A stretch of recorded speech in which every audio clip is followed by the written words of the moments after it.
Chapter 778, 1 + 1 greater than 2. While passing through the living room, Klein's spiritual perception was triggered. He felt that there was an invisible gaze scanning him from an unknown location. He feigned ignorance as he entered the activity room ahead. He surveyed the area and found a spot that wasn't too far or close to the host's seat, and at the moment he passed through the activity room's door, all the attention on him vanished. If not for the wraith having 3 seals to isolate it, it probably would have been noticed. Mr. X doesn't appear to be as bold and crazy as he seems. Klein sat down and moved his hood, hiding his face deeper in the shadows. After about 10 minutes, when most of the members had arrived, a brass mask-wearing Mr. X appeared by the door without causing a commotion. He walked in and headed towards his seat. He was dressed in a black classical robe with a pointed mage hat. As he walked, he had a converged aura, but it was enough to make everyone present bow their heads without realizing it. Turning around and slowly taking his seat, Mr. X surveyed the room and said in a deep voice, "Let's begin." He's within 4 meters. Klein wasn't in a rush to take action. He retracted his gaze and patiently watched as a few gathering members exchanged information about people with abnormal luck for money. Occasionally, Mr. X would reply. Time ticked by as the gathering's focus went from Mr. X's act of handing out rewards to the transactions between the members. Klein didn't hesitate as he tapped his left thumb on the first segment of his index finger twice, activating his spirit body thread's vision. Illusory black threads immediately surfaced before his eyes as they emanated from the bodies of different people, out into the void towards some boundless distance. After making a simple distinction of the threads, Klein began to secretly control Mr. X's spirit body threads. There were 2 difficulties to this mission according to his plan. The first was that having astrologer as one of the earlier jobs in his pathway, Mr. X or the other hidden Aurora Order saint might be able to sense the danger when he began controlling the spirit body threads, acutely sensing some abnormality. Klein wasn't sure about Mr. X's spiritual intuition because back when Miss Sharon existed in a wraith state, she failed to notice marionettist Rosago's controlling of her spirit body threads. However, for a saint who was a demigod, a high-sequence Beander who had obtained godhood, no special trait of this being would surprise Klein. It wasn't surprising if that being's spiritual intuition was triggered due to the changes in another person's spirit body threads. For other marionettists, they were probably helpless regarding this. But Klein was different. He had another identity as the Fool. He had the powers of the mysterious space above the gray fog to aid him, allowing him to rely on paper angels to produce interference and eliminate any hidden problems. The gathering continued without any abnormalities. More than 10 seconds passed as Klein was close to gaining initial control of Mr. X. There was only 3 seconds left, but this Aurora Order Oracle didn't notice at all. He continued observing the completion of another transaction with a deep look in his eyes, his thoughts a mystery. At the critical moment, Klein stopped. He barely maintained his progress as he extended his hand, reaching into the pocket of the hooded robe and touching the iron cigar case which had been sealed with a wall of spirituality. Klein moved his fingers, prodding it gently to remove the wall of spirituality, allowing it to disperse into a swirling wind inside his pocket. He pulled back his palm and waited for a few more seconds until Mr. X's gaze looked to the side before he continued. Controlling the spirit body threads.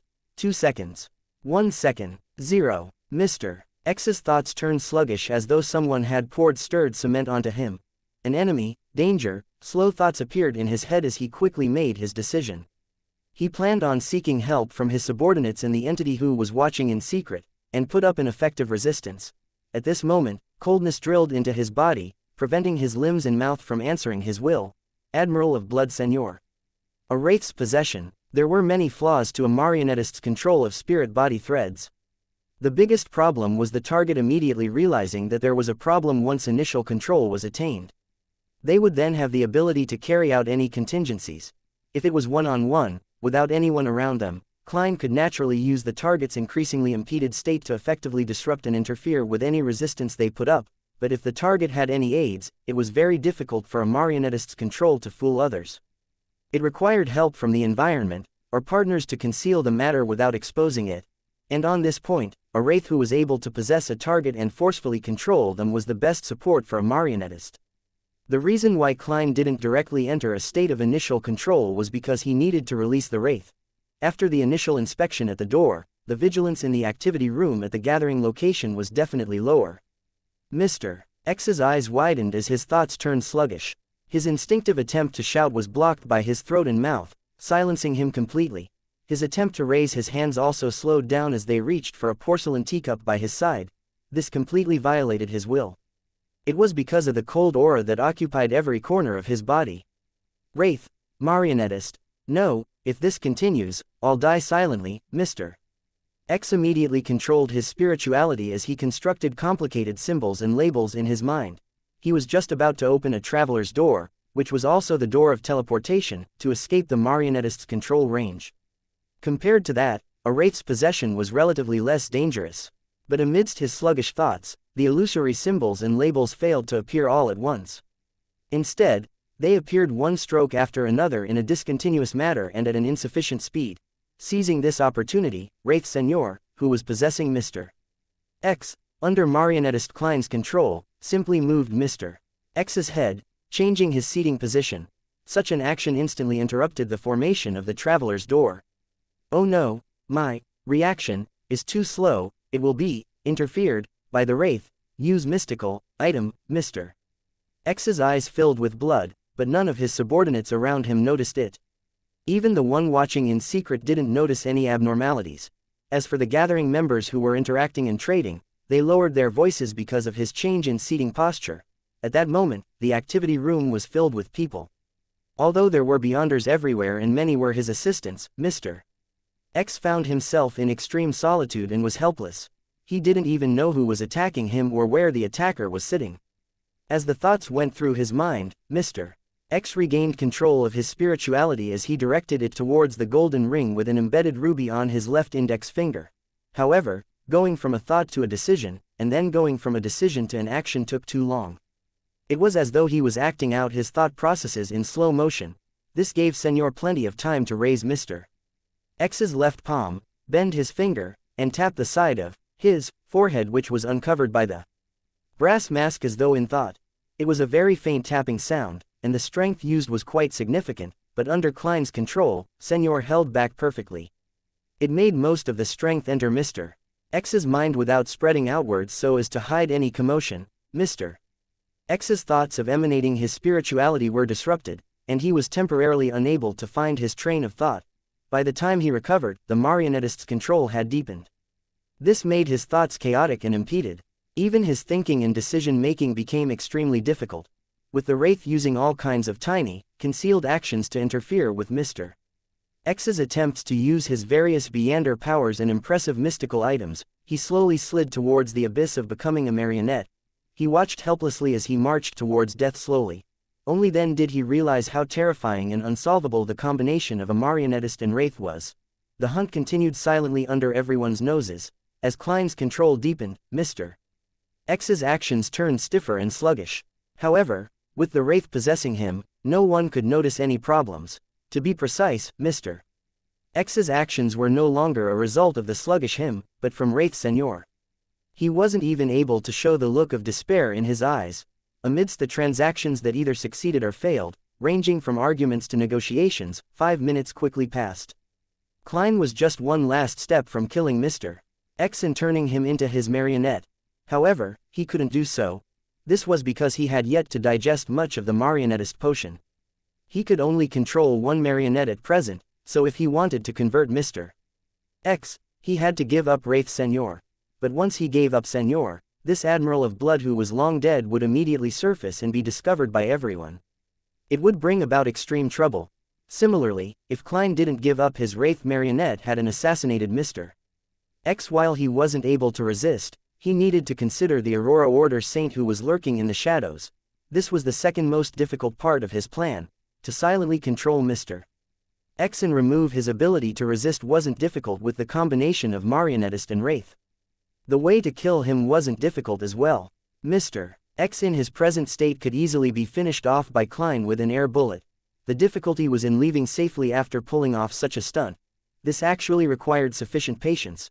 Time slowly passed with Klein appearing calm despite his tensed nerves. He pretended that he wasn't interested in the items that appeared as he kept silent the entire time. Finally, when the gathering came to an end, Mr. X said in a deep voice with complete normality, "The end." His words were succinct, just like the way he ended the previous gathering. This was what Zio described to Furs. As the gathering's members stood up one by one, Klein mixed in among them, looking inconspicuous. At the same time, he reached his hand into his pocket, and he flipped open Limino's travels based on his sense of touch. Chapter 779, One Shot. The three types of paper in Limino's travels clearly had different textures. The white paper that could only record sequence 7, 8, and 9 powers was thin, smooth and flat. The yellowish-brown goatskin which could record sequence 5 and 6 powers were very pliable like tanned leather. The three charred yellow pages that could record godhood powers were thick and textured. Together, they allowed someone to quickly distinguish between them simply from touch. Klein's fingers quickly found the thick and textured 3 pages as he gently pinched the middle page. Although his pocket wasn't large enough, preventing him from fully opening Limino's travels, the hooded robe was personally modified by Furs herself. The pocket had plenty of space, allowing the palm-sized spellbook to be flipped to a right angle. As Klein used his palm to prevent Limino's travels from closing, he used his finger to slide across the corresponding page's surface. The surface had slight bumps and depressions, making the strange patterns and symbols that were filled with mystery and ancient vibes be directly presented in his mind. He injected his spirituality into it. This charred yellow page recorded a demigod power of the storm pathway, Hurricane. Klein wanted to use it to create chaos, so as to interfere with the Aurora Order saint who was lurking in the darkness. By doing so, he could seize the opportunity to assassinate Mr. X and escape with the help of the wind. Aside from this goal, the chaos could also effectively hide his tracks. By letting the members of the gathering scatter, and with everyone's identity being a mystery, doing so made everyone be a suspect. The Aurora Order would then find it difficult to pinpoint Zio. As his thoughts whirred, Klein locked his gaze onto a spot, and he slowly pulled out Limino's travels. Meanwhile, Mr.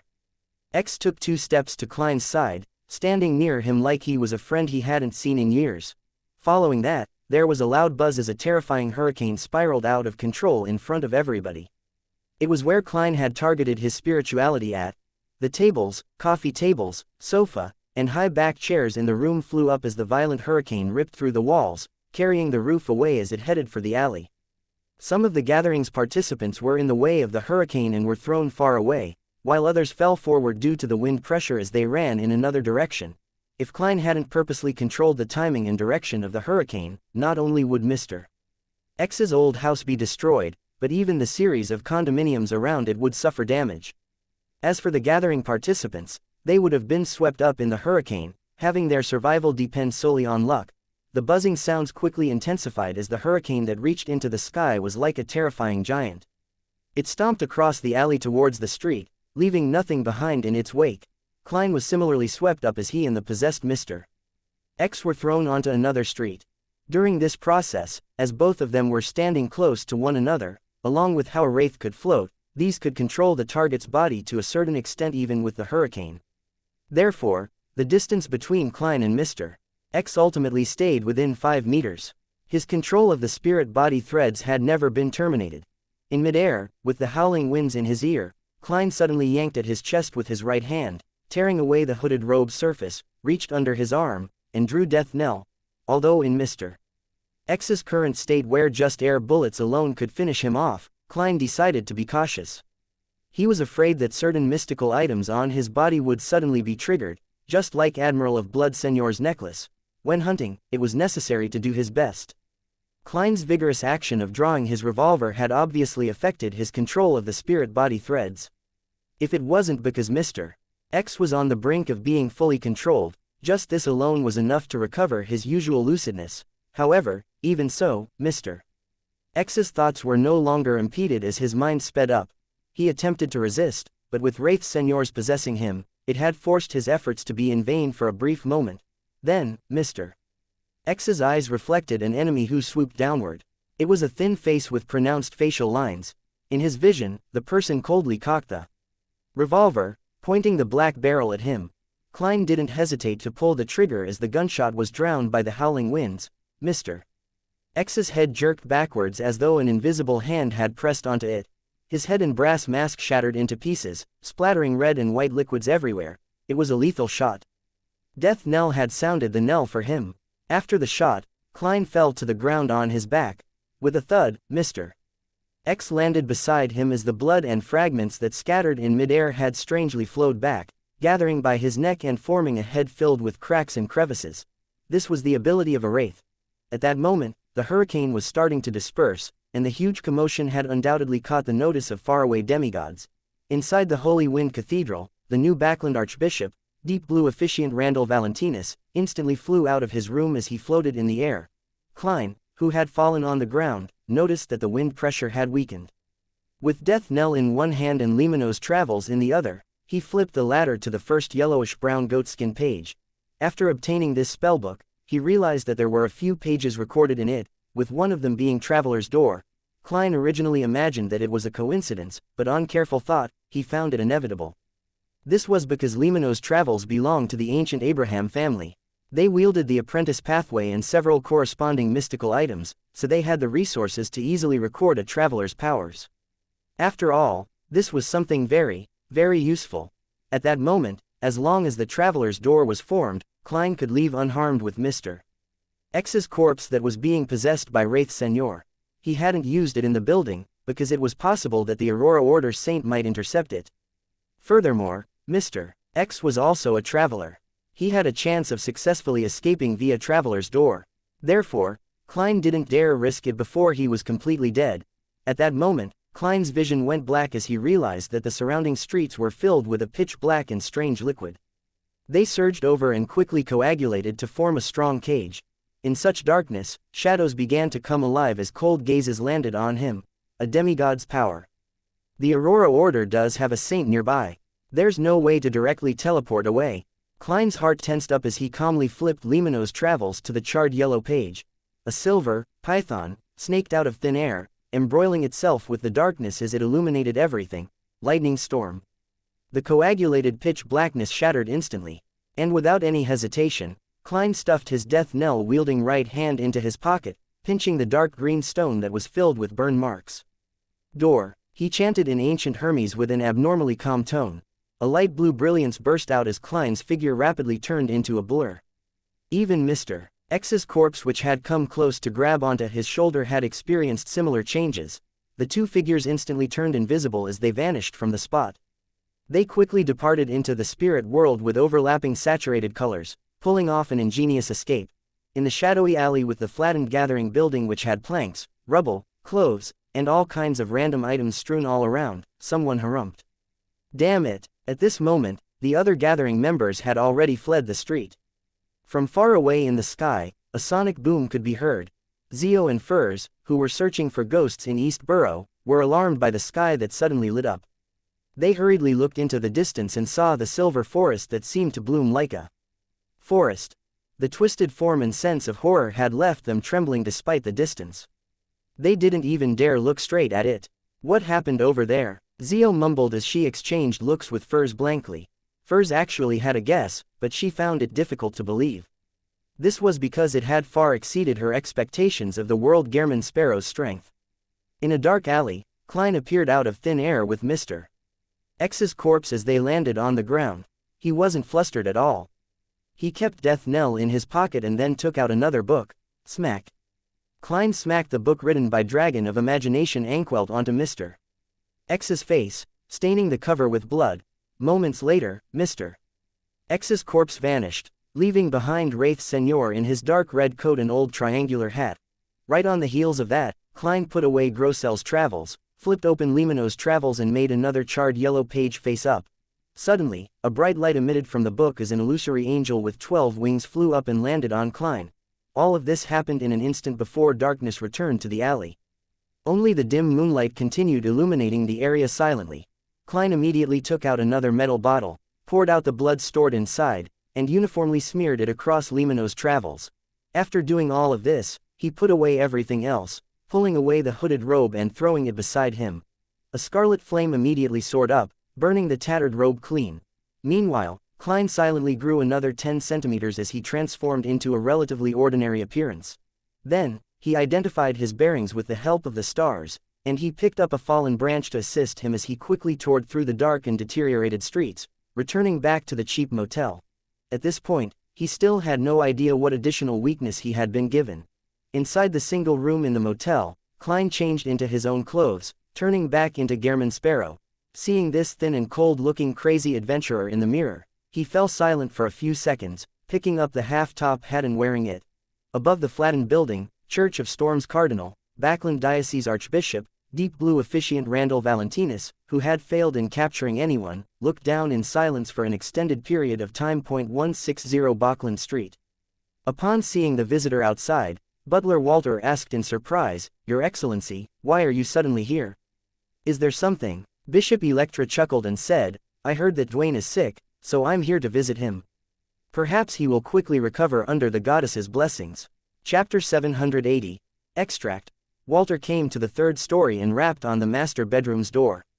"Who is it?" Dwayne Dantes' slightly weak and hoarse voice sounded. Walter turned the doorknob, opening a tiny crack in the door. "Sir, Bishop Electra is here to visit you. Do you wish to meet him in the living room or activity room, or should he be invited directly to your bedroom?" Usually, visitors weren't permitted to enter the master's bedroom. This was rather impolite, but visiting the sick was an exception.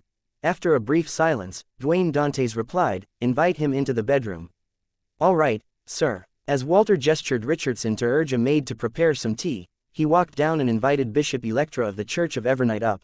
Soon, Electra entered the bedroom and saw Dwayne Dantes lying in bed, looking haggard.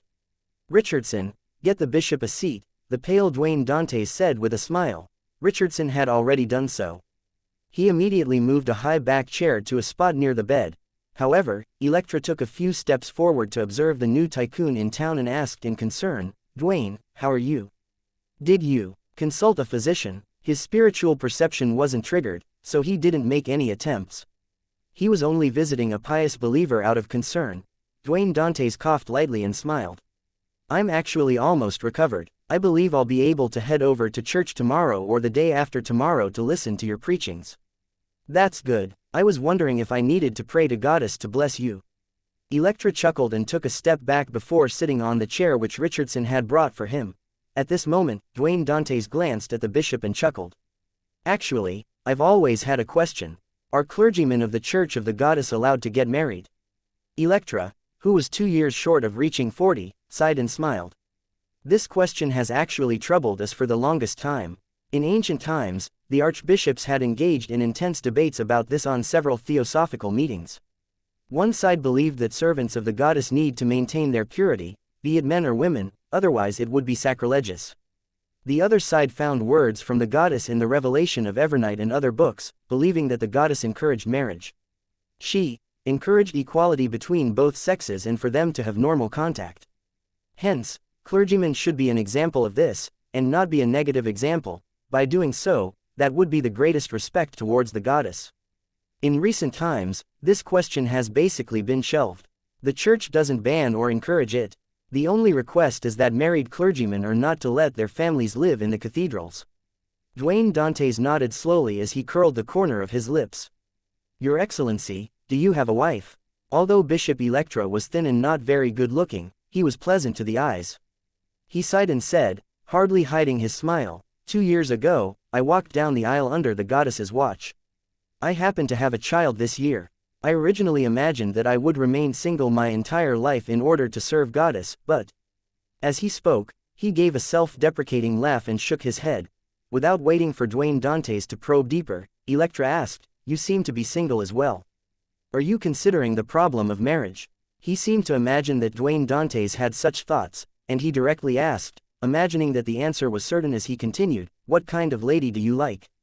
Perhaps I might be able to help introduce you to someone." Dwayne Dantes coughed lightly and said with a smile, "I often chose adventures to amass wealth in the past, so I wasn't willing to get married, afraid I would drag her down. Hey, I like many types of women and am not picky. I like those older than me, ones who can give me warmth and make me feel at ease." Before he finished, his valet, Richardson, wore a stunned expression. He hurriedly turned his head aside and lowered it. He felt his face burning for some baffling reason. Dwayne Dantes didn't seem to sense it as he continued, "I also like those younger than me, those who are pure and lively, making anyone who sees them feel as though it's dawn because of the radiance they aren't aware of." Bishop Electra's face suddenly froze as he raised his palm and clenched it into a fist as he held it to his mouth and coughed twice. Yet, Dwayne Dantes didn't stop. He shook his head and said with a sigh, I also like those who were once in love or were married so that people wouldn't dare approach due to their status, women who can only be viewed from afar. They are so charming that each action of theirs are so intoxicating and irresistible. I often dream. Butler Walter, who was standing nearby, trembled. He felt as though he had experienced a dream that he didn't wish to wake up from. Despite opposing it greatly, he had no idea if it was a good or bad dream. Duane Dantes was about to continue to describe further, but he stopped producing any sound after opening his mouth. He then chuckled softly.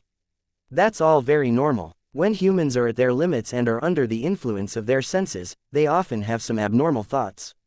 As long as they're repressed while acting in line with one's will, it wouldn't feel like torture. One would still be a husband, a good father, a good man. That's very reasonable. When I'm incensed, I often have irrational thoughts, but few people will turn them into reality. Bishop Electra ingeniously changed the subject. As for Butler Walter and Valet Richardson, they revealed looks of contemplation. The bishop didn't stay long.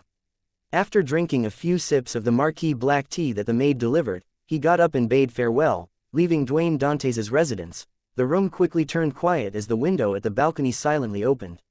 Klein, who had changed back into Duane Dantes, agilely leapt inside. Thankfully, I returned in time. If I allowed Rhodes to continue speaking, Bishop Electra would probably renounce a pious believer like me. Perhaps I'll even discover Walter and Richardson hanging from their rooms tomorrow morning, and the streets would have rumors of Duane Dantes being a pervert. Klein looked at the fake Duane on the bed and sighed silently. That final response had been personally formulated by him, and he got Rhodes to read it. Of course, this was his contingency plan for the worst possible scenario. He had believed that Rhodes wouldn't have made the situation develop that far. Welcome back, great master. The Duane Dantes in bed bowed and greeted. Did your loyal and humble servant, Rhodes, do well? Hearing the mirror stammer the question, Klein sighed and said, it's still all right. You did pretty good. However, try not to agitate others when chatting. I will take note. The fake Duane Dantes rapidly vanished as a small mirror appeared on the pillow. Above the mirror, silver light bloomed as words appeared.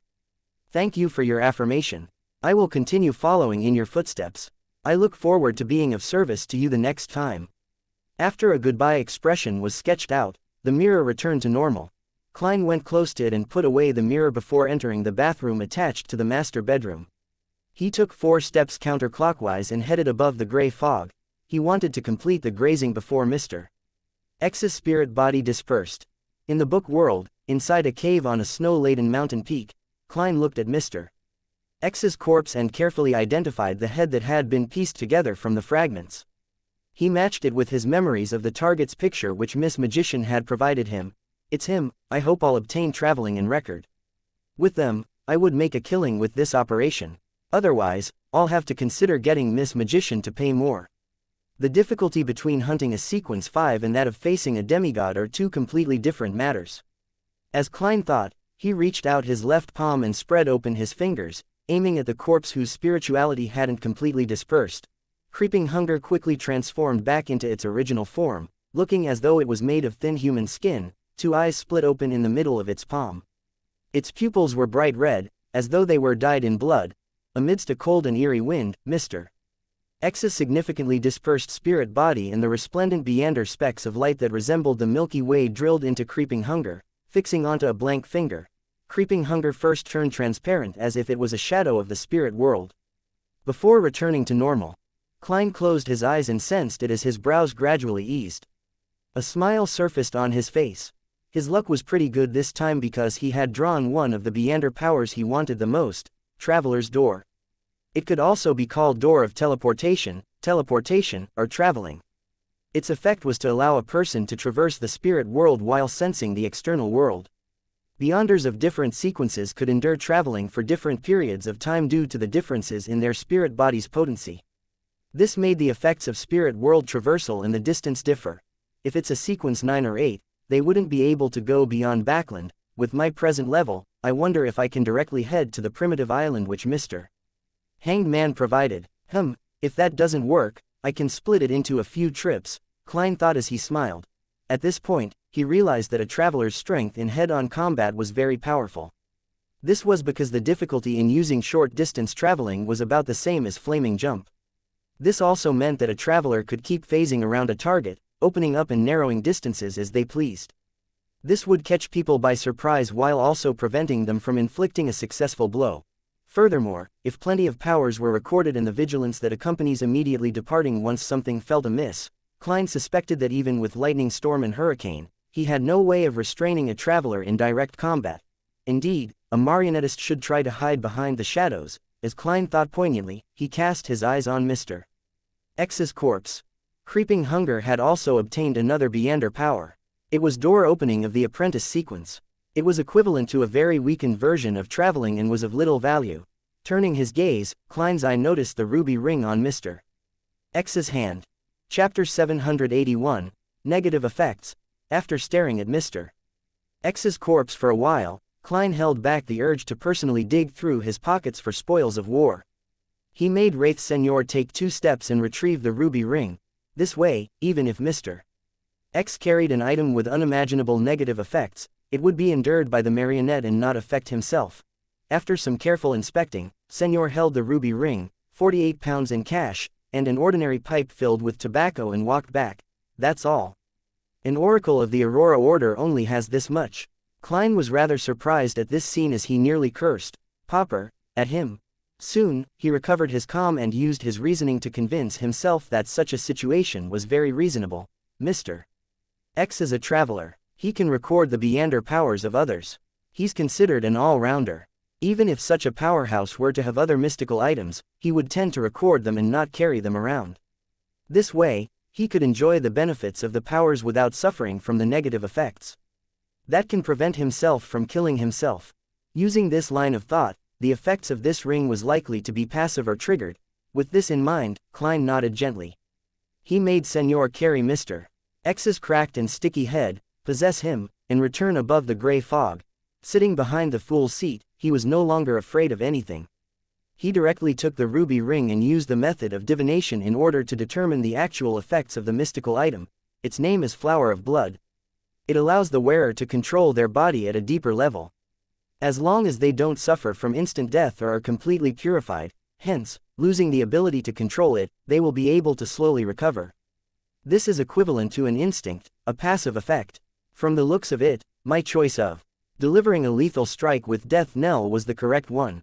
If I hadn't used all my might, Mr. X might not have actually died.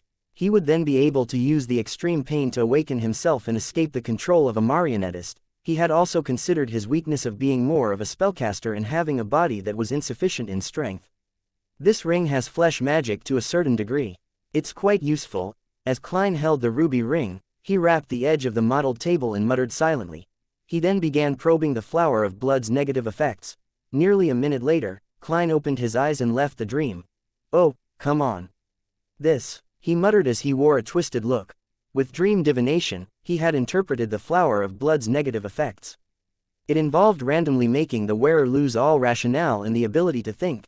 Great. This is in line with the true creator. Klein couldn't help but grind his teeth. A negative effect that was completely random meant that the Flower of Blood had no way to be used. Thinking back to the scene from before, Klein muttered to himself in an amused and peeved manner, Mr.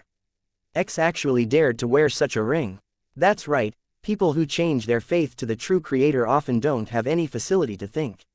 In that case, wearing such a ring wouldn't make them worse. Losing rationale isn't losing reason. It wouldn't be as bad as suddenly hurting others. But clearly, he would be very rigid and foolish, acting only on instinct. Phew, Klein heaved a sigh of relief. He decided to throw the Flower of Blood into the junk pile and not vex over it. From his point of view, it was a piece of crap that he couldn't use, nor was anyone willing to buy it unless he sold it to the Aurora Order. However, that would only make the true creator very happy. At that moment, he caught sight of Admiral of Blood Senor who was standing beside him through the corner of his eye. Klein's heart stirred as he clapped. Why didn't I think of that? I might not be able to use it, but I can let my marionette use it. After all, he's dead and he follows all my instructions. He doesn't need to think. Admiral of Blood, Flower of Blood. It's destined to be a pair. Although Senor has lost his control over his body because he's dead, I can provide that. This way, he can still be fixed even if he can't phase into a wraith in time, or if his zombie body isn't strong enough to withstand a blow. causing him to lose a limb or two. Of course, to a marionette, that's not important, as it doesn't affect his intrinsic character. The main goal is to obtain the additional flesh magic. A few seconds later, a delighted Klein made Senor pick up the ruby ring and wear it on his left index finger. After doing this, Klein made the wraith return to the gold coin before he raised his left palm and spread his fingers. He wanted to release the interrogator from creeping hunger.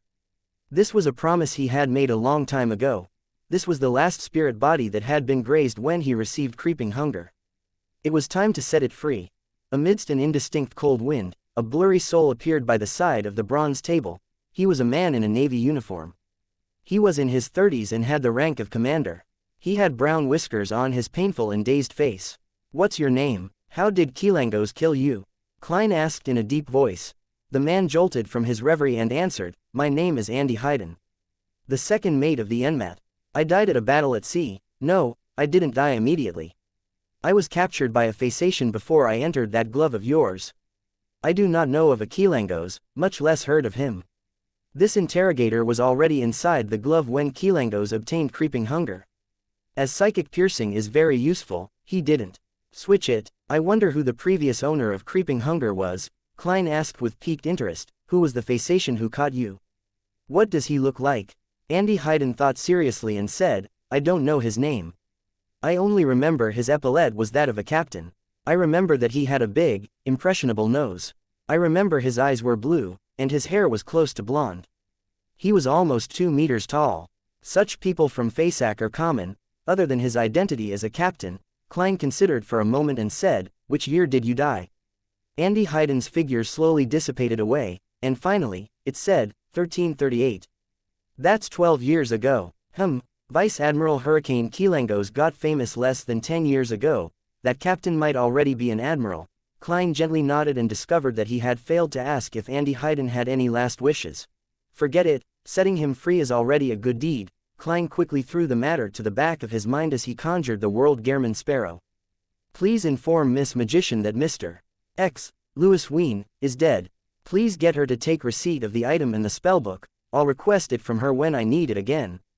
An endless gray fog filled Furz's eyes as the World Gehrman Sparrow's words emotionlessly rang in her ears. Although she was already prepared for this piece of news, she still found it unbelievable and unacceptable. He really succeeded. That storm in East Borough was created by him. Furz held down the upheavals in her heart. Taking advantage of the silent night, she set up a bestowment ritual in her bedroom. Before long, the candlelight and spirituality items created an illusory door. 2 items flew out and landed gently on the table. When Furz took a careful look, she nearly screamed as she hurriedly covered her mouth. She took 2 steps back and kept close to the wall of spirituality. One of the 2 items was her Limano's travels, while the other item was a hideous head covered in cracks. It was stained with blood as if they had pieced together, as it seemed to shimmer with what appeared like reflected light on glass. As a graduate of med school, and having worked as a doctor at a well-known clinic, Furz had seen her fair share of corpses, but never had she seen such a disgusting, creepy, and terrifying head. After composing herself, Furz looked at the head again, identifying it to be Louis Wien's. She carefully used astromancy to make a final confirmation. Following that, she muttered with a slightly twisted expression, "Mr. World," shattered the target's head and then pieced them back together. At this moment, Furz couldn't help have a scene surface in her mind. It was of the cold Gehrman Sparrow sitting in front of a table, piecing together the bloody head fragments together, as though seriously putting a jigsaw puzzle together. This made Furz involuntarily shiver. She had an inexplicable feeling that the world was a psychotic killer with a serious mental illness. Moving her gaze away, she took 2 steps forward and picked up Limano's travels and casually flipped through it. Her gaze gradually froze because there were more spells in the spellbook, most of them seemingly related to wind and lightning. This made her recall the lightning storm that quickly passed in East Borough. She was convinced that it was created by Mr. World. Furz hurriedly flipped to the 3 charred yellow pages in Limano's travels and found them blank. She immediately had a guess, believing that the World Gehrman Sparrow had likely gained Mr. Fool's help to record Beander powers at the demigod level. "I just realized that if I have enough money and resources, I can hire the Tarot Club members to help me record different Beander powers. This way, Limano's travels will become extremely powerful. But I don't have the money or resources. I can request for a reward from teacher this time. I can say that I paid quite a price to help seek revenge for him, Furs thought and first thanked Mr. Fool before asking him to pass on the message to the world. I'm very sorry that my payment isn't proportionate to the difficulty of the mission. After I receive a reward, I'll provide compensation. After the prayer, Furs ended the ritual and hurriedly hid the head. If Zio discovers this, she'll definitely imagine a horror story. After she was done, Furs clapped her hands as she thought leisurely. When Furs replied, Klein had already returned to the real world. All he heard was a vague female's voice, but even so, he couldn't help the fear and horror he felt. This was because Death Knell had given him an additional weakness, the fear of women. Chapter 782, Saturday Night. On Saturday morning, Klein, who was wearing pajamas, rubbed his head and got out of bed. He didn't sleep well, as different women would inevitably enter his dreams, scaring him awake. He needed to spend several seconds to calm his emotions before returning to sleep again. Thankfully, this weakness only lasts 6 hours, and there's no need for me to head out in the middle of the night. I didn't have to face the maids, Klein sighed as he pulled the rope beside his bed. Richardson, who had been waiting outside, immediately entered with the clothes his employer needed to wear. I've no idea what Erode said.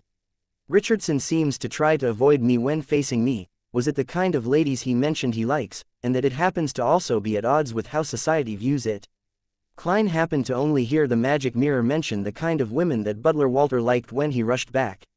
He wasn't sure what had happened prior to that. He didn't use dream divination to obtain the corresponding information, as he didn't feel that it was necessary. After all, with Richardson's personality, he wouldn't have the courage to take action no matter who he liked. It wouldn't have had any additional effects. After changing into his clothes, Klein headed to the second story and walked to the dining room. Walter was wearing white gloves as usual, waiting by the entrance. Upon seeing Dwayne Dante's approach, he took a step forward and bowed politely. Good morning, sir. You have 2 lessons today. In the evening, you will be participating in the banquet at Mr. Portland Moment's place. Portland Moment lived at 100 Bachland Street. He was a full-time professor at Bachland University's Department of Engineering, a fellow at the Lowen Kingdom Imperial Science Institute. As he had discovered a few metal alloys, he had received the Light of Machinery Award, and he was just second to people like Tirani von Helmesuen in the world of academics. Furthermore, the few metal alloys were widely used in ship and steam engine construction. Just the licensing patent was enough to make him a tycoon with a wealth of hundreds of thousands of pounds. Upon hearing Walter, Klein casually glanced at him, realizing that he had some dark eye circles. His eye bags were a little puffy, making him look different from usual. It was as though he hadn't slept well the entire night. If not for a faceless's powers, Dwayne Dante's would probably look the same. Klein retracted his gaze in pity and didn't speak further. As he nodded gently in response to Walter's greetings, he entered the dining hall.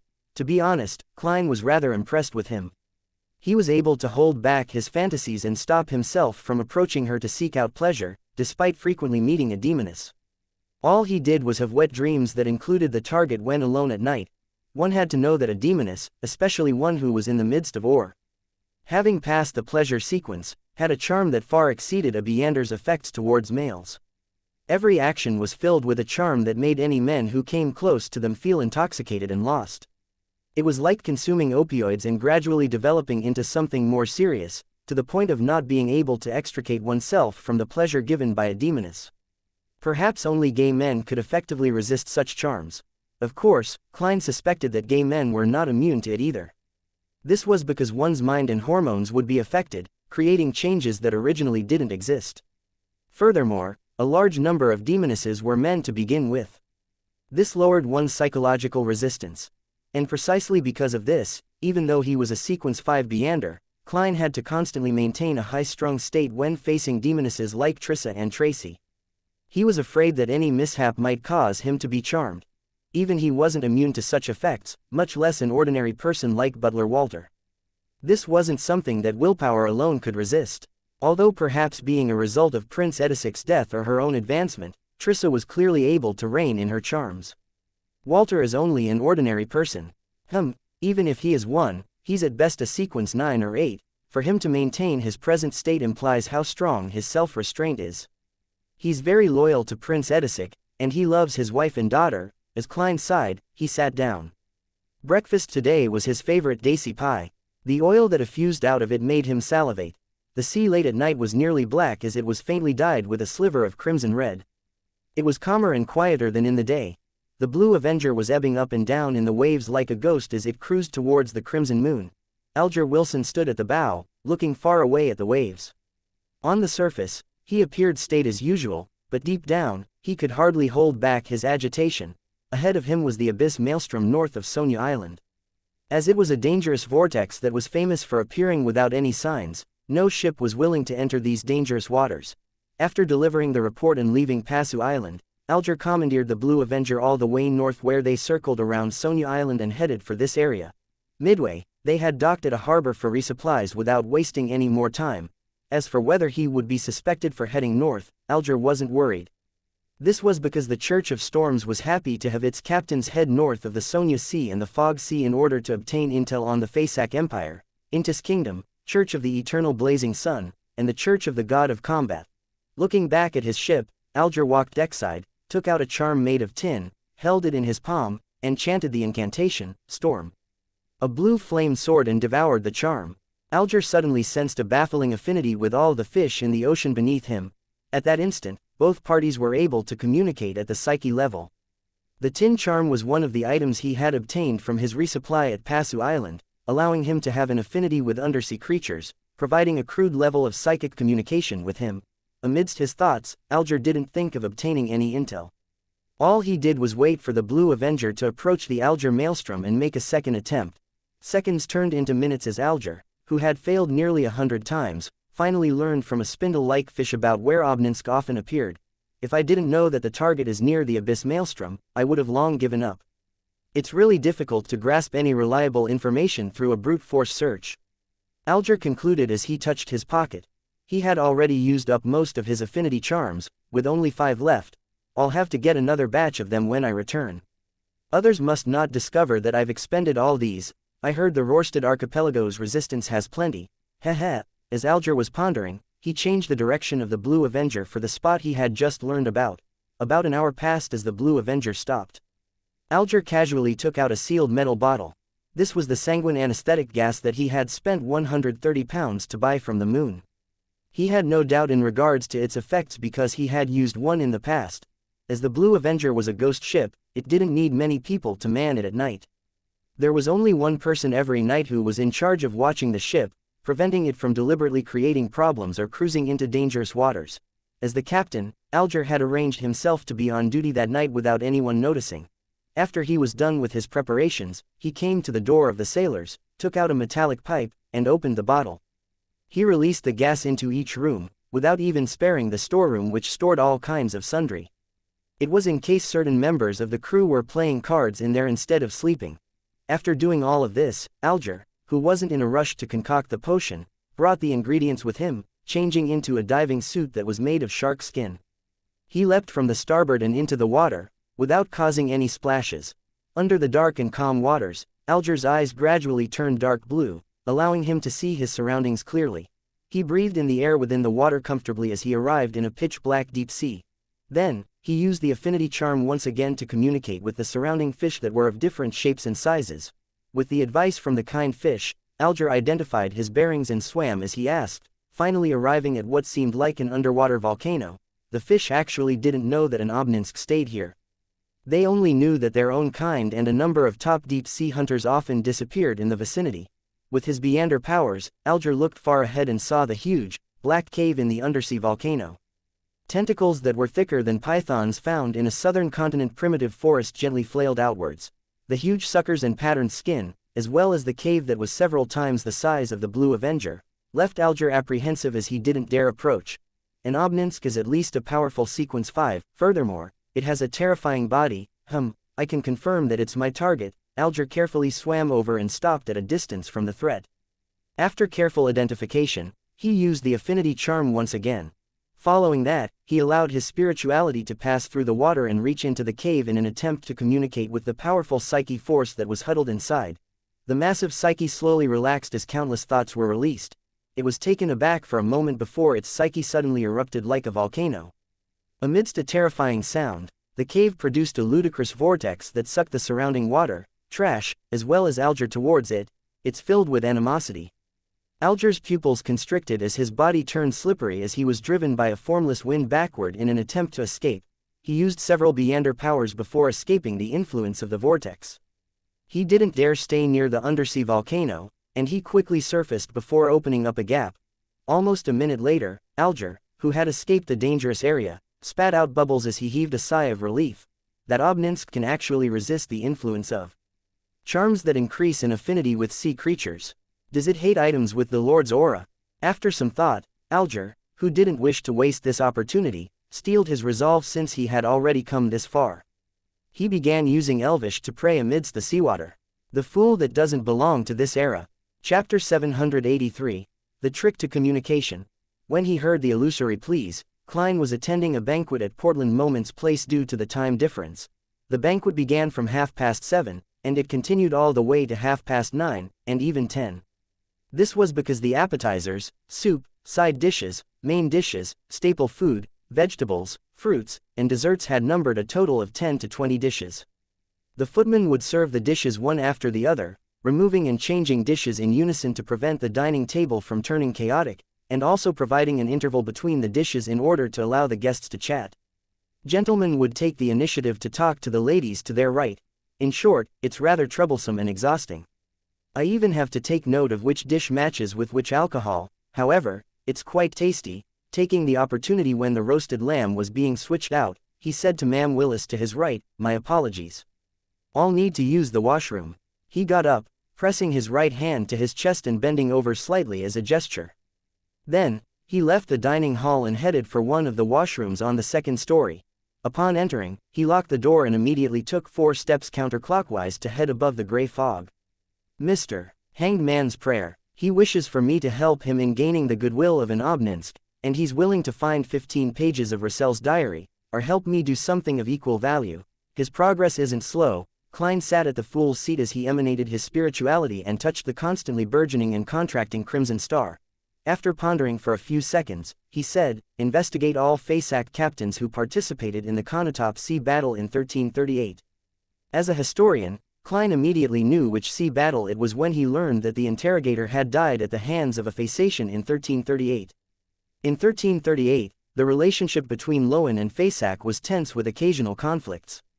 However, there was only one battle that resulted in the death of someone that was at the level of a commander.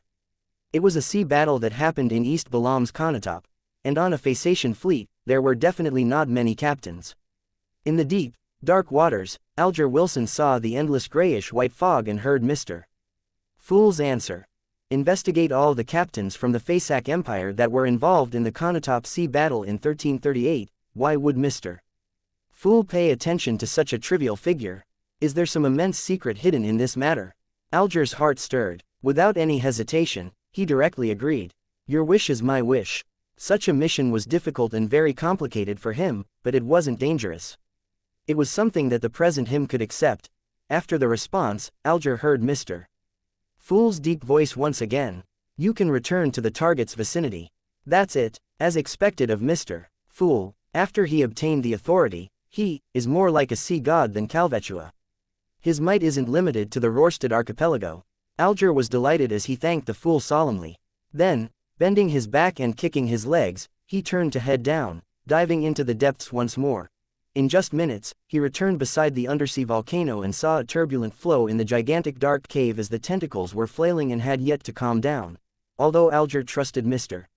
Fool in being sufficiently powerful and terrifying, an awakening ancient god, he instinctively became cautious when he saw that scene. He carefully inched forward. He suspected that the Obninska's flailing of its countless tentacles was a sign of welcoming him, and at this moment, above the gray fog, the sea god scepter-wielding Klein frowned slightly. It refuses to communicate with sea god, and it even hates the feeling, making it unwilling to show its goodwill, he muttered under his breath, exasperated. His influence on the surrounding waters through the prey had failed. For some unknown reason, the Obninsk strongly resisted Beander powers that promoted an affinity with sea creatures. Through the prayer scene, he could see the thick tentacles thrashing about, and he vaguely sensed that the target was infuriated. It was trying to rip apart all living beings that dared approach it. Mr. Hanged Man has gone over. He's going over. The corners of Klein's mouth twitched as he decided to switch his approach. He raised the sea god scepter a little higher, allowing the blue gems at the tip light up one after another, emitting a bright, blinding light.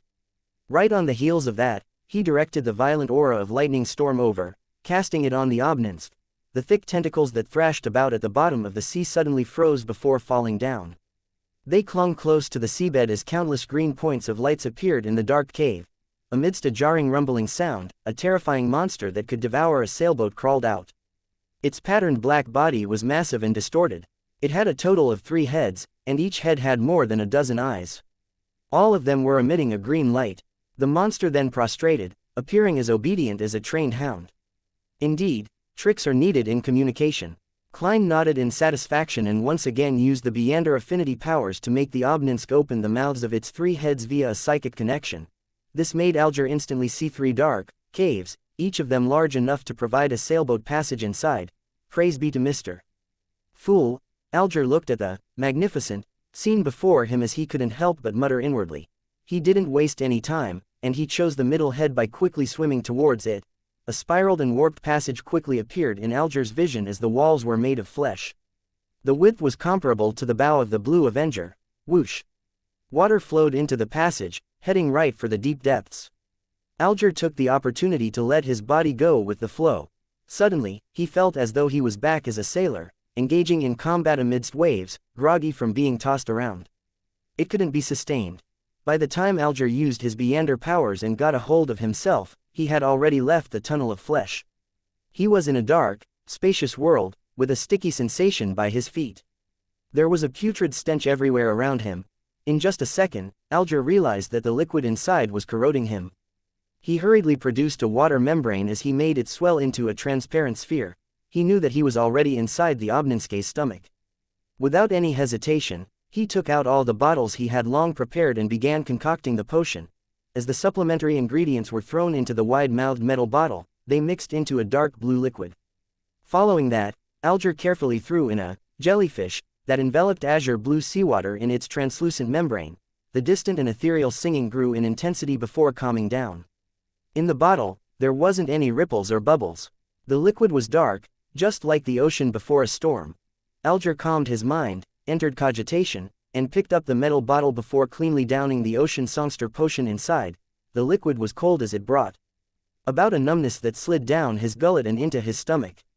It then spread throughout his body cells at an unimaginable speed. At that instant, Alger vaguely heard countless voices.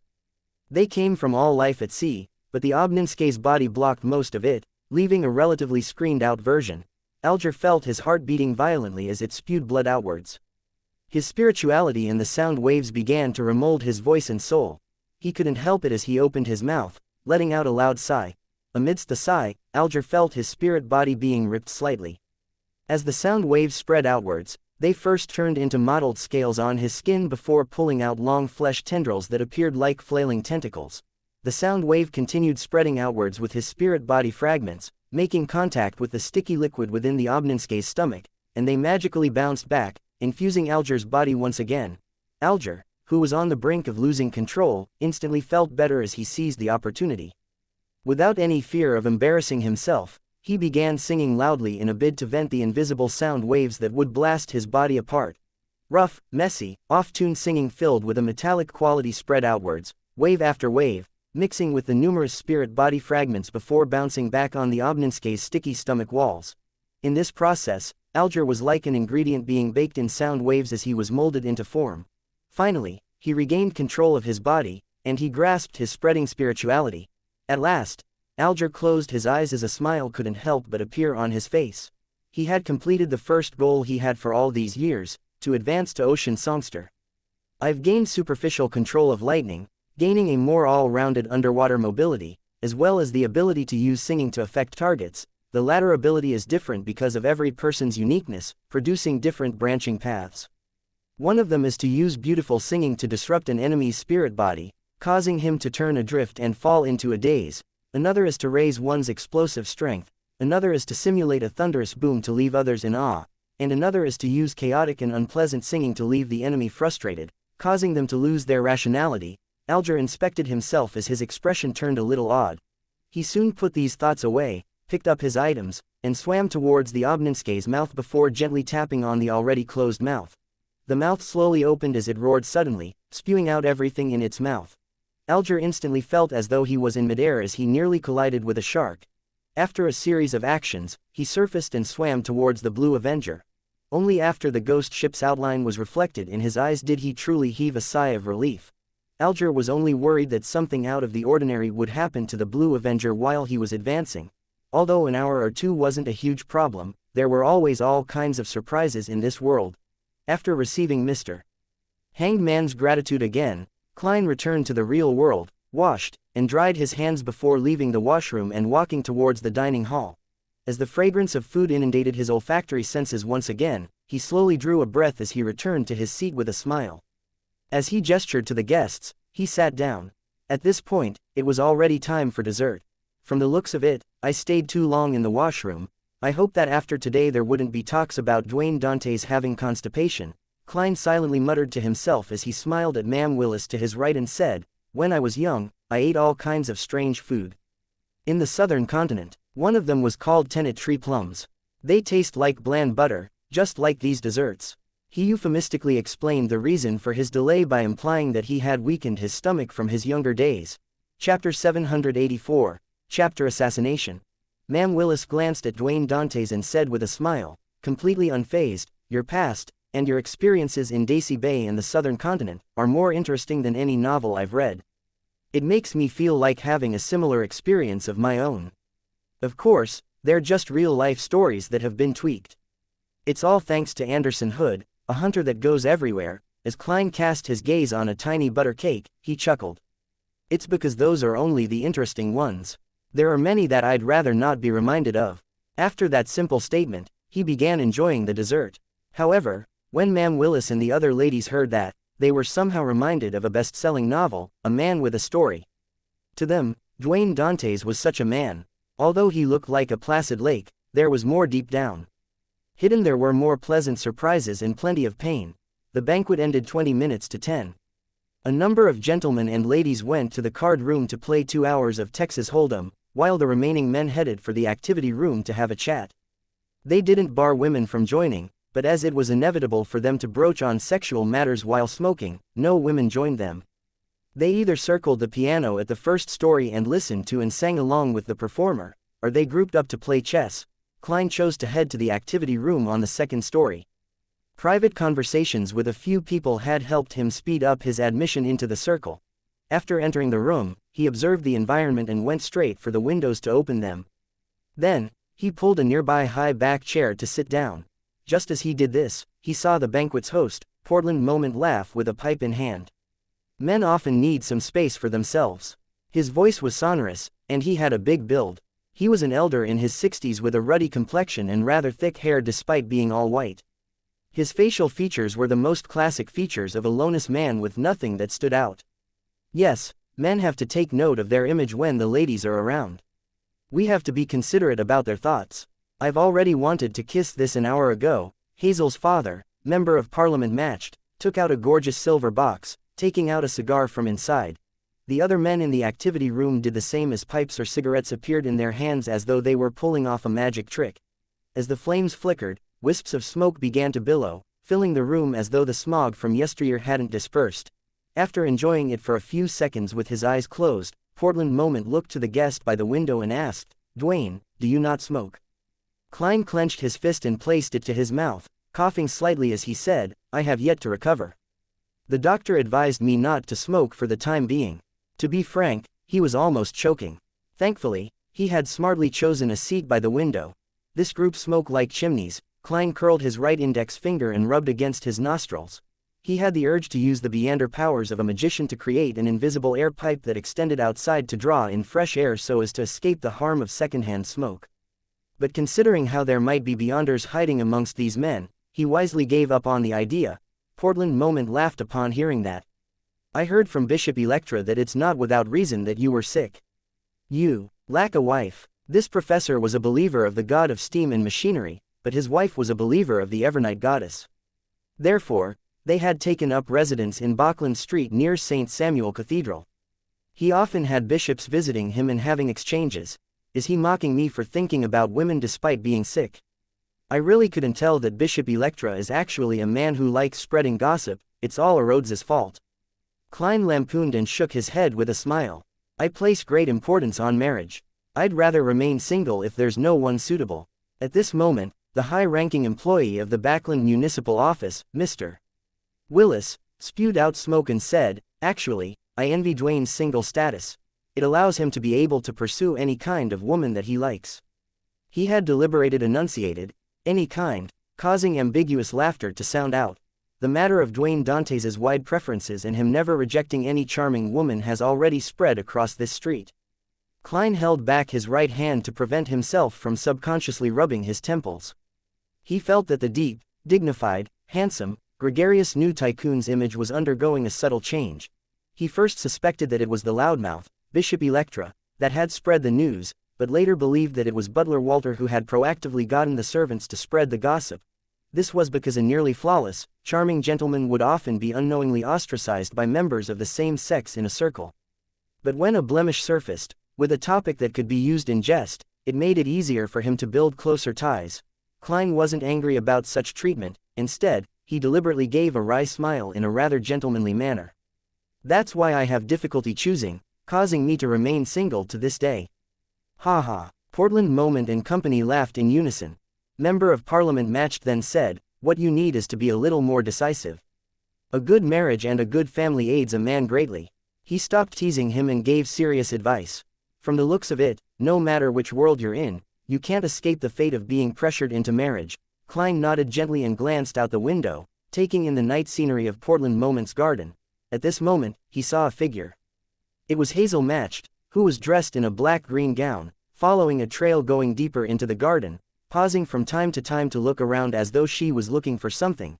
Wasn't this lady playing the piano just now? Why would she suddenly be in the garden? When Klein retracted his gaze, Hazel's figure was blocked by flowers. When guests attend banquets or balls, leaving the hall to head into the garden isn't something impolite. After all, it's a very stylish habit to take a stroll under the moon and take in the flowery aroma of the night winds. However, this often implies a rendezvous. Who's Hazel rendezvousing with? No, it doesn't seem like it. No one that came today is truly her equal. Although she doesn't appear as arrogant after the fright she suffered in the sewers, making her occasionally look depressed, she still seems to belittle ordinary people deep down. She's dealing with the negative effects of the mystical item.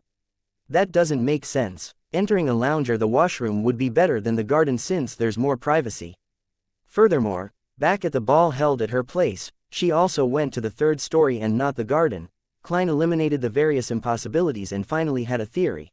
From the way Hazel is trying to sense or find something, she seems to have noticed some abnormality and plans to observe and deal with it up close. Does this also mean that there's some paranormal activity happening in Professor Portland Moment's house? If that's true, this professor or someone in his family isn't simple at all. The bishops of the St. Samuel Cathedral haven't realized anything despite them visiting often. A marauder's senses and observation skills in certain areas definitely stand out. Klein didn't have any thoughts of intervening in the situation outside. After all, something that Hazel could sense was definitely nothing too dangerous. Besides, St. Samuel Cathedral was nearby. If there were any hidden secrets, no one would attempt to escalate matters and would instead try to lay low. At this moment, Matched finally calmed down from an untasteful joke and looked towards Portland Moment. "I heard you'll be leaving Backland University."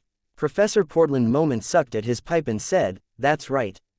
The Higher Education Commission wishes that I become the Chancellor of the reorganized Backland University of Technology. Heh. Although a large amount of my wealth comes from metal alloys, what I'm best at is mechanical engineering. They've promised to build me a better laboratory there, and also provide me with more funding. At my age, having more autonomy and helpers is more important." Mr. Willis echoed with a smile, "And Backland University will have a full-time professor spot empty up. Those senior associate professors that have been waiting for decades can finally have a chance." In Lowen's tertiary education system, full-time professors weren't just a title, but also a post. It was equivalent to a dean, so there was only one. Backland University of Technology. Klein smiled as he listened, keeping silent on matters he didn't know much about. In the garden, Hazel arrived in a dark and secluded corner.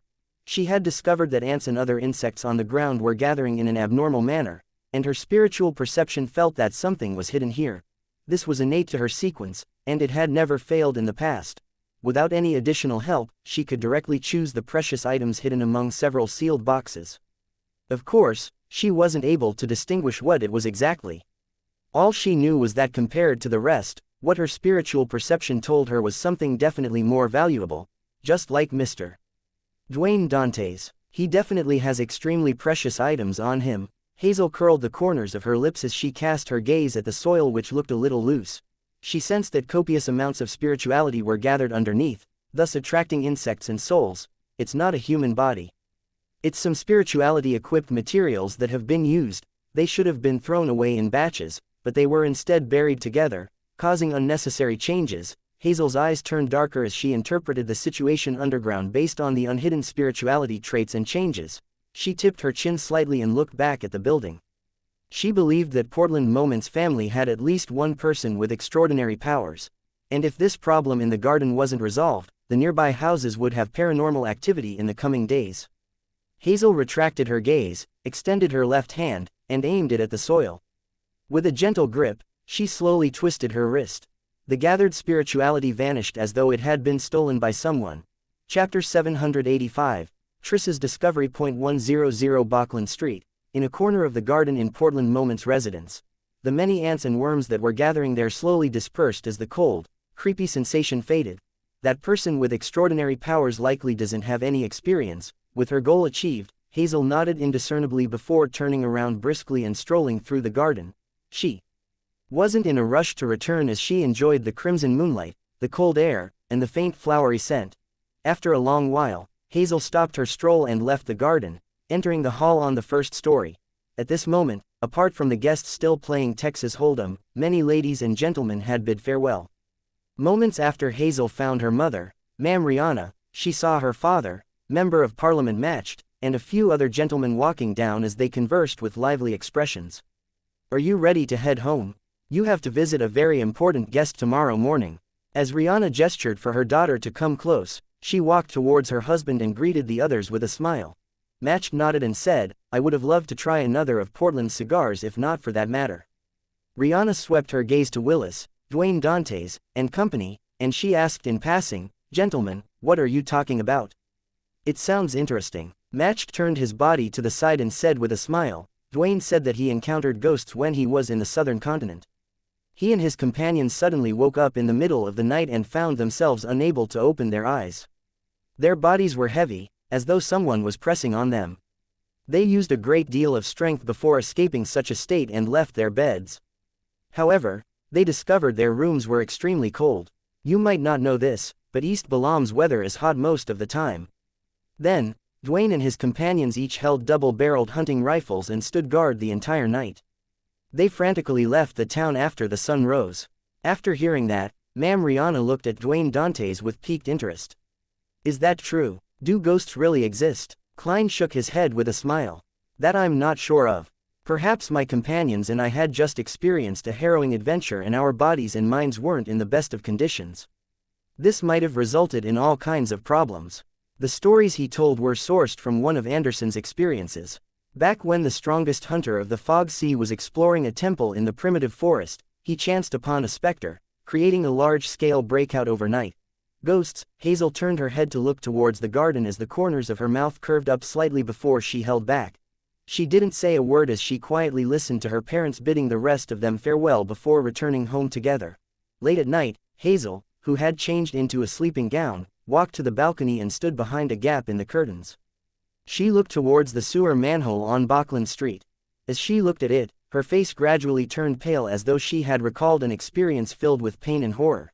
She forced herself to retract her gaze, took 2 deep breaths, and turned around to walk to her bedside. During this process, she bit gently on her lip and muttered silently, "That was likely a wraith, definitely. I need items or charms in the sun domain." While Hazel was looking at the manhole, Klein was also doing the same. "It's been days. I wonder how well that demoness, Trissa, has recovered and whether she has left or not. Thankfully, after Hazel was given a scare by me, she hasn't dared to approach the manhole." Klein's gaze swept the iron-black street lamps as he nodded slightly. He opened the iron cigar case and made his wraith marionette appear within the full-body mirror. He had already decided to send Senor down the sewers to check the area to confirm Trissa's condition. He didn't want that demoness to cause any trouble. Furthermore, the sewers were just physically too close to his identity as Dwayne Dantes. Klein didn't wish for Trissa to be in the vicinity any longer, wishing that she could recover soon and take action. That would prompt her to leave Bachland Street. Having Admiral of Blood Senor appear every once in a while would fulfill the character setting I previously created. It doesn't live nearby, and because the sewers contains a secret, it often wanders around in search of it. As Klein was thinking, he made the marionette in the ancient triangular hat leap onto the street lamp's surface before passing through the manhole cover in a wraith form, quickly approaching the hidden fork where Trissa hid herself at. Before reaching the dead end, Senor, who had night vision, could see that the area was empty. She's already recovered and left. Klein thought as he made the marionette continue forward, stopping at the spot where Trissa was previously sitting. He discovered that the place was tidied up. Not only was the ground not muddy and moist, even the moss on the walls and corner had vanished. There isn't any leftover food either. That fellow became a germaphobe after becoming a woman. No, perhaps he was like that to begin with. With Senor's vision, Klein surveyed the area and determined that either Trissa hadn't left, or she hadn't left for more than a day. Otherwise, it was impossible to maintain the cleanliness of the place. Just as this thought flashed through his mind, light footsteps sounded into the wraith's ear. Under his control, Senor retraced his steps and wasn't surprised to see Trissa in her black dress. This demoness had her luscious black hair cascading down, unlike peers her age who had different hairstyles. It was simple and neat. Matched with her pale face that had just recovered some of its ruddiness, Trissa looked like a dreamy flower that was silently blooming in the night. As expected of a demoness, thankfully, there's a marionette in between us, otherwise, I would just end up staring at her. Heh, a dead person won't be enticed.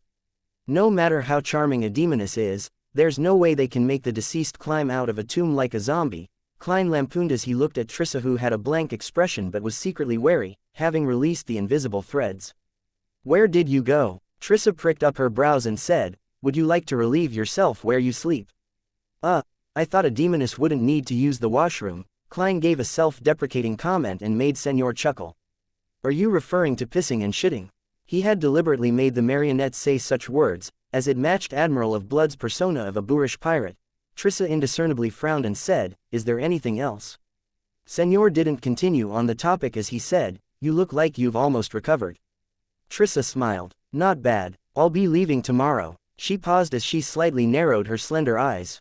To be frank, I doubt whether you're the real Admiral of Blood at times. Of course it's real. You should ask if he's alive or dead. With his interest piqued, Klein made Senor ask, why do you say that? Trissa's gaze swept over the wraith's face and said, it's said that Admiral of Blood is someone who indulges in his desires, and he has no resistance towards beautiful females and males. Yet, I don't see any sparks of desire when you face me. I believe the real Admiral of Blood would have added the condition of doing something I wouldn't want to in the agreement. Klein deliberated for 2 seconds and made Senor give a self-deprecating smile. I'm afraid of finding myself lost to pleasure and ending up being controlled by you. Trissa's expression instantly changed. This was indeed one of the reasons why she had raised the topic. To a demoness of pleasure, beyonders who habitually indulged in their desires were natural prey. Klein actively ignored the topic and made the marionette say, you're seeking out the target tomorrow. Very clearly, the Royal Guard captain knows you and knows what you look like. After all, you were arranged by them to be by Prince Edisic's side, Klein silently added. Trissa lowered her head and looked at her toes before chuckling. Rest at ease, I have the perfect plan. As she spoke, she turned her body sideways and casually looked deep into the sewers. If you set off from here, at the end of the 6th left fork is a hidden passage. It has signs of prolonged human activity. Heh, I discovered it while walking around in the past few days. I believe it has something to do with that girl, right? It's also the reason why you're here. Hidden passage. Klein didn't confirm or deny it. He made Senor smile and say, did you discover anything? Trissa shook her head. There was nothing at all. Perhaps only a certain pathway, or someone with a specific item, can find the clues. A marauder's intuition, or something on Hazel's person. Klein didn't make Senor continue on the topic as he pressed his hand to his chest and bowed with a smile. Since you've recovered, I can be at ease. The moment he said that, he suddenly vanished. Trissa focused her eyes into a stare, but it was to no avail. Only when the invisible threads she had released was hit by a breeze did she retract her gaze, confirming that Admiral of Blood had really left. At that moment, Klein had brought the wraith back to the manhole without attempting to explore the spot which Trissa had mentioned. There were 3 reasons for his decision. First, it had exceeded 100 meters. Second, he suspected that he wouldn't find anything since he wasn't from the Marauder pathway, nor did he have the corresponding items. Third, Trissa was still around. Furs woke up naturally on a Sunday morning as she got up to wash up.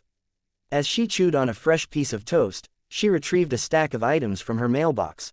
As she walked to the coffee table with a cup of coffee on it, she casually flipped through the items and discovered a reply letter she had been looking forward to. Throwing down the papers, bills, and other letters, Furs tore open the envelope. Teacher is already in Backland. Furs quickly read through the letter as she muttered in surprise. At the same time, she saw the toast in her mouth plunge to the ground. Chapter 786, Accounting Fraud. Hat trick in on Sherwood Burrows 22 Hope Street. Just as the attendant at the front desk was about to drink some water, she saw a lady walk in. The lady was about 1.65 meters tall, and she wore a light-colored dress with frilly sides. Her brown curly hair cascaded down as she wore colored glasses. She looked casual, just like someone who had just returned from Daisy Bay. She held a dark brown leather suitcase as she unhurriedly walked to the front desk. A lady with extraordinary disposition. Her attire is nice. How I wish I could see what she looks like without her glasses. As a female, the attendant habitually sized up her clothes and accessories. She then heard the lady say in a languid tone, 1 night. A single room. 2 soldi and 8 pence. The attendant gave her the room rate for the day and directly asked, do you have any identification documents? She wasn't too adamant about registering her identity, because the inn had no means of confirming the authenticity of the documents. Yes. The lady put down her dark brown suitcase and took out an identification document from her handbag before passing it to her. Margaret Taylor, the attendant muttered as she registered her before finding a bunch of keys. Room 2012. Thank you. The lady in fashionable attire received the keys, carried the dark brown suitcase, and walked towards the staircase. At this moment, an attendant in a red vest came over. He bowed and asked, how may I help you? He immediately cast his gaze on the dark brown suitcase. The lady curled her lips into a smile as she shook her head. There's no need, it's very light. With that said, she didn't stop as she walked up the stairs and entered room 2012.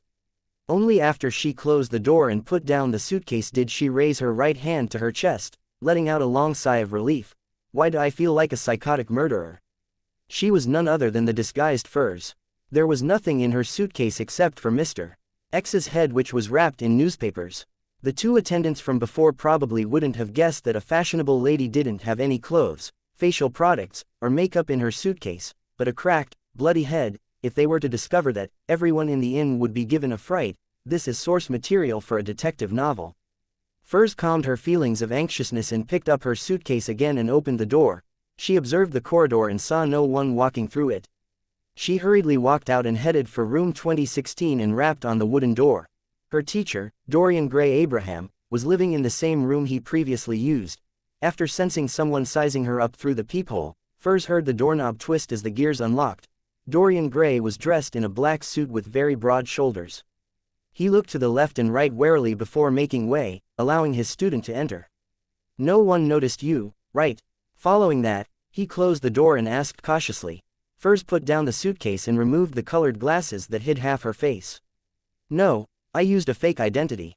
As a Beander in Backland with rather rich experience as a low-sequence Beander, having a few fake identification documents was necessary. Furthermore, she had Zio's expert help in such matters. The only problem was that it was ultimately a fake identity that couldn't stand up to police scrutiny. However, Furs had heard that there were places where real identity documentation could be obtained. Furthermore, they were documents which the police department had a record of, with the picture swapped. Of course, the price was much more expensive. Dorian nodded gently and silently exhaled.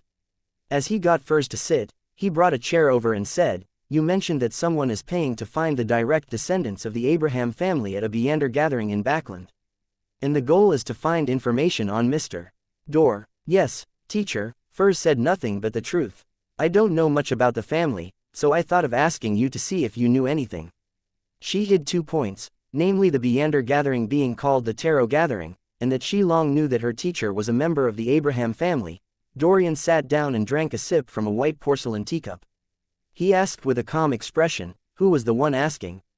"I'm not sure. I can only confirm that it was a woman. She had concealed her appearance. She seemed very powerful and must have quite a strong backing." Furs described her impression of Ma'am Hermit. What she didn't say was that this woman had close ties with Queen Mystic Bernadette.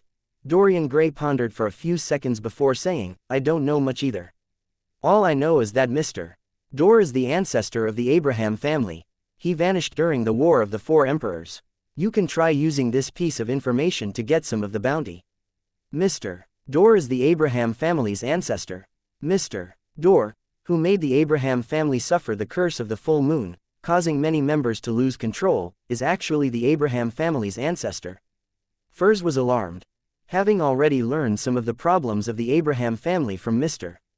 Fool. She couldn't believe that the cause of all of this was the source of the bloodline. Does Mr. Dor not know the consequences of his actions? Furs muttered silently as she couldn't help but frown. Dorian Gray noticed his student's abnormal reaction as he asked, somewhat puzzled, "Is there a problem?" "Oh no, I didn't manage to hide my expression," Furs deliberated and said, "I just don't understand. It's been more than 1,000 years, so apart from the Abraham family's direct descendants, who would wish to gather information on Mr.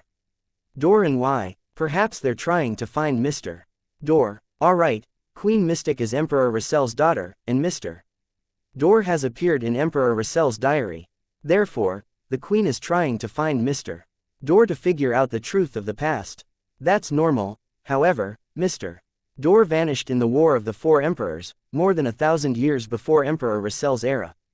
How did they manage to contact each other? Could it be that Emperor Rassel could also hear the full moon ravings? I remember Mr. Dor making a remark that Mr.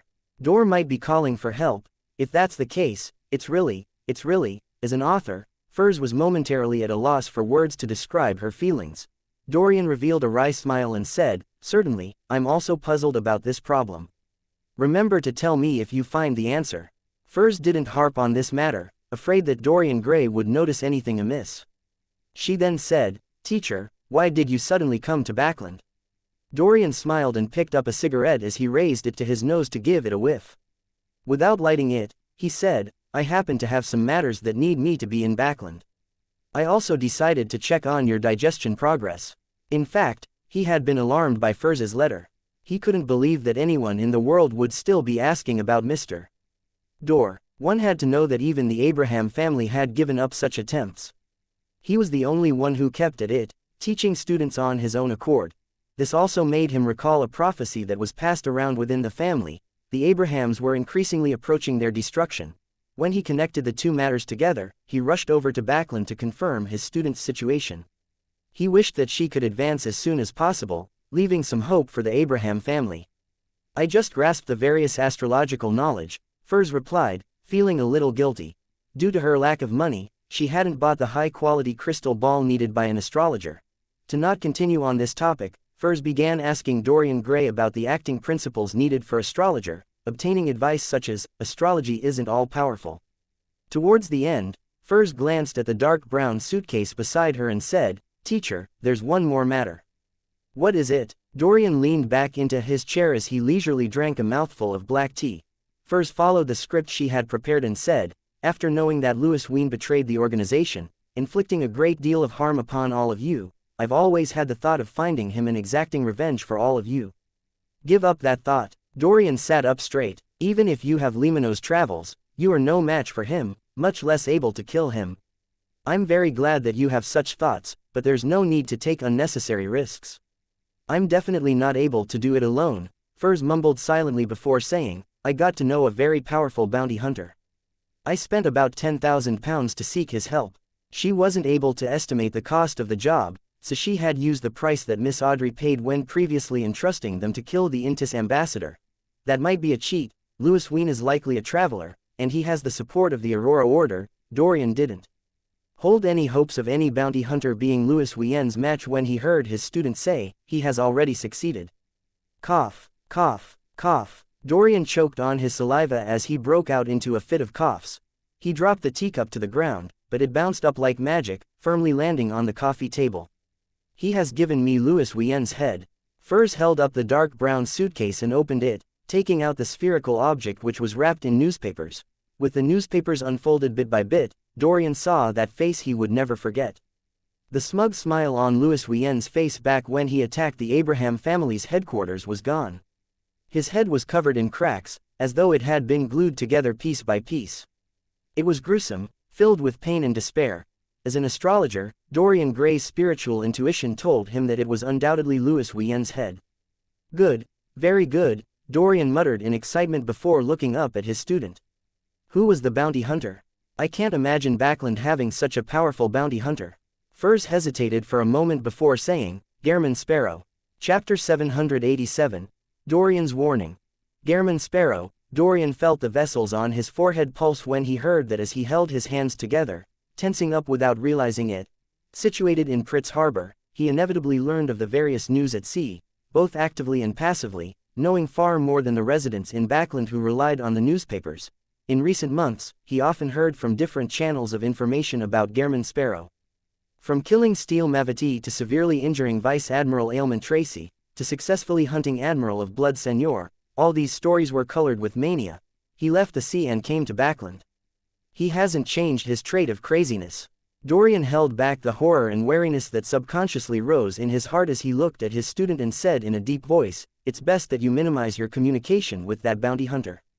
He's bound to get into big trouble one day, and it wouldn't take long for that to happen. Teacher is indeed experienced and has great acumen." He instantly saw through Mr. World's intrinsic nature. Unfortunately, I'm already a member of the Tarot Club, so it's impossible not to communicate with him. Furs adjusted her state of mind and sincerely nodded. Yes, teacher. Dorian composed himself and once again looked at his former student and current enemy, Louis Wien. However, this traveler could no longer speak. He didn't even have an iota of spirituality left. After a few seconds of silence, Dorian leaned back slightly and looked at Furs. You mentioned paying £10,000 for the job. He wasn't aware of Furs's financial situation, other than knowing that his student was a best-selling author who likely earned quite a bit from her royalties. Furthermore, she seemed to be doing quite well in the few Beander circles with transactions that rewarded handsomely. Therefore, it wasn't too surprising or unacceptable that she could save up £10,000. Furs fidgeted, feeling a slight guilty conscience as she said, "Is it too expensive?" She deliberately asked a question in order to hide the fact that she had mentioned a fake number, so as to show that she didn't have much experience in such matters. Dorian shook his head. No, it's too cheap. It's so cheap that I suspect whether Gairman Sparrow has other motives. As a member of the Abraham family which had suffered numerous setbacks, he often maintained a relatively high level of wariness. In the professional terminology of various clubs and gatherings, that's called a membership fee. Furs lampooned as she, frankly, said, there were other conditions, including everything on Louis Wien's person belonging to him, as well as the requirement of me providing him help. Also, I promise that if he's in need of cash in the future, I will compensate him an additional £3,000. That's reasonable, but just barely. Dorian nodded gently and said, usually, assassinating Louis Wien who had the Aurora Order backing him would cost at least £30,000. And if there are other situations, the price will be higher. Back then, Mr. World had used demigod powers recorded in Limano's travels. He probably encountered something else, an Aurora Order saint. Having had an edifying experience exerted on her by the Tarot Club, Furs wasn't unfamiliar with the Aurora Order's structure. She didn't hide her frown as she said, from the looks of it, it's indeed a little abnormal. Perhaps he's in desperate need of cash. Dorian thought and said, perhaps he cares more about Louis Wien's Beander characteristic. To the Beyonders of other pathways, it can be forged into a rather useful mystical item as long as he finds a suitable artisan. Dorian paused for 2 seconds before adding, there's no need to worry about that. Just stay away from him in the future. Perhaps he had long targeted Louis Wien, and he was just using the information you provided to carry out the assassination while still getting an additional bonus. Dorian didn't continue on the topic as he took out a fist-sized pure crystal ball from his pocket. It's made of star crystal, and it can effectively raise your astromancy. The light shone in from outside the window as resplendent waves surfaced within the crystal ball. Without waiting for Furs to reject, Dorian chuckled. Louis Wien is my enemy. The payment used to get rid of him should be paid by me. I don't have that much cash at the moment, and I can only use some items to deduct from the payment. No, there's no need. Furs shook her head, partially genuine, but partially in contradiction to her will. It was genuine because she only wanted to seek revenge for her teacher back when she thought of getting rid of Louis Wien without considering the possible rewards she could later receive. It was in contradiction to her will because she couldn't reject the reward. Dorian said with a stern expression, "Do you wish for me to be ashamed and uneasy?" "Don't worry, I still have quite a bit of wealth." Furs nodded in response. "All right then." Dorian smiled once again. "Also, I've brought you the scribe potion formula. You can gather the corresponding ingredients as you digest the astrologer potion." "Heh, I'll prepare one of the main ingredients for you, the brain of an Asman. You'll have to rely on yourself for the rest." An Asman was said to be a monster that existed in ancient times. It looked like an unprotected human brain that could fill a room.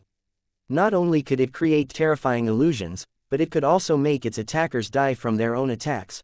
As he spoke, Dorian took out a yellowish-brown goatskin and passed it to Furs. Furs received it in gratitude and quickly scanned the list of main ingredients. One complete brain of an Asman, cursed artifact of an ancient wraith. I hope I can gather the remaining ingredients before I finish digesting the astrologer potion. Just as Furs rolled up the goatskin, she saw Dorian take out a pure golden box from his suitcase.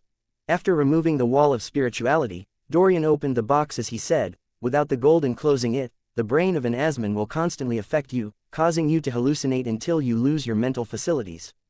Inside the squarish box was a blob of grayish-white, translucent, and wrinkled object. It was about a fifth the size of Louis Wien's head. As expected of a family with a long history, Furs sincerely thanked him once again and received the golden box.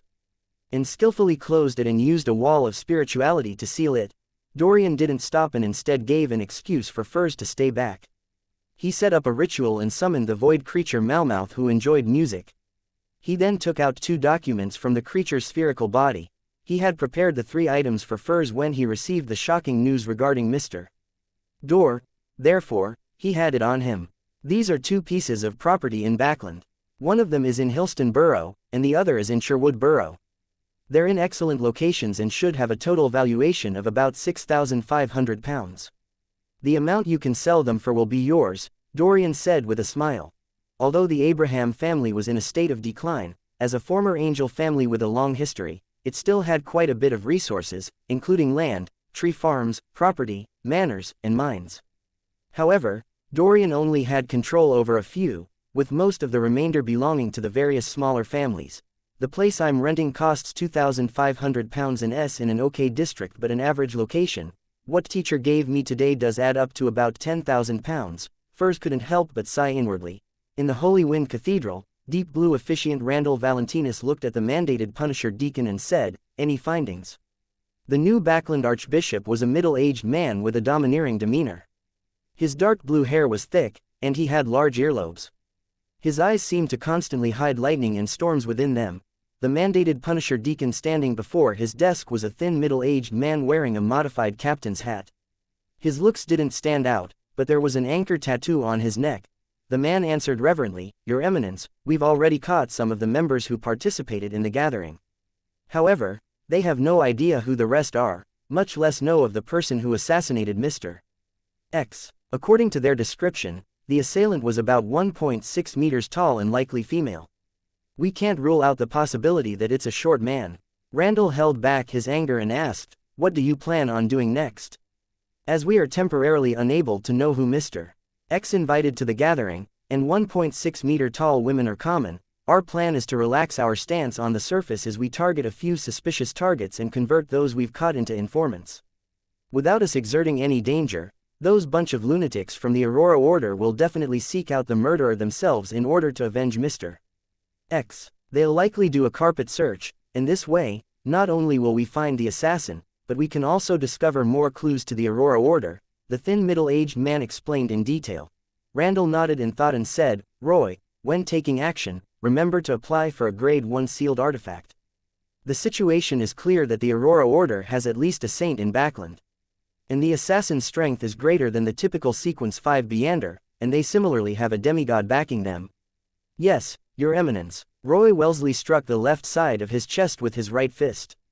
Dwayne, you often exceed my expectations. It hasn't taken you long to finish studying the revelation of Evernight's Book of Wisdom. Inside St. Samuel Cathedral, Bishop Electra closed the Bible in his hands and smiled at the pious tycoon with gray sideburns and deep blue eyes. Klein laughed and replied, "This is expected of a believer. Next up is the study of the letters of the saints." "Yes, which saint do you wish to begin with?" Electra asked. Klein looked to his sides and chuckled. "Let's do St. Samuel then." Electra wasn't surprised at that as he seriously introduced. St. Samuel was a Backland archbishop during the fourth epoch of the Truncest Empire. He contributed greatly to the spreading of the goddess's faith and entered her divine kingdom before dying, becoming an angel. As he spoke, he flipped to the corresponding letters of the saints. At this moment, Klein's spiritual perception was triggered. He felt a deep sense of evil and diabolical will spread above him. Following that, a cold and quiet feeling extended from underground, leveling everything and restoring the cathedral to its former tranquility. Bishop Electra snapped out of his daze and said to Dwayne Dantes, who didn't seem to detect anything, "Sorry, I just recalled something." Chapter 788, Hidden Passage.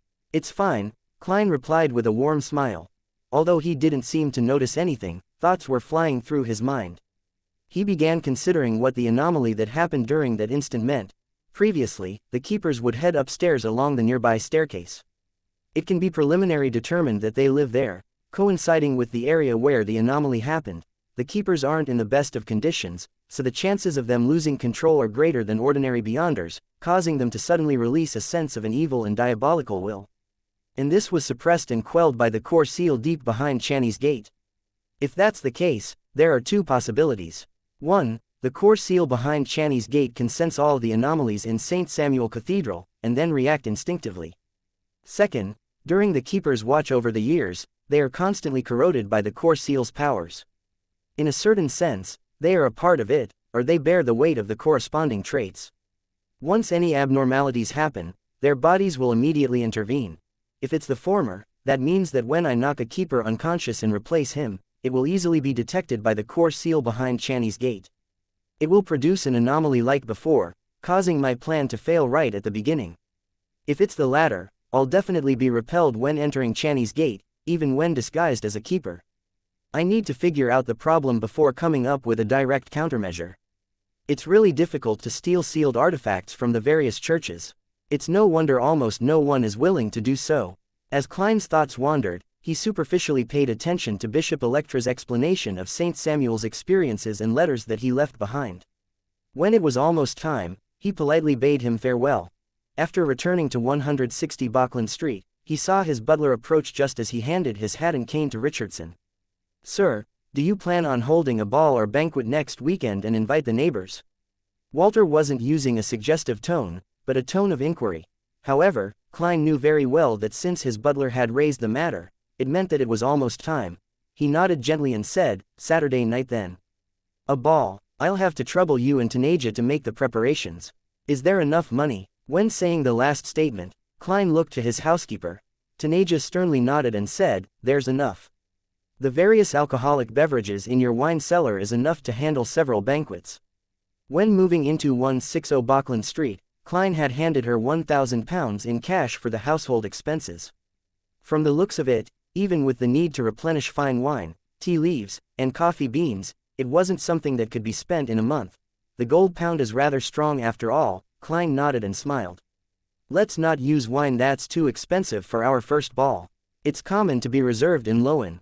"Yes, sir." Although Walter was very aware of how to run a ball, he still paid serious attention to his employer's instructions. He paused and said, "There are only two things you need to do.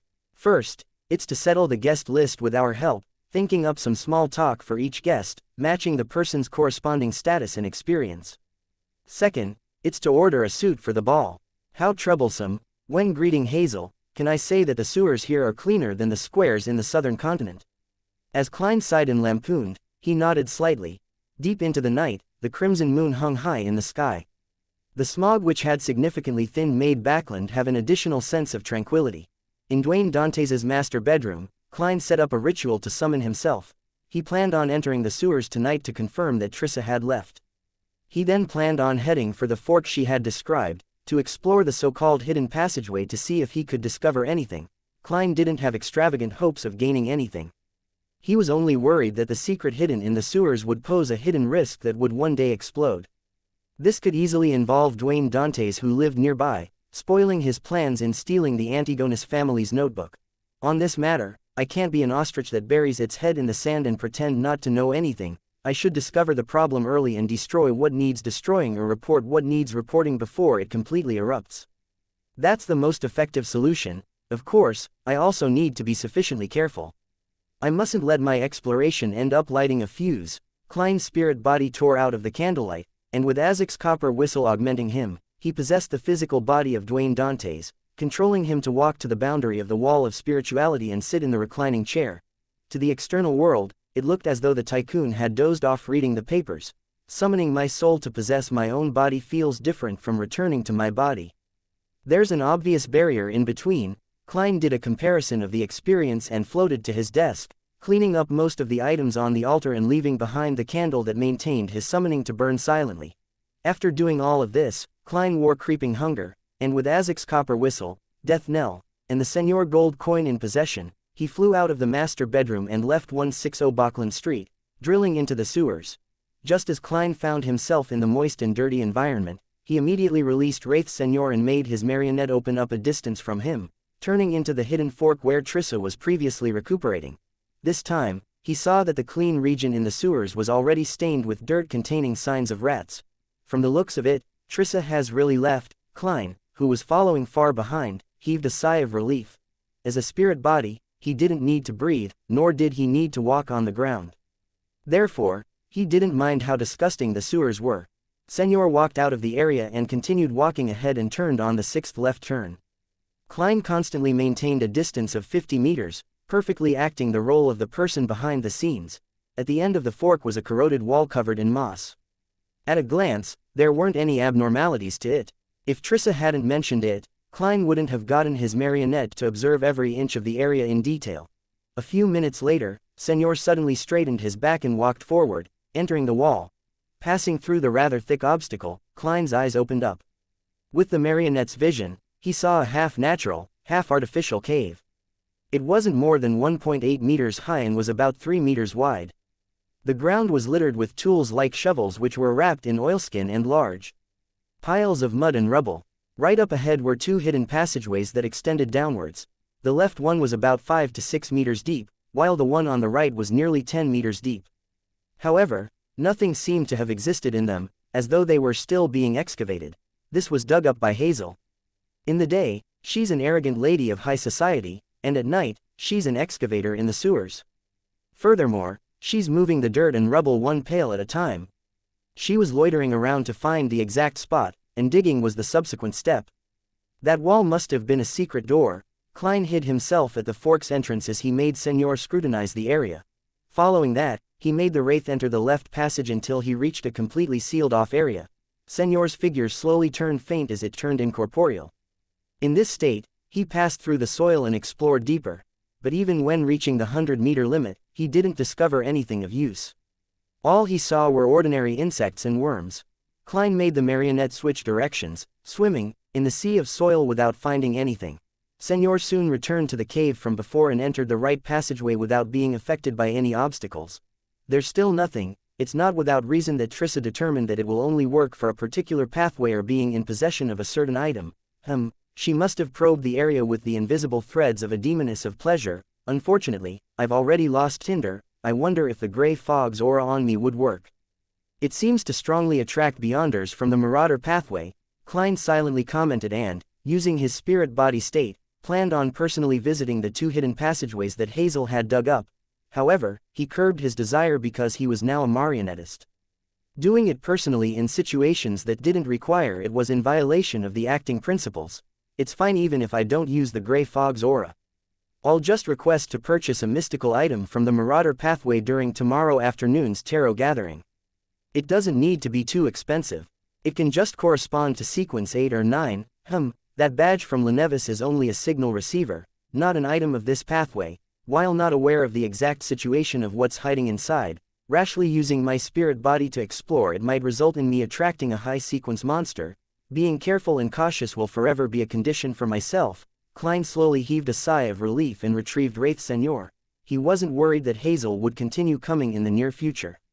Any person with normal intelligence wouldn't continue coming unless they had the means to deal with the situation from before. Ignoring how Hazel hasn't had any contact with Beyonder circles, even if she has, getting an item from the Sun domain isn't simple.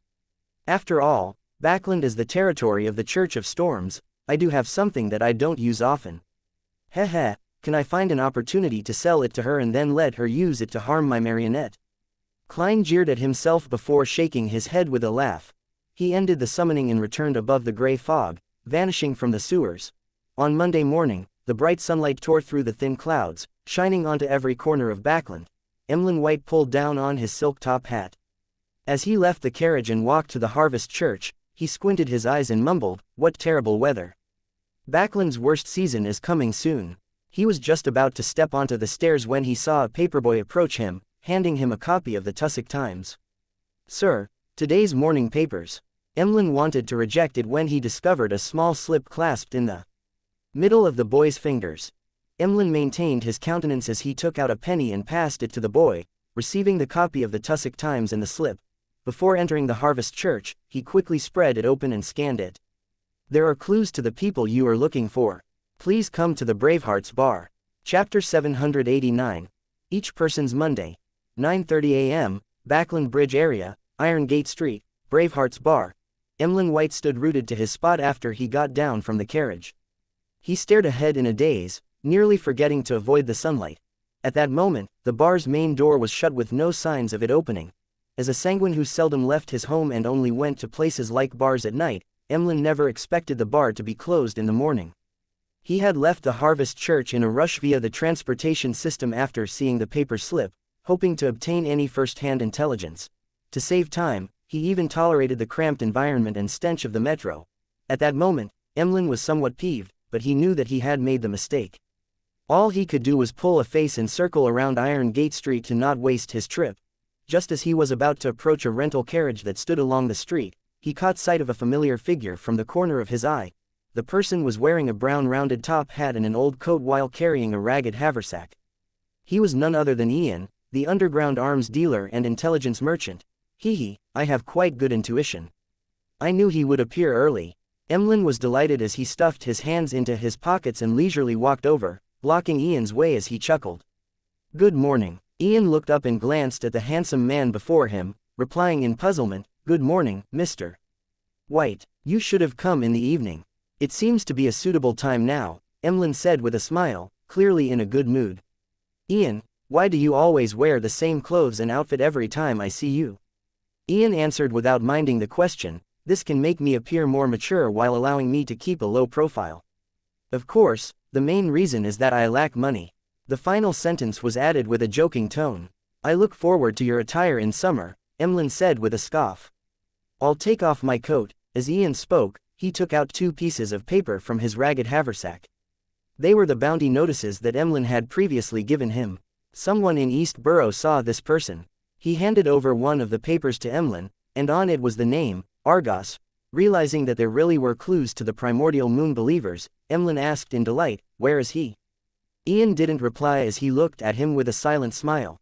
Experienced, Emlyn immediately took out his wallet and gave £150 to Ian. "That's your reward." Ian smiled and said, "There's still another half to go." Another half? Emlyn nearly wanted to let this merchant in front of him know the prowess of a sanguine. This was because an effective clue cost £20, while an exact location cost £150. However, he quickly read between the lines as he asked in pleasant surprise, "Another one was found?" "Yes." Ian handed him the remaining piece of paper in his hand. "While my friend observed Argos and confirmed his residence, it was discovered that he had met with this person named Gallus Kevin. Therefore, I've obtained the residence of the 2 targets at the same time." "Very good." Emlyn emptied his wallet and gave another £150 to Ian. He was abnormally delighted. He felt that the ancestor and Mr. Fool were blessing him. This was because there were only 5 targets, and he had successfully hunted one. Now, with 2 additional clues, all he needed to do was succeed in order to declare himself victor regardless of what the other sanguine did. Ian seriously counted and checked the notes before saying with a suppressed voice, Argos is on the 3rd story of the apartment block at East Borough's 6 Limestone Street, opposite the public washroom. Gallus Kevin is similarly in East Borough. He stays in the room beside the staircase on the 1st floor at 19 Beluga Whale Street. I will confirm your intelligence. I believe you wouldn't wish to abandon your business for a mere £300. Emlyn nodded gently as he gave a warning. Following that, he chuckled and said, they were found so easily. Ian's red eyes darted around slightly as he said, first, many bounty hunters are my friends. They have many informants in East Borough. Second, those 2 gentlemen didn't have great disguises. Despite being in East Borough, they wore very different attire from the people around them. If they were willing to wear more ragged clothes and did more than 12 hours of labor work, I believe they would be hard to find in the messy East Borough. Is that so? One needs to take note of the difference in environment when hiding oneself. Emlyn muttered silently to himself, feeling as though he had learned a new trick. He didn't plan on heading to East Borough immediately. This was because even if he took action in the day, it would be very difficult to escape without causing a commotion. It was a rather dangerous act in Backland, as it meant that the mandated punishers or nighthawks might come knocking at the door just after he sneaked back home. Emlyn planned on verifying the situation and taking action between 8 to 9 in the evening after the tarot gathering. The primordial moon believer from before was quite strong. These 2 likely aren't weaker. Although I have confidence, it feels unsafe only relying on myself. As Emlyn considered the problem, he waved his hand and bade Ian farewell. He rode on a rental carriage, heading back for the south side of the bridge. Audrey stood behind a railing, watching the servants placing the items that had been brought from the family castle in suitable spots. The scene was bustling but orderly. I'll send someone to Associate Professor Michel later and tell him that I'll be paying a visit to the Relic Search and Preservation Foundation. I hope that they've obtained some items that have been tainted with Viander effects. As Audrey's mind wandered, she couldn't help but smile. She was proud of her decision of donating the funds to establish the foundation. When her eyes that were as beautiful as emeralds saw the time on the wall clock, she hurriedly reined in her thoughts and turned to return to her bedroom. Susie was slumped in a corner of the bedroom. Its front paws were crossed, giving it a sense of elegance. In front of it was an open book. There were dense lines of text written on it. Susie would raise one of her front paws from time to flip the pages she read with great seriousness.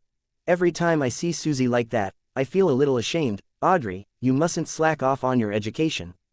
Audrey encouraged herself in silence as she approached, planning to get Susie to head outside to guard the door. Susie looked up and glanced at Audrey before standing straight up, saying, I got it. After saying that, it briskly ran out the bedroom without closing the door. I haven't said anything. Audrey blinked as she softly muttered to herself.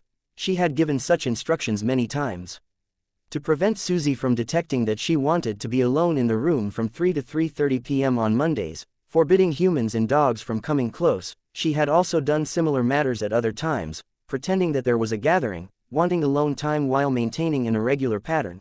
I have to say that Susie's existence has effectively raised my motivation to learn, as well as how strictly I handle matters. I can't be inferior to a dog.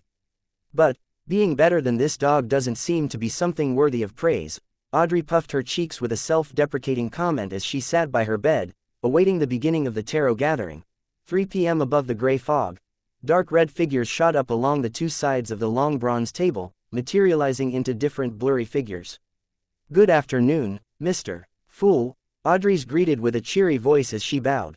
The other members greeted one after another until the existence at the seat of honor nodded in response. While sitting down, Furs couldn't help but look at Mr. World, wondering what she should use as an opening. Apart from passing on her teacher's reply to Ma'am Hermit, she planned on doing a few matters. 1. She wanted to tell Mr. World that due to the difficulty of the mission, she would pay him more, but it required him to wait. This was because the sale of the houses took time. 2. After brainstorming, she thought of a good way that could earn money and raise her strength. She had gained inspiration from the world's actions. Rent out Limano's travels. When a member needed an item to temporarily raise their combat strength to deal with certain situations, they could rent Limano's travels from her. The rent could be paid in 2 forms, cash which wasn't too expensive or to record Viander powers instead. This also meant that the renter had to guarantee that the spellbook was returned with more filled pages. Of course, as the provider, Furs would record useful apprentice powers like door opening, providing the renter with relevant help. A problem that could easily happen in this transaction was that the renter might not return it, but with Mr. Fool witnessing these exchanges in the Tarot Club, Furs believed that no one would be blinded by greed, and the death of the renter was a low probability event for losing Limano's travels. But with everyone knowing that they could pray to Mr. Fool in times of danger, death was an even smaller probability. How can there not be any risks when doing business? I will talk to Mr. World about when he will use it so that there won't be any conflicts. Furs retracted her gaze and heard Ma'am Hermit speak. Honorable Mr. Fool, I have 2 pages of Russell's diary this time. Ever since contact was made with Queen Mystic, the receiving of diary pages has stabilized in a rather terrifying manner. Klein nodded slightly and chuckled. After a brief silence, Catalia conjured 2 yellowish-brown pieces of paper. They leapt into Mr. Fool's palms as if they had tunneled through the spirit world.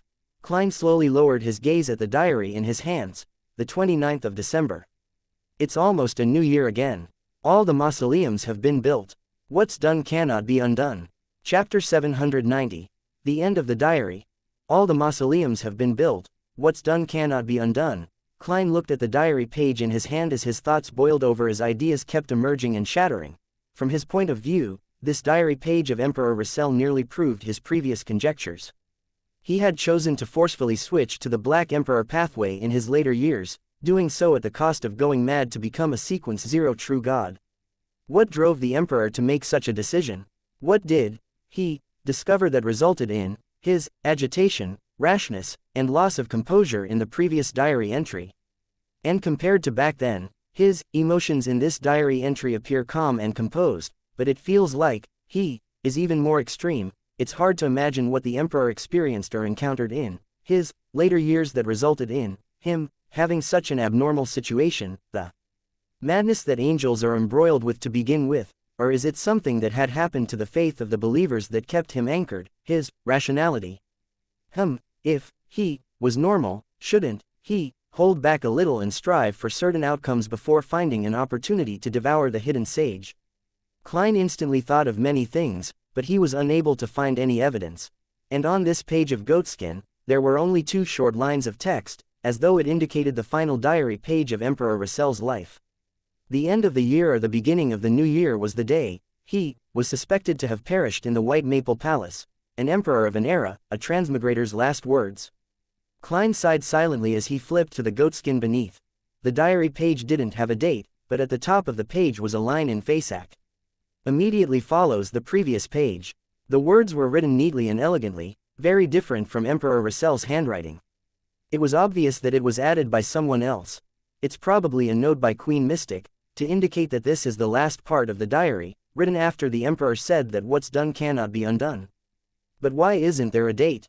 Klein was deeply puzzled as he read the corresponding content, his gaze freezing up. I believe I'm not the only transmigrator in this world. If there's anyone else who can read my diary, remember to carefully select your Beander pathway. Once you choose this, it pretty much confirms your allies and your enemies.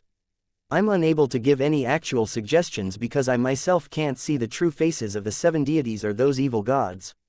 This might be partially related to the second blasphemy slate that the ancient organization hides. Unfortunately, I only have a rough idea of the hidden parts, and I'm unable to verify them. Similarly, I don't know what's written on the first blasphemy slate either. A useful warning is to not choose pathways with sequence 0s that are occupied, and also be careful of neighboring sequence 0s and sequence 1s. I've suffered tremendously on this aspect. As for what sequence 0 represents, search for my other diary pages if you aren't aware. Heh, this page is equivalent to the afterword of my life. If I succeed, I'll be a god, and it will be another story. If I were to fail, there wouldn't be a future. Perhaps, well, you know. Go, my friend who understands my diary, go seek out the secret of transmigration and the truth hidden within. I'll be watching you, if I'm still alive. Finally, let me warn you that you have to remember. Be careful of the moon. Klein wasn't surprised about there being more than one transmigrator. After all, he had long known of a senior, in the form of Emperor Russell. He was puzzled about the details that the Emperor had used to determine that there wasn't only one transmigrator. This was a very important point, as it held great meaning as to whether there were incomparable problems in his bid to return home. This was like an unknown equation.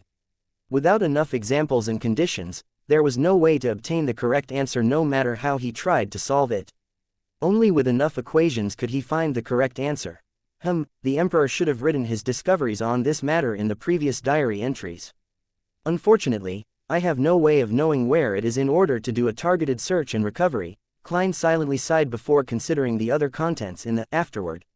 The hidden contents in the second blasphemy slate which the Twilight Hermit Order showed. Did they deliberately hide the contents, or did they not actually obtain it? The second blasphemy slate was actually split into 2 parts, with the other half landing in the hands of other factions. My pathway has already been determined. It was selected based on the exclamation found in Emperor Russell's diary. From the Emperor's afterward, I can be a bit assured. The seer pathway doesn't have a sequence 0 because the mad sequence 1 Zeratul is still alive. And according to the law of Beander characteristics conservation, this subdivision part can probably be called the law of incompatibility. If there's a sequence 1, there's no sequence 0. I need to be careful of Zeratul, Mr. Dor, Blasphemer Amen, and Pallas Zoroast, as well as the other sequence 1s who exist in these 3 pathways. What does being careful of the moon mean? Be careful of the primordial moon. That could be said directly. Wait, the Emperor apparently had thoughts of exploring the Crimson Moon before. Could it be that he finally committed himself to do it and discovered something on the moon, which is why he warned other transmigrators to be careful of the moon?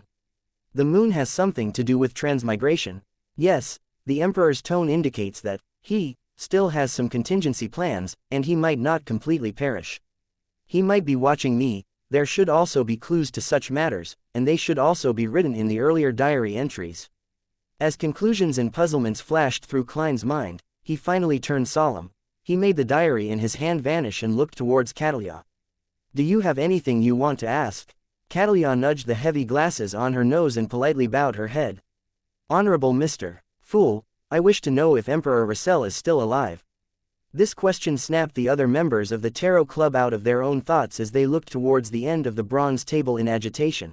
Although Emperor Russell being alive wasn't directly related to them, nor would it bring any obvious influence, this topic was enough to stir the thirst hidden deep in the hearts of people regarding rumors and gossip. I thought I would be immune to such matters after advancing to a psychiatrist. Sigh, I'm really curious. Audrey looked at Mr. Fool with bright eyes as she waited for him to give the answer. Only Derek was uninterested in the matter. The reason why he looked at Mr. Fool was solely because everyone else had done so. Indeed, Queen Mystic's questions are basically targeted at the diary pages she provides. Klein didn't feel stumped as he skillfully chuckled. By using the answer, perhaps, he was expressing that Emperor Russell had the hope of saving himself. As for whether he eventually succeeded or whether there was an accident, it wasn't in the scope of the question that might not have an answer. Perhaps, Mr. Fool is implying that Emperor Russell might still be alive. Catalia and company felt as though they had heard the greatest secret in the world as they felt a little agitated and excited. However, they could also sense the underlying tone in Mr. Fool's words. Due to the lack of diary entries and with him having just awoken recently, he was unable to determine if Emperor Russell had seized an opportunity. To determine that would require more clues and evidence in the future. Regardless, Emperor Russell was likely mentally prepared for the assassination. Without giving Justice, the Hanged Man, and company to think of the related problems, Klein leaned back and said with a calm tone, "That's all from me." Furs hurriedly snapped out of her fantasizing of Russell's late years as she looked to the end of the bronze table. Honorable Mr. Fool, I wish to communicate privately with the world. It will end quickly. What does she want to communicate with Gehrman Sparrow about? Isn't Mr. X's matter over? Klein thought in puzzlement as he nodded gently. Following that, he blocked the senses of the other members and controlled the world to chuckle hoarsely. Is there anything else? Furs deliberated for 2 seconds and said, "This is the matter. Mr. X's head allowed me to receive a handsome reward. I believe that I didn't pay enough on this matter to match the difficulty of the mission. Therefore, I wish to compensate you. How much do you wish to receive? Not bad. You actually want to compensate me without any prompting. Although Miss Magician is a little greedy on gaining petty advantages, she's still an honest person. It's very normal to earn some profit while making a transaction. It's not considered greedy." The pleasantly surprised Klein sighed inwardly in praise as he made the world chuckle. "How much can you pay?" Furs hesitated for a moment and said, £5,000. She had used the £10,000 price she had informed her teacher, and planned to split it evenly with Mr. World. Furthermore, she needed the recipe, crystal ball, and Beander ingredient, thus, she planned on selling the two properties and give him money directly. And as for the reason why Furs was this generous, it had to do with the mission being harder than she had expected while also paying too low a price. In addition, she was increasingly fearful of the world German Sparrow. She didn't dare to offend the crazy adventurer and terrifying bounty hunter. The Abraham family gave quite a huge reward. Klein controlled the world to say with a laugh, if you can use large amounts of gold coins in place of notes, you can pay less. It will just depend on how much you can gather. I'll try my best. Although Furs was very puzzled over why Mr. World valued gold coins that much, she didn't dare to ask. He had done the same with Ma'am Hermit's transaction previously. She paused before asking, Mr. World, when would you need to use Limano's travels? I plan on renting it out before and after that period in order to earn some money and Beander powers. Rent it out? Rent out a mystical item? Klein was taken aback upon hearing that. He never expected Miss Magician to have such business-oriented mind. Chapter 791. New Model. As a youth that came from the internet age on Earth, Klein quickly understood Miss Magician's idea, how she prepared to do it, and what she was relying on. Isn't this sharing economy? With the Tarot Club and the Fool, there's no technological limitation. Miss Magician is usually lazy and doesn't have a strong presence, but I never expected her to have sharp acumen on such matters. It also stems from me requesting to borrow the spellbook. Regardless, to be able to quickly be inspired and set up a business model is pretty good. Klein deliberately made the world German Sparrow hesitate for a few seconds before saying, I might need it this weekend and next week. He was estimating this based on the time it took Mr. Hanged Man to return from the Abyss Maelstrom to the Rorstad Sea, while also allocating time for him to stabilize his spirituality and replenish his supplies. When the time came, they would join forces to explore the primitive island with many Beander creatures. Furs hurriedly nodded. All right, I will make the arrangements to prevent others from using it. As she heaved a sigh of relief, she requested Mr. Fool that he bear witness for the subsequent rental agreements. After obtaining a confirmation from him, she indicated that she was done with the private communication. Following that, she conjured Limano's travels and surveyed the table. Everyone, I have here a mystical item. It has a total of 38 pages.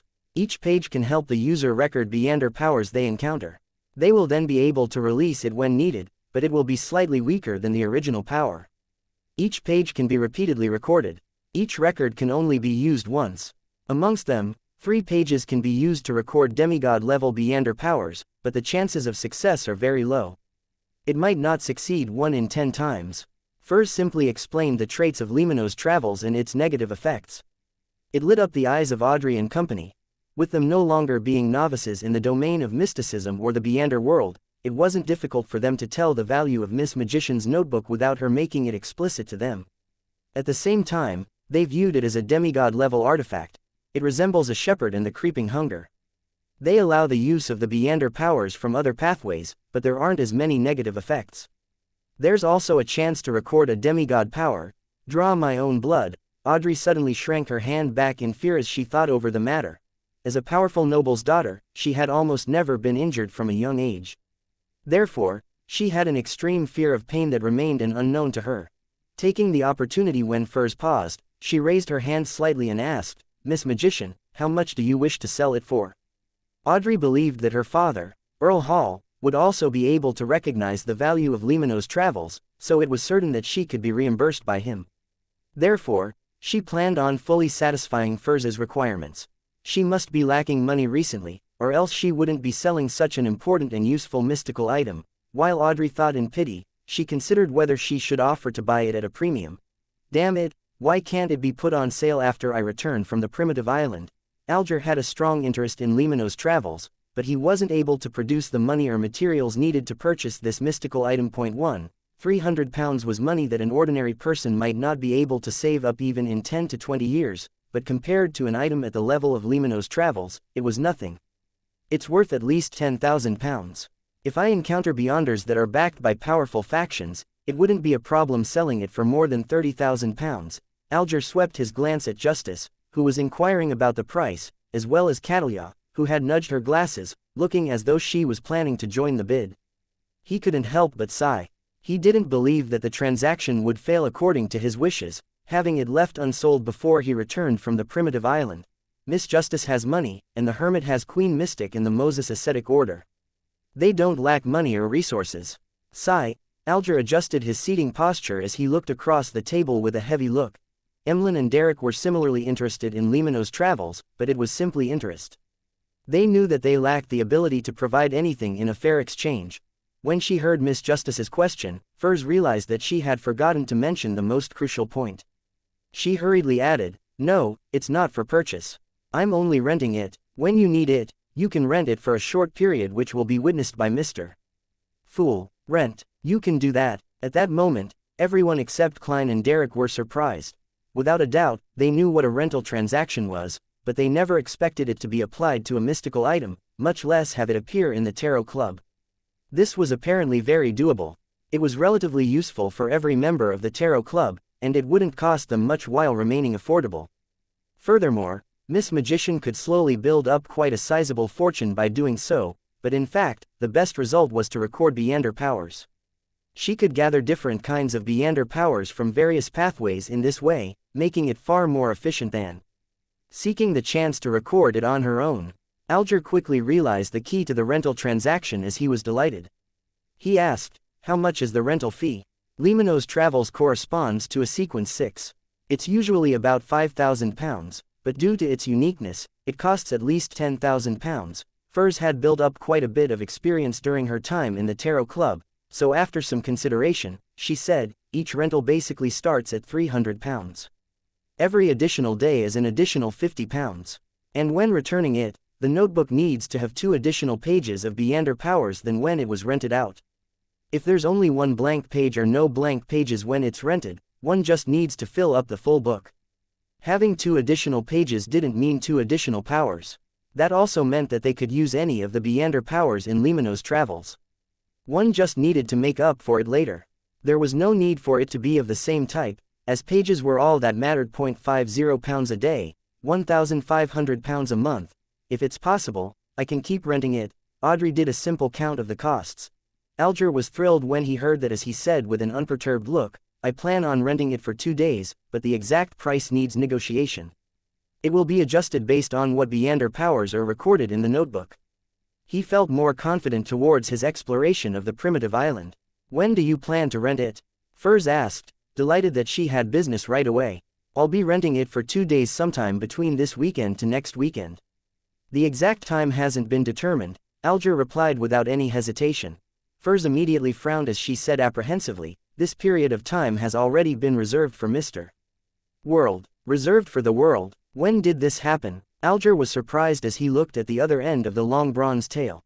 He soon came to a realization that it had been agreed upon during their private communication. Why would they come to such an agreement? Miss Magician doesn't need to have informed him ahead of time. They had other transactions during the private communication. What kind of communications and transactions would they have? Miss Magician had commissioned the assassination of an Aurora Order Oracle. The world had accepted the mission, and one of the traits of the Oracle is the ability to record and use the Beander powers of others once. This is identical to Limano's travels. Does this mean that the world has already succeeded? As such, Miss Magician is indebted to him, and she hadn't fully resolved it. Now, she came up with this method to pay off the rest. Alger eliminated the possibilities and finally felt that he had found the truth. Without anyone catching wind of it, the world Gehrman Sparrow had already hunted an Aurora Order Oracle, an oracle suspected to be a Sequence 5. This secretly made Alger feel alarmed because he was about to cooperate with the world soon. Thankfully, there's Mr. Fool bearing witness. As a blessed, Gehrman Sparrow wouldn't violate the agreement he makes in front of a god. Alger consoled himself and retracted his gaze from the world. Meanwhile, Audrey and Catalia had recalled the matter of the Aurora Order Oracle from the transactions involving both Miss Magician and Mr. World, as well as how the Oracle's powers were similar to Limano's travels. Hence, they believed that the world might have already completed the mission. Renting the spellbook was one of the parts to completing the transaction. Emlyn didn't think about such matters, putting his focus on the unavailability of Limano's travels this weekend and the following week. In other words, I can borrow it for the next few days. If I have help from this notebook, those 2 primitive believers wouldn't be able to pose a threat. Emlyn looked around and turned anxious as he leisurely said, "Can I rent it for today and tomorrow? £400 plus 2 pages of Beander powers," Furs directly announced the price. Emlyn nodded gently. "Introduce what Beander powers are recorded first. If they aren't very useful to me, I wish that the price can be lowered because I'll need to waste time recording powers." Furs flipped through Limino's travels and began to give a vague introduction. Door opening, black screen, tumble, teleport, lightning strike, float, flight, windblades, why are there so many Beander powers in the storm domain? The world has used it before. He recorded the Beander powers corresponding to see God from Mr. Fool. When I return to the cathedral, I should find out what recently happened in Backland. That oracle couldn't have died without a trace. As Alger listened, he began thinking of investigating the matter. Chapter 792, The Fool's Authority. The hermit similarly thought of the world Gehrman Sparrow from hearing the Beander powers which were recorded in Limino's travels. I wonder if I can pay a certain price to get the fool to showcase demigod powers of the storm pathway as well as his domain. This will be better than seeking the help of the Moses ascetic order. That will make them know of my possession of Limino's travels. I should first write to Her Majesty. Perhaps she will come to the future to showcase her powers. Catalia was increasingly convinced that the spellbook had a value that exceeded its level and was very regretful that Miss Magician was only renting it. After hearing the description, Emlyn heaved a sigh of relief. This was because the Beander powers like lightning were very lethal against artificial vampires. Of course, it was the same for Sanguine. Very good.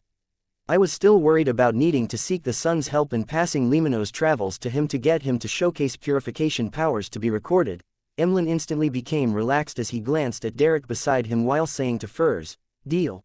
£400 with the recording of a few Beander powers was nothing compared to the completion of his mission. I can earn money quickly and also obtain Beander powers this way." Furs suddenly felt that her future was bright as she hurriedly smiled. "All right, I'll get Mr. Fool to transfer it to you after the gathering." Right on the heels of that, she turned to say to Catalia, "Ma'am, the Abraham family's direct descendant has given a reply. Do you wish to communicate privately or have me directly say it out loud?" Catalia thought and said, "Let's do it privately." Soon, the others had their senses blocked as Furs recounted what her teacher said. They don't know much about Mr. Door either. They only know 2 things, no, 3. First, among their ancestors, there is an existence known as Mr. Door. Second, this ancestor vanished in the War of the 4 Emperors. They've been struggling to find him. Third, they will hear ravings that can cause a loss of control during the full moon and blood moon.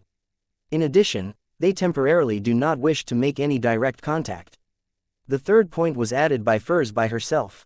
She wished that Ma'am Hermit and the Queen Mystic behind her could use this to further understand Mr. Door's matters. This was beneficial in helping the Abraham escape the fate of being cursed. Mr. Door is the Abraham family's ancestor and he vanished in the War of the 4 Emperors. He would create ravings during full moons. The latter was confirmed by Mr. Fool, so there's nothing suspicious. That is to say that although Mr. Door has vanished, he still can affect Beyonders of the same bloodline, as well as living beings that used certain items during the full moon and blood moon. This means that he hasn't completely lost his connection with the real world. This is how the Emperor was able to interact with him. Her Majesty once said that there were members of the Abraham family who worked for the Emperor back then. Catalia had some theories as she gently nodded. "If there are any questions, I'll get you to pass them on. I'll pay the remaining £650 today." With £650, along with Mr. Moon's £400, I've made a profit of £1,050 today. Together with the £730 from before, as well as the sale of the 2 properties to pay Mr. World, I might still have 1,000 left. My savings are about to exceed £3,000. This way, I'll have the money needed to purchase the other main ingredient for Scribe. I might still have some left over. At that moment, Furs suddenly found herself a little wealthy. This made her consider helping purchase the Interrogator Beander characteristic for Zio to make up for the risk she had to endure over Mr. X's assassination. After the blocking of senses was lifted, Furs heard the world Gehrman Sparrow speak before she could say a word. "I need a mystical item from the Marauder pathway. It can be at sequence 9 or 8. Catalia considered for a moment and said, "I can ask around for you." However, items of the Marauder pathway aren't common. There might be a premium involved. No problem. Klein controlled the world to provide the response. He then made his marionette look at the now wealthy Miss Magician. I want to sell an interrogator Beander characteristic for only £1,000. Typically, this sequence 7 Beander characteristic which could be used as a main ingredient should have been priced around £1,200, but Klein had 2 sets at the moment. Furthermore, considering how he had used Miss Zio's identity to participate in Mr. X's gathering, there was a certain degree of danger he was bringing to her, therefore, he gave a slight discount. It's only £1,000. That's like a sale at a department store. But why does Mr. World know that I want it? He is Mr. Fool's blessed. The interrogator Beander characteristic was in his hands, and he is also aware that I can now afford it. Furs was stunned for 2 seconds as she nearly forgot to reply. During this process, Audrey held back the urge to engage in shopping, because she knew that Zio needed the item £1,000. An interrogator's Beander characteristic. Catalia seriously thought over the hidden intent behind the world when she heard Miss Magician say, "Deal." I haven't even made my offer, Catalia mumbled inwardly as she maintained her silence. She could tell that the world and the magician had reached a strange level of understanding on this matter, so she didn't interject. Similarly, she also sensed that something good had happened to the hanged man this week. He appeared more spirited than before, appearing more confident. He previously purchased the potion formula and main ingredients to Ocean Songster. He had also asked me where Obninsk that do not belong to the Church of Storms can be found. This is likely related to the ritual. He has already advanced. Catalia suddenly felt a sense of danger. As the Admiral of Stars who was famous throughout the 5 seas, she always felt a sense of superiority in the Tarot Club. But in recent times, with the world Gehrman Sparrow showing his ability at hunting pirate admirals, followed by the Hanged Man reaching Sequence 5, a Sequence 5 that made him adept at sea battles, she felt that she no longer had the right to belittle others. She felt a sense of urgency that hadn't existed in her for a long time. However, I have Sequence 4 ahead of me. It's the boundary between spirituality and godhood. It's not that easy to advance. I still don't see any hope despite preparing for years. Catalia sighed inwardly as she looked at the world Gehrman Sparrow and asked, any chances for the blood of a mythical creature? I've been waiting for you to ask this. The fool Klein smiled while watching the transactions as he controlled the world to hoarsely laugh. That angel got me to ask you what you can give him in exchange for a drop of blood. He emphasizes that it needs to satisfy him. Angel, Mr. World directly contacted an angel. Furthermore, he has convinced the angel to provide a drop of blood. Audrey was first alarmed before her thoughts raced as she turned to look at the seat of honor. She suspected that the world, Mr. Fool's Blessed, had contacted an angel that was in service to Mr. Fool. She was like the magician, believing that the world only knew of clues to the location of an angel or its remains. They never expected him to directly converse with an angel. One had to know that the grounded angels were equivalent to the leaders of the 7 churches.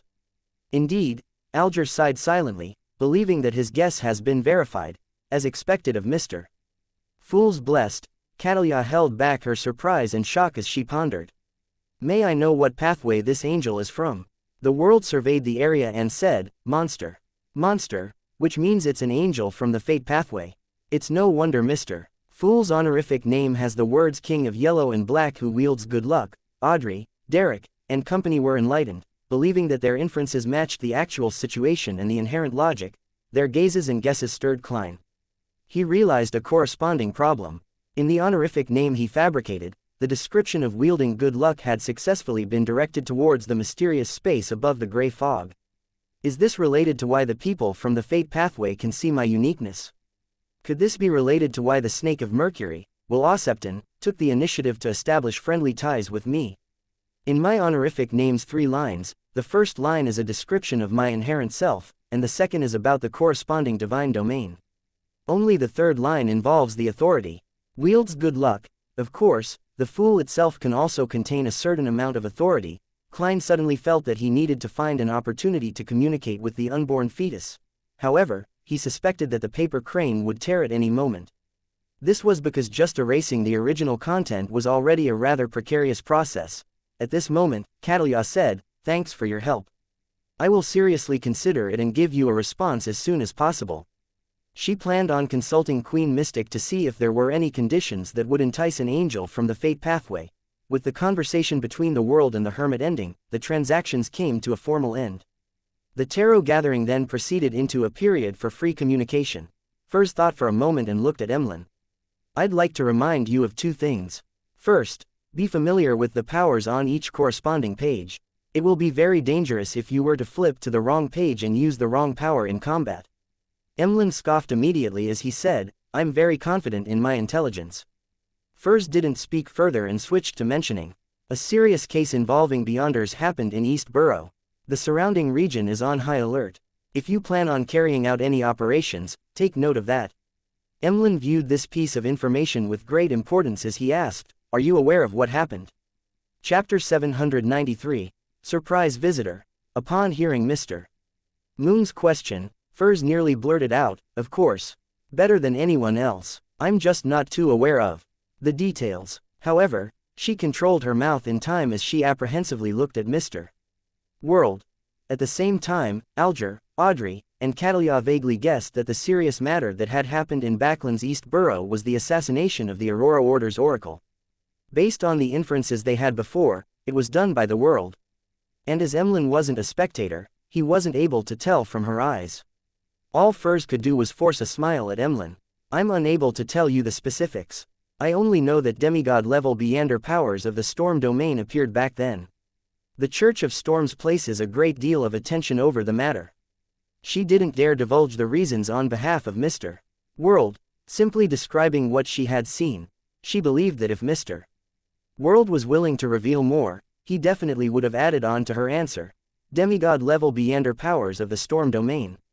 Audrey and company were taken aback as they instinctively doubted the accuracy of their theories. They had previously imagined that Limino's travels had been created after the death of the Aurora Order Oracle, therefore, the world had no way of borrowing Mr. Fool's demigod-level powers to record them before the assassination. The serious case involving Beyonders in East Borough has nothing to do with Mr. World. No, Furs's glance is enough proof that it was caused by Mr. World. But why would a demigod-level Beander power of the Storm domain appear? One possibility is that Limino's travels isn't a result of this assassination but that it originally belonged to Furs. Another possibility is that a cardinal of the Church of Storms or a Beander with the corresponding sealed artifact had delivered an attack. If it were the former, needing Mr. World to use the Beander powers at the demigod level implies that the oracle was relatively powerful with the possible existence of a saint backing him. If it were the latter, to have Mr. World still be able to leave safely after such an assault implies his formidableness. Of course, the possibility can't be eliminated that he deliberately lured the Church of Storms to encounter the Aurora Order's oracle, and while a battle broke out between demigods, he efficiently carried out an assassination during the chaos. Audrey made some guesses based on the details she had observed, and each guess implied one thing.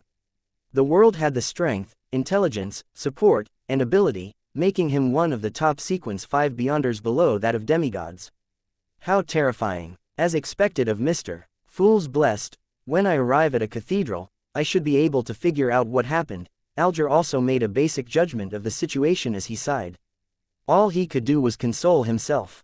With such a helper, the exploration of the primitive island would only be easier. As for Catalia, she shared similar thoughts with Audrey. She planned on asking Queen Mystic about the situation. This owner of the Dawn had previously revealed in her letter that she would be in Backland for the time being. Demigod-level Beander powers of the Storm domain. Emlyn repeated Miss Magician's words as his head ached. Although he enjoyed staying at home and not heading out, he still needed to head out to get some blood to drink from the hospitals. Being in a big city, he was equipped with common knowledge. Together with his elders' warnings and guidance, he knew a lot about the official organizations like the Machinery Hivemind, Mandated Punishers, and Nighthawks. He knew the influence that a serious case would bring to the area. If I don't have a good disguise while infiltrating East Borough, I might be caught by the Mandated Punishers before I even approach my targets, although I have the identity of being part of the Church of Mother Earth and wouldn't be impounded underground or made into a test subject of sealed artifacts. This also means that my operation has failed. I might even have Limino's travels taken away. During such times, taking the sewers would be even more dangerous. Who knows how many official Beyonders are lying in ambush over there? Emlyn suddenly felt that what seemed like a simple mission had turned difficult. He quickly came to a decision that he would take action in the latter half of the night. During this time, the low-class residents of East Borough would begin returning home from work. Although it was dark, the streets would be bustling. Even if the mandated punishers had 10 times more manpower, it was impossible to carry out any strict surveillance and single out every possible suspect. The next important step is to plan the operation to finish off the 2 artificial vampires without causing much of a stir. I'll have to consider a situation of an intense battle that's impossible to hide. Wait, Miss Magician had just mentioned that Lemnos Travels has a Beander power known as teleport. The problem is resolved. Emlyn heaved a sigh of relief and chuckled. He had said that sentence very calmly and with great confidence, as though everything was in control. Hey, this fellow Emlyn was first stumped before feeling relieved. There's a 90% chance he recalled the traveler's door in Lemnos Travels. If I hadn't obtained traveling, I definitely would have added the condition that no one is to touch that spellbook's page before the world Gehrman Sparrow. Klein scoffed silently without a word. To him, as there was only one traveler's door in Lemnos Travels, he definitely needed to use creeping hunger for his return trip to the primitive island. In that case, he might as well exploit the glove as he needed to feed a death row convict to it. He didn't want to waste it. Anyways, I've warned you. Furs didn't speak further, wishing that everything would go smoothly for Mr. Moon. At that moment, Alger turned to look at Little Sun. Are you still in the City of Silver? Yes, my recent mission is to acquaint myself with my powers and patrol the surrounding area, Derek replied honestly. Alger thought for a moment before saying, has that shepherd elder not looked for you recently? No, Derek paused. The 6-member council seems to be busy with the former chief's mausoleum. As for what it is, I'm not privy to the information. Klein had heard Little Sun mention of the former chief of the City of Silver. It was said that he had built a mausoleum that reached deep underground before moving into it, and he hadn't appeared again. It was suspected that his attempt to switch to sequence 3 of the death pathway had failed. I wonder what happened inside the mausoleum. My spiritual intuition tells me that there's danger involved. Before Klein spoke, he heard Alger say, take note of this matter. To investigate the former chief's mausoleum at such a critical moment means that it's something important. It might bring you danger. Okay, Derek nodded strongly. I'll do my best to figure out the specifics. The exchange continued. As the members didn't encounter much this week, this segment quickly came to an end. The Tarot Club members began teaching the Sun mysticism languages of the outside world as they learned about ancient myths from him. During this process, Audrey was a little disappointed and depressed. She had failed to buy anything or share anything this week, and her participation appeared lacking. Sigh, my life has been too quiet and stable. I have nothing to share, however, this is normal. As the daughter of one of the top 3 bankers in the kingdom, a daughter of Eastchester's Earl, if I were to frequently encounter Beander matters, experiencing alarming and exciting matters every week, that means that the present society and government structure is unable to maintain the order of the Beander world. It would definitely result in a fundamental change to everything. When I return to Backland, my contact with the psychology alchemists will increase. I'll be able to change this situation. Audrey rapidly became optimistic, and she stood up and bade Mr. Fool farewell. Over the past half a year, she had read quite a number of useful books thanks to Susie. In terms of profundity and maturity, she was a lot better than before. Bachland Street, North Borough, 160 Bachland Street. After ending the Tarot Club, Klein walked to the attached balcony to his bedroom, and he looked at the surrounding environment which was filled with vegetation. With Miss Magician's attempt to rent out Lemnos Travels, there will be more of such Tarot Club transactions in the future. They might not have realized that their own Beander powers can be sold. Once the rentals happen more frequently, someone will ultimately request someone to help record a particular power. When the time comes, I'll be able to supply Beander powers of various domains thanks to the numerous mystical items I have. It won't be too expensive, but it's long-lasting, and it will often be in demand. Hey, I wonder who will be the first to muster their courage to seek the Fool for help, hoping that a demigod power can be recorded. This needs to be a fair exchange, and a sufficient price needs to be paid. If no one dares take that step, afraid that it's blasphemous, I can let the world be an example. After all, Mr. Fool has shown his friendliness and casualness from the beginning. As long as no mistakes are made, similar transactions can be made. Having the precedent of punishing Ma'am Hermit, I don't believe anyone will belittle the Fool as a result. They would be honored, delighted, and fearful. Klein thought about the Tarot Club as his thoughts wandered, filled with anticipation towards the trade of Beander powers in the future. Please enter. Dwayne Dantes with his gray sideburns turned around and said. The doorknob turned and the door opened. Butler Walter in his white gloves walked in and said respectfully, Sir, Ma'am Mary from the National Atmospheric Pollution Council is here to visit you. Do you wish to meet her? Mary Schott, the major shareholder of the Coim Company, the lady who got me to investigate her former husband's adultery. Why is she here? Don't tell me that Dwayne Dantes has caught her fancy. Klein was slightly puzzled as he nodded with a smile. It's almost tea time. Let's have it a little earlier.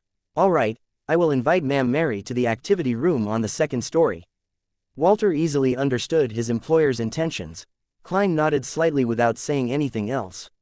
With the help of his valet, Richardson, he wore his coat and went down to the second story. Soon, he saw Ma'am Mary with her tall cheekbones in the activity room. This lady was dressed in a dark blue dress with elegant accessories in an ostentatious but restrained manner. Compared to last year, she appeared more classy and with a higher temperament. Good afternoon, ma'am. I've always been considering finding a time to visit you. I would wish to hear about your investigations on Backland's atmospheric pollution. Klein took the initiative to speak politely.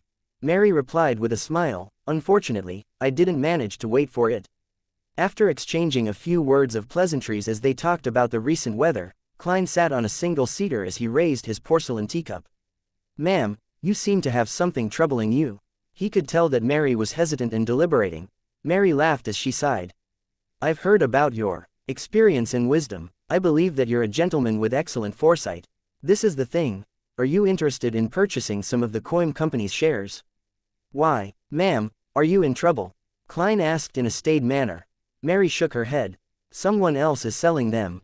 Chapter 794, Short-Term Investment. Someone else is selling. Klein ruminated over those words without immediately asking. After the servant placed the silver 3-layered tray down for high tea and left, he said with a smile, Ma'am, why don't you purchase it yourself?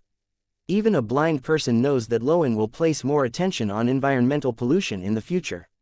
Therefore, the Coim Company, that deal with anthracite and high-quality charcoal, definitely has a promising future. It being worth $500,000 or even £1 million wouldn't be a fantasy. Of course, the premise is that the company's management can keep up with the corresponding expansion. In such a situation, the acquisition of shares in the Coim Company is definitely a profitable business. If I were you, I'd take it for myself, no matter how much debt I get myself into. Mary used 2 fingers to pick a cucumber sandwich from the bottom silver tray, took a tiny nibble, and slowly chewed before swallowing it down. With this as a buffer, she finally organized her words. Ever since the law to fix atmospheric pollution was passed, the Coim Company has been rapidly developing. The faces of the shareholders have begun changing. As you know, people who have their sights on money will often have good business sense. And behind them, there are usually some powerful figures at play. If I weren't a member of the National Atmospheric Pollution Council, and had used this to get to know quite a number of nobles and high-ranking government officials, I believe I wouldn't be able to withstand the pressure, and I would end up selling my shares at a relatively good price. I would then leave the stage with a considerably good profit. But even so, most of the shares will quickly concentrate, and I'll quickly lose my status as the highest shareholder, losing control over the company's direction. This is something I inherited from my father. I don't want it to become somebody else's toy. I wish for it to slowly develop into the biggest anthracite and high-quality supplier to Backland, or even all of the Lowen Kingdom. Heh, it's not that I haven't tried other solutions. I've pledged my shares and sold my property, investing a large sum of my liquidity into it, absorbing 15% of the shares in secret, as well as requesting friends that I can trust to help. I've obtained a total of 10% of the shares, and together with the 20% I originally had, I hold 45% in total. The current situation is that a minor shareholder suddenly decided to liquidate his 3%, and my friends and I temporarily do not have the money to acquire it. This is a commercial war. This was a first for Klein, who was accustomed to dealing with beyonders. He found it fresh but also unfamiliar. He similarly reached out his hand and selected a sandwich which had high-quality turkey at the bottom of the 3-layered tray.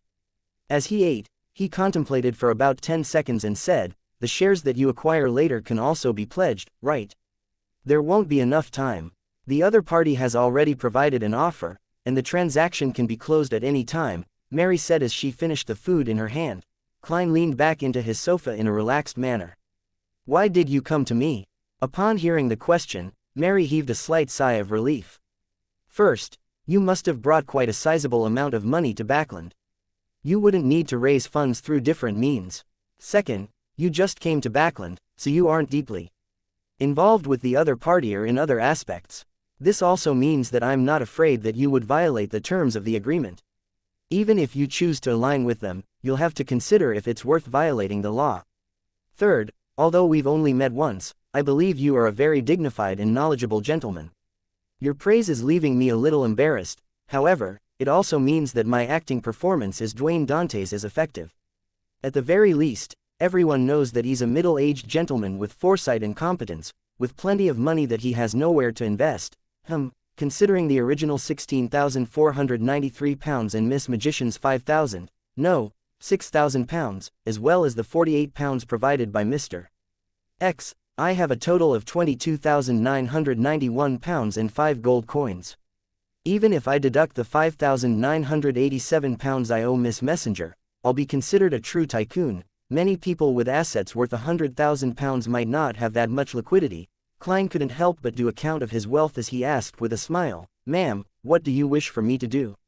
Mary sipped some tea and said eloquently, "Acquire the 3% shares. But before that, I'll sign 2 contracts with you. The first contract stipulates that I'll forcefully purchase the shares from you in 3 months and buy it at the highest price over this period of time. The corresponding tax will be shouldered by me. The second contract stipulates that we act in concert. In addition, I will make you a member of the board of directors for the Coim Company. You will enjoy the corresponding perks as you monitor the company's development. This will help you be integrated even better into high society. Sounds like a sure win. It's equivalent to me providing a loan, and Ma'am Mary will repay me with a certain amount of interest and social resources, and compared to a debt agreement, I'll be holding on to the shares of an excellent company. It's more secure. After all, we are considered strangers. Of course, that's under the premise that the Coim Company itself is all right. This is also why she's making me a director." Klein analyzed the conditions proposed by Ma'am Mary and slowly felt enticed by them. From his point of view, Dwayne Dantes needed some investments. Otherwise, he would appear suspicious. Then, selecting the kind of investment was a rather important problem since it had to be considered that Dwayne Dantes might have to give up everything and leave Backland because of his operation's failure or success. When the time comes, there's a chance to take away the money, but I can forget about the shares. This kind of investment, one that allows me to quickly recoup my investment, meets my requirements. I might even earn quite a bit. Klein contemplated for a moment before warmly smiling. Helping a lady resolve problems is something that I need to do. Ma'am Mary immediately felt relieved. Just as she was about to say something, she heard Dwayne Dantes's attractive voice continue. However, I'm rather cautious in regards to any investments I make. I will hire a lawyer and an accounting team to investigate the Coim Company's situation. I'll try to reach a conclusion as quickly as possible, and if there aren't any problems, we can begin our cooperation. Aside from that, I will also do a divination," Klein silently added inwardly. "Definitely." Ma'am Mary smiled and added, "I'll bear the costs for such expenses." Klein didn't reject the offer as he nodded and said, "How much would the 3% shares cost?" "The current valuation is £9,600, but the shareholder believes that the Coim Company has a promising future, so it can't be lower than £12,000. Mary gave him the exact details. "Phew," Klein used a calm and relaxed manner to smile. "That's still all right. Dwayne Dantes is indeed rich," Mary thought as she said, "Dwayne, can I invite you to visit the Coim Company tomorrow?" "That's exactly what I wish for," Klein replied with a smile. At the same time, he couldn't help but think of something. His former landlord, Stellan Sammer's husband, was likely still a manager at Coim Company. Yet another familiar face, but it's not one for Dwayne Dantes. Klein felt wistful for some baffling reason. At 8 p.m. there were still crowds of people entering East Borough from the other streets. Fatigue obviously colored their faces. And this continued almost until 10. Emlyn White had changed into a grayish-blue worker's attire, wore a cap, and hid himself in the alley of the Backland Bridge area while observing the poor that sauntered back and forth. Although he didn't have any experience in disguising himself, he had eyes and brains. Just a short observation was enough for him to discover the problems with his attire. The most important point was that, compared to the poor who had dirty and ragged clothes, the work attire he had bought in the afternoon was too new and clean, easily attracting the attention of others. Emlyn thought for a moment, returned to the dark alley, and reached out his fingers. Using what he had seen, he began tearing open the areas that were easily damaged. Then, he observed his surroundings as his facial muscles gradually distorted into a grimace. With a look of contempt, Emlyn came to the wall, closed his eyes, and began dabbing the dirt onto his clothes and pants. The smell of coal, the smell of rotting mud, the smell of pussy. Emlyn subconsciously extended his palm away from himself as he covered his mouth with his other hand. He nearly vomited. At this moment, he realized that having an extraordinary sense of smell wasn't necessarily a good thing. After a few minutes of excruciating torture, Emlyn finally finished his disguise. Even his handsome face was stained with coal. With this disguise, he hunched his back, and slipped into the crowd, quickly entering East Borough without garnering any attention. As he walked, Emlyn realized a problem. He wasn't familiar with the roads at all. He had no idea where Limestone Street or Beluga Whale Street was in East Borough, while most of the street signs had already been damaged. An assassination attempt really is a troublesome matter, Emlyn mumbled as he began asking around for directions. After nearly an hour of hard work, he finally arrived at Limestone Street. The streets were narrow, with the buildings on both sides leaning close to each other. Even in the day, it appeared dark. At night, it gave off a terrifying sense of creepiness and darkness. But to the sanguine, such an environment wasn't bad. The only problem was the dirt and messiness. After spraying a medicine that eliminated his scent, Emlyn walked into the condominium at Unit 6, went to the third story, and approached the public washroom with his nose pinched before standing outside the room of primordial moon believer, Argos. Emlyn cocked his ears to listen for a while before he stopped pinching his nose in puzzlement. He nearly fainted from the stench wafting over from the washroom. It took him a great bit of effort to focus his gaze on the room. His sense of smell told him that there wasn't anyone inside, nor were there any corpses. He moved away. Or he isn't back, Emlyn muttered silently in a daze. He never expected his hunt to be so unsuccessful. After reining in his emotions, Emlyn left the condominium and rushed to 19 Beluga Whale Street. This time, he was delighted to discover that someone was home. Gallus Kevin was home. At that moment, Emlyn caught the scent of another person. It was very identical to Argos's apartment at Limestone Street. There are two people in the room. Argos isn't home because he came to Gallus Kevin. 2. Emlyn's expression suddenly froze. He wasn't worried if it was one-on-one. But if it was 1 against 2, he was still a little fearful with Limino's travels. After all, the two of them were artificial vampires with rather significant strength. Chapter 795. Patience. As a sanguine who liked to stay home, the number of battles Emlyn had involved himself in could be counted on one hand. Furthermore, he had never attempted fighting in the state of a numbers disadvantage. Be it his attack on the previous primordial moon believer, or resisting Bishop Utravsky from the Harvest Church, he basically had the numerical advantage in being the worst at one-on-one fights. Thinking back to the failure of his family of 3 attempting to defeat the half-giant bishop, Emlyn's expression turned livid as though he had recalled the torture he suffered back at the Harvest Church. As there weren't many residents living here, and with Gallus Kevin having sharp senses as an artificial vampire, he didn't dare stay outside the door for too long.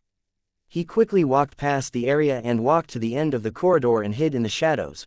What should I do next? Emlyn leaned against random objects that blocked the crimson sunlight as his thoughts rapidly whirled in an attempt to find a solution with his pitiful amounts of experience. Gradually, the words which the hanged man had taught the son surfaced in his mind. Patience is an important premise when dealing with many situations. Only by being able to curb your urges and irascibility will you be able to avoid danger to the greatest extent. At times, tolerance is very important. Tolerance. Emlyn nodded indiscernibly and knew what he needed to do. He planned on laying in ambush until Argos left. As this wasn't the artificial vampire's residence, it was certain that he would leave. When the time came, Emlyn could deal with a one-on-one situation. Patience, tolerance, waiting. Emlyn repeated these words inwardly so as to resist the damage the surroundings were dealing to him. The air wafting through the first floor of the condominium was filled with the stench of piss, rotting moisture, the unflushed smell of feces, the odor of some of its residents, as well as all kinds of nauseating, unpleasant, and disgusting smells. Mixed together, they were like a poison that ate at Emlyn's senses. For the first time in his life, Emlyn wished that he could slice off his nose. He had the feeling as though he was stuck in an abyss or was in hell suffering torture. Patience, tolerance, waiting. He mechanically chanted the principles, finding each second that passed excruciatingly long. Finally, he saw Gallus Kevin's door open. A thin dark brown figure walked out. His cheekbones protruded, and he had a high, sharp, and crooked nose. He was none other than the primordial moon believer, Argos. At that moment, his face had patches of swollen festering that looked disgusting. Indeed, as that young boss, Ian, said, these fellows wear clothes that are clean and tidy, completely unlike the residents of East Borough. Emlyn became spirited as he watched Argos leave the condominium. After patiently waiting for nearly 5 minutes, he stood up and decided to take action. As his target, Gallus Kevin, was an artificial vampire, Emlyn was rather aware of his opponent's strengths and traits. Hence, he had made preparations in a targeted manner. Gallus Kevin's sense of smell isn't weaker than mine when I just came of age. Hey, this actually cannot be confirmed. For him to stay in such an environment, he might have already lost his nose and brains. Besides, his spirituality can't be weak, and he has an innate instinct that's geared towards danger. His vision and hearing can't be too bad either. As Emlyn viewed his opponent with scorn, he consumed a potion and sprayed out a liquid to cover his body's scent again. Right on the heels of that, by consuming the potion and spraying it on like last time, he hid his body in a tire, disappearing as though he had been wiped away by an eraser. In a dark, uninhabited corner, a palm-sized notebook which was bronze-green in color had suddenly appeared out of thin air, as though it had passed through a transparent screen. It began flipping itself almost silently before fixing onto a white page that was filled with astromancy symbols. As these symbols vanished, the surroundings brightened up a little. This was the disruption ability of an astrologer. Then, Limano's travels was retracted, disappearing inch by inch as it was completely concealed by the invisible screen. Prepared, Emlyn recalled his plans. He lightened his footsteps and silently arrived outside Gallus Kevin's apartment without approaching the door. The notebook appeared out of thin air once again before being flipped to the door-opening page. An illusory sound immediately resounded in Emlyn's mind as it prompted him to reach out a hand towards the wall. At the same time, Emlyn cautiously pulled back Limano's travels into his clothes, using his invisible coat to hide it. When Emlyn's palm finally pressed the wall, he saw a ghostly blue, incorporeal, blurry door appear before his eyes. It was embedded in the wall, but it also showed signs of masonry at the bottom. Cocking his ear to hear the goings-on inside the house, he took a sniff of the air before taking a step forward. He then passed through the ghostly blue door as if he was passing a screen of water. The scene before him changed immediately. It was filled with walls covered in stains and 3 wooden beds on the side, a worn-out cupboard, and all kinds of miscellaneous items. This was the inside of Gallus Kevin's apartment.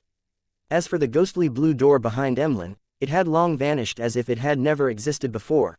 Cautiously surveying the area, Emlyn caught sight of his target, Gallus Kevin.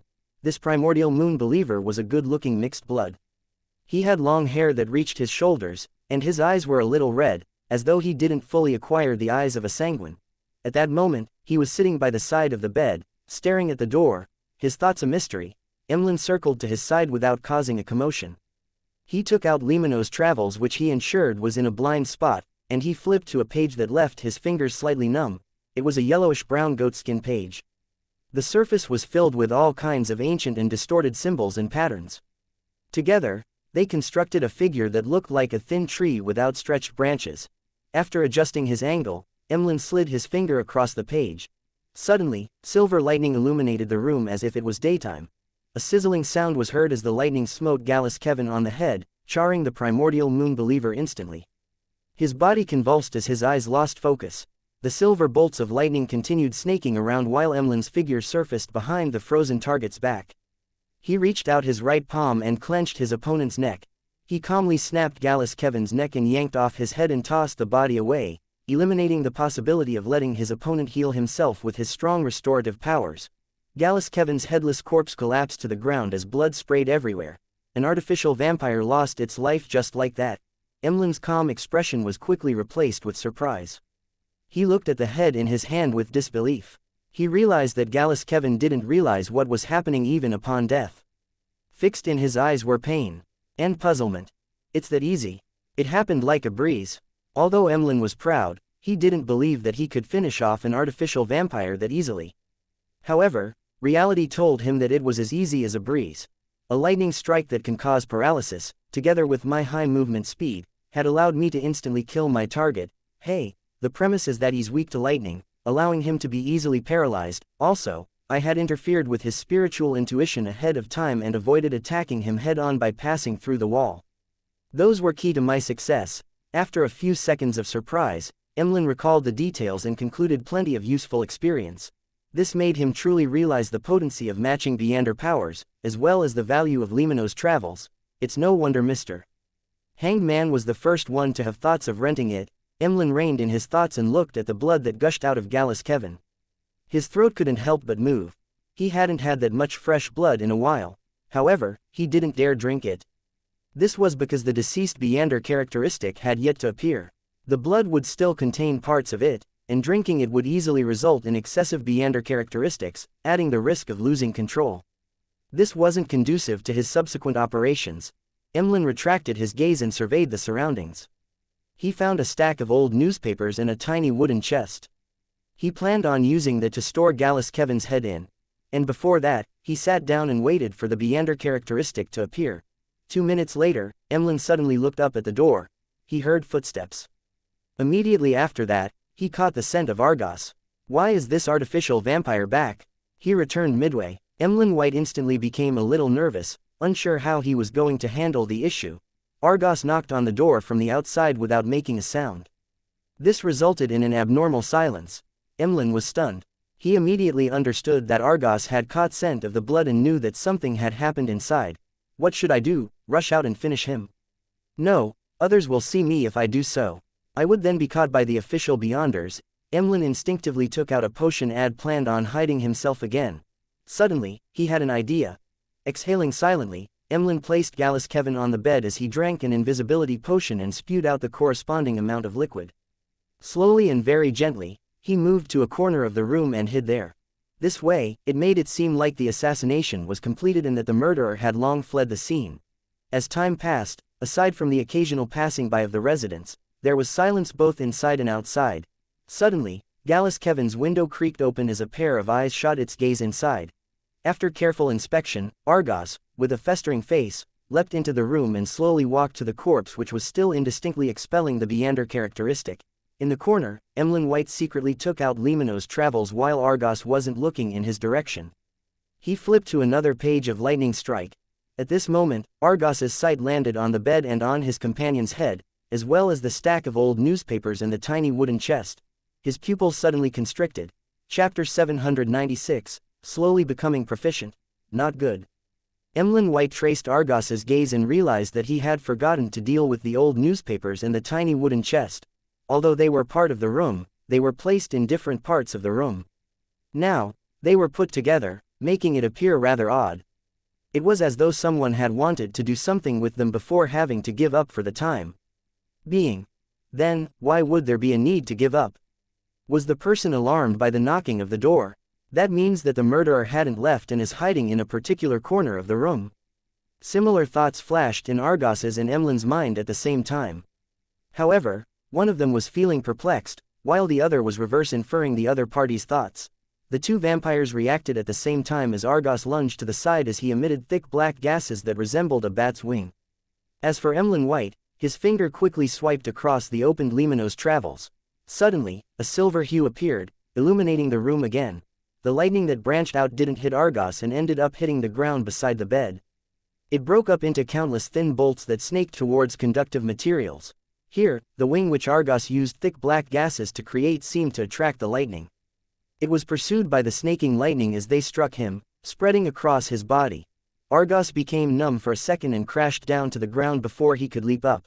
Emlyn hurriedly flipped through Limino's travels and once again slid his finger across a Lightning Strike page. Although he didn't know why there were so many pages of Lightning Strike, with them taking up nearly half of the yellowish-brown goatskin, he was overjoyed that he could keep using them. The silver bolts of lightning crashed down, smiting Argos, causing his body to emit black smoke despite having just recovered from his numbed state. Failing to leap away, his body began to convulse uncontrollably.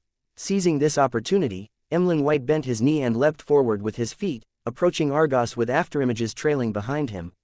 Then, he wrapped his right arm around Target's head, easily flashing behind him. Argos directly saw his back. His eyes filled with blood as the few festering parts on his face burst open as deep and illusory darkness poured out from inside. Emlyn had no idea what had happened. He slid backward instinctively as he kept changing his positioning. Argos didn't pursue him as his eyes lost their rationality. All that was left was pure malicious intent, madness, and clear blankness. He raised his hands and pressed them against his head before forcefully twisting it, allowing it to return to its normal orientation with a crisp crack. And around this artificial vampire, the darkness surged as though it wanted to devour everything. Then, Argos stretched his neck from side to side as his body swelled and oozed out disgusting pus. He had come to Gallus Kevin tonight because his body had shown signs of losing control. There was a need to discuss a solution. He returned midway because he suddenly came to a realization that perhaps the harsh environment had caused intense negative effects to him due to his extraordinary sense of smell and sensitivity, thus, resulting in him having signs of losing control.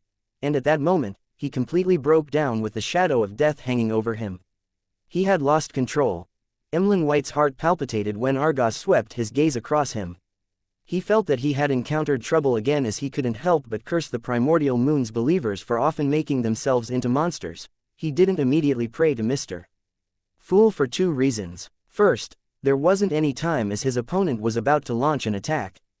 Second, in a one-on-one situation, Emlyn believed that it wasn't too dangerous dealing with a Sequence 7 Rampager. He made every second count by flipping through Limino's travels quickly, letting it land on the page with lightning strike again. Thick, distorted bolts of silver lightning smote down heavily as it flailed its claws, striking the mutated Argos. At that moment, the lightning seemed to shatter the surging darkness, but it also seemed to be devoured by it. The two vanished at the same time, leaving behind Argos, who had finally locked his sights onto Emlyn. This artificial vampire who had lost control produced afterimages as he pounced towards his target. Emlyn crouched down and rolled, dodging the lethal strike. At the same time, he reached his free right hand into his pocket and took out a metal bottle. As Argos quickly turned around, he instantly appeared near his enemy. Pa! Without any time to remove the cover, Emlyn clenched his fingers, pinching open a crack in the metal bottle. Then, he threw the bottle ahead, letting the pure and radiant liquid inside splatter towards the approaching Argos. This was sun water which he had concocted with his spirituality. It was extremely strong against vampires. This was the preparation that a potions professor had to do in advance. Being splashed by the liquid, Argos let out a blood-curdling scream. Wisps of black smoke billowed from his body as he lost his strength in midair. Bang! Although he collided with Emlyn, he failed to make him lose his balance. Emlyn tumbled twice but didn't suffer any actual damage. While tumbling, Emlyn ignored managing his injuries. He swatted his right hand, which had made contact with a few drops of sun water, and quickly flipped Limino's travels. Another bolt of silver lightning smote down, causing Argos's tragic cries to come to an end. This vampire who had lost control had appeared to be suffering the radiance of the sun from a close distance as he fell into a state of intense paralysis. Emlyn seized this opportunity and took out another bottle of sun water. He unscrewed the cap and poured it towards his opponent. This time, Argos didn't even manage to let out a cry. His body began to melt like wax. It was only then that Emlyn heaved a sigh of relief. He then conjured a thick black fog behind him, turning it into illusory bats the size of a palm as they swarmed towards his target. The black bats landed on Argos, enveloping him completely. Following that, they separated and flew back to Emlyn before vanishing. Argos's body had shrunk quite noticeably, and he finally couldn't hold out any longer. In his half-melted state, he slowly collapsed. Only then did Emlyn raise his right hand to check on the remnant pain. He saw that his palm and a few fingers had wounds that were corroding. However, the flesh inside was rapidly squirming as they healed themselves. "It's over, I actually finished him." Emlyn retracted his gaze and looked at Argos's corpse in slight disbelief. Although this hunt had quite a few ups and downs, he hadn't encountered any real danger the entire time. This made him realize that the existence of the Tarot Club made him far stronger than he imagined. If Argos had checked Gallus Kevin's corpse first and not noticed the newspapers and wooden chest, he definitely would have figured out that I possess Beander powers like lightning strike. He wouldn't have used wings of darkness while dodging and end up being hit by the lightning. But this way, he wouldn't have discovered any abnormalities and wouldn't have made any evasive maneuvers ahead of time. My lightning strike would have struck him directly and things would have been easier. Viewing it from this angle, no matter what happened, I would be able to kill him as long as I didn't make a mistake in my handling of matters. They're really weak, so I'm already this powerful. It's no wonder the ancestor made me join the Tarot Club. This is a gathering that prepares the various races for the impending apocalypse. It's of a much higher level than the other secret organizations. Emlyn tipped his chin up a little as he couldn't help but curl his lips. Following that, he heard footsteps outside, but no one dared to approach. Argos's scream must have alarmed the surrounding residents, but they wouldn't dare enter because they're afraid of trouble. However, someone will definitely report it to the police. I need to clear the scene as quickly as possible and leave. Emlyn retracted his gaze from the door and walked to Gallus Kevin's corpse. From the pooling blood, he picked up an item the size of a fist. It was completely red in color and resembled a heart. It was expanding and contracting slightly, and its surface was translucent. He could vaguely see a liquid flowing inside, and it was none other than the Beander characteristic of a Sequence 7 vampire of the apothecary pathway. This is my trophy. Emlyn momentarily felt unaccustomed to it.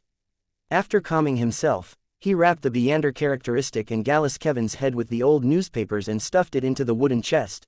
After placing the wooden chest to the side, he yanked Argos's head, whose form looked nothing like before. He then took out another bottle of medicine and scattered in every corner of the room. During this process, Emlyn wasn't flustered at all. It was as though he wasn't worried that the official Beyonders in East Borough would rush over.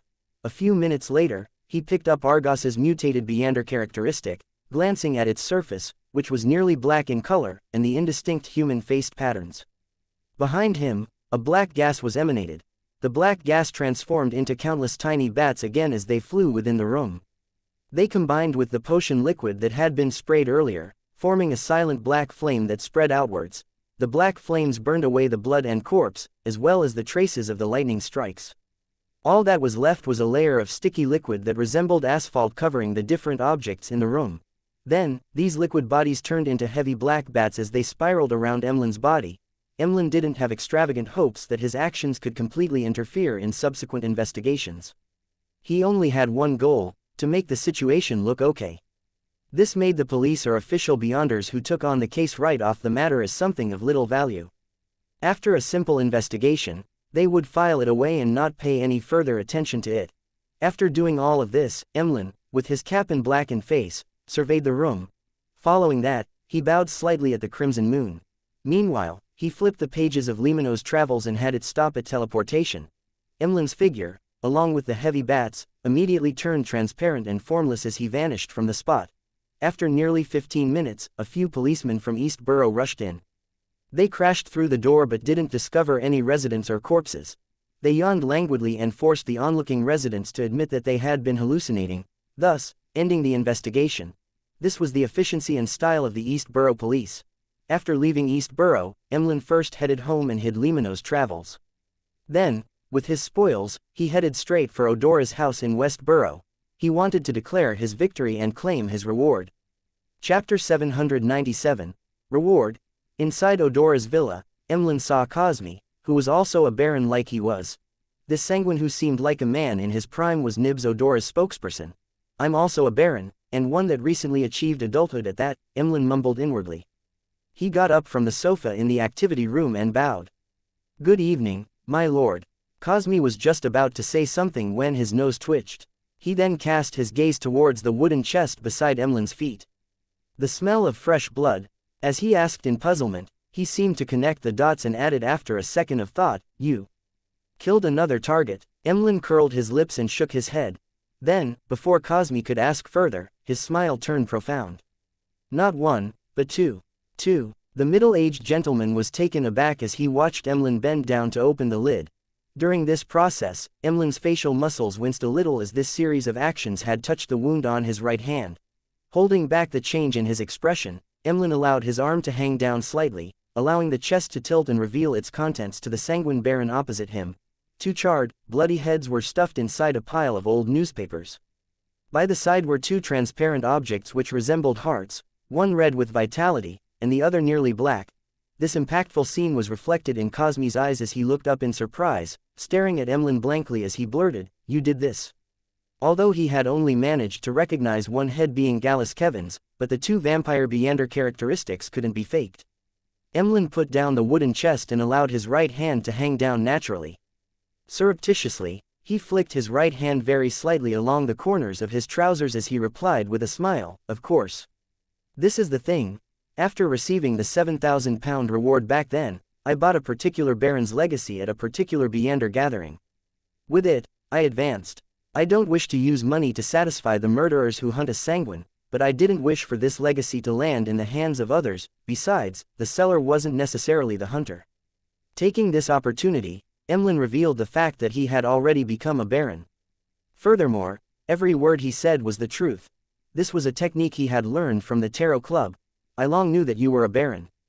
Do you think your frequent purchases of all kinds of items with spirituality and the borrowing of books that explain potions would go unnoticed? If it weren't because of certain factors, we would have questioned you long ago. What I'm surprised about is your combat ability. You don't even have a single mystical item, and with you only wishing to buy dolls, it's not easy to hunt 2 artificial vampires without causing a commotion. Even for a baron, even I would need to make plenty of preparations and acquire detailed intelligence before it's possible. Without anyone noticing it, Emlyn is already this strong. Cosmiodora couldn't help but lampoon as he revealed a fake smile. So that's the reason, Emlyn, why did you hide it from us? Don't you wish to be addressed as Lord by the other sanguine? Emlyn glanced at the sanguine's expression and tilted his chin. I was planning on telling everyone, but since there was the hunting competition, I decided to give everyone a surprise. Cosmi, I've already hunted 3 of the primordial moon believers, and you gave 5 targets. Does this mean that I've won? He couldn't wait to change his form of address from Lord to Cosmi. Cosmi's eyelids twitched as he chuckled. Yes, that's right, you can ignore the 2 other targets. Leave it to Russ Bottori and the rest. This way, they might still be eligible for a consolation prize. Having said that, Cosmi found his attitude a little too cold, so he hurriedly asked in concern, were you injured? A little. Emlyn raised his right arm and stretched his fingers. To be frank, on his hunt at night, the worst injury he suffered was after he teleported out of East Burrow. He had ripped apart his skin to wipe his blood across the cover of Limano's Travels. Cosmi didn't develop the topic as he said after a few seconds of silence. Congratulations on being the victor of this hunting competition. You will receive 2 prizes. First, if there's a chance to become a viscount in the future, you will enter the final list of candidates, receiving free help for the ritual. Second, you will obtain a mystical item. It's a ring personally created by the ancestor. Although it doesn't contain any godhood, it possesses potent and very mystical powers. As the ancestor didn't name it, we all call it Lilith's ring. Also, according to convention, these 2 Beander characteristics will belong to the entire sanguine race. This way, we might be able to have 2 more newborns, and you would receive 3,000 pounds in cash in return. A ring personally created made by the ancestor. Although Emlyn was somewhat disappointed that the reward wasn't a Viscount's Beander characteristic, with it only being candidature and a free ritual, the ring made by sanguine ancestor Lilith herself was enough to put things right. To a proud sanguine with a sense of racial superiority, this was the highest form of honor. As his joy was quelled, Emlyn, who had participated in several tarot gatherings and had completed 2 hunts, felt that things weren't that simple. I was sent by the ancestor to Mr. Fool, and now, I'm receiving a ring from the ancestor. Isn't that too much of a coincidence? Emlyn thought for a moment and couldn't figure out the answer. He finally decided to pray to Mr. Fool later, describe the entire situation, and see what advice he could give him. Noticing that Emlyn's joy had subsided and that he had remained silent for more than 10 seconds, Cosmi cleared his throat. That ring and the cash will be given to you tomorrow. When the time comes, I'll summon Russ Bottori and company, officially announcing your victory in this hunting competition. Then, the ring will be given to you. No problem. Although Emlyn lacked the experience in such matters, he knew that rewards couldn't be given in private. It needed to be given in front of all the participants. Without staying any longer, he bade farewell and left Odora's villa in a rental carriage. As the carriage slowly drove off, Emlyn took a look at the crimson moon which was hanging silently in the sky. His mind gradually calmed as he couldn't help but recall everything that happened that very day. From that, he concluded lessons and gained experience. Finally, he began counting how many Beander powers he needed to record onto Limano's Travels. I used all of the 5 lightning strikes, 1 teleportation, 1 door opening, 1 astromancy, a total of 8 times. In addition to that, I need to pay 2 additional powers, making it 10. This will be a little difficult. There are some Beander powers that probably can't be recorded. For example, my self-recovery powers, I can only repeat them. Hey, after I obtain the ancestor's ring, I can try recording the Beander powers it possesses. Lilith's ring. Above the gray fog in the palace that looked like a giant's residence, Klein sat in the high-back chair belonging to the fool as he quietly pondered over Emlyn White's prayer. He had originally imagined that he would be woken up in the middle of the night, having to provide a particular inexperienced vampire help, but to his surprise, Emlyn had finished everything by 11 and had even submitted the mission in. Back then, Emlyn prayed to the fool because of a revelation from the ancient god, Lilith. Now, he has received her ring. Regardless of who Lilith is, I need to be wary and observe. Klein seriously contemplated for a few seconds before replying to Emlyn's prayer in a staid manner. When praying to me or participating in the gathering in the future, take off that ring. After giving his instructions, Klein returned to the real world. Without worrying about being woken up in the middle of the night, he slept till daybreak. After breakfast and taking a rest, it was time for his etiquette lessons with Wahana. It was a special lesson for the ball he was hosting at his residence on the weekend. Wahana's soft black hair flowed as the ends of her dress twirled while she led Dwayne Dantes into familiarizing himself with the opening dance. In the brisk and comforting music, this etiquette teacher suddenly said, "I heard Ma'am Mary visited you yesterday afternoon." Yes. As Klein poignantly reflected on how there weren't any secrets in the world of social networks, he nodded frankly. Wahana nodded gently and said after 2 seconds of silence, "I heard that Ma'am Mary has pledged all her shares to the bank to borrow a large sum of money. This is a warning for me to be careful, so that I wouldn't fall into a scam. The help I previously provided had not only allowed me to quickly enter the social circles in Bachland Street, but it has also continuously brought me benefits. However, Ma'am Mary's pledging of shares was to secretly acquire more shares." Klein listened in silence before revealing a warm smile. He paused and added, "I believe in the character of every friend, but in the field of business, caution is forever the first principle. I've already gotten Walter to hire an independent lawyer and accounting team to perform the due diligence, and come up with a proposal that can protect my interests and avoid taxes in the best way possible. Before that, I won't make any decisions." Wahana raised her head a little and looked into Dwayne Dantes's deep blue eyes before suddenly sighing with a laugh. "You truly are a wise person." Klein originally wanted to attribute it to maturity, but thinking back to how Wahana's husband had previously been in a scam over his cloth, and he had only managed to reduce his losses thanks to him, such an answer easily made her imagine things and make comparisons. Since it would appear like a mockery, he changed his excuse and said with a chuckle, "My wisdom comes from the lessons I've received in the past. It's hard to imagine you being duped." Wahana chuckled as she lowered her head. "Is it due to all your experiences that you can appreciate the different kinds of charms for all kinds of ladies? When is this rumor ever going to end?" Klein said with a helpless smile, "Every flower has something beautiful about it." After familiarizing himself with the entire process and the corresponding dance, Klein walked Wahana out. Together with his valet, Richardson, he took up Ma'am Mary's invitation and headed for the Coim Company in Sherwood Borough. Chapter 798. Revisiting an Old Haunt. Sherwood Borough, outside the Coim Company. When Klein alighted from the carriage, he looked around as if he had never been here before, as though everything had a strong sense of novelty. In fact, he wasn't a stranger to the area. He knew that opposite the street was the Gardley department store where the middle class enjoyed patronizing, and that there was a shop not far away that was famous for its specialty daisy pies. He had once spent a considerable amount of time here waiting for Dorrigu Gale to tail him so as to obtain evidence to his acts of adultery. Retracting his gaze, Klein walked towards the Coim Company with Richardson. Ma'am Mary and her lady's maid were already waiting there. In the relatively conservative Lowen Kingdom, a lady's servant had to be of the same sex, otherwise, it would result in nasty gossip, affecting her social relationships and marriage. Therefore, even though Ma'am Mary's lady's maid needed to play the role of her secretary to a certain extent, with her understanding societal etiquette, commercial knowledge, and having a certain level of negotiation skill, all she could do was select from women with good education or with relevant working experience without considering any men. Similarly, gentlemen needed to have valets and commercial secretaries of the same sex. Of course, even so, there were always people who couldn't rein themselves in and engaged in immoral acts. Every year, there were cases of servants and their employers having relations. Amongst them, the maids were mostly the victims. They were either cheated, forced, or enticed to become the male employer's lover. When they were eventually discovered, they would be fired, losing their jobs. Then, their reputation would be destroyed, making them ineligible options for servants again. Many a time, they had to become prostitutes. "Good afternoon, Dwayne." Ma'am Mary welcomed him with a smile. Klein bowed and said, "Good afternoon, ma'am." It really is a flourishing area. Such a topic was roughly equivalent to talking about the weather.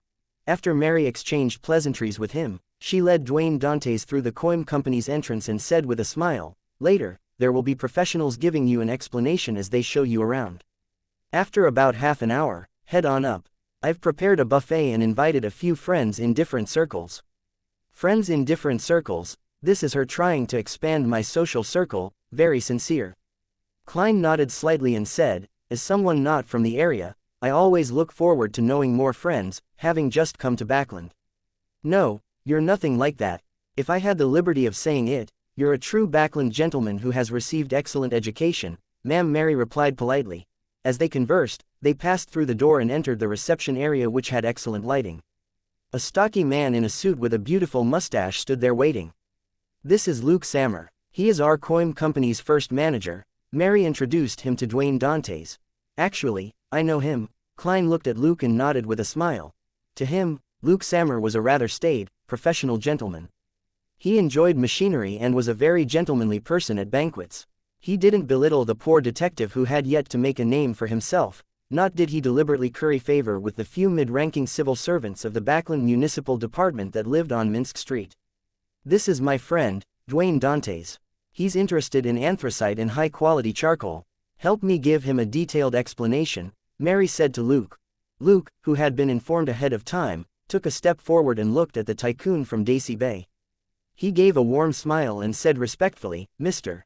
Dantes, this is the coin company's headquarters. We have long-term agreements with several anthracite mines. We supply Cherwood, Hillston, North, and West Borough with anthracite and high-quality charcoal, satisfying 30% of their overall demand. We also have the chance of clinching a huge contract with the Navy." I've never seen Luke with such an expression. Klein followed him around coin company with an unperturbed expression as he listened to Luke introduce the various areas. From time to time, he would inquire without expressing his attitude. Half an hour later, they went up to the second floor and entered a huge meeting room. The place was already set up with tables clinging close to the walls. Plates of food were randomly placed on them, with mainly ham, smoked meat, sausages, bread, salad, cakes, pudding, and other cold dishes. However, there were a few hot dishes. Just as he stepped in, Dwayne Dantes was introduced to two men who were talking close to Mary. "This is reporter Mike Joseph from the Daily Observer. This is an excellent surgeon, Dr. Aaron Series. In Backland, you will often need them." As Klein listened to Mary, he smiled at the two gentlemen, the corners of his lips nearly twitching. "These are all friends I'm very familiar with." "Well, I'm even more familiar with the fetus in the womb of Aaron's wife." Why does that sound wrong?" As Klein lampooned, he patiently waited for Mary to introduce Dwayne Dantes to the two men before politely greeting Mike and Aaron. Mike Joseph didn't look much different from last year. He had thin brows, rough skin, and charming blue eyes. As for Aaron Series, although he was intrinsically a cold and reserved person, he didn't make it obvious. Everything that happened in the recent half-year had been smooth for him. In terms of mood and confidence, he was riding a high. Upon hearing that Dantes was a tycoon from Daisy, Mike took out his name card and handed it over with a smile. "You don't mind me advertising, right? If you wish to publish and find me, be it the Daily Observer or the Tussock Times, I can provide you with a discounted price." As he spoke, Mike winked, indicating that he was joking. "You are nothing but a reporter with all these fake identification documents. Why didn't you mention the discount price to Sherlock Moriarty in the past? You were looking down on the detective, were you?" Klein lampooned and exchanged name cards with him. "I've always had such needs." Following that, he turned to Aaron and handed another name card to him. "I was recently ill and recovered only recently. I'm very aware of how important a doctor is. I'm a surgeon, so I believe you wouldn't wish to meet me that much." Despite saying so, Aaron still received the name card. "No, I'd love to meet you. I even wish to join the party of your child's birth," Klein mumbled, deliberately leading the conversation to the field of medicine and having a good conversation with Mike and Aaron. He had previously been stressing over how to close ties with Aaron to re-establish connections with a particular unborn fetus. After all, the paper crane was about to tear at any moment, making it unusable for even one more attempt. As for Sherlock Moriarty, it was difficult for him to openly appear in Backland to pay Aaron a visit, much less participate in the birth party. There aren't any problems now. With Ma'am Mary's introduction, I can very naturally get close to Aaron. When the time comes, I'll definitely be invited. Hee, I might even be made the godfather of a particular snake of Mercury. After all, we are all believers of the goddess. Will this make a particular fetus angry? I'd better be careful. I definitely wouldn't mention this unless Aaron mentions it, Klein thought in delight. He skillfully held himself back without appearing overly passionate on their first meeting. After a simple chat, he was introduced to the other guests by Mary.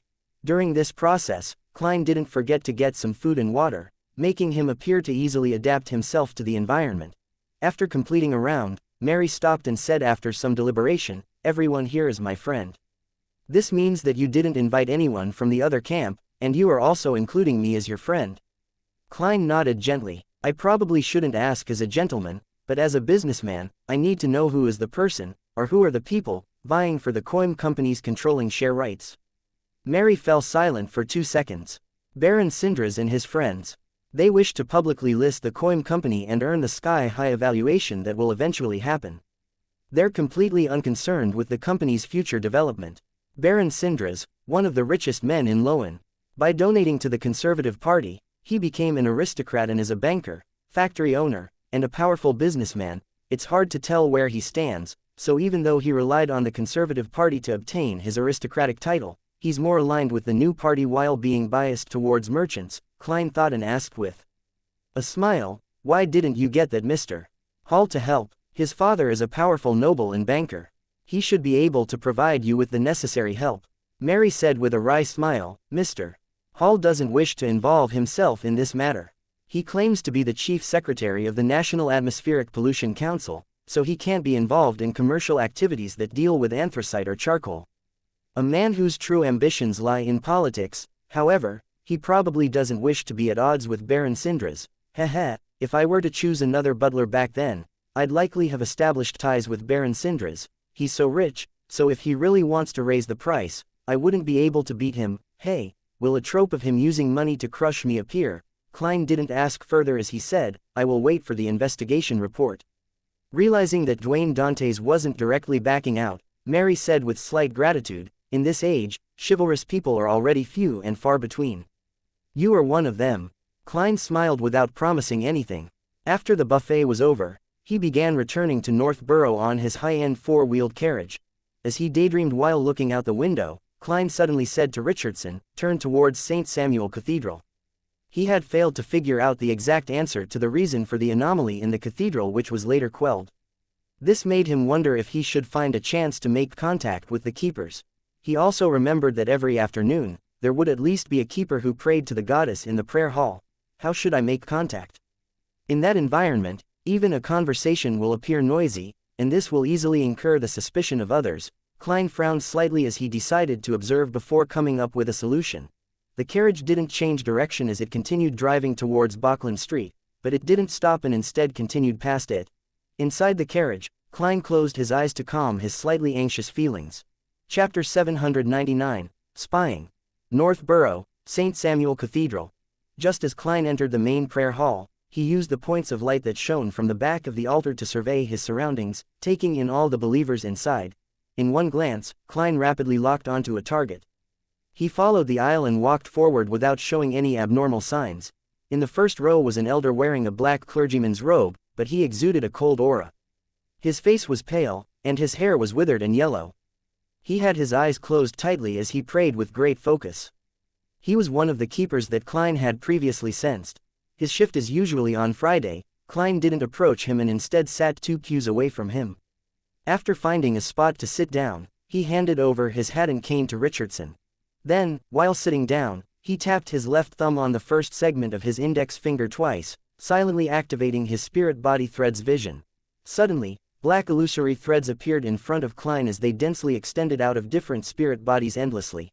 Having just taken his seat, Klein shifted his gaze, casting it onto the keeper. He nearly exclaimed from what he saw, but thanks to his self-control as a clown, and his ability to expect abnormal situations, he managed to relax and maintain his staid attitude. In his vision, although the yellow-haired elder had spirit body threads extending out, his body was entirely black in color on the inside as the darkness swallowed the origins of the illusory threads in a way that was completely different from ordinary beyonders. Indeed, they have already been eroded by the core seal, causing a mutation at the level of the soul. From the looks of it, the problem is closer. To my second guess, they are, in a sense, part of the core seal.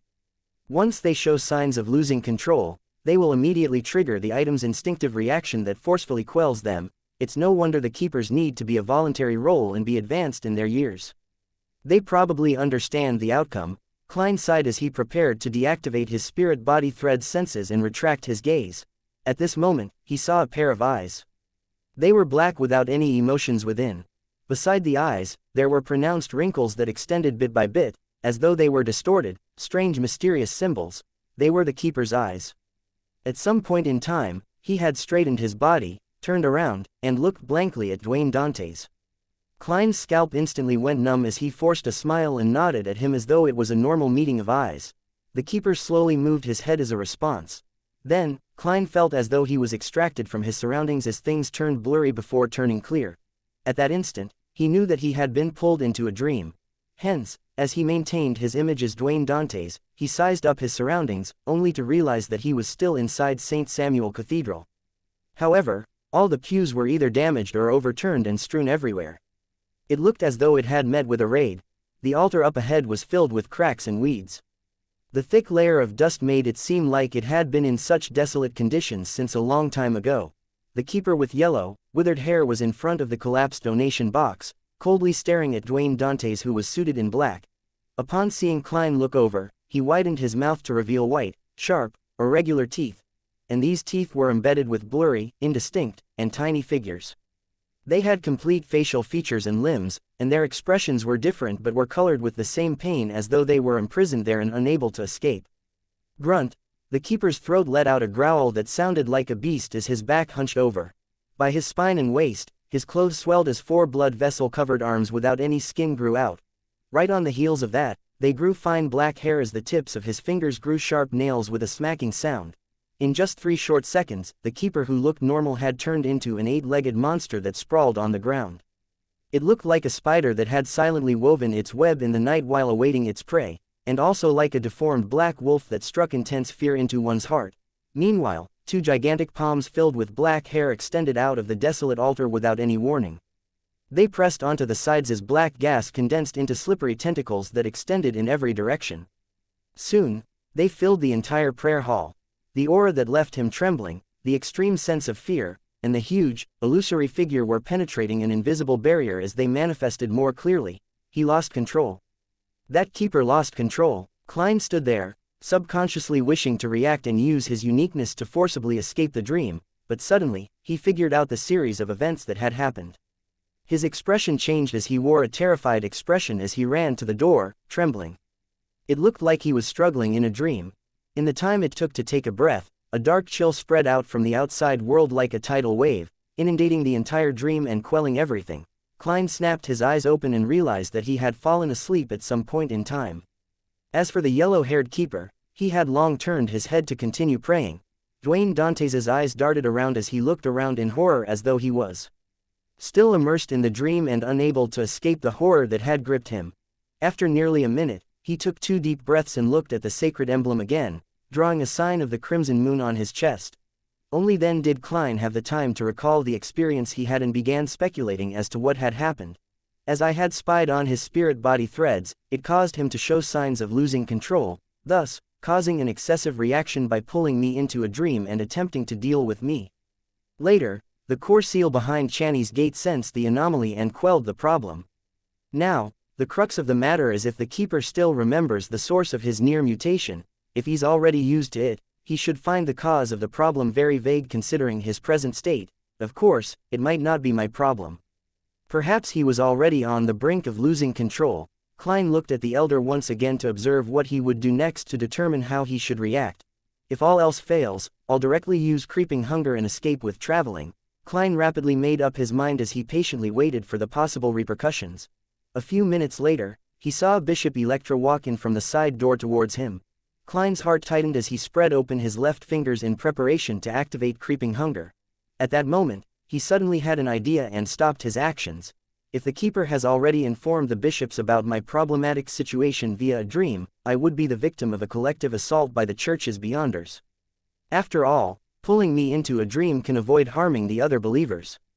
Therefore, they have no need to find a bishop I'm familiar with to come over, it's likely more to extend their regards and to placate me.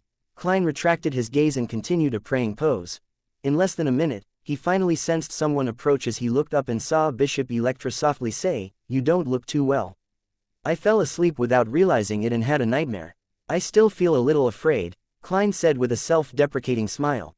Bishop Electra sat beside him and said in a staid manner, "Dreams are sometimes the manifestation of the fear within you. You will feel better as long as you sincerely pray to the goddess and consume holy water. Of course, the most important thing is to not suppress yourself usually. Learn to confess to the goddess. At times, wailing in secret can reduce a lot of your stress." Klein secretly observed the bishop's attitude and read his tone before heaving a sigh of relief. He cast his gaze forward again, bowed his head, and clasped his hands to begin praying silently. While doing so, he saw the keeper in front of him stand up and walk to the side door where a bishop was waiting. Phew, Klein silently exhaled as he truly became one with the serene environment. Suddenly, he heard a voice that was his, but it wasn't something that he could control. "Did you think what you did was well hidden? No, not at all. Have you forgotten that you've touched the Evernight Goddess's holy artifact?" Chapter 800. Psychologically becoming better. Who is it? Who is the one speaking? Klein's muscles tensed up as he nearly opened his eyes. At that moment, his back oozed with sweat that soaked his shirt. What he was most alarmed of wasn't the words said, but that it directly sounded in his heart and had modulated the voice to sound exactly like his. Although I maintained my lucidity in that dream, I still had my spirit body tainted by his psyche that was on the verge of losing control.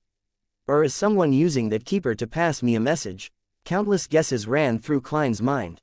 Finally, combining the contents of what was said and his own situation, he came up with a preliminary judgment. The number of people who knows about my identity as Klein Moretti is few to begin with. Likewise for those who know that Klein Moretti had once sworn an oath while touching a holy artifact. Furthermore, there's almost no intersection between the two. Mr. Azek had heard me mention the former matter before, but if he wants to give me any reminders, he can directly do it through a messenger. There's no need to use such a frightening method. Will Osepton might know, after all, he's a snake of Mercury who represents fate. But by the same logic, he can directly contact me. Of course, I can eliminate the possibility that he suddenly had the thought of frightening me. I just thought in the afternoon about having a chance of becoming his godfather. The Antigonus family's notebook had corrupted the keeper, just like how it used the misfortune cloth puppet to deliver the symbol. But if it really is the Antigonus family's notebook, why didn't it just give me the potion formula directly? Or try negotiating with me to help in a notebook jailbreak? St. Samuel Cathedral is the headquarters of the Backlund Diocese, making it at a higher level than St. Selena Cathedral. That notebook shouldn't have the ability to do anything further. It should be securely sealed. Apart from them, there is only one entity who is aware of both matters, the Evernight Goddess. However, with a deity's pride, she has no need to pretend to act as a passerby to call me out with a polite and estranged tone. I'm in St. Samuel Cathedral, so all she needs to do is produce a revelation, and dozens of beyonders will appear to mow me down. And as a diocese headquarters, with sufficient preparation, they can probably disrupt traveling, therefore, there's no need to go through so much trouble. There's still one more person who's aware of both matters. That's myself. Before planning my operation, I've actually considered the corresponding problem.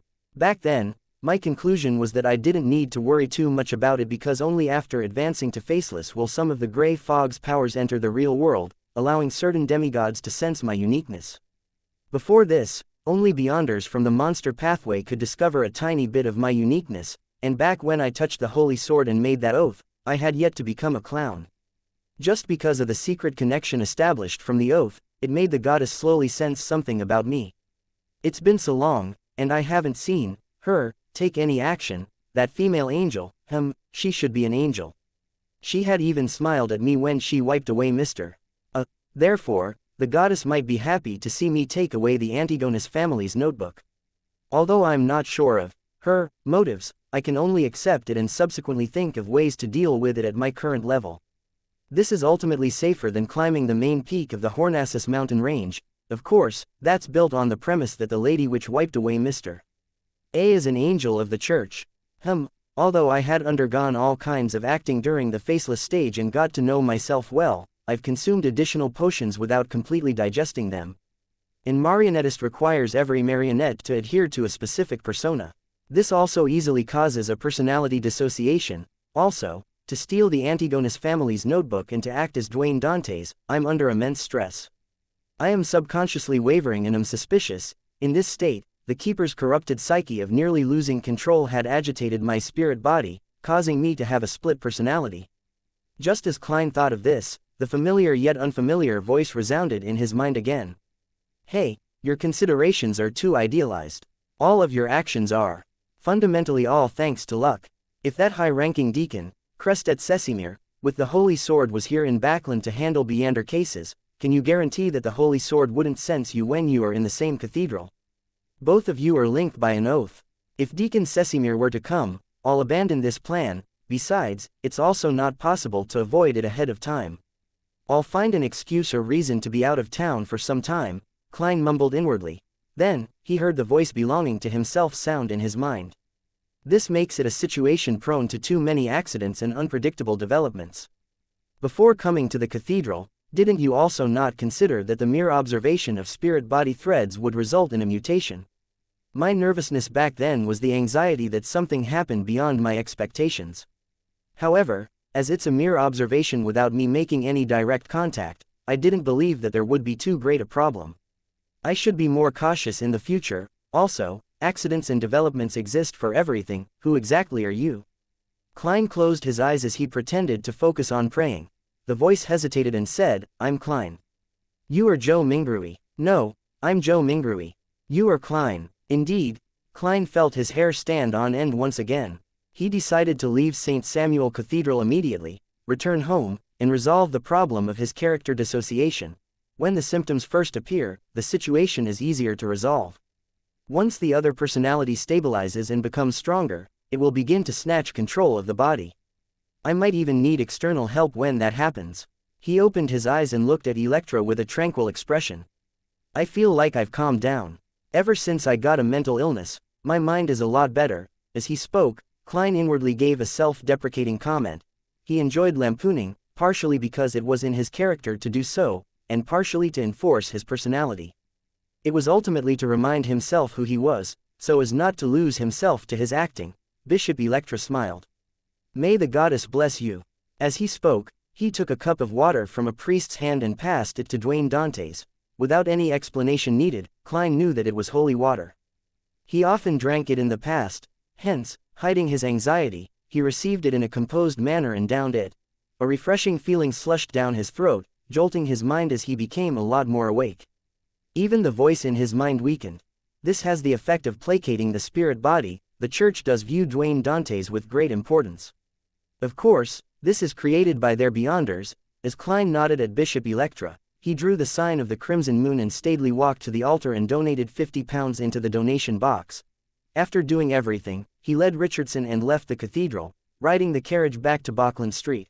On his trip back, he didn't feed the pigeons, because an ordinary person who had just encountered something would hardly have the peace of mind to do so. After returning home, the silent Klein used the excuse of an afternoon nap to dismiss his servants. In his master bedroom's bathroom, he took 4 steps counterclockwise and headed above the gray fog. Passing through the roars and ravings, he didn't feel his body be purified. He was increasingly certain that the voice in his mind originated from himself. It was a result of being corrupted and agitated, causing a character dissociation. Sitting in the high back chair of the fool, Klein immediately studied his spirit body's situation. He discovered that there were some signs of chaos without it being pure. The corresponding aura colors were somewhat spotted. After seriously contemplating for 2 minutes and ignoring the echoing noise in his head, Klein conjured the world Gehrman Sparrow and made him devoutly pray. Honorable Mr. Fool, please inform the moon that I wish to rent the mental terror candle for half a day. I know he has the means of obtaining it. Very early on, his identity as the world had been prepared for Sherlock Moriarty, so Klein wasn't worried about it. Emlyn White, who was anticipating his obtaining of Lilith's ring in the evening, suddenly saw the endless gray fog and heard the world. Alarmed, he muttered in silence, how does he know that I can get the mental terror candle? Chapter 801. Plea. After a brief moment of stupefaction, Emlyn couldn't help but look around. He suspected that the world was lurking around him, as though he was one of the nearby believers. After all, he had never mentioned the mental terror candle at the tarot club. Bishop Utravsky seldom had conflicts with others, so he almost never used any mystical items. If it wasn't because Emlyn had been planted with a psychological cue to frequently head to the Harvest Church and receive the heads-up from Sherlock Moriarty, he wouldn't have asked the bishop and learned of the existence of the mental terror candle. At that instant, everyone looked like the world to Emlyn. Be it the plump middle-aged man, the granny with a gray headscarf, or the fashionable beauty, he felt that all of them looked like they had something similar to the world. No, I must figure it out. He's actually so aware of my surroundings, I haven't mentioned certain things even while in front of Mr. Fool. Emlyn was left in utter shock as he stood up and walked to the clergyman's break room at the back. In a quiet and empty environment, he replied, "Honorable Mr. Fool, I wish to directly communicate with the world." In less than 10 seconds, Emlyn saw a dark red glow surge forward like a tidal wave and devour him. Then, he found himself back above the gray fog. He was inside the majestic palace and was seated at his seat. And at the other end of the mottled table was the blurry figure of the world who was waiting for him. Compared to before, Emlyn had changed tremendously. He wasn't in a rush to speak to the world, and he instead bowed to Mr. Fool, who was leisurely watching at the other end of the table, before looking at his target. "How did you know that I can get the mental terror candle?" Under Klein's control, the world said with a hoarse laugh, "We might have met before." He didn't speak further and only mentioned the key point. As for whether Emlyn could figure out the situation, that wasn't his problem. Of course, Klein believed that Emlyn lacked the ability to connect the world to Sherlock Moriarty since he lacked the necessary clues. Emlyn frowned bit by bit as he had a few targets of suspicion, but he wasn't able to determine who was the world. "Believe me, I have no ill intentions towards the members of the Tarot Club," the world added when he saw Emlyn in a state of prolonged silence. "Hey, there will be a day when I'll find you." Emlyn silently muttered to himself as he asked, "What are you going to do with the mental terror candle? I need to have a substantial reason to borrow such a mystical item." Klein controlled his urge to rub his temples as he made the world turn solemn and say, "To treat my psychological problems." Treat psychological problems. Emlyn couldn't help but shrink his body back before straightening it again. Looking back at the world, his eyes clearly indicated that the world really was a dangerous lunatic. The mental terror candle does have such effects, Emlyn thought for a moment and said, "I can only borrow it for half a day. There wouldn't be any problems, right?" Klein held back the horror and pleas that were running through his mind as he controlled the world to answer, "No problem." If the mental terror candle was effective, Klein could finish the problem in 15 minutes. If it wasn't of any use, it would be the same even if he possessed it for days or months. Therefore, the rental duration wasn't critical. He didn't mind such restrictions at all. Emlyn did a count and said, "The rental fee will cost £300, as well as 5 pages of Deander Powers in Limano's travels." He decided to outsource half of the debt he had. 5 pages, how many pages did this fellow use? As Klein lampooned, he made the world reply, "That wouldn't be an issue." After closing the deal, Emlyn immediately returned to the real world and walked into the Harvest Church's break room for the clergyman. Casting his gaze to the side of the altar and waiting for Bishop Utravsky to finish talking to the believers, Emlyn suddenly fell into a dilemma. Although he sounded confident in front of the world, he had never tried borrowing similar items from the bishop. He had no idea what kind of attitude the bishop would have. As his gaze darted around, Emlyn subconsciously surveyed the tiny prayer hall. "I've helped Father rescue many commoners who were infected by the plague, and have been teaching those who wish to learn about herbs. I've made the faith of Mother Earth spread quite significantly in this borough. What's wrong with borrowing the mental terror candle for half a day?" Emlyn raised his chin and walked to Bishop Utravsky, who he needed to look up at, and cleared his throat. "I have a friend that has a psychological problem. I wish to borrow the mental terror candle." He didn't directly mention his contributions, because his pride didn't permit him to do so. Utravsky looked down at the priest-robed Emlyn and smiled warmly. "That's it." Emlyn was stunned, finding it unbelievable that the bishop would agree so easily. He didn't immediately accept it as he couldn't help but ask, "Aren't you afraid that I'll lose the candle?" Utravsky replied with a smile, "Everyone and every item has its end. They will all return to the earth, buried deep within the soil and sprout, grow, and bloom, one incarnation after another. That is the fate of all entities. If the mental terror candle is lost, it just means that my connection with it has come to an end. I will need to patiently await the arrangements that fate and mother have for me. Whether the mental terror candle is lost depends on fate, but whether I end up being killed by you is also fate. Emlyn lampooned without asking further. He received the strange candle from the half-giant bishop. Following that, he used the excuse of needing to treat his friend to leave the harvest church. He randomly found an inn and set up the sacrificial ritual. Above the gray fog, Klein once again received the mental terror candle. More than half of the mystical item was burnt, and its surface was covered with what looked like human skin. There were a few warts that protruded out. The candle's wick was very short and was entirely black in color. It was covered in thin, densely packed scale-like patterns. Klein didn't delay, for he didn't wish to give his alternate personality a chance to grow. He wanted to resolve the problem completely while it was still weak, otherwise, what awaited him was the irreversible fate of losing control. Furthermore, the mysterious space above the gray fog would completely screen the negative effects of the combat between the two personalities. Phew, Klein slowly exhaled as he extended his hand to summon the sea god scepter. At that moment, he didn't do any divination because he couldn't be sure who, me, referred to. The outcome would naturally be meaningless. Klein snapped his fingers and lit the mental terror candle. Above the pitch-black wick, a flame with light blue spirituality silently glowed, illuminating the palace that looked like a giant's residence. Unknowingly, the environment changed as a cupboard, desk, bunk bed, and gas meter appeared in Klein's eyes. The crimson moonlight shone in from outside the windows, covering every item with a crimson veil layer. This was the apartment where the Morettis had lived in. This was the place where Klein Moretti had shot himself to death. At that moment, a figure was sitting at the bottom bunk, looking at the sea god scepter wielding Klein with a warped expression. He had traits like black hair, brown eyes, thin built, average-looking features, a rather deep outline, and a scholarly air to him. He was another, Klein. This, Klein, revealed a furious expression as he said, "You occupied my body, and now you wish for my soul to be obliterated. I should be Klein Moretti. You despicable, shameless transmigrator.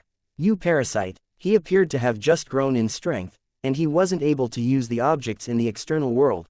Klein didn't reply as he walked over with a heavy expression. The expression of Klein slowly changed as fear occupied his eyes. His body scrunched up as he pleaded with a slight tremble, "Let me go. Let me go. You snatched my brother, my sister, and my life from me. Isn't that enough? I'll remain quietly in your body, helping you analyze problems and giving you suggestions. I'll definitely not wrestle control with you over the body. Let me go. Let me go." Klein remained silent as he raised his sea god scepter wielding right hand. The Klein was already awash with tears as he yelled angrily and fearfully, "I only wanted to remind you. If I wasn't trying to remind you, why would I have exposed myself? Let me go. Let me go. I have no ill intentions." Klein silently looked at him and made the blue gems on the tip of the sea god scepter light up one after another. Lightning bolts instantly appeared as they twisted and entangled Klein, like a storm. Amidst shrill cries, the figure rapidly dissipated as a bolt of lightning wiped all traces of it. As expected of myself, to know the soft spots in my heart and which are the most effective ways to plea, however, I've already come to know who I am. I'm Joe Mingrui, who has fused with Klein's memories and emotions. If I were to let you go, it would be equivalent to splitting the two up, admitting that they are opposing parties. That way, I'll immediately lose control once I return to the real world. Klein lowered the scepter and closed his eyes as he sighed silently. Then, he ultimately maintained his lucidity as he left the mind world. Chapter 802, Follow-up Solutions. When Klein opened his eyes again, the threats and pleas in his mind had vanished. The light blue flame before his eyes continued burning on that pitch-black wick. He seriously inspected the state of his spirit body and confirmed that the signs of chaos were gone. His aura's colors had turned pure and were no longer spotted. "It's finally resolved." Klein heaved a sigh of relief and lowered the sea god scepter. With a snap of his fingers, he extinguished the mental terror candle. He didn't immediately return to the real world. He sat quietly above the gray fog as he used the silent palace to calm the remnant negative emotions that his inner heart couldn't vent. After this matter, Klein gained a deeper understanding that the path of a Beyonder was a path that constantly fought with madness. All Beyonders would be pushed to the brink of losing control, or they would have psychological problems if they weren't careful due to internal reasons or external stimuli. And once the symptoms appeared, not resolving them in time might leave them in a situation that would be abnormally difficult to resolve, the split personality that Was created was a result of internal and external factors, the cause is a result of me being a transmigrator. Yet, I fused with Klein Moretti's memory fragments and received parts of his emotions. I was naturally inclined to having a dissociation. Together with me trying to steal the Antigonus family's notebook recently, it's akin to me walking along the boundary of an abyss to act as Dwayne Dantes. The stress is immense, so after being agitated and mentally corrupted by the keeper's near loss of control, the problem erupted. As Klein raised his hand to rub his temples, he vanished from above the gray fog. Just as he returned to his body, Klein felt his mind and spirit were a lot more relaxed. It felt like a dusty window had been carefully wiped clean, and the additional faceless potion he had consumed was fully digested. The alternate personality that appeared is really a result of all the past psychological problems. I was able to resolve the problem with the mental terror candle, which is equivalent to receiving a complete and effective psychoanalysis. I wouldn't have any latent risks in this aspect in the short term. However, I need to be constantly taking notes and frequently regulating myself. I mustn't be careless. Klein walked out of the washroom, came to the balcony, and looked at the distant mountains and nearby vegetation. He was in quite good condition. He could clearly sense that his self-recognition and self-acknowledgement had deepened. The constant sense of disidentification had greatly weakened as a result. I never expected my victory over my split personality would bring such benefits, if it wasn't because the generation of another split personality would result in one that's stronger and harder to deal with.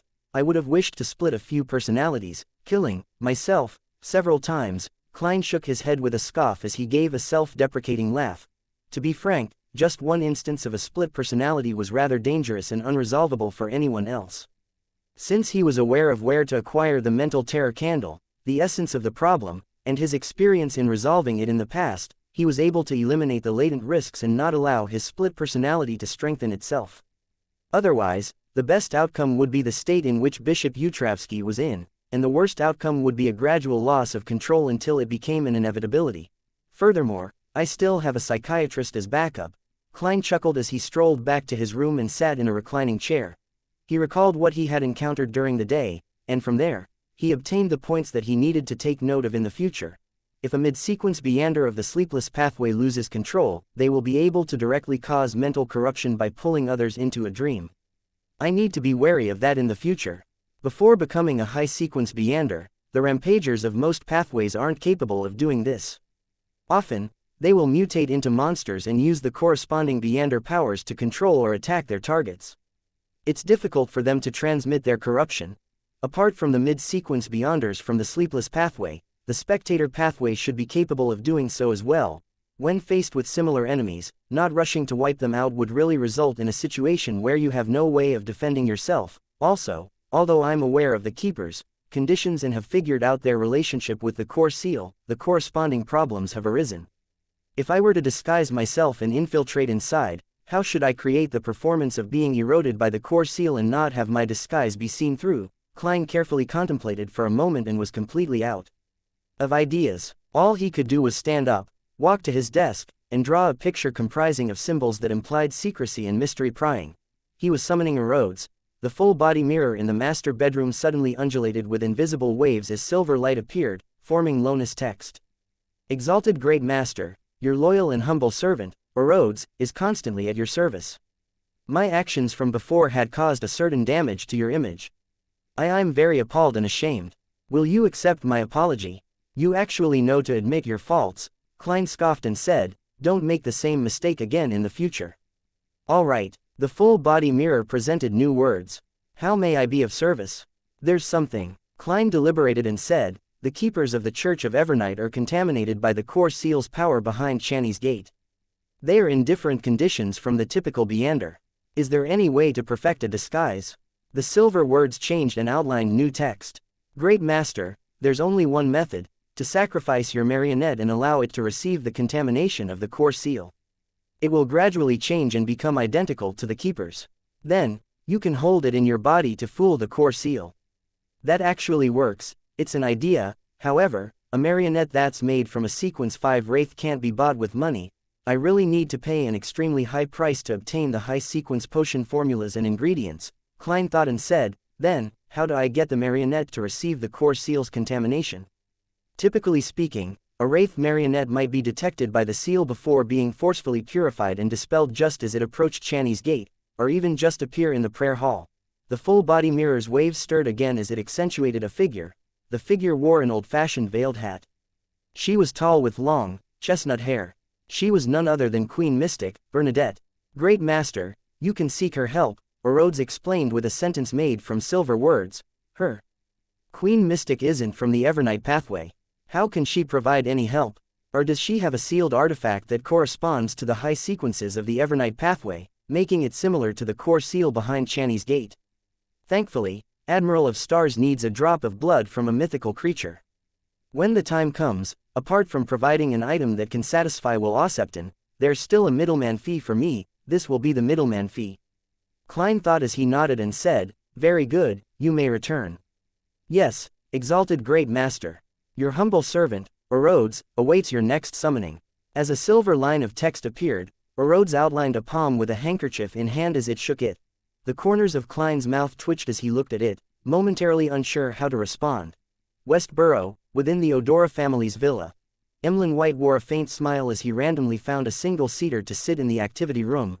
Diagonally across him, another sanguine baron, Russ Batory, was holding a wine cup filled with blood. He was observing him with narrowed eyes, without concealing his disgust and hatred.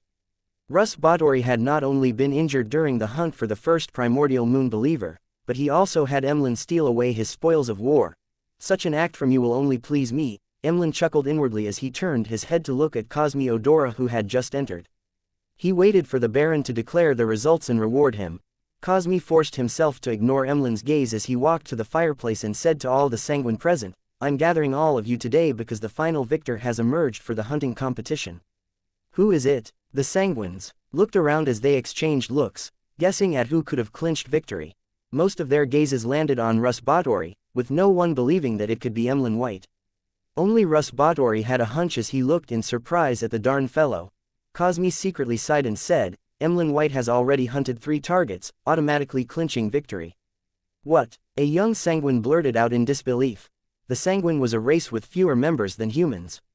In Backland, they were all part of a smaller community, therefore, they weren't unfamiliar with each other. Everyone knew what kind of sanguine Emlyn was. Chapter 803. Name Rectification. Amongst all the sanguine present, even if Emlyn wasn't the oddest, he was definitely among the top 10. As a member of a race born with a long lifespan, having one or more hobbies to kill time was common. Emlyn wasn't the only one who liked dolls, but that wasn't the problem. Aside from purchasing new dolls and matching them with new clothes, or obtaining blood from hospitals to drink, he almost never left his home. Nor did he enjoy interacting with his fellow kinsmen. Unless he desired relatively fresh blood, needed to obtain some historical knowledge, or exchange for certain ingredients, he never participated in any of the corresponding gatherings. Such a lifestyle was nearly identical to the aging, high-ranking sanguine who had no choice but to lie in specially made coffins to barely maintain their existence. It looked nothing like that of a fellow who had recently matured. As a result, Emlyn became a topic of idle conversation at many sanguine gatherings. In the years before, people only mentioned it in passing, jeering at him in private, just like the normal gossip about different freaks in Backland. When they heard that Emlyn walked into the Harvest Church because he got lost and ended up being captured and locked up underground by the Mother Earth's bishop, his reputation slid into the irreversible state of being the brunt of the jokes, as well as being a disgrace to the sanguine. Yet, this disgraceful fellow had hunted 3 consecutive primordial moon believers. Those were artificial vampires. Could it be that he had employed the help of the Church of Mother Earth's clergymen? Or did he hire some especially powerful bounty hunters? Thoughts flashed through the minds of the sanguine as they speculated over how Emlyn had clinched victory. At this moment, Cosme coughed lightly and said, "Emlyn has already found the corresponding characteristic legacy and become a baron." Baron? When the members of the sanguine looked at Emlyn again, there weren't any looks of doubt and puzzlement. Instead, their eyes were filled with shock, astonishment, and surprise. For the first time in his life, Emlyn was being stared at by his kinsmen in such a manner. He suddenly felt ethereal as his mind was filled with joy. This made him wish to proudly tip his chin and say, "All of you should be addressing me as Lord. This satisfaction is identical to me buying a doll I've been saving up and craving for." Emlyn sighed silently as he held back his tongue. He wore a faint smile as he slowly surveyed the area. Then, while buttoning his coat, He got up and walked to Cosmiodora's side. After the other sanguines snapped back to their senses as they looked at the two barons with mixed looks, Cosme finally said, "The champion of the hunting competition will enter the final list of Viscount candidates and obtain free help for the ritual. In addition, he will also receive a ring created by the ancestor." As he spoke, Cosme took out a silver jewelry box engraved with complicated patterns. Snapping it open, he showed it to all the sanguine present. It was a translucent ring that seemed to be made of light red amber. It had a blood-red gem embedded in it. It was the size of a fingernail and it emitted a faint glow. It's called Lilith's ring. It allows the wearer to be even more charming and always be in the optimal state of being under the full moon. Cosme gave a rough introduction. It can also make the surroundings be under the effect of a full moon, hence, the corresponding Beyonder powers will be greatly enhanced. At the same time, it can also project a door that leads deep into the spirit world. Cosme paused and added, "This door is the door of summoning. It can let creatures deep in the spirit world use it to arrive in the real world. However, it can only be used once in a fixed amount of time. When spirit world creatures pass through their door, it's equivalent to signing a corresponding contract with the wearer. They will serve the wearer for a specific amount of time, possibly around 5 minutes. If the service period needs to be maintained for even longer, the wearer needs to personally communicate with the spirit world creature to re-sign a contract that's of a longer duration. Under normal circumstances, the strength of the summoned spirit world creature will be equivalent or slightly stronger than the wearer, but there's the possibility of them being much weaker or much stronger. There was once a viscount who relied on this ring to summon a demigod-level spirit world creature. The stronger a spirit world creature's strength, the more they can resist the agreement in the door of summoning contract itself and harm the wearer. If you encounter such a situation, you must decisively dispel the projection and end the summoning. Its negative effects is blood-thirsting disease. You will need to drink at least 1 blood vial of human blood every hour to relieve it. Otherwise, your blood will boil and evaporate. In less than 15 minutes, it can cause the death of a baron. I'm not against that, I do yearn to drink blood more frequently, but the problem is that I'm unable to obtain that much blood. Emlyn held back his joy and agitation as he considered how he could resolve the negative effects. At this moment, Cosme turned to glance at him. The additional blood will be provided by the race. Then the problem turns into the modification of a bottle so as to carry around that much blood. Emlyn scanned the other sanguine who wore looks of envy and jealousy as he asked, "If I don't wear it, will I get the bloodthirsting disease?" "No." Cosme firmly shook his head. Emlyn stared at Lilith's ring and asked again, "If I were to wear it for 59 minutes and take it off, will I get the bloodthirsting disease?" Cosme's facial muscles twitched as he said, "When you wear the ring, you will be inflicted with the bloodthirsting disease. You have to drink 1 vial of human blood to have it subside for an hour. During this process, if you were to take it off and put it on again, the bloodthirsting disease will be activated again. Regardless of whether it's been an hour or not, you'll have to drink blood again. Do you understand what I'm saying?" "Of course, this isn't a complicated problem," Emlyn said with a tisk. Cosme retracted his gaze and looked at the other sanguine. "I'll be giving this ring to the champion of this hunting competition, Emlyn White." "Congratulations, Emlyn." He turned and extended his right hand towards Emlyn to shake his hand. Then, he handed over the blood-colored Lilith's ring to Emlyn. "Thank you." Emlyn smiled in a reserved manner. Cosme stopped looking at him as he said to the other sanguine, "There are 2 targets left. They are your prey, and there will still be a reward for them." At 10 p.m. above the gray fog, Klein received Limano's travels which Emlyn had sacrificed, and he learned of the usage of the so-called Lilith's ring. The other aspects aren't noteworthy, but the thing to pay attention to is the door of summoning which leads deep into the spirit world. Perhaps there will come a day when the one passing through that door is an ancient goddess, Lilith. Of course, many conditions need to be met. As Klein made a bold hypothesis, he flipped open Limano's travels and checked the Beyonder powers which Emlyn had used and replenished. He used up all of the lightning strikes.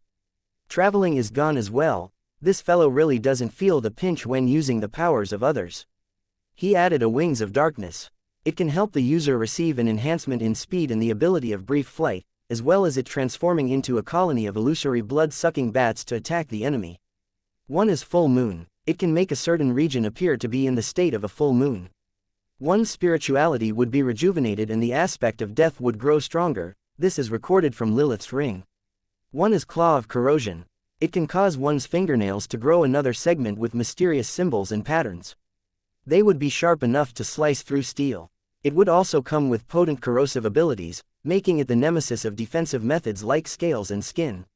One is animal sense. It can communicate with animals and control them while also sharing their senses. If used well, this has wondrous effects. Hey, I've never seen Emlyn use it before. What a waste. One is Abyss Shackles. It's a spell belonging to the darkness domain. It can make the darkness or shadows condense into a chain that controls or restrains the enemy. There's no door of summoning, that's right. It should be very difficult to record. With Emlyn's personality, he would have given up after a few failures. As Klein flipped through Limano's travels, he used divination and his mysticism knowledge to interpret the new Beander powers. Retracting his gaze, he summoned the Sea God Scepter over, added a few pages of Lightning Strike. This was in line with his fear of lacking firepower. Then, Klein used the Sun Brooch to record Holy Light Summoning and Holy Water Creation, allowing Limano's travels as Beander powers to become more varied. After doing all of this, he closed the notebook and picked up the Mental Terror candle. After settling the split personality in the afternoon, he didn't immediately return the mystical item. Instead, he had the idea that since it belonged to the spectator domain, it was possible that it could help him explore the sea of collective subconscious inside Grossel's travels. Therefore, he planned on delaying it for half a day before returning it to Emlyn. To his surprise, he found from his research that the Mental Terror candle didn't have any effects of placating the mind or eliminating negative emotions. All it could do was let one enter the depths of a target's mind, and from there, one could plant a cue or resolve a problem. Phew, Klein heaved a sigh of relief. Through the bestowment ritual, he returned the Mental Terror candle and Limano's travels to Emlyn and Furs respectively. Returning to the real world, he had a comfortable bath, and he read some papers and magazines before heading to bed. Amidst his reverie, Klein suddenly woke up, aware that someone had entered his dream. He saw the scene before him change as the sky was dark and deep. They were adorned with resplendent diamonds that left him awed and serene. A distance away, a singing voice sounded. The ethereal and common voice reached straight into his heart. Meanwhile, the clouds moved as the crimson moon half revealed itself, scattering down its mild glow. All of this made Klein feel as though he had arrived in the Evernight goddess's divine kingdom. In the dream, he felt relaxed and comfortable. Klein suddenly realized the situation he was in. This was the arrival of a Beander from the Church of the Evernight. This Beander was using the dream to placate the tycoon, Dwayne Dantes, so as to heal the mental scars he suffered in the afternoon. What you are doing only disturbs my sleep. Klein silently sighed helplessly. Chapter 804, Archaeological Team. As he sighed, Klein indulged himself by relaxing like an ordinary person enjoying a rare instance of serenity and comfort in his dream. After about 15 minutes, he finally waited to the point when the church's Beander that was sent to placate him had left. Finally, I can sleep in peace. Klein planned on opening his eyes out of habit before falling asleep again, but he realized that once he wasn't on high alert and on guard, the remnant sense of tranquility in his dream would allow him to directly fall into a deep slumber. That night, the quality of his sleep was extremely good, and he only managed to wake up at daybreak. Outside, the sun had just peeked out over the horizon, while the moon remained shining in the sky, and there was a slight howl from the winds. Klein lazily dazed in bed for nearly 10 minutes before picking up the golden pocket watch by his bedside table and snapping it open. It's not even 6:30, should I roll over and continue sleeping, or should I wake up? Klein observed his physical condition and found his mind clear and brimming with energy. He didn't have any hint of feeling lethargic, so he decided to get out of bed to wash up before walking to his balcony to take a look at the orange vista. In this season, due to the wind, Backland didn't have thick smog. Together with the environmental measures put into place over the past few months, the skies were often blue and the air fresh. The gardeners were already busy in the garden, and the parlor maid and handymen were heading to the market. Other than them, the surroundings were calm and peaceful. This invigorated Klein as he temporarily forgot all his troubles.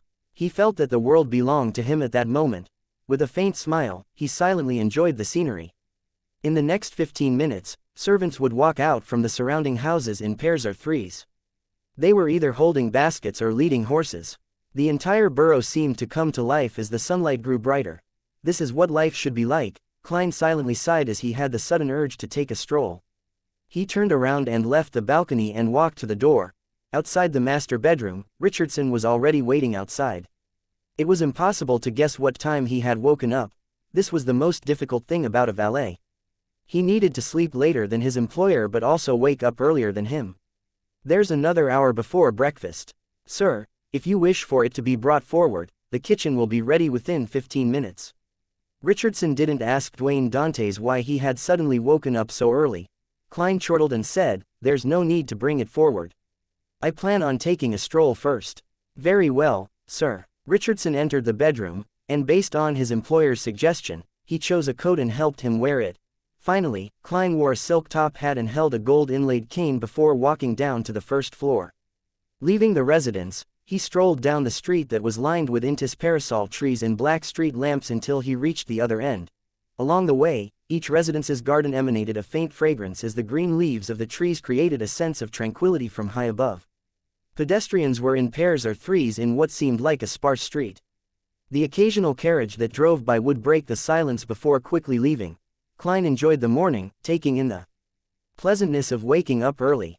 He felt that the negative emotions from yesterday were evaporating bit by bit and vanishing. Beyonders need to learn how to create conditions for themselves to regulate their moods.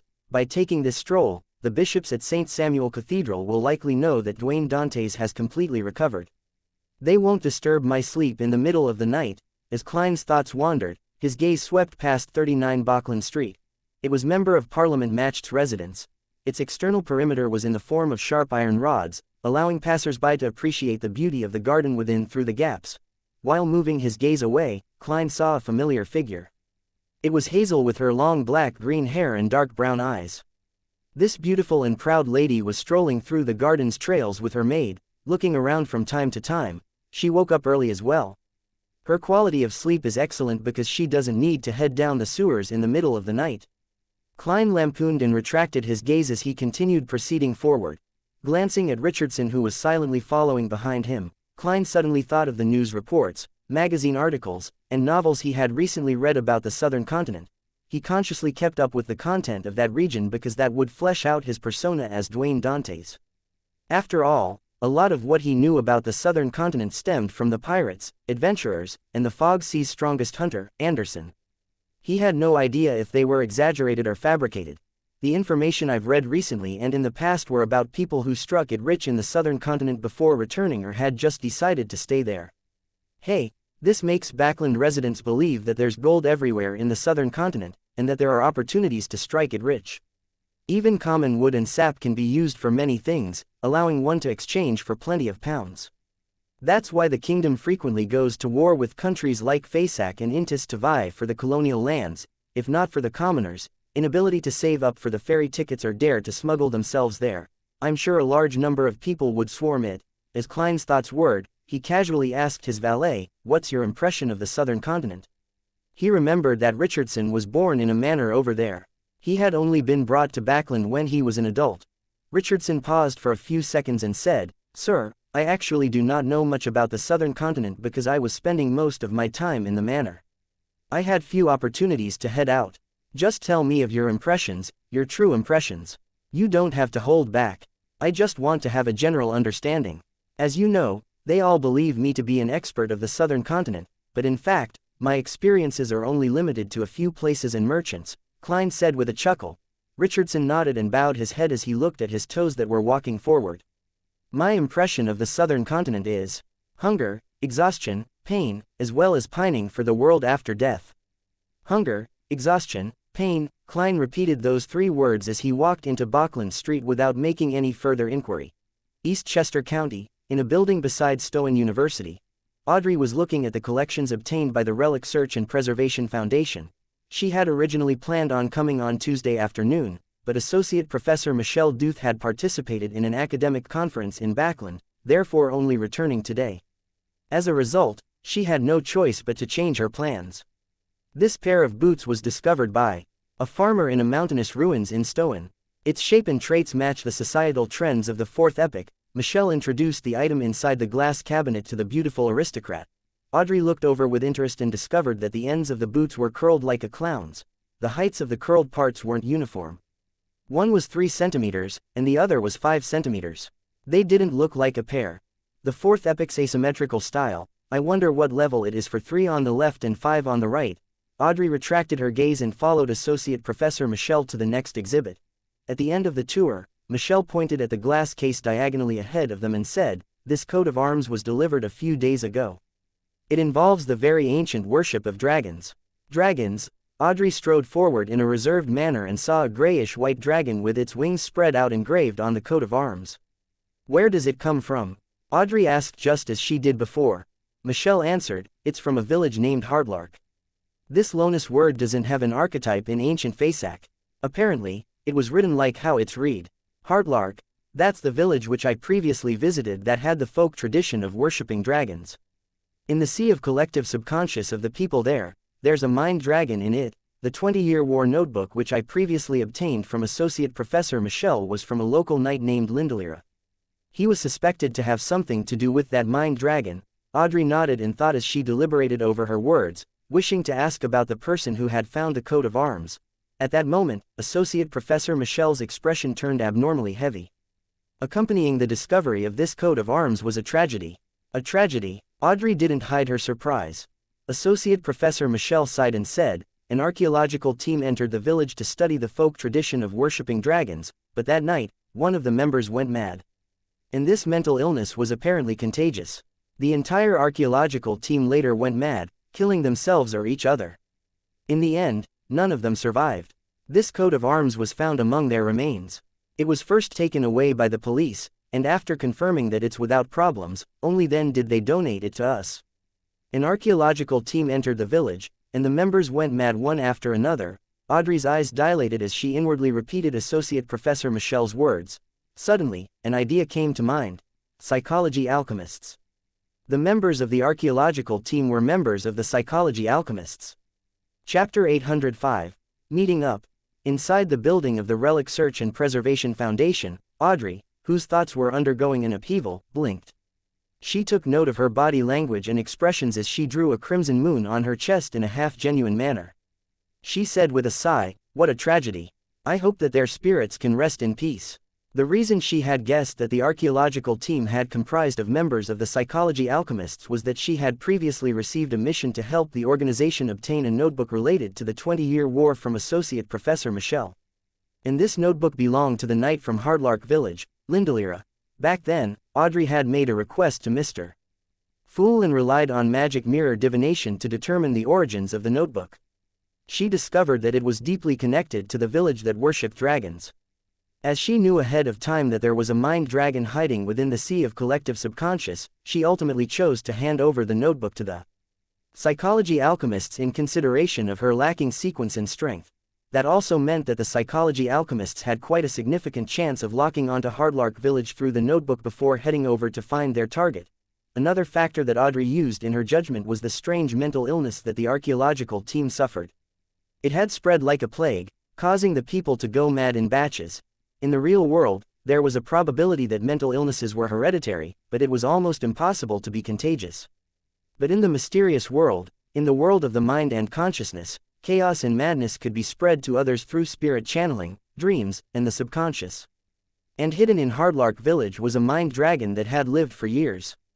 The psychology alchemists had found Hardlark Village through the notebook, and the threatened mind dragon used this ingenious method to spread mental corruption. He might have achieved this through the sea of collective subconscious. The Beyonder world sure is dangerous. This small team must have been formed by a selection of Beyonders, but they ended their lives in such a simple and ridiculous manner. As Audrey thought about it, she was glad that she had made a sufficiently rational decision. She hadn't willfully used the knight's notebook to explore Hardlark Village. Otherwise, there would probably have been an addition named to the list of members who went mad, thanks to Mr. Fool, thanks to the other members of the Tarot Club, thanks to Kilangos who previously infiltrated in disguise. They allowed me to still recognize the hidden dangers despite my lack of actual experience in the domain of mysticism. It made me sufficiently cautious, Audrey silently thought in gratitude. At that moment, her recalling her performance when she first joined the Tarot Club had made her wish to bury her head in her pillows to roar at herself. Audrey, you were that naive and immature back then. Thankfully, you met Mr. Fool. If it were any other secret existence, you would have long gone mad or turned into a monster. Mr. Fool is such a nice man. No, such a nice orthodox god. By the side, Associate Professor Michelle noticed that Audrey had been silent. He said with a heavy nod, Yes, it truly is a tragedy that strikes one with fear. I only wish that the government has already handled the matter and prevented the contagious mental illness from becoming a plague. Don't worry, unless that mind dragon loses control and plans to challenge the three churches, there won't be any more victims of that mental illness, Audrey replied silently. From her point of view, the official Beyonders had already taken on the case. After all, a contagious mental illness was definitely going to be under the purview of the official Beyonders. Therefore, the dragon coat of arms in the glass case must have been determined to be fine before being donated to the foundation. The police department didn't have such authority. While Audrey felt pity for the archaeological team who were suspected to be Psychology Alchemists members, as though she had experienced the tragedy for herself, she was curious if the mind dragon remained in the vicinity of Hardlark Village. To hide in the sea of collective subconscious with one's actual body would probably make it difficult to be discovered. However, the three churches have a long history. In the fourth epoch or even earlier, they must have had bouts with mind dragons, so perhaps they have the corresponding records about it. Besides, the Psychology Alchemists is in control of the spectator pathway and has the existence of high-sequence Beyonders. Their comprehension of the sea of collective subconscious can't be much weaker than the mind dragons. After suffering a terrible failure due to the lack of information, they will definitely send a very powerful team. Although that mind dragon was stronger than what the Psychology Alchemists expected, it probably wouldn't stay there to be discovered. It should have left. Audrey made an inference based on what she knew. She didn't have any thoughts of visiting Hardlark Village to figure out the truth, because she long knew that the present her lacked the strength to deal with the mind dragon. Her only intentions were to mention the matter at the next tarot club, and see if the other members could provide any feedback or any valuable knowledge. For example, it might be that the mind dragon had entered the sea of collective subconscious because of the local worship of dragons, or it could be that the mind dragon's inhabitation of the sea of collective subconscious caused the villagers to dream of it, thus, being subconsciously influenced and having the tradition of worshipping the dragon. On Friday afternoon, Klein received the invitation list for the ball tomorrow. He began to seriously memorize the topics he needed to discuss with different guests. When meeting Member of Parliament matched, I need to make remarks about the recent good air in Backland, and make a few jokes about the Lowen Kingdom Imperial Science Institute. As Klein memorized each line, he suddenly heard stacked illusory pleas. A man, based on how long it's been, it's most likely Mr. Hanged Man. In thought, Klein put down the piece of paper in his hand and gulped down a mouthful of black tea before leaving the half-open room with the big balcony to head for the master bedroom's bathroom. He took 4 steps counterclockwise and went above the gray fog, and he discovered that it was indeed the Hanged Man. This man had requested the Honorable Fool to inform the world that he had arrived at the capital of the Rorstad Archipelago, City of Generosity, Byam. He could head for the primitive island in 2 days after he replenished his supplies. He wanted the world to begin preparations so that they could meet in time. He also indicated that if he lacked the means to head for the primitive, he could arrange for the world to secretly board the Blue Avenger. Board the Blue Avenger and bring a bunch of sailors from the Church of Storms to the vicinity of the primitive island. How long can the Sanguine's anesthetic gas you bought from Emlyn last? Will there be enough time to explore? Klein thought for a moment and conjured the world Gehrman Sparrow, making him pray devoutly. There's no need to go through that much trouble. You should have freedom of movement in Byam. Meet at the cemetery outside the city at midnight today. Before that, replenish your stores. Byam, in an inn. Alger frowned slightly after hearing the world Gehrman Sparrow's words. He did have freedom of movement in the City of Generosity. This was because the sailors were eager to head to places like the Red Theater. They were definitely not returning tonight, and after waking up in the day, it was almost certain that they would head to a casino to gamble to let themselves loose. It was to vent the repression and misery that resulted from drifting out at sea for extended periods of time.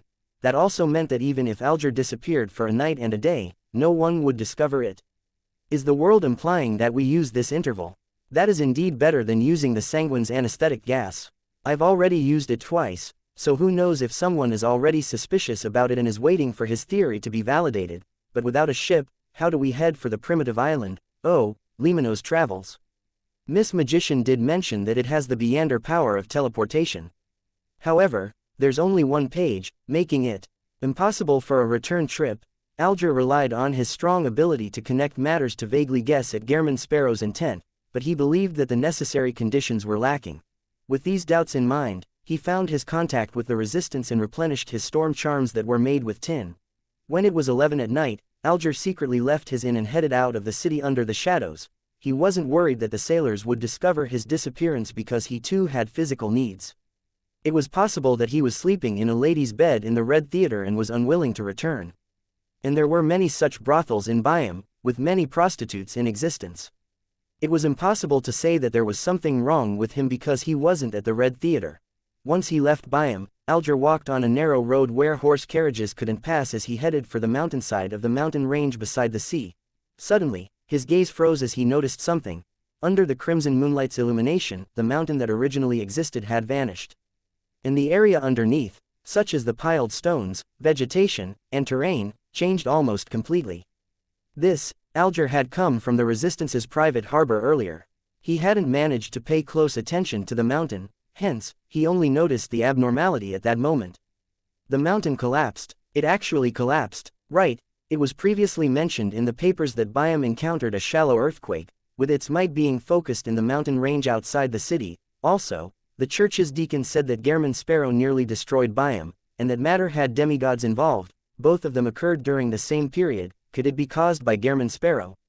He instigated a demigod-level battle, and he managed to successfully escape while killing Admiral of Blood. Alger's pupils dilated as his footsteps slowed down to a halt. He suddenly understood why the Church of Storms had placed great importance on Gehrman Sparrow, and why he had a bounty worth as much as 50,000 pounds. In the undamaged cemetery up ahead, a cold wind blew across it and towards Alger in the silent night. It made him tremble involuntarily. At that moment, Alger's heart stirred as he turned his head to look right. Underneath a giant tree, a figure quickly outlined itself in the shade. This figure had his hand on his top hat while he slowly looked up, revealing a thin face and cut features. The emotionless dark brown eyes were none other than Gehrman Sparrow's. Chapter 806, entering the island in the middle of the night. He did teleport over. How extravagant. Alger tensed up before relaxing. However, he did not let his guard down at all. Upon meeting Gehrman Sparrow again, he discovered that there wasn't much of a change to him. However, his every action had the indescribable air of a powerhouse, and the profundity he exuded left him apprehensive. As expected of the crazy adventurer who can instigate a battle of demigod proportions while escaping unscathed, the slight bit of smugness of having become a sequence 5 vanished from Alger. He slowly walked over with lantern in hand. When he saw Gehrman Sparrow, he deliberately probed. The traces you left behind might not vanish for the next few centuries or even millennia.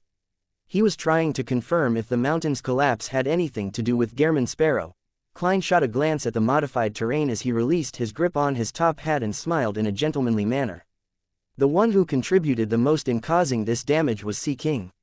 Man, he actually triggered a demigod battle that could have destroyed Byam, causing Sea King to directly attack, yet, despite such circumstances, he survived and left with Admiral of Blood.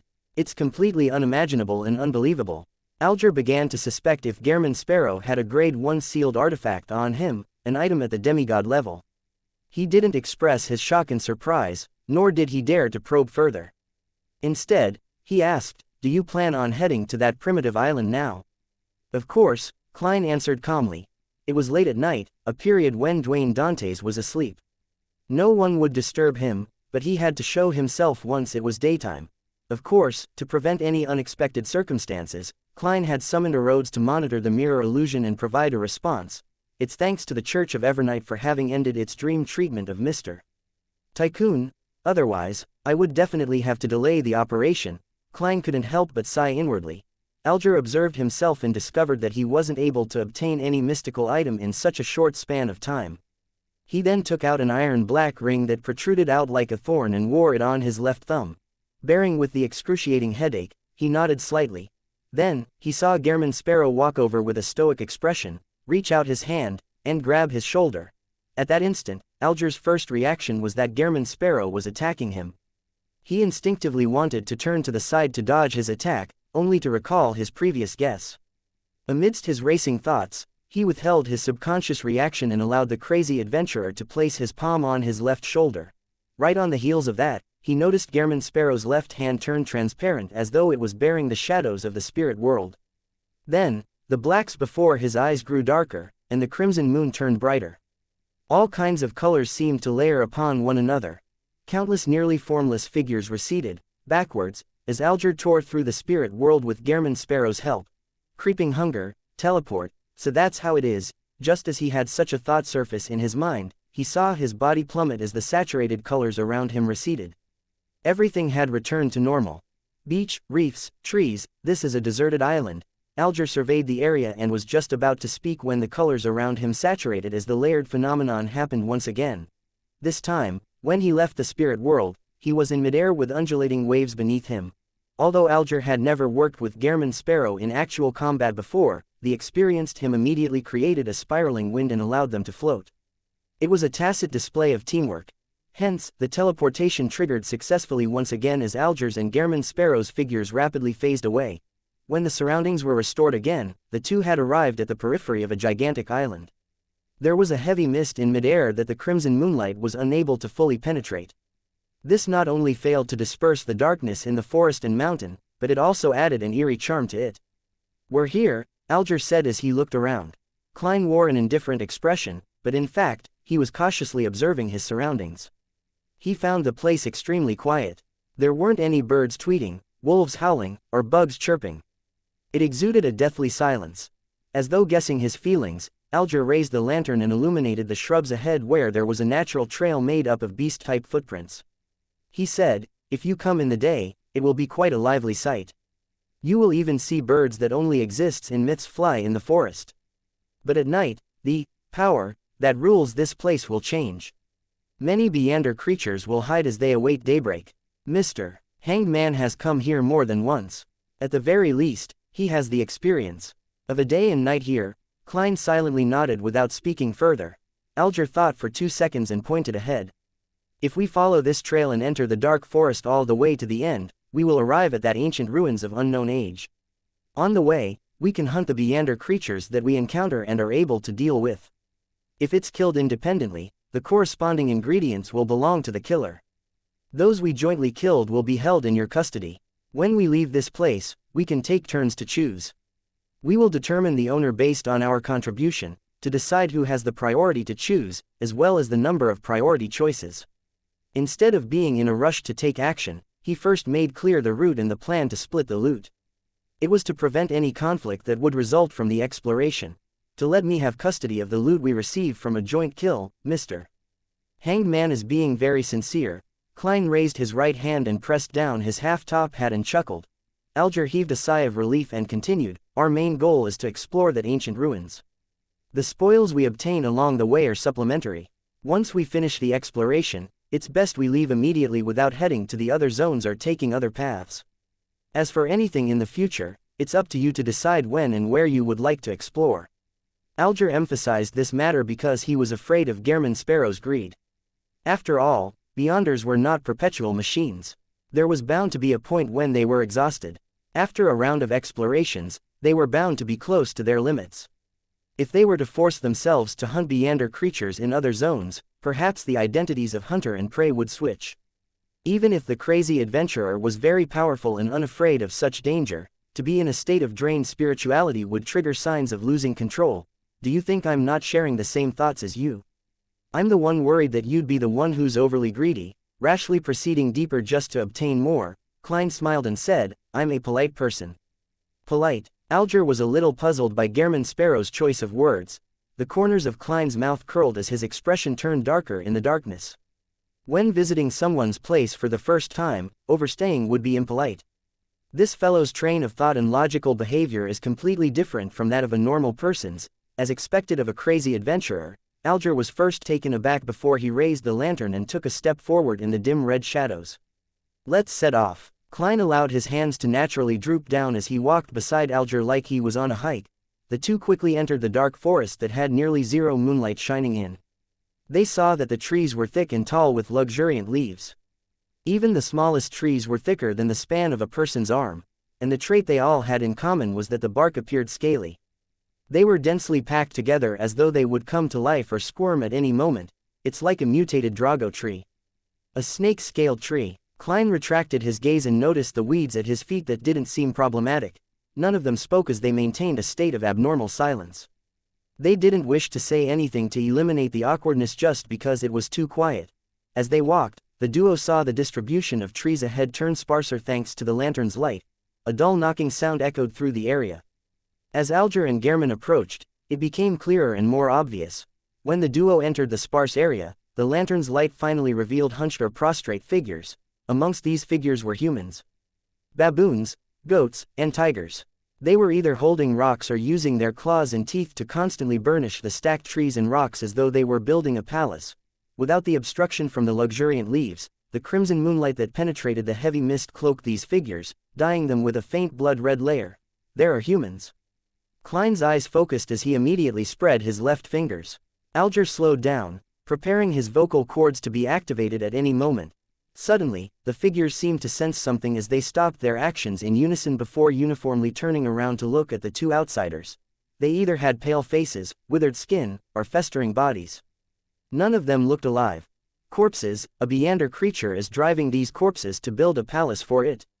Klein cast his gaze past them and saw a dark cave that led deep into the ground. The surroundings were covered in weeds as white feathers stained with yellow oil scattered among them. Feathers, corpses, these instantly reminded Klein of the products of the Numinous Episcopate's artificial death project, as well as the infectious ore that made him grow feathers. This zone's sovereign won't be weak, he calmly made a judgment. At that moment, Alger, who had carefully observed for a while, hesitated for 2 seconds before suggesting, "I've never seen such a situation before.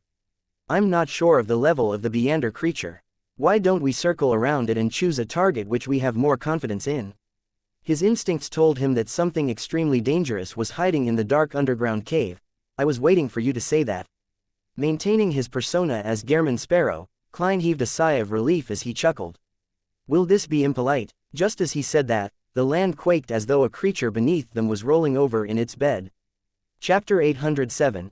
Mediocre Luck.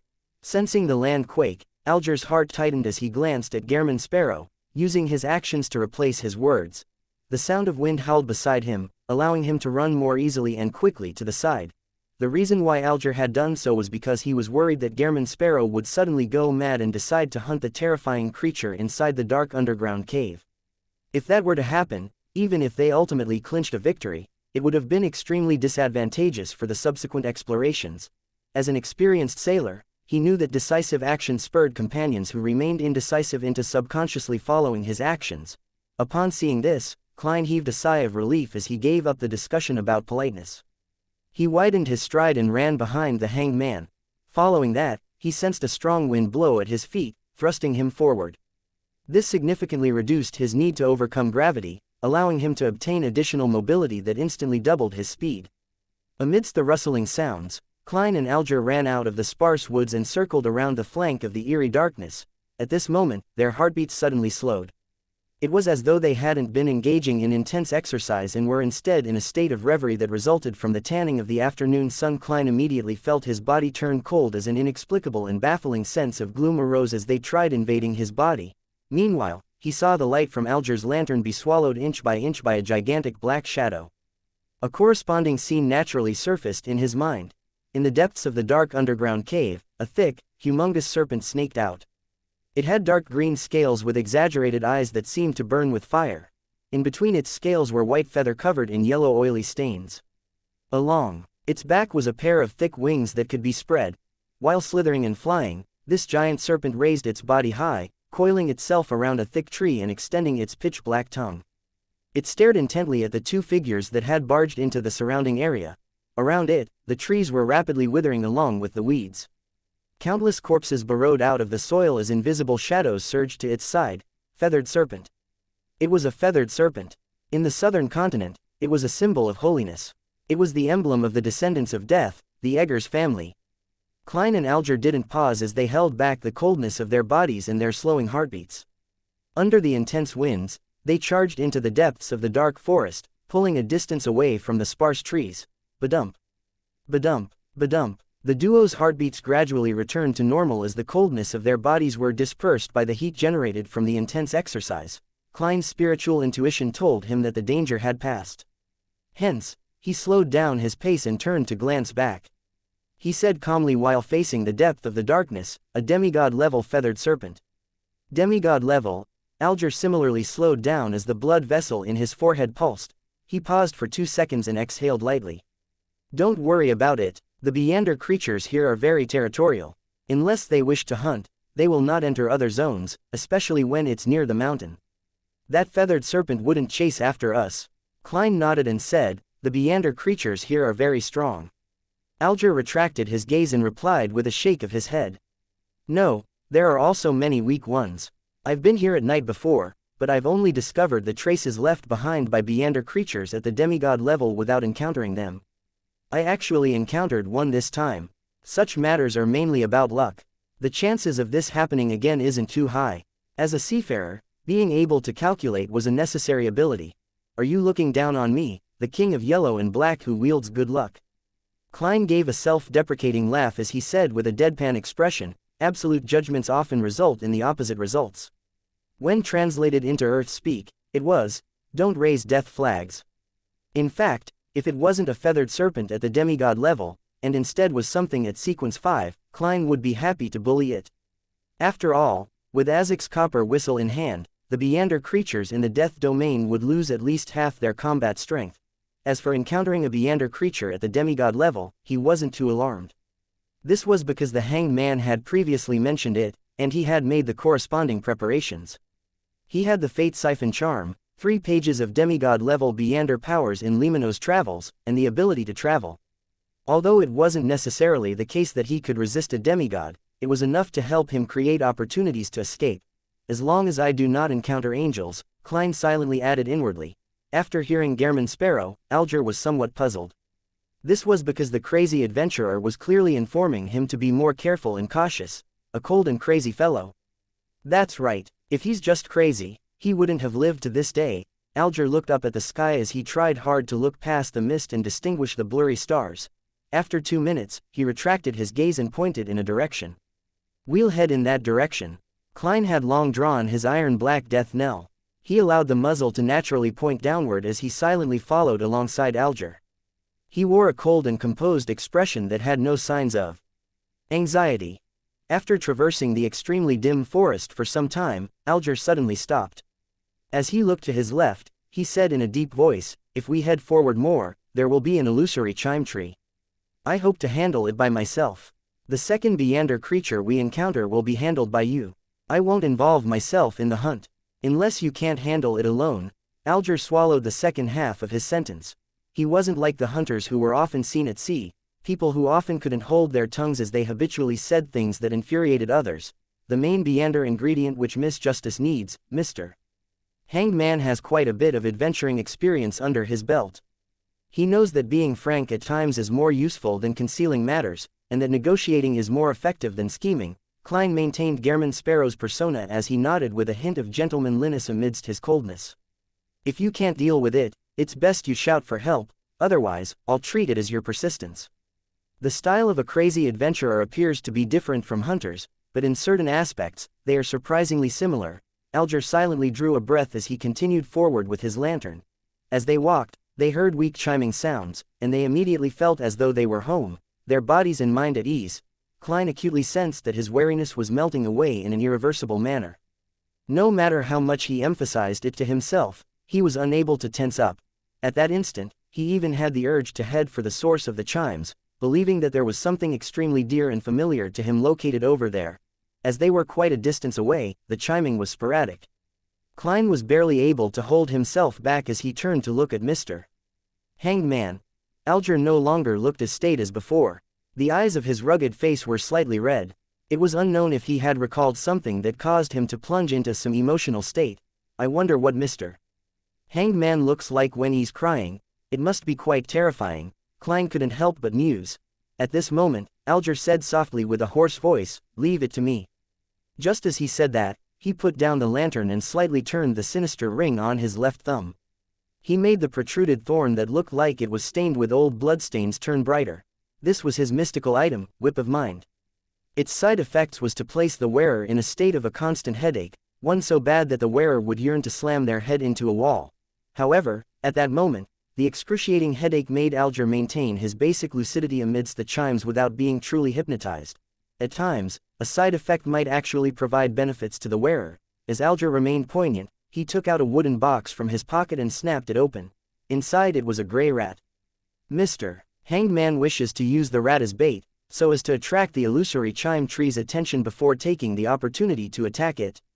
Not bad. He made adequate preparations. He already had a detailed plan ahead of time. As an experienced adventurer, Klein instantly guessed the hanged man's thought processes. Alger held up the rat and shook it when his expression suddenly turned odd. The gray rat was no longer moving. It wasn't breathing and was cold. It wasn't able to take on the responsibility of being bait. Back when they encountered the demigod-level feathered serpent, although Alger was in the periphery of the entity's focus and had escaped quickly without being overly affected, the gray rat he carried with him was only an ordinary animal. It didn't have a strong constitution and vitality, so it perished from the effects of the feathered serpent. It's dead, Mr. Hanged Man now understands a principle: plans often can't keep up with change, his luck is mediocre. Upon seeing this scene, Klein couldn't help but twitch the corners of his mouth.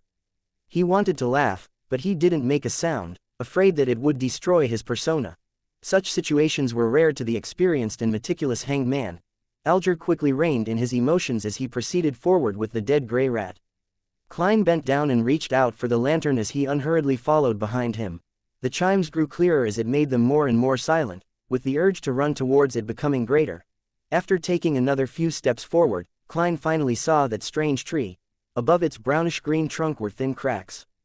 Deep inside each crack was a darkness that looked as though different eyes were growing inside them. The branches that extended outwards had chime-like metal gray objects hanging from them. They were swaying automatically, letting out melodious sounds. And on the branch closest to the trunk, there was a fist-sized, colorless, translucent fruit. Alger stared in that direction as he pressed at his throat before saying to Gehrman Sparrow with a heavy voice, "It's best you cover your ears and converge your spirituality." Chapter 808.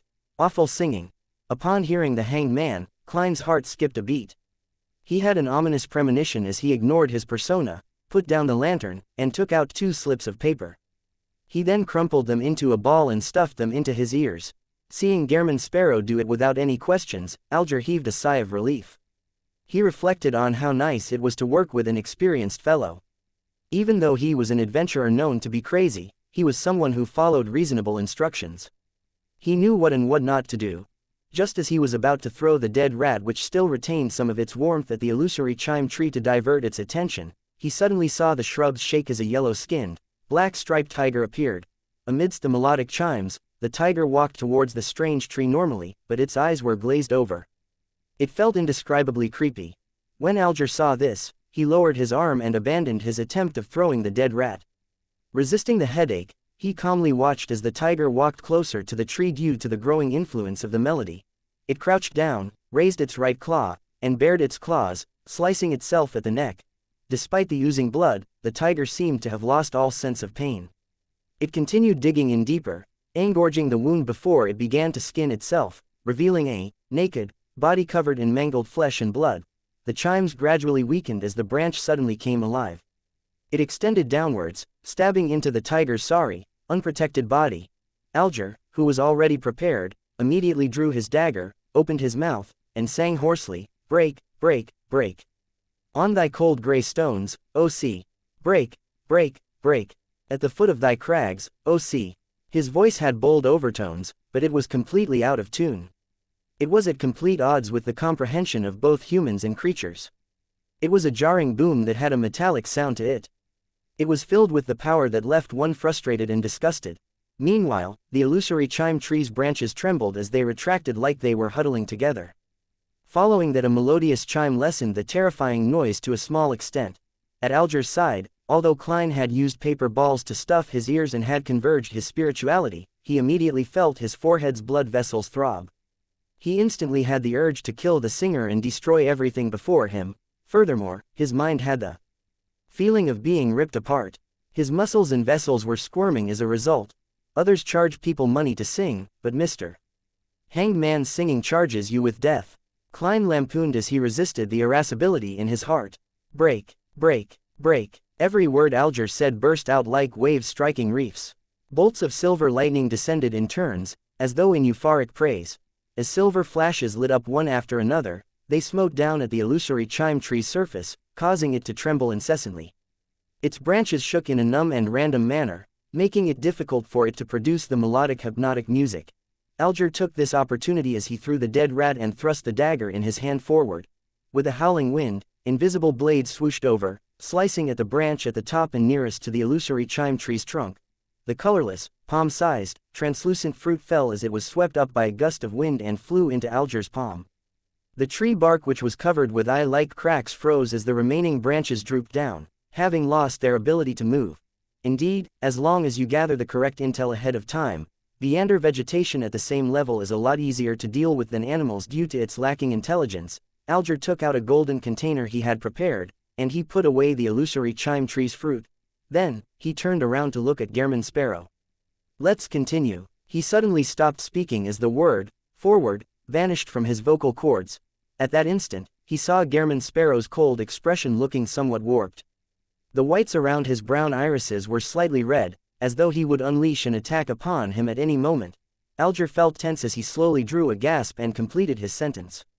"Let's continue forward." "Let's go," Gehrman Sparrow replied softly.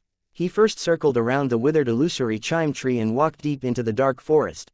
He didn't get any bark, branches, or materials that were rich in spirituality, because they were bound to encounter many Viander creatures later. Furthermore, he didn't have any so-called storage artifacts. Naturally, he left whatever space he had for worthwhile spoils. Besides, having too many things on him would only weigh him down and prevent him from fully displaying the agility of a clown. Unfortunately, those are materials without any vitality or blood, making it impossible to enter Grossel's travels. I can let my marionette bring them in, but that will be very troublesome and detrimental to the subsequent exploration. As Klein sighed, he calmed his mind, extricating himself from the remnant effects of the hanged man's singing. This was the most jarring and terrible singing that he had heard in both his lives. If the hanged man continued for another 1 or 2 minutes, he couldn't guarantee that he could stop himself from beating him up. Using just paper balls to stuff my ears and converging my spirituality can only weaken the effects. There's no way to really block it out, even a deaf person can hear it. This includes an exchange. At the spirituality level, this is probably the most indefensible attack from an ocean songster. Furthermore, there's no way of dodging it once it happens. There's only lightning strike, which can be dodged ahead of time. This is a rather powerful sequence 5 as well. However, why does Mr. Hanged Man's singing feel completely different from elvish songster Ciata's? As Klein summarized and analyzed his experience, he was somewhat puzzled. At this moment, the lantern holding Alger, who was walking beside him, couldn't help but consider a question. Even Gehrman Sparrow can't stand my singing. How should I act as an ocean songster? In that silent environment, the two quickly proceeded forward amidst thick trees that appeared to be covered in snakeskin as they approached the ancient ruins. With a seafarer beside him, Klein saved himself the trouble of using dowsing rod seeking. He focused on watching out for any sudden attacks. The dark and silent environment resembled a horror story. As the two proceeded forward for an unknown amount of time, they discovered that the trees were beginning to systematically become sparse. This was completely different from the situation back when they met the demigod-level feathered serpent. The trees there had abruptly become sparse, while what they were encountering now was a progressive change. It made them have the misconception that they were about to leave the dark forest. After passing through this zone, we will arrive at the periphery of the ancient ruins. Alger broke the silence. He paused and then added seemingly casually, "Based on my experience, it becomes more dangerous as we approach it. The signs of a demigod creature I found last time was around here. However, oddly, the periphery of the ancient ruins doesn't have any signs of Viander creatures. However, I have no idea about deep inside it. This is probably because there's an even more terrifying existence inside the ancient ruins. That zone is its territory, so other creatures do not dare to approach." Klein mumbled inwardly. He had a sense for the danger level of this expedition. He had previously performed the corresponding divination above the gray fog, and the revelation he received was that it had its ups and downs, as well as its problems. However, leaving safely wasn't much of a problem. After the hanged man said that, Klein chuckled. "You likely know what my guess is." He didn't say anything further as he entered the zone with sparse vegetation. Alger silently walked beside him, increasingly convinced about his judgment of Gehrman Sparrow. He was calm and crazy. After proceeding dozens of meters forward, they suddenly saw a pair of ghostly blue eyes situated at where the lantern's glow could reach. It was a black baboon crouched on a branch. Its fur was naturally curled, and its head grew black crystals. These crystals grew upwards in a random manner, forming a strange crown. Upon seeing the black baboon, Klein and Alger simultaneously had the urge to bow their heads to not look directly at it. They felt as though it was the ruler of the nearby region, their sovereign. Alger relied on the excruciating headache which the whip of mind brought him in order to escape its influence as he hurriedly took a step to the left in an attempt to avoid any direct clashes. He left the unknown Beander creature to Gehrman Sparrow. They had agreed to it prior. However, despite walking to the left, he ended up walking forward. His legs also hobbled as though he suddenly needed crutches. Subconsciously, Alger drew his dagger, causing sharp wind blades to swish towards the curly-haired baboon. At that moment, the baboon grinned. The wind blades suddenly changed direction in midair, moving in every direction at random to perfectly avoid hitting the target. Upon seeing this scene, Klein gave up his plans on approaching through ordinary methods. His left glove instantly turned transparent as he turned invisible. Alger stopped his actions that resulted from his stress when he saw Gehrman Sparrow in his top hat appear behind the black curly-haired baboon. The distance between them was less than 5 meters. Right on the heels of that, the black curly-haired baboon's body abruptly stiffened as though it lost control of most of its body. It even tried hard to raise its palm, trying hard to dig at its eyes in an attempt to distort something. And at this moment, Gehrman Sparrow had already made use of this delay to raise the iron-black revolver in his right hand, aiming the dark barrel at its head. Then, without any emotion, the crazy adventurer pulled the trigger. Chapter 809, The Danger Amidst the Darkness. The loud gunshot reverberated in the sparse and open region as they extended outwards. If it was an ordinary island with an ordinary forest at night, it would have alarmed the birds and beasts, sending them scattering away. But here, everything remained quiet, so quiet that it didn't seem like any living creatures existed. As for that black curly-haired baboon, its head had burst open, splattering blood and brain matter everywhere like it was raining. The black crystal at its head shattered as well, with not a single piece remaining intact. Klein bent his arm and slowly retracted Death Knell, which was still spewing out smoke. He watched as the mutated curly-haired baboon's stocky body, one more that was muscular than a human's, collapsed to the group. By approaching with traveling, forcefully controlling with wraith, and seizing the opportunity to deal a lethal strike with Death Knell, it was an instant kill. Klein wasn't doing this to flaunt his strength, but via his observations, he believed that the mutated curly-haired baboon had unique powers. If he didn't quickly finish it off while it didn't understand anything about him, there was a very high chance that the situation would be reversed, making the battle rather tricky. Besides, on such a dangerous primitive island, it was imperative he avoided situations from escalating, for no one knew what things could be lured by an intense battle. Therefore, after Klein possessed the mutated curly-haired baboon with a wraith, he gave up on the more reliable and more unnoticeable method of controlling spirit-body threads, because it took longer. Instead, he chose to cock the gun and use Death Knell to finish it off while it was stiff and slow as a result of the wraith's influence. The effects were identical to his expectations. The possible accidents that could happen midway were as he imagined. With the help of distortion and chaos, the mutated curly-haired baboon did possess the ability to extricate itself from the unfavorable situation of the wraith's possession, and it would allow the bullet's trajectory to violate the laws of physics and avoid its body. Unfortunately, its efforts had come to an abrupt stop before it could change any effects. Klein had seized that brief moment of sluggishness to decisively deliver the lethal strike. If he had switched to controlling spirit-body threads, the outcome might have been very different. It's worth it to suffer a weakness for this. Furthermore, there's a higher chance of me being needed to use Death Knell later. Compared to realizing what I'm afraid of in a more dangerous environment, it's better to know the problem ahead of time and avoid similar situations. That's the better option. Klein allowed his revolver to point downward as he walked to the side of the mutated curly-haired baboon. At this moment, under the wraith's control, the Beander characteristic of the Beander creature rapidly appeared. Alger held up the lantern as he watched this scene from a distance away. It took him nearly a minute to snap back to his senses. Frozen in his mind was ultimately the scene of the flare from Gehrman Sparrow's muzzle and the bursting head of the curly-haired baboon. The chaos they encountered in the beginning had made him understand that the Beander creature they had encountered was at a sequence higher than that of the illusory chime tree. It was a relatively difficult creature to deal with, one that required sufficient caution during combat. Furthermore, there wasn't any guarantee of victory. Yet, Gehrman Sparrow had finished the battle in 3 seconds. The speed at which it happened was as though he was engaging in target practice. Being a Sequence 5 Beander as well, the difference was unbelievable. Combining a short-distance teleportation ability and a strange power that can control an enemy for a certain amount of time, along with that astoundingly potent revolver, the effects are unimaginable terrifying. If I were to encounter it for the first time, I would definitely be killed instantly. And even if I'm prepared, it wouldn't be easy to resist it. The best solution is to use my singing to affect my surroundings indiscriminately. It will prevent Gehrman Sparrow from successfully completing a teleport, as expected of a crazy adventurer with a bounty of £50,000. Even without Mr. Fool's help, just him alone isn't weaker than Admiral Hell. It's possible that he's even stronger. While sighing poignantly, Alger reined in his thoughts as he considered how he could deal with the situation if he were in the curly-haired baboon's shoes. Compared to the descriptions from others and his own guesses, witnessing it himself was more convincing and shocking.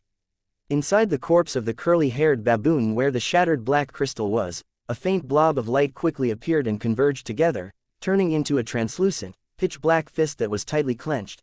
Indifferently to their thoughts, the fist produced a feeling of strength and sinisterness.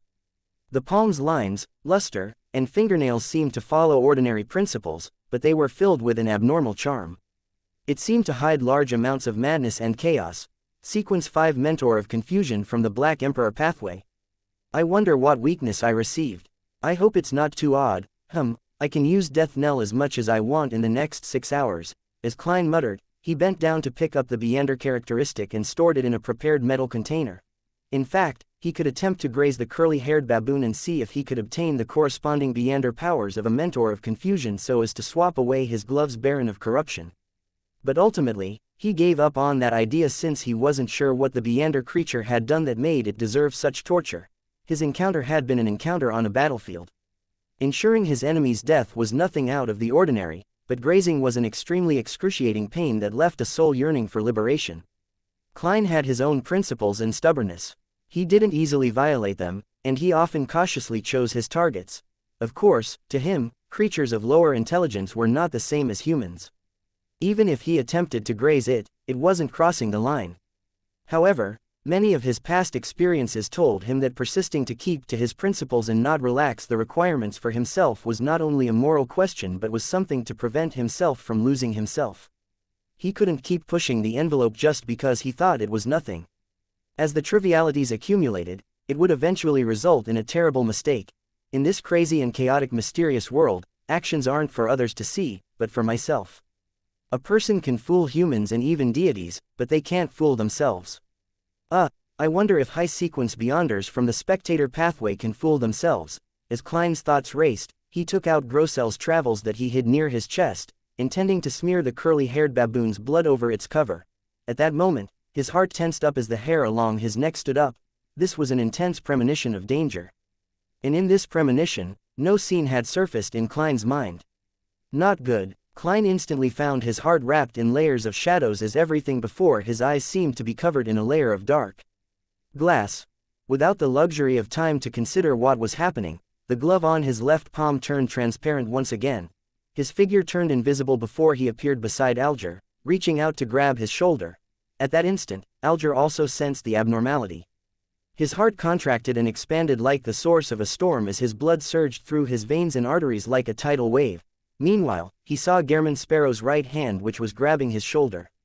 From the fingernails, it was turning gray and turning dull, bit by bit, just like any stone that could be found anywhere in the dark forest. And his feet, knees, and muscles were turning stiff as though they no longer belonged to him. The two figures quickly turned transparent as they vanished from their location and entered a saturated and clearly overlapped spirit world as they quickly traversed it in the direction of the ancient ruins. Suddenly, the red, green, black, and other stacked colors before Klein's eyes uniformly darkened as they produced fine patterns that resembled raven black hair. Raven black hair. A chill rose up from their souls as Klein didn't hesitate to leave the spirit world with the hanged man and return to the real world where they landed in an area mixed with rubble and weed. Not far away was a mostly collapsed building. Through the corner of his eye, the hanged man had already turned grayish-white from the waist down, as though he had turned into a stone sculpture. Klein snapped his fingers, igniting the grass tens of meters away in preparation to leap over. At that moment, he suddenly felt his heart palpitate as his body began to tremble involuntarily. The appearance of the soaring flames was terrifying to him. The weakness Death Knell gave him this time, fear of fire. Seeing the dark glass thicken before his eyes, Klein felt a howling wind sweep him up from below before he could overcome the fear, causing him and Alger to fly up, passing through the invisible border and entering the vicinity of the ancient ruins. The duo fell to the ground simultaneously, producing the sound of crashing rocks. The thick shadow over their hearts vanished as the danger that hid in the darkness receded like the tide. Phew, Klein heaved a sigh of relief as he saw the grayish-white color that had spread to his elbow turn faint and recede. He felt his physical condition was rapidly recovering after he left that zone. His back was covered in perspiration that soaked his shirt, and what left him most horrified was that he didn't know what monster had attacked him or what powers were used. Did Death Knell's gunshot alarm some monster in the vicinity, or is it the existence that rules over this forest at night? Thankfully, it doesn't dare to enter the vicinity of the ancient ruins. This isn't necessarily good. This means that deep in the ancient ruins is something that makes it fearful. I should be prepared to retreat at any moment. Klein stretched his hands and slowly stood up. At this moment, Alger escaped from that grayish-white layer as he turned his head to glance over. That zone was petrifying us. That zone, petrification, Klein nodded in thought as he walked towards the mostly collapsed building that was strewn with weeds and covered in vines. He then replied in a deep tone, "The problem now lies ahead." Alger didn't speak further as he sped up his pace, steadily walking by his side. After approaching, Klein looked at the building. His gaze swept the spires and stone columns, as well as the damaged walls that remained standing. He stopped and asked seemingly casually, "What kind of building do you think this ruin was in the past?" Alger remained silent for a few seconds before saying, "Cathedral. A cathedral." Chapter 810. Whose cathedral? A cathedral, we came to. The same judgment. Klein looked at the ruin ahead of him as he silently muttered to himself. At that moment, the tiny amount of crimson moonlight that penetrated the mist had scattered onto the collapsed building. Compared to before, it was a lot richer in color, almost approaching the color of blood. Klein maintained Gehrman Sparrow's trademark cold attitude as he said in an unperturbed manner, "Where did you previously explore?" As he spoke, Klein glanced at the lantern in the hanged man's hand which remained unshattered despite all the ordeals. He subconsciously tensed up his muscles and skin when he saw the glow from the flame. Although the flame was ultimately contained by thick glass and metal frame, it still left him a little afraid. Alger didn't notice the minute changes in Gehrman Sparrow as he raised his dagger-wielding right hand and pointed at the grandest building amidst the ruin. There, all that was left of the building was its main structure. It was impossible to know what it originally looked like. The only things that could only be determined were that it had thick walls with narrow windows, and the building's scale and its magnificence. Furthermore, it once had a spire and clock tower. It had a Spartan facade and an ancient architecture. This is an architectural style from the early 4th epoch. There are records of these in the Church of Storms' canon. It's said that in that period, the various churches used such styles to build their cathedrals in a widespread fashion. Alger had a deep impression on the ruin. Over the years, he had flipped through many books and had acquired quite a bit of the background. Its greatest trait is the temple found above and the catacombs found below. Life and death were both unified here. However, I cannot confirm that the ancient cathedral's interior is as I described, as I've never ventured deep into it. This might be an architectural style left behind from the 3rd epoch. Klein made a guess as he walked straight to the opening of the ancient cathedral ruin's abnormally huge door. By keeping the lantern behind him, enjoying only the light emitted from it, he didn't need to suffer from his fear of fire. The duo quickly moved up the grayish-white stairs that were ridiculously high, and they arrived at the door's opening. Inside, they saw remnants of stone columns and arches that extended upwards towards the center. Klein wasn't in a rush to enter. He reached his left hand into his pocket and took out a gold coin as he allowed it to weave between his finger while seemingly muttering something. Suddenly, he flipped the gold coin and opened his palm to await its descent while saying to the hanged man, "How did you determine that deep in this cathedral is something of value that is not less than that of the cards of blasphemy?" After he said that, he looked at the gold coin that had fallen into his palm before putting it away. Alger pointed inside and said, "I've said before that my strength was inferior to Kilango's, and I didn't go as deep as he did." I had no idea what he saw, other than the judgment that there was something extremely precious and important inside from his remarks. Furthermore, it was something that only a true Sequence 5 could obtain. However, the murals near the entrance and the marks on the ground might be able to explain something. Klein nodded and walked through the dark door's opening that the crimson moonlight was unable to illuminate.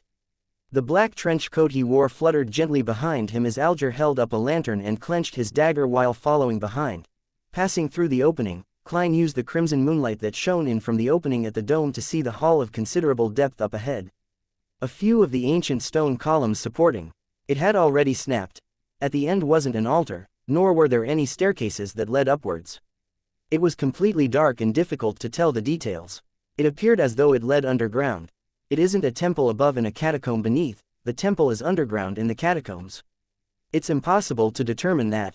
We'll know only by venturing down. Klein subconsciously glanced around and discovered side doors along the two sides, but the regions they led to had already completely collapsed with no usable path. The murals near the entrance and the marks on the ground. He recalled what the hanged man had just said, and he took 2 diagonal steps before releasing the invisible Wraith Senor. With his night vision, he began observing the remaining murals. The mural's background was of a towering and magnificent mountain. At its peak was a gigantic cross that was covered in a lustrous glow. In front of the cross were grand and abnormal figures that were clustered around. They were angels with 2 wings, 4 wings, or 6 wings. This, Klein did a cursory glance and felt a strong sense of familiarity. He had seen a similar mural before, back in Blasphemer Amon's mausoleum. When he focused again, Klein quickly noticed the difference. There weren't the 2 infants that represented Amen and Adam, nor were there any 12 winged angels. The grand figure in front of the cross held its arms to its chest as it held an ancient, Spartan slate. The slate was drawn in an extremely indistinct manner, yet, it felt both ancient and young, holy and sinister. It was in extreme contradiction.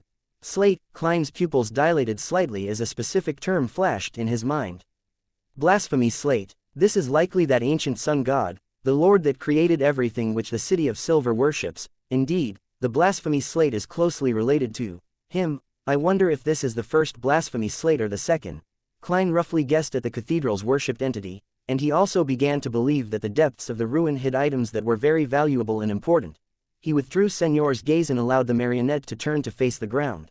Apart from the slates being covered in cracks and some odd marks remaining, they were dark red in color, smaller than a human's forehead.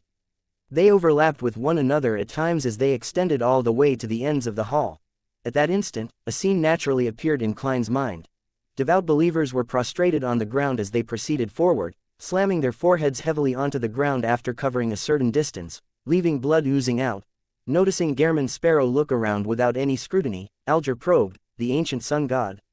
At that moment, he felt the baffling sensation of a cold wind blowing from Gehrman Sparrow's side.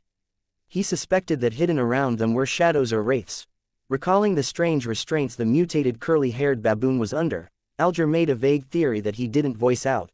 Upon hearing the hanged man's question, Klein had wanted to chuckle and reply, "You can also call him the Lord that created everything, the omnipotent and omniscient God," but he felt that such a tone and choice of words was closer to that of the fool and not Gehrman Sparrow. Hence, he held himself back and nodded slightly. It's not hard to tell. Alger silently heaved a sigh of relief as he held a sense of anticipation for the item buried deep underneath the cathedral. The two simultaneously decided to walk towards the end of the hall. When they approached it, Klein finally saw the staircase that led downwards. An underground area, he asked succinctly. Alger shook his head. I can't be sure. I've never gone down. Although Kilangos had attempted to venture in, he returned in less than 10 minutes with his aura becoming relatively weak. Klein nodded thoughtfully and said in passing, "You seem to be very familiar with him." If it were said by anyone else, Alger would have pretended to have not heard it or answer directly. But deep in his heart, the world Gehrman Sparrow was Mr. Fool's blessed. His question could possibly represent the intentions of that existence, so he needed to view them seriously. After deliberating for a few seconds, Alger said in a deep voice, "We were fellow townsmen, and we were servants at the same cathedral." The priest there was an easily irritated person who enjoyed punishing the servants. Kilangos couldn't bear it and escaped secretly to become a pirate. So there was such a past. Mr. Hanged Man is also a man with a story. Klein didn't probe deeper as he headed down the staircase in the extremely silent cathedral ruins. Although his footsteps were extremely light, they still sounded obvious in such an environment as they echoed. Soon, the two of them came to the end of the staircase and saw the opening of an arched door. On both sides of the opening were two shadows that stood there silently in an immutable fashion. Klein and Alger halted at the same time as they looked at the two shadows, only to discover that they were two stone statues. They were both men with their surface being grayish-white. One of them wore full body armor that resembled a barrel, and the other wore a jacket that looked more contemporary. Their expressions were writhing in pain as their eyes protruded as though they were glaring at something. Upon seeing this scene, Klein realized something as he recalled the encounter outside. He and Alger had also shown signs of petrification, and it was thankful that they extricated themselves of the effects, or they might have really become statues. Don't tell me they're humans who met with the same situation. If we had been petrified, would we be moved down here, standing guard at this door opening for centuries or even millennia? The source of that petrifying power isn't afraid of these ruins. Klein felt explicable horror as his scalp tingled. He controlled his emotions and turned his head to look at the hanged man. He discovered that the pupils of the boorish man at sea had similarly dilated and was clutching the dagger tightly. Mr. Hanged man has come to the same conclusion without me needing to speak further. Klein pointed at the door opening and said, there might be even more stone statues inside. Alger nodded as he said worriedly and jokingly, let's hope we don't see ourselves. If we're convinced that we have escaped the effects of petrification, only to see our statues in this underground area, that would be quite the horror story. Klein thought for 2 seconds and said to the hanged man, do you have night vision? His true meaning was that the light of the lantern was especially eye-catching in the dark catacombs and that it might easily cause unwanted developments. Therefore, it was best to extinguish the flame if he had night vision, and he believed that Mr. Hanged man was able to read in between the lines. Alger replied frankly, yes. As a meander of the sailor pathway who could dive, it was a given that he had night vision. Klein glanced at him without a word, but his meaning was obvious. Then why are you still using a lantern? Alger seriously replied, firstly, it's to misdirect the enemy into instinctively believing that I don't have night vision because of my use of a lantern. When they destroy my lantern and try hard to create a dark environment, I'll give them a pleasant surprise. How sinister. Klein was momentarily at a loss for words. Alger continued, secondly, it's to avoid situations similar to the City of Silver. There might be extreme darkness lurking within complete darkness. Makes sense. Klein didn't insist that Alger extinguish the lantern as he first stepped past the 2 stone statues. Under their pain-frozen gazes, he stepped into the entrance that led underground. As he didn't know what the petrified statues represented, nor did he know if they were completely dead, Klein didn't attempt to shatter them to obtain their meander characteristics and mystical items. Chapter 811, The Picture in the Catacombs. After passing through the door opening and going underground, there wasn't a sliver of natural light in front of Klein and Alger. The ceiling was intact, preventing any crimson moonlight from seeping in after penetrating the mist. Alger raised the lantern in his hand, lighting up the area up ahead with a limited dim yellow glow. Klein took a glance and discovered at least 6 stone statues of both sexes. They were entirely grayish-white in color, and even their clothes looked like they were engraved. These stone statues included elves, giants, and humans that had an ancient dress sense. Apart from their frozen expressions of pain and despair, there wasn't anything similar. Klein felt a chill down his back when he saw their eyeballs watching him without moving, having made the connection that they were once alive. He felt that darkness ruled the depths of this passageway, as though a terrifying monster had widened its mouth as it lay in wait for the 2 to walk into its belly. Reining in their stirring emotions, Klein and Alger remained silent as they passed through the grayish-white statues with warped expression, and they proceeded forward. After walking for more than 10 seconds, Klein didn't need to use Señor's night vision to see the damaged and dark murals thanks to the lantern. There were a few murals that were relatively intact, allowing them to recognize what was being depicted. They were no doubt focused on the cross that glowed and the grand figure that stood before it. This blurry and solemn figure either faced cities that had been flooded, stepped upon fractured lands, or looked up at the starry sky where it locked eyes with the pairs of evil and maniacal eyes. When the apocalypse happens, the ancient sun god will rescue the world. This is somewhat similar to the murals that Little Sun and the others found in the true Creator's temple, or perhaps it's just plagiarism from both sides, with no one giving up on working towards this goal. After all, it's to emphasize that they were once the Messiah and a deity worthy of one's faith. Klein quickly swept his gaze across the wall as he slowly entered the depths of the passageway. Alger was also observing the damaged murals when he suddenly suppressed his voice and said, I suspect that the true, fallen creator's description of himself has references to some of the content here. Indeed, everyone has the same views. Klein lowered death knell and chuckled. I won't be surprised if we see matters related to the true creator up ahead. That might be a particular connection between him and the creator that the City of Silver believes in. Alger agreed with Gehrman Sparrow's judgment. The duo continued ahead as they tried hard to soften their steps. However, there were still some echoes that reverberated in that extremely silent environment. At this moment, Klein's spiritual perception was triggered. He immediately took 2 steps forward and put himself in front of Alger, blocking out most of the lantern's light. Less than 2 seconds later, he heard a dull sound emitting from afar. The ground shook gently as the sounds became clearer. Then, Klein saw a figure nearly 4 meters tall walk out. It was also grayish-white in color, with armor plating patterns engraved on its body. Its head had goat horns and a mouth that resembled a hound's. Its half-opened mouth revealing snarling fangs. And what attracted attention the most were its pair of eyes which burned red and the 6 pairs of white membraned wings. The monster held an 8-meter-long stone trident as it slowly entered a passageway. It shook the land with every step as its great weight was spread out. Although Klein hadn't seen it before, he instantly recognized what it was. It was a 6-winged gargoyle.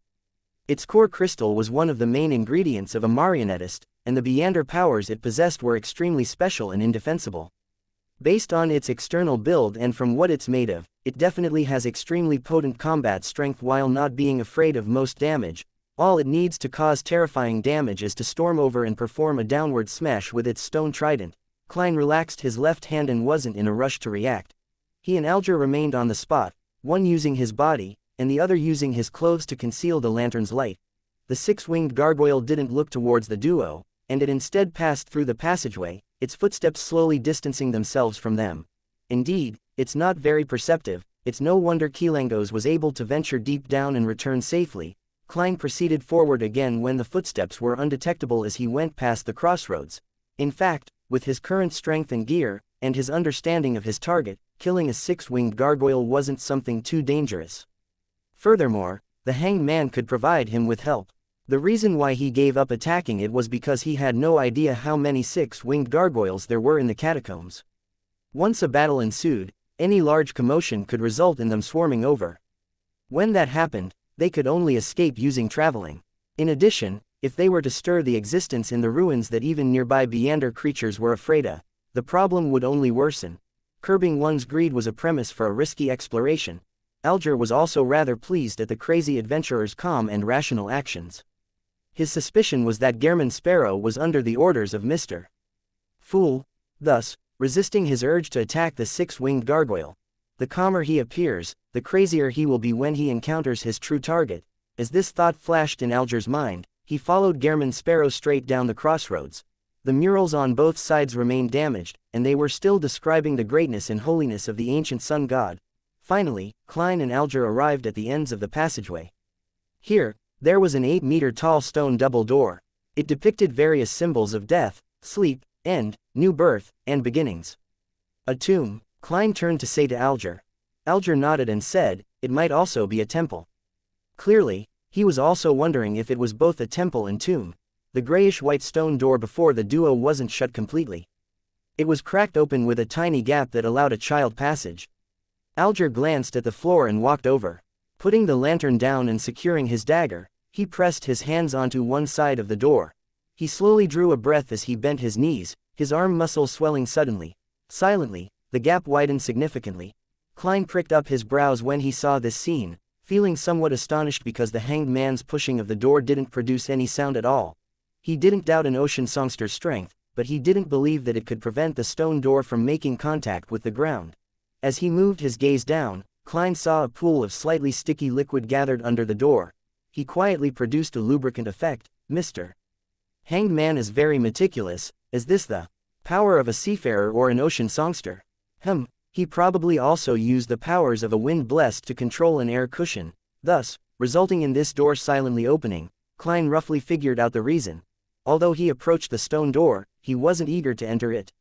Through the widened gap, he observed the scene inside. Reflected in the eyes of the wraith was the corner of the room where there was a row of grayish-white stone coffins. It is indeed a catacomb. As for whether it's also a temple, it's an unknown for now. As Klein thought, he took out Limano's travels with his left hand. On it were Beyonder powers that were suitable to handle matters related to the death domain. Meanwhile, he used a silver dagger to quickly create a wall of spirituality and sealed the iron cigar case to prevent Azek's copper whistle from causing the dead to rise from their graves. Alger also drew his dagger again and placed his left palm over it before sliding his palm outwards. Amidst light crackling sounds, the dagger swirled with silver bolts of lightning that snaked outwards. Having made their preparations, Klein, who was acting as the crazy adventurer, Gehrman Sparrow, was first to pass through the door and into the tomb. Of course, Wraith Senor had already acted as a scout by circling the tomb before he entered.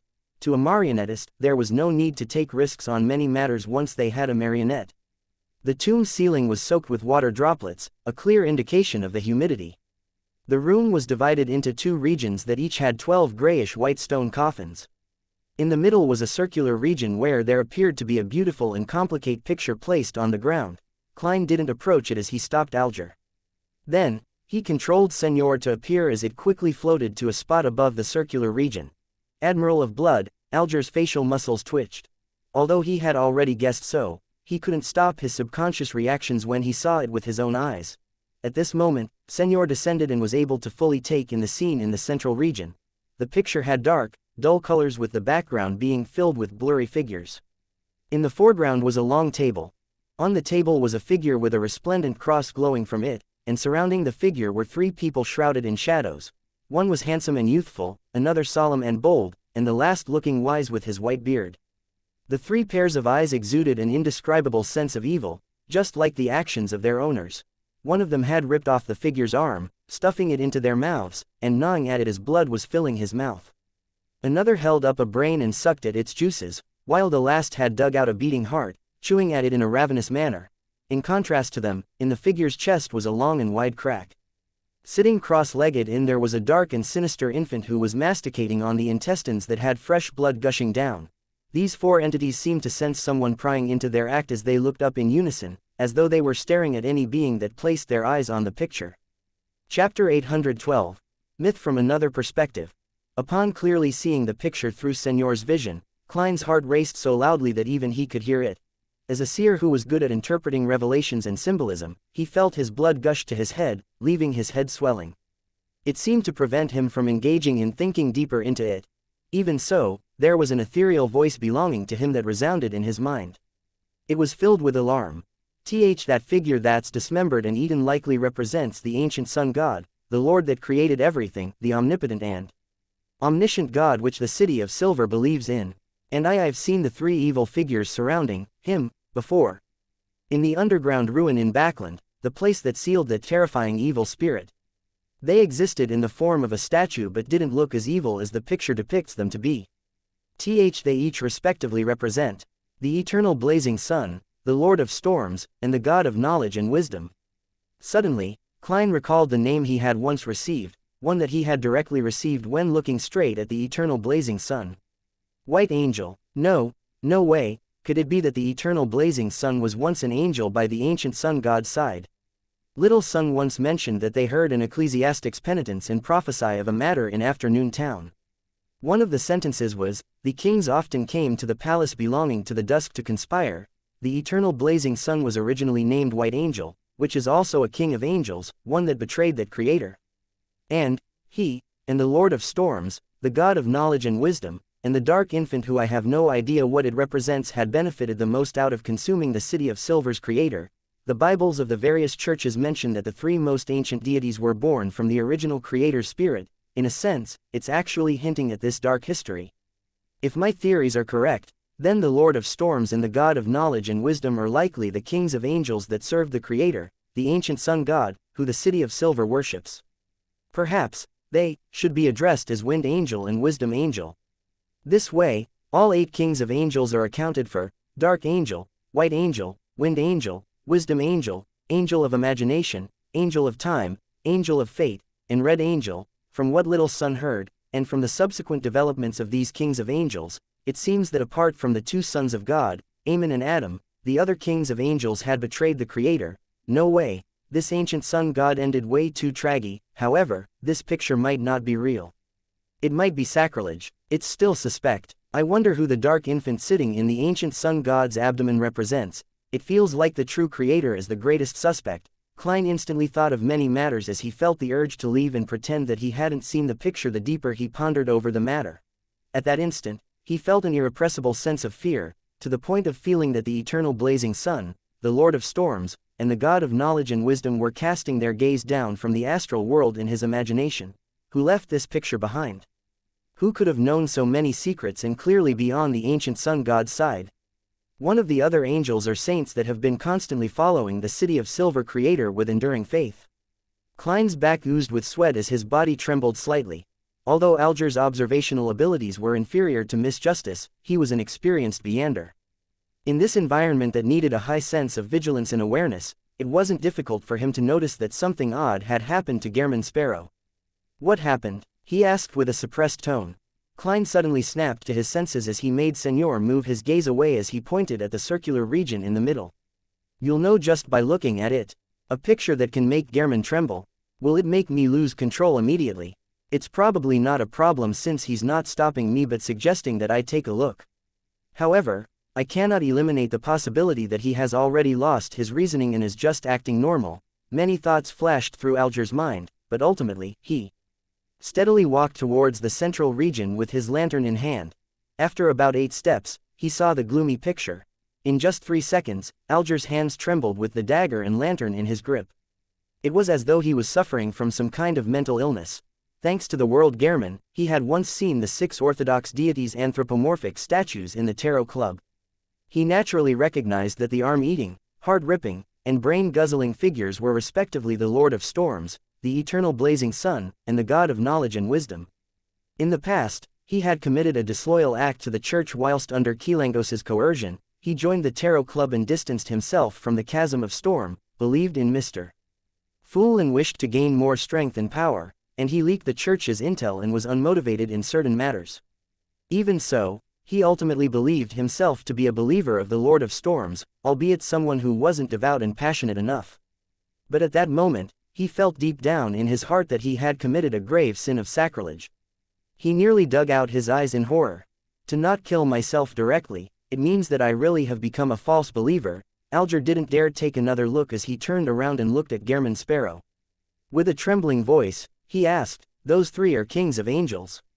"I can't give you confirmation. All I can say is that the eternal blazing sun is intimately connected to the white angel," Klein vaguely answered. As expected, Alger immediately felt that the possibility that the Lord of Storms, the eternal blazing sun, and the God of knowledge and wisdom were once kings of angels. As for Gehrman Sparrow not being able to confirm the situation, he wasn't too surprised. It wasn't odd since he was only a blessed and not Mr. Fool. Alger was just about to say something when he heard a sharp screech. It was as though someone was using their fingernails to scratch the lid of a stone coffin. No, it wasn't an analogy, and it was exactly what was happening. Swing, rip, sizzle, sharp, jarring sounds of scratching sounded from 3 stone coffins on both sides. Then, the heavy lids were either flung open or blasted open as 3 warped figures stood up. One of them wore an ancient white robe that had nearly turned gray. Its face was riddled with pockmarks, and across its neck, forehead, and the back of its hands were deep eyes. Beside it was a figure with huge palms and thick fingers that looked as though they were made of wood. Slathered around its body was a layer of yellow-green pus as a mist of the same color emanated out of it, seemingly capable of eroding away the stone coffin. Opposite the two was a figure in a tattered brown jacket with a triangular hat with a skull on it. Many parts of its skin had rotted away, revealing the bone beneath. Under its clothes and pants, thick and slimy tentacles that had fish scales embedded inside had burrowed out as it released a domineering, savage, tyrannous, and terrifying aura. This even made Klein feel as though he was facing a high-sequence Beander from the storm pathway. However, its body didn't appear to reach that level. The 3 deceased bodies that crawled out of the coffin cast their eyes in the direction of Gehrman Sparrow and Alger. One produced silver bolts of lightning that crackled. Another reflected the duo's figures in the countless eyes it had. The last one spread its yellow-green mist and created brown vines. At the same time, they stormed over with loud and hurried footsteps as a 6-winged gargoyle was rushing over. Upon seeing this, Klein didn't panic. His Limino's Travels wielding left hand reached into his pocket, tore open the wall of spirituality, and used 2 fingers to pick out Azek's copper whistle. Right on the heels of that, he flicked his wrist and threw the copper whistle to the other side of the room. Without any surprises, he saw the 3 deceased bodies with terrifying auras turn around and rush towards it like trained hounds. Upon seeing this scene, Alger's gaze froze before he made a decision. He threw his lantern and rushed for the door. His experience told him that while Gehrman Sparrow could deal with the 3 terrifying deceased, He needed to hold back the six-winged gargoyle to prevent it from interfering with the crazy adventurer's battle. Just as Alger arrived at the door, he saw the double door crack. A six-winged gargoyle was charging in with an 8-meter-long trident. He immediately drew a gasp as his eyes burned with rage. His muscles swelled, and under the aid of the wind, he charged forward and brandished the dagger that swirled with silver lightning. He dodged the stone trident that smashed downwards, and he cleaved at the gargoyle's abdomen with a dagger. Instantly, sparks flew as rubble sprayed everywhere. Alger flew backwards as the gargoyle's charge was disrupted. Bang! Alger heavily slammed into the ground. As he had created an air cushion in time, he didn't suffer any serious injuries. And at this moment, the three deceased bodies had gathered together to vie for Azek's copper whistle. Klein looked at them and calmly flipped Limano's travels to a charred yellow page with complicated patterns and symbols. This was a demigod-level power that he recently recorded, Lightning Storm. Then, Klein slid one finger across the notebook page with his death knell-wielding hand. At the same time, he looked at the three mutated deceased bodies who were vying for Azek's copper whistle. With a deep voice, he greeted them. Bye-bye. Amidst sizzling sounds, bolts of lightning burst forth, meshing together to form a hurricane, enveloping the region where Azek's copper whistle was, as well as the three deceased bodies. The entire tomb was instantly lit up like it was daytime. Even Alger nearly failed to open his eyes. His body instinctively trembled as a result of the terrifying aura. With the aid of the wind, he leapt up with the hurricane taking form in his eyes. He once again charged at the six-winged gargoyle that attempted to attack Gehrman Sparrow. Chapter 813, Tyrant. Aside from the Sailor Pathway's raging blow, Alger knew that he didn't have any powers that were adequate against the six-winged gargoyle's strong body due to its immunity to lightning strikes. Of course, directly creating a resonance with its hearing organs and body of heart and mind through the use of his singing was the most effective method. If this encounter had been anywhere else, Alger definitely would have exploited the gargoyle's great weight and lack of agility to circle around it. Then, as he sang to affect it, he would attack the same spot with sharp wind blades, slowly grinding away at his enemy through the cumulative damage over time. But now, he was in a catacomb, and due to the environment's limitations, any acts of directly avoiding it would only cause the gargoyle to turn its gaze to Gehrman Sparrow. It would then attack the crazy adventurer with its 8-meter-long trident, preventing him from seizing the opportunity to finish off the three deceased bodies. And most important of all, Alger suspected that his singing will have more adverse effects on Gehrman Sparrow than what the gargoyle was capable of. The stone trident crashed heavily into the ground, blasting open an exaggerated crater. It left the catacomb shaking as if an earthquake had happened.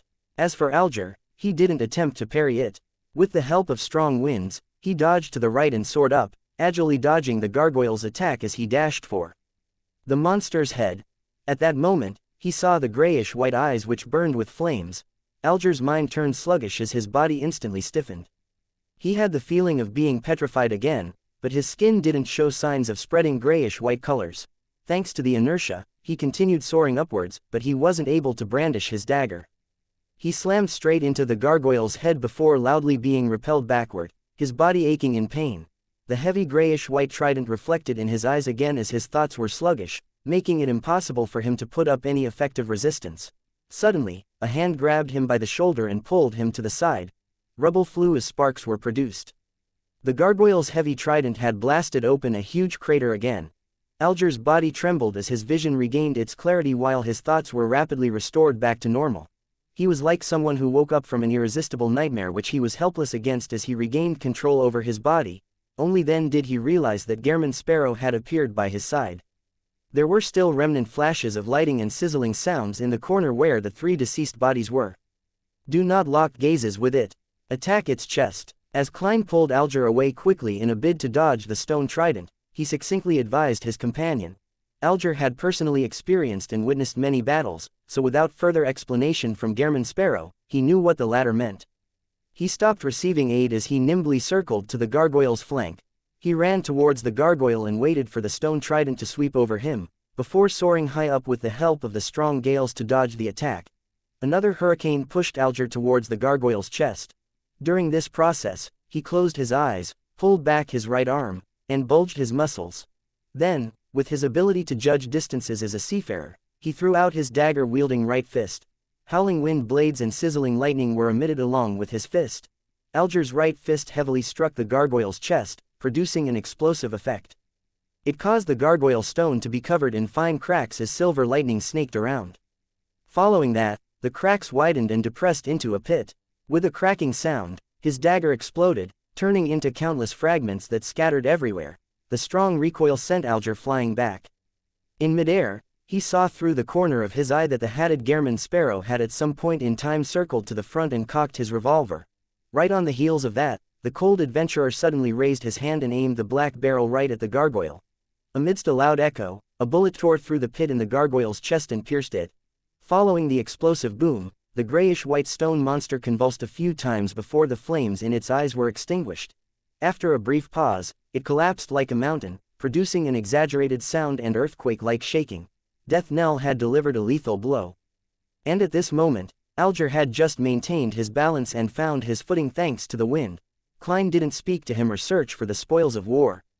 He immediately turned around and headed for the charred area where Azek's copper whistle sat silently. Slippery tentacles covered in fish scales moved as the deceased body with nearly half its body gone had stood up. Bolts of lightning continued snaking around its body. It was the domineering, savage, tyrannous deceased body that wore a tattered brown jacket with a triangular captain's hat. It was missing its left arm and right leg, as well as having half its head. Its body was covered in traces of charred and melted flesh, but even so, it didn't sleep in peace. It was still attempting to fuse with the surrounding flesh and blood in order to obtain a stronger state. One had to know that Klein had used Lightning Storm, which he had recorded from the Sea God Scepter. Even if the act of recording had reduced its might, it was definitely the Beyonder power at the demigod level. Just the fact that the other two deceased went silent without letting out a grunt was a testament of its might. This awakened deceased body is problematic. Klein's heart stirred as he made Senor leap onto the smooth surface of Azek's copper whistle before attempting to reflect onto the deceased fish scale on its slippery tentacle. At that moment, through the marionette, Klein sensed a tyrannical and high-level repulsive force. The wraith was unable to possess it. Senor was even repelled as it couldn't help but lose its invisibility. Upon seeing this, Alger didn't question the situation. He raised his hands and created a spiraling wind around the deceased body, hoping to restrain its actions. However, the wind didn't sweep inwardly, as though it was afraid of something. It was forcefully dissipated as it rapidly vanished. The only thing to be happy about was that the deceased body didn't immediately attack the duo. Instead, it jumped to the left, bent its back, and attempted to pick up Azek's copper whistle. Klein immediately flicked his wrist and precisely flipped Limano's travels to the page with abyss shackles. This was a Beyonder power which Emlyn had recorded, one belonging to a Sequence 7 vampire. As Klein swiped his death knell wielding right hand onto the notebook, the shadows around the deceased body suddenly came to life and manifested chains that shackled it firmly to the ground. Taking advantage of his opponent's brief pause, Klein raised his revolver in a deadpan manner. Different colors, red, green, and white, immediately appeared in his vision. Aiming at the white, Klein pulled the trigger. A pale golden beam shot into the head of the deceased body, causing it to rupture immediately into a spray of blood. At the same time, the purifying bullet also emitted a sun-like radiance that illuminated the target's body. The deceased body melted like wax as it bent its waist and lost its balance, collapsing right beside Azek's copper whistle. Monsters without any intelligence that only move on instinct are much easier to deal with than Beyonders of the same level. However, am I letting the copper whistle down? Ever since it was given to me, it has suffered explosions, the catharsis of lightning, and the purification of sunlight. Life sure isn't easy for it. Klein repented for a second before controlling Senor to pick up the ancient and exquisite copper whistle and stuffing it inside his body. He didn't directly head over, afraid that a deceased body would awaken. Hence, he continued letting Senor to investigate the fellow who could resist the possession effect. Klein suspected that the deceased had an item of a rather high level. Soon, Senor in his non-wraith form touched something and pulled it out. It was a card. On the face of the card was a man wearing a papal tiara with both hands held up. Before him were prostrated believers, and behind him was lightning, dark clouds, gales, and waves.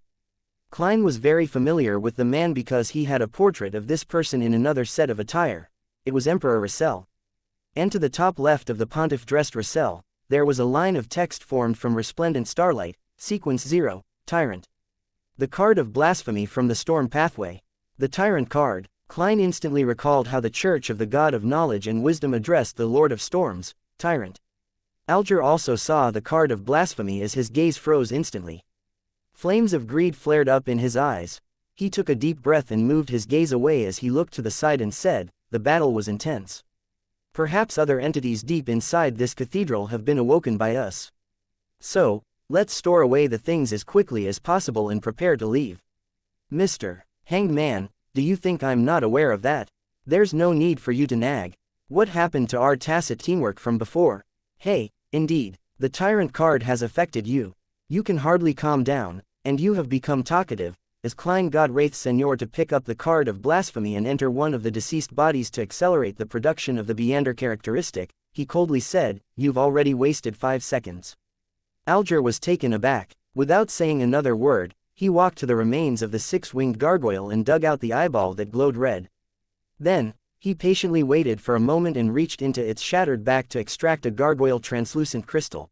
Elsewhere, with the wraith's help, the deceased body that was covered with yellow-green pus produced a blob of brown soil. It had roots to it with hidden blood vessels. It appeared rather strange.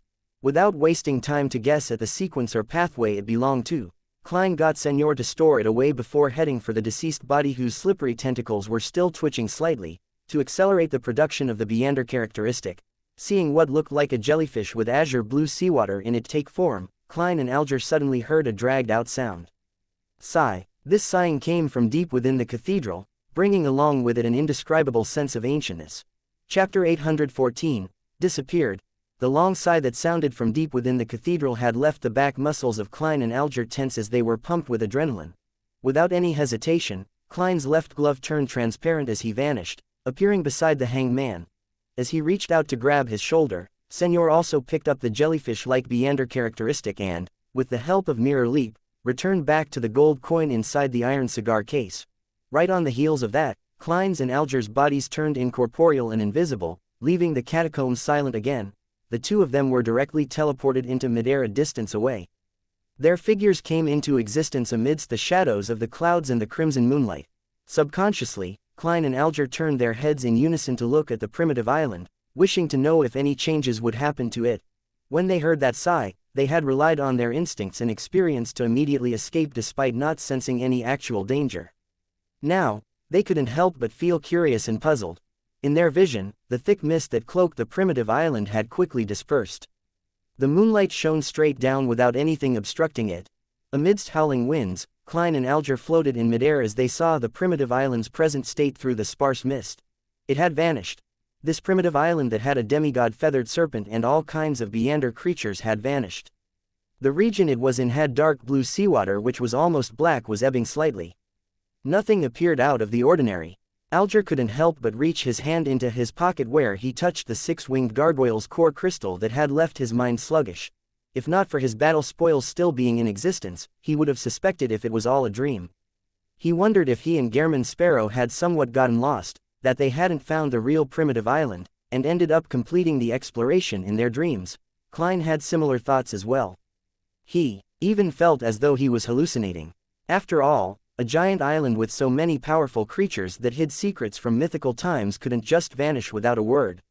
Even the seawater didn't show any corresponding signs of its existence. Thankfully, I didn't hesitate at all and chose to immediately escape. Otherwise, Mr. Hanged Man and I might really vanish, never to be found again. Klein suddenly felt a deep sense of joy.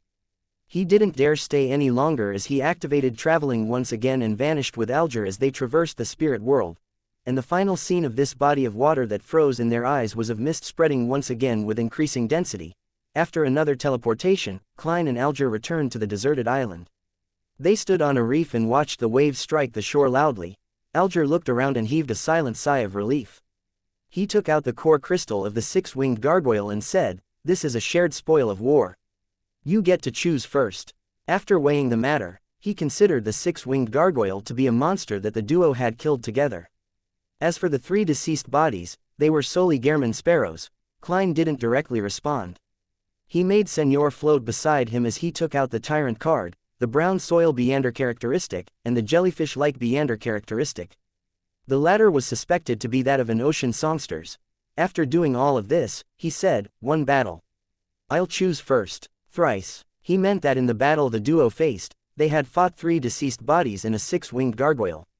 He had contributed greatly in the entire battle, so the spoils of war received in the tomb belonged to the pool. Of course, based on the contributions, Gehrman Sparrow had the right to choose first and choose 3 consecutive times. Alger was taken aback as he gained a new understanding of the crazy adventurer. He then nodded. Klein immediately reached his hand towards his marionette and calmly took the tyrant card with Russell's face on it.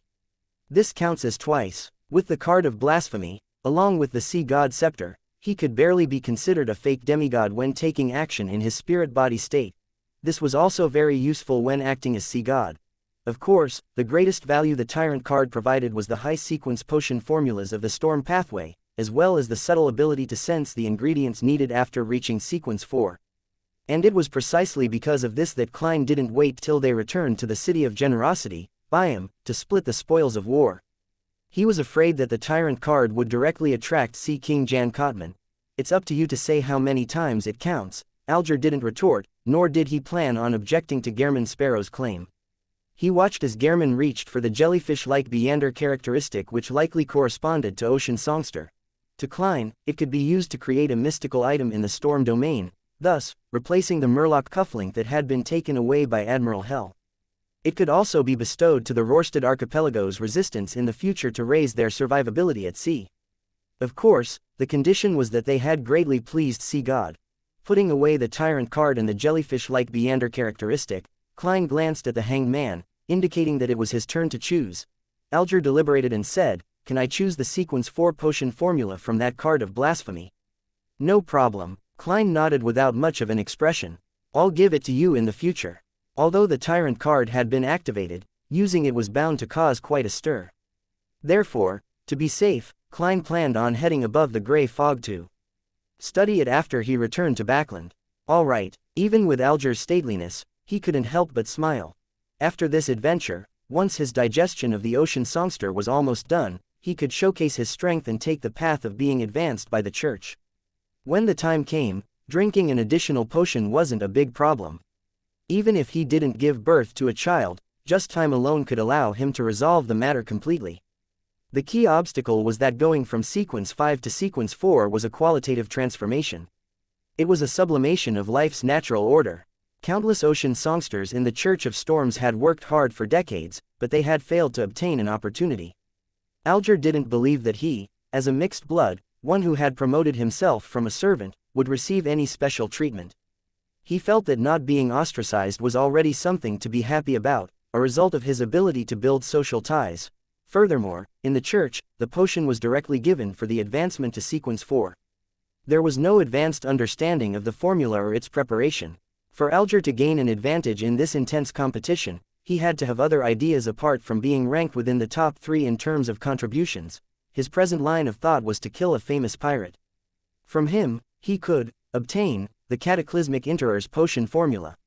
Then, he could let the clues point towards the mutated deceased body in the primitive island. It was likely a powerful pirate who had once been active at sea before suddenly vanishing.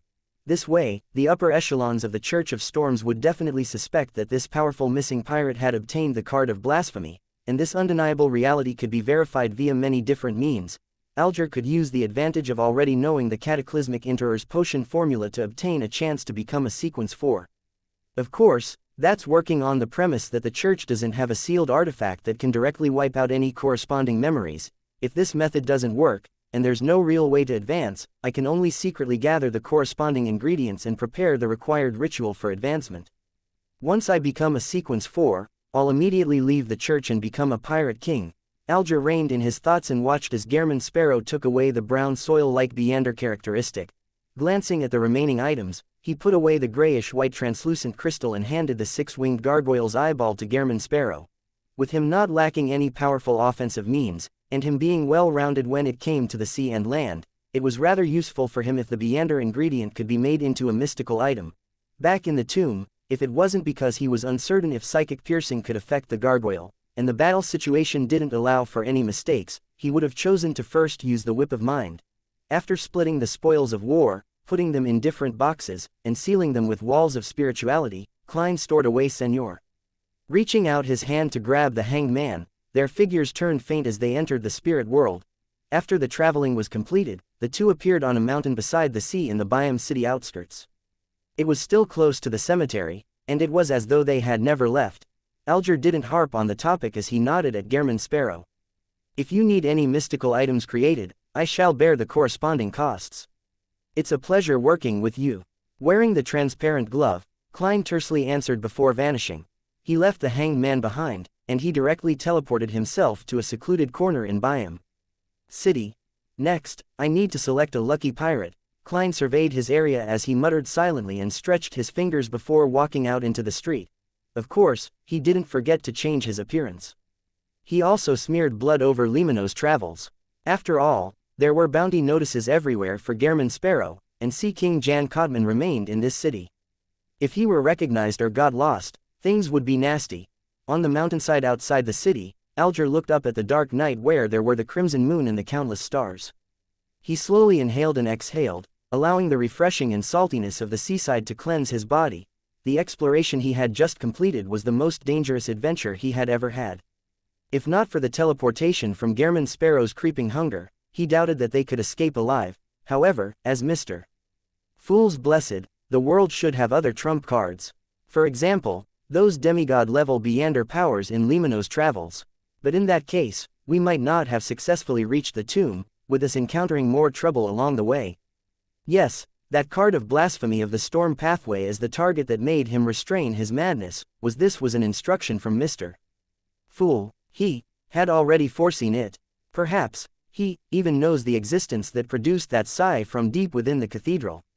Back then Kilangos might have seen the tyrant card but had lacked the ability to obtain it. That must be why he said that.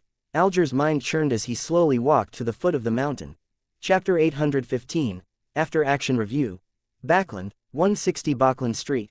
Gehrman Sparrow's figure suddenly appeared inside his bedroom as his black trench coat fluttered while his half-top hat remained straight.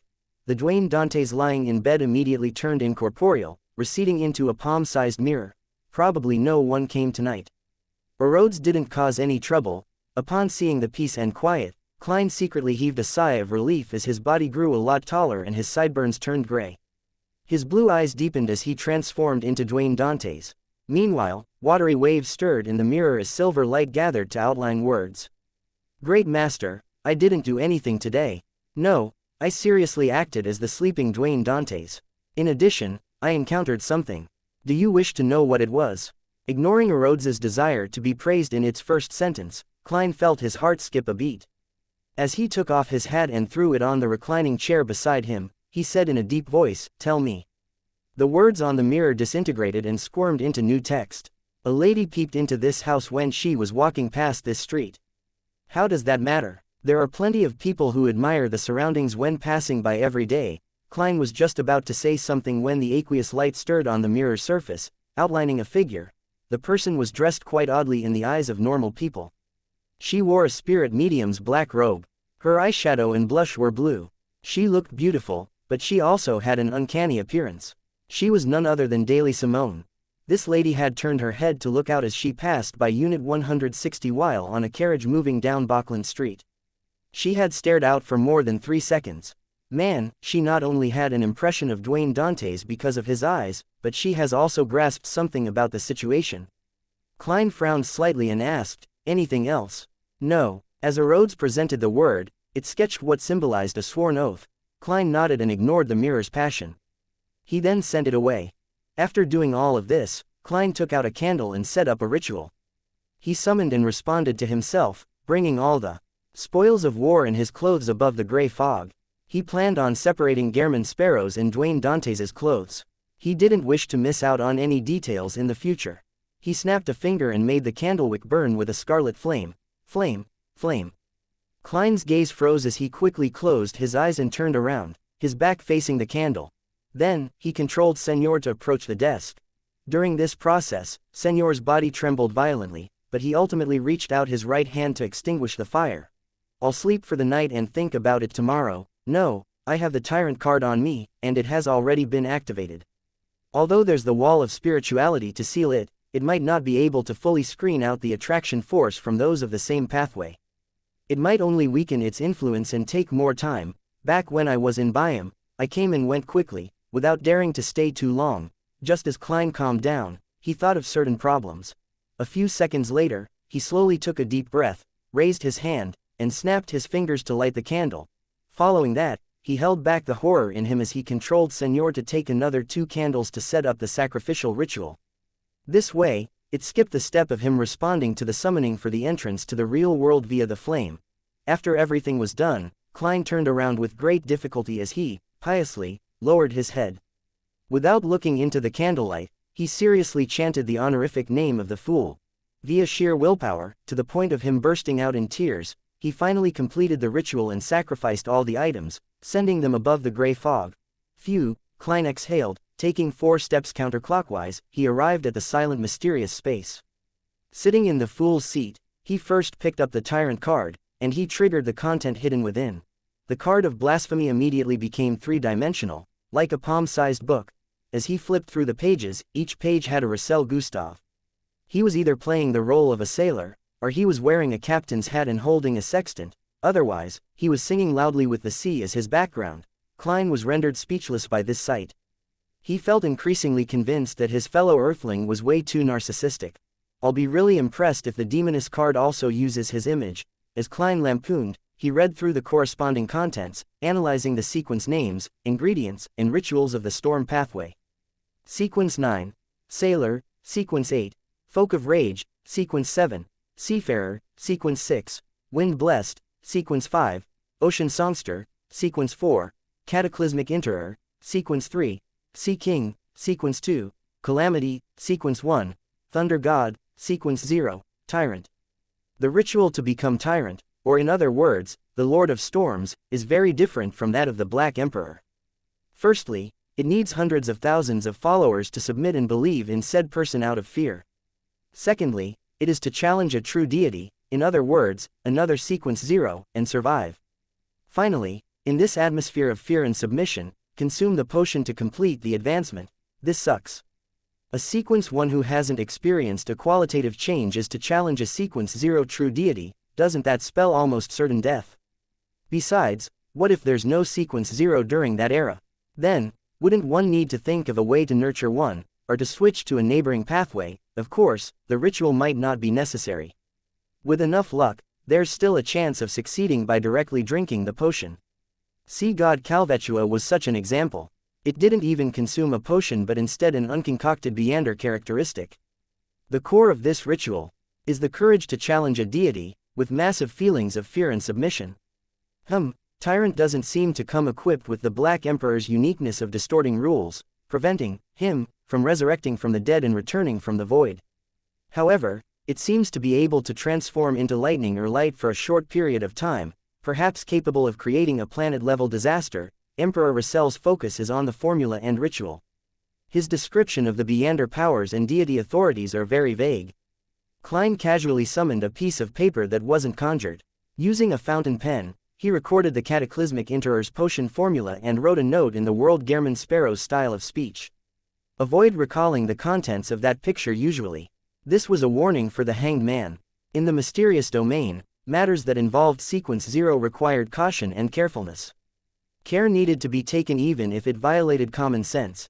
It didn't mean that seeing and discussing that picture on the primitive island meant that they were safe in the outside world.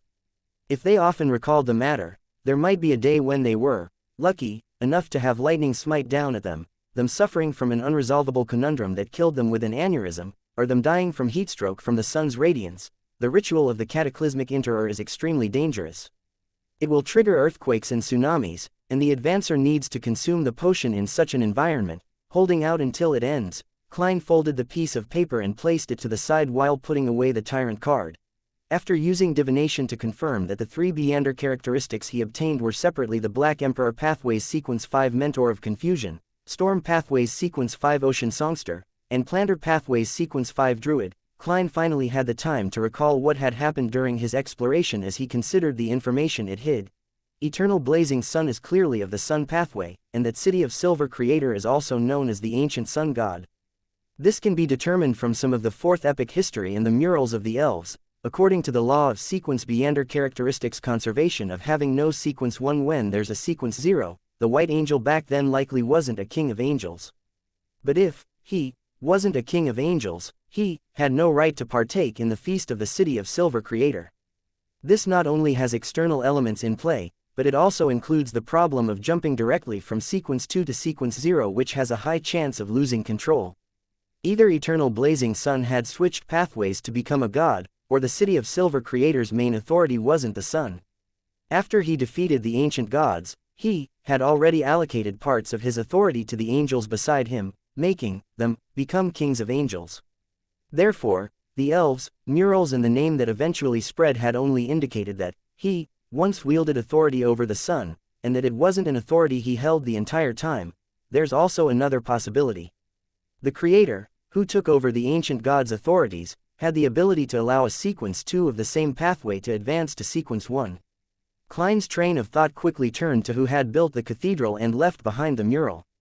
Due to the messiness of the various situations, he conjured a piece of goatskin, and he summarized all the points by writing them down to seek out the connection. That primitive island was discovered by Kilangos and Mr. Hanged Man. Kilangos received a mission from the Twilight Hermit Order.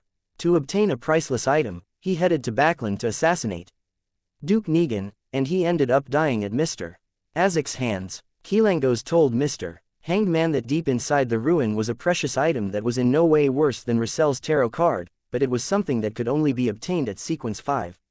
He later obtained Creeping Hunger and became a pirate admiral, with a strength already equivalent to a sequence 5. That tyrant card remains deep inside the cathedral's catacombs. Kilangos didn't make any subsequent attempts. Or did his attempts fail? That cathedral was built by an existence who worships the ancient sun god.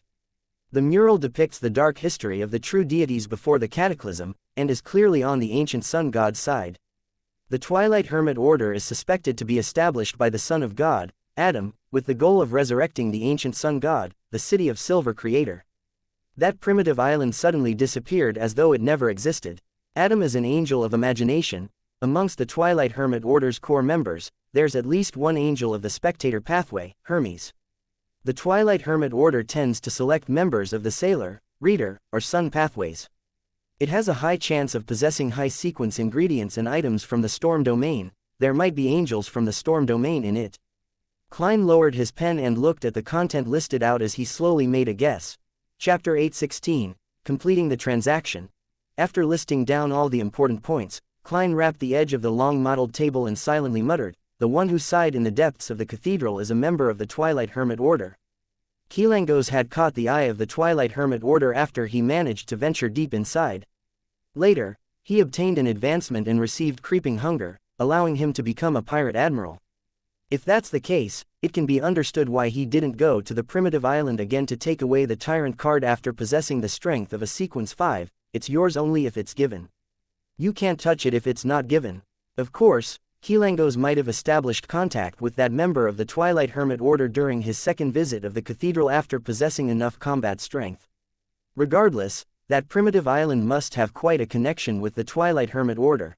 The reason why we arrived at the tomb rather smoothly in the other zones and saw the picture of the Kings of Angels feasting on the Creator was because that Twilight Hermit Order member had the intention of letting us do so. They are happy to let that lost piece of history spread given the chance. However, their depiction of something from their own standpoints might not be the truth as well. Later, that Twilight Hermit Order member probably sighed because he or she didn't expect us to quickly finish off the awakened deceased bodies and the six-winged gargoyle to obtain the tyrant card. With how things normally go, we should have been in danger, and he quells everything, talking to us from a distance, making us outer circle members of the Twilight Hermit Order. Klein carefully used he to refer to the existence in the depths of the abandoned cathedral. He even suspected that the person might be the former King of Angels, Son of God, Adam. Of course, he wasn't certain if the primitive island belonged to the Twilight Hermit Order. He believed that even divination wouldn't give him a certain answer, as there were too many possibilities. It also involved other hidden existences, and any information related to the spirit world would definitely be wiped away or hidden. If it's really as I guessed, does that mean that I missed the chance of joining the Twilight Hermit Order? If I pass their test, then I might be able to take a glance at the second blasphemy slate and obtain the high-sequence potion formulas of the seer pathway. What a pity, however, Gehrman Sparrow has a mysterious origin with a secret existence backing him. This is known by the various factions at sea, and as the most ancient and secret organization, the Twilight Hermit Order will definitely be aware of the corresponding situation. The outcome for Gehrman Sparrow would probably be immediate execution and then having answers obtained via spirit channeling. Klein first found it a pity before feeling afraid. As his thoughts whirred, he even thought of sending the hanged man to the primitive island again and seek out an opportunity to make him an outer circle member of the Twilight Hermit Order, so that he could slowly reach its core. Sigh, but the problem is that the primitive island has vanished, otherwise, Mr. Hanged Man really has a chance of being a triple, no, a quadruple spy. Klein snapped his fingers and made the paper in front of him disappear, throwing the night's exploration to the back of his mind. However, he warned himself that he needed to pay attention to the appearances of any abnormalities in his daily life. He was afraid that it wasn't that the hidden existence deep in the cathedral wasn't able to stop himself and the hanged man from escaping, but that he had a deeper motive. If not for the gray fog and him having been sterilized, Klein even suspected if there were any hidden marks left on him. Glancing at the items on the table, Klein first flipped the Tyrant card over and placed it beside the Black Emperor card. Following that, he began considering how he would deal with the remaining spoils of war. He already had plans for the Sequence 5 Druid Beander characteristic of the Planter Pathway, sell it to Frank Lee via the Hermit Catalia. But the problem is whether I want to accelerate the destruction of this world. Klein gave a self-deprecating laugh as he fell into a dilemma. Allowing a dangerous fellow like Frank Lee to advance to Sequence 5 meant that cows, fish, the sea, and rose bishops would be fearful. No one knew what this fellow, who was no better than a lunatic, would achieve in his experiments after obtaining greater powers. It was an unknown what sort of strange species he could create. What if he plants himself and obtains a bunch of Franks? The world would truly be in danger if that happens. Klein silently exhaled and planned on letting Admiral of Stars vex over this problem. After all, I'll just be selling the Druid Beander characteristic normally. Whether Ma'am Hermit wishes to buy it is up to her, besides, it's only a Sequence 5. I believe Queen Mystic and the Moses Ascetic Order will support her and be able to ensure nothing goes wrong. Besides, the Church of Mother Earth has a bunch of saints, angels, and Grade 0 sealed artifacts, as well as a true deity. There's nothing they can't handle. As Klein consoled himself, he placed his attention onto the Mentor of Confusion and Ocean Songster Beander characteristics. His initial plan for the latter was to create a mystical item, but he wasn't sure if the artisan that the Hanged Man knew had the ability to do so. As for the former, he planned on selling it. Although it could also be made into an item, it overlapped with the Baron of Corruption inside the glove. Besides, Klein also began to realize that having too many mystical items wasn't necessarily a good thing. Particular negative effects were a pain when stacked. With creeping hunger and the rentable Limanos travels, he believed that it was best if he traveled light most of the time. Under normal circumstances, creeping hunger matched with death knell, along with a few purifying bullets, it was enough to deal with most matters. When in a sea or air battle, he could have an additional mystical item made from an ocean songster. In complicated situations, he could rent Limanos travels when given the opportunity. If there wasn't an opportunity, he could use Grossel's travels for defense, and throw out the Fate Siphon charm. And this wasn't considering his own Beander powers, Wraith Marionette, or the hard-to-use Sea God Scepter. In terms of fixed assets, I'm considered a true tycoon. Klein sighed as he made the Beander characteristics fly to the junk pile. As for the eyeball of the six-winged gargoyle, this was a material rich in spirituality and had some hint of strangeness. It could be used in a ritual to create charms. Klein temporarily had no better use or requirements for it, so he had already thrown it into the junk pile. After doing all of this, he disappeared from above the gray fog, and he returned to the real world. On Saturday morning, Furs had originally planned on waking up naturally, but she ended up being awoken by the world's transmission via Mr. Fool. He was returning Limanos travels to her. Furs rubbed her eyes and planned on directly preparing the ritual, but when she saw her messy hair and puffy eyes, she decided to wash up first to make herself look human. She had finally sold the two properties yesterday, selling them at a higher price than she had expected. Even after deducting the corresponding taxes, she had received £6,550. To her chagrin, gold coins which were used in daily life may appear common, but when she attempted to collect them en masse, she failed to obtain much. After plenty of work, all she got was 600 gold coins. Phew, I can finally repay the debt and complete the transaction. Furs combed her hair and began setting up the ritual. Last night, to celebrate her first time accumulating such immense wealth, she secretly drank half a bottle of Landy and a barrel of Southville beer. This resulted in her waking up in a terrible state. During the ritual, and after some communication, Furs paid £5,200 and 600 gold coins, closing the assassination commission and receiving an interrogator Beander characteristic. This way, she still had £2,530 in cash. As for the royalties from her 2 books, although they weren't much, they were relatively stable. After a brief wait, Furs saw the door of sacrifice and bestowment light up as 2 items flew out. One of them was Limano's Travels, and the other was a light blue, translucent hexagonal prism. In it were streaking bolts of lightning. Mr. World sure has many Beander characteristics on hand. Furs sighed silently and first thanked Mr. Fool before ending the ritual to accept the interrogator's Beander characteristic. Finally, she picked up Limano's Travels and flipped through it to see what additional Beander powers there were. As the pages flipped over, her gaze suddenly froze. This was because 2 of the charred yellow pages weren't empty. They were filled with mysterious and strange patterns and symbols. These represented Beander powers at the demigod level. A total of 2 pages. How extravagant! Furs couldn't help herself as she muttered. This was the first time she was seeing a demigod Beander power which she could freely use.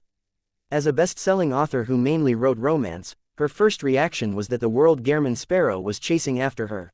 But thinking back to how they hadn't met before, and how the gentleman was a cold and powerful assassin, she quickly rejected such a guess. She believed that the world Gehrman Sparrow was probably able to receive help from a demigod at any time, so he didn't mind such matters. Phew, I should try not to use it. I'll let Mr. World use it when he rents it again. Furs exhaled with some fear, completely lacking the guts to take advantage of the terrifying assassin. After composing herself, she used her crystal ball and identified all the new Beander powers. She felt that they were all relatively useful apart from Full Moon. If I wish to commit suicide, this is quite a useful one, she muttered and closed Limano's Travels. She planned on giving Zio the interrogator's Beander characteristic when she returned in the evening.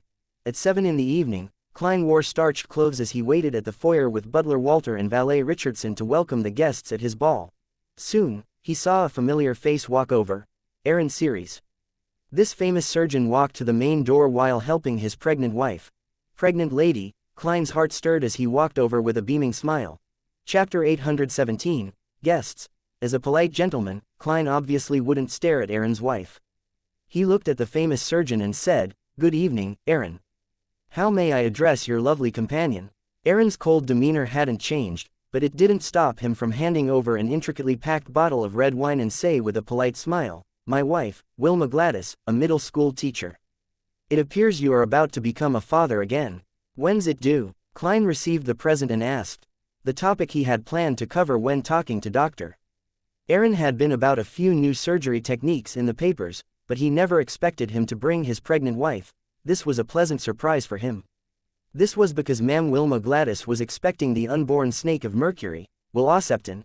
Aaron subconsciously glanced at his wife's tummy and said with a smile, "Early July.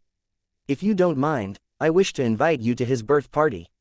Just as he said that, the gentle and beautiful black-haired lady, Wilma, suddenly held her tummy and exclaimed in pain.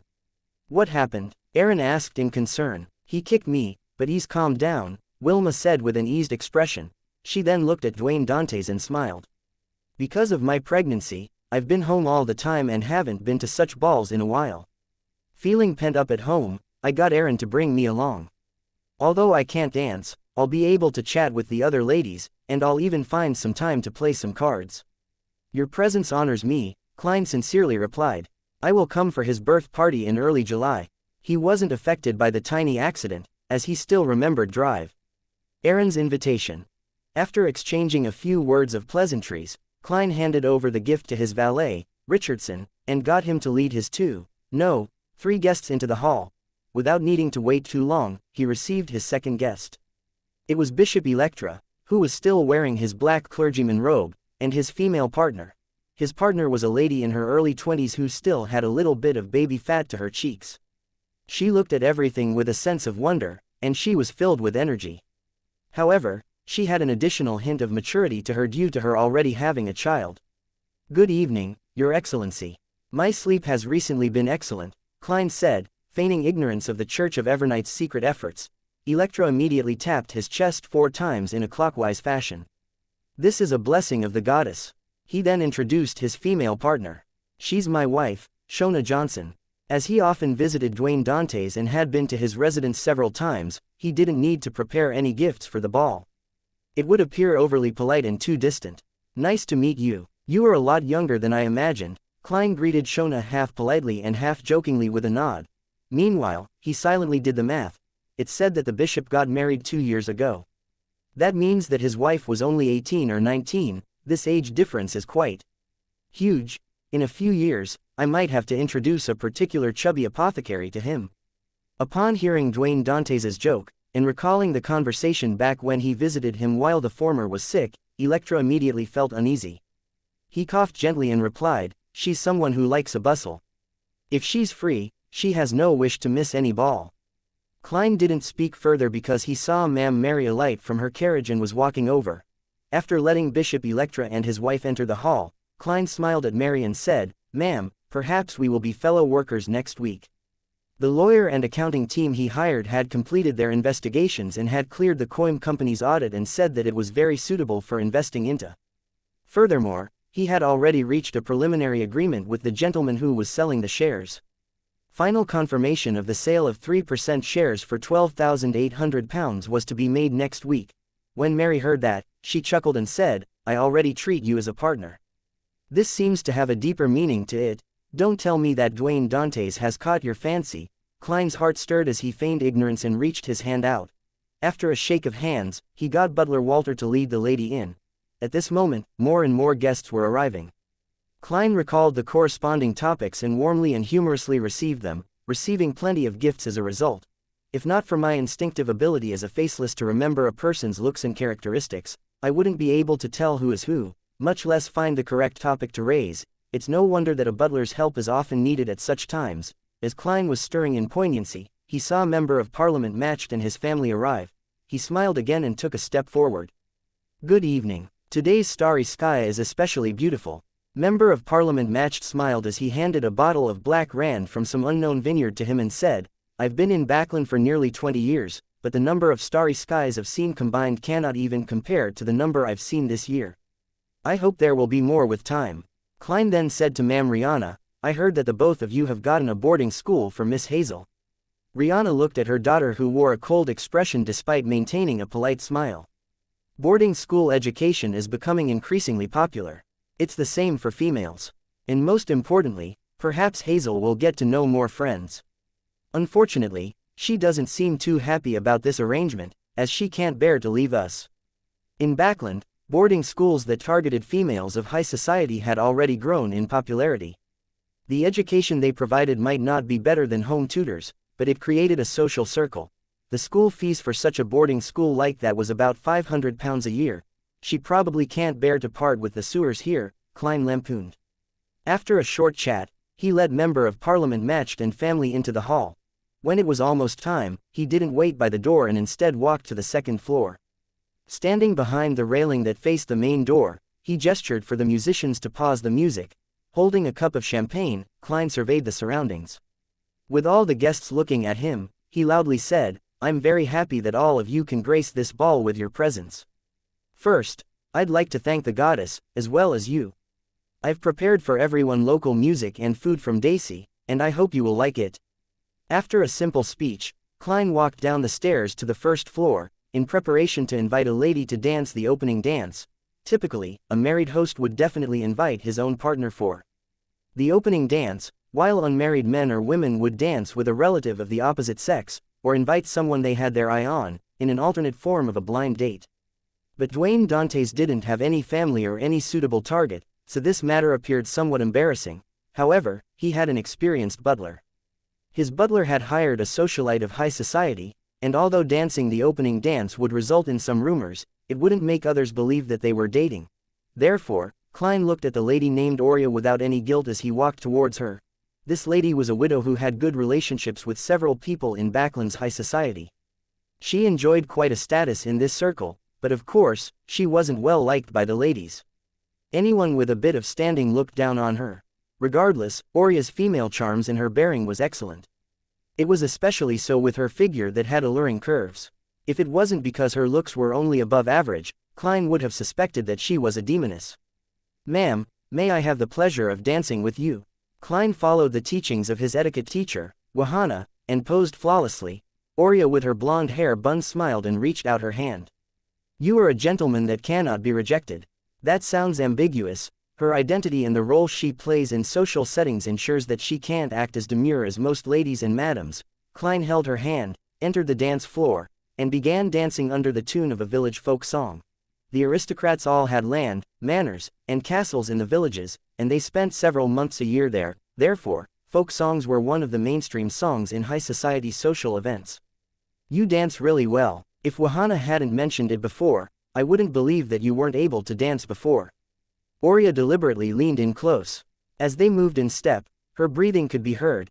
As she was a stranger, Klein was a little uneasy by the close distance, but he couldn't push her away while under everyone's gaze, so all he could do was smile. I just didn't know how to dance such dances. In fact, I'm good at the kind of dances from Daisy Bay and the southern continent where there's greater freedom. I also like those kinds of dances. They are full of strength and passion. It's danced for yourself and not for others. Aurea found a topic as she gyrated her body, appearing extremely intimate with Dwayne Dantes. Towards the end of the opening dance, she said with a suppressed chuckle, if it wasn't for the rumors, I would even suspect that you don't fancy women because you're a little stiff. However, I no longer have any doubts. As she spoke, she glanced down.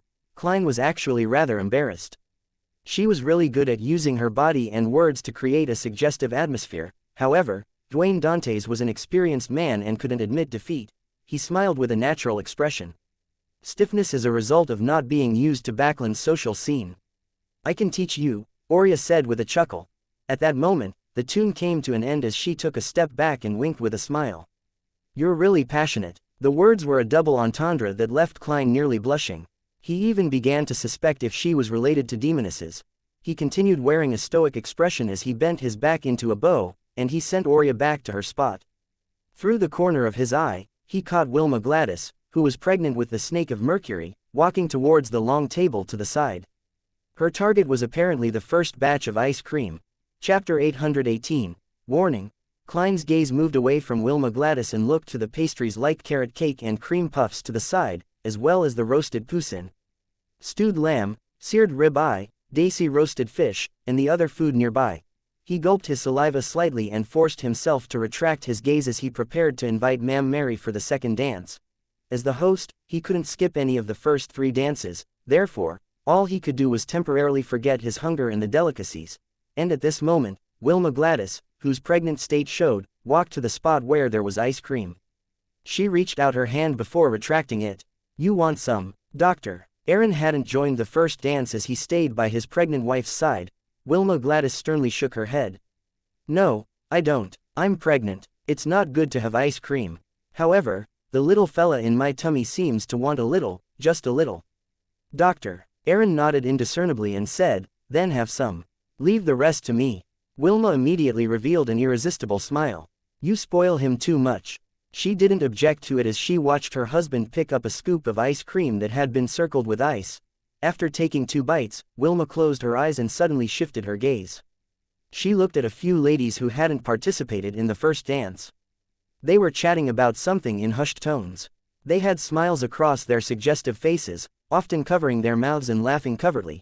What interesting matters are they talking about?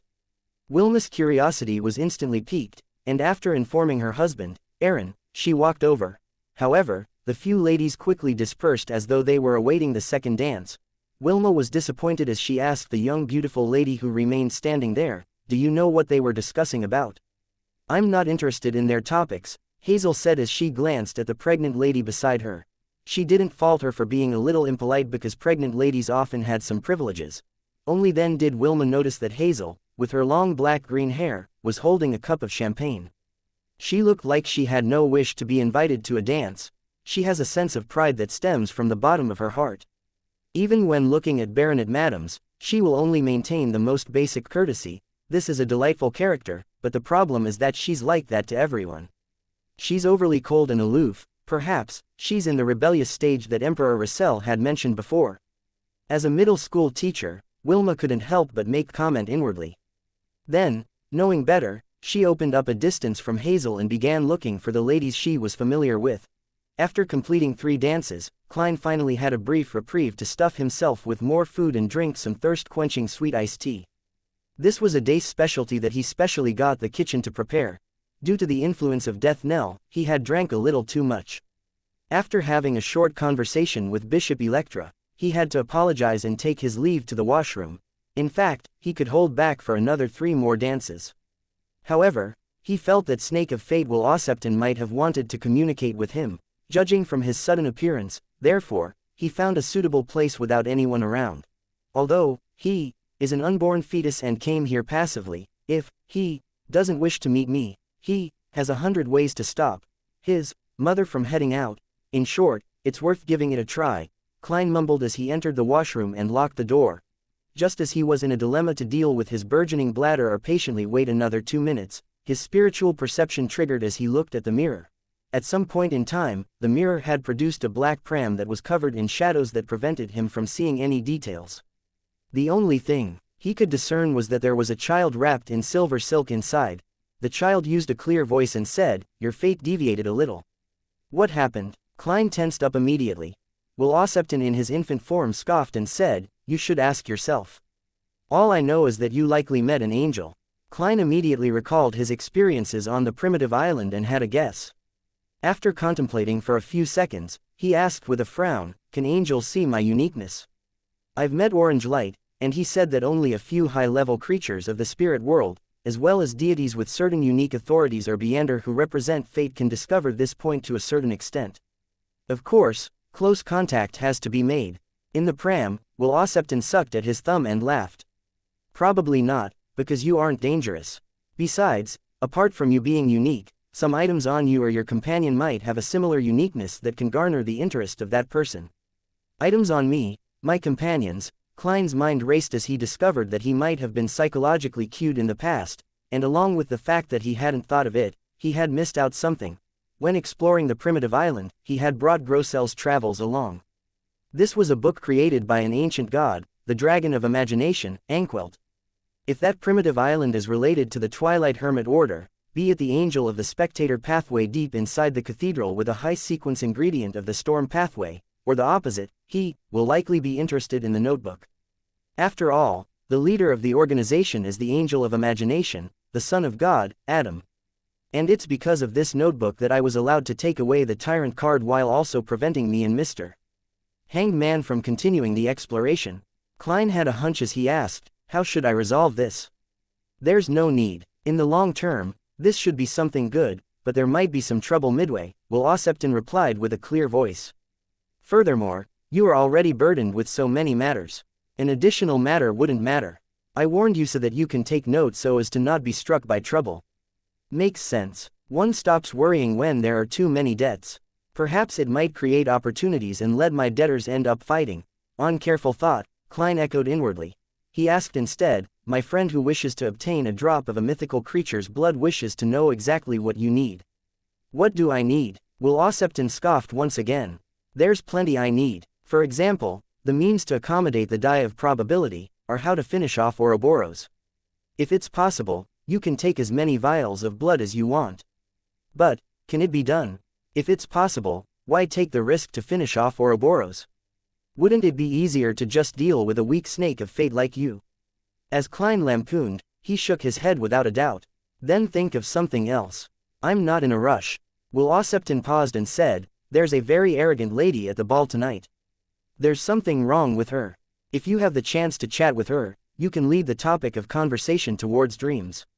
"Hazel, dreams." Klein nodded in thought. Seeing that Will Aucepton had the intention to leave, he hurriedly said, "That paper crane is about to tear. How should I contact you in the future when I encounter an emergency?" Will Aucepton fell silent for a moment before saying, "Are you hoping that I can fold a paper crane for you in my mother's tummy? Even if I can, you won't be able to get it. If I have any desire to find you, and as long as you live here, I can do so at any time during dreams. If you have any emergency matters, just visit my father directly. After all, don't you have to wait when using the paper crane? All right, as a fetus who hasn't been born, I need to have more sleep. Let's leave anything else to the future." All Klein could do was nod and say, "If there's nothing else from you, Just as Will Osepton was about to dissipate his body, he suddenly paused for 2 seconds and said, "Another thing." "What is it?" Klein tensed up once again. Will Osepton dragged out his tone and said, "The ice cream your cook made is too sweet."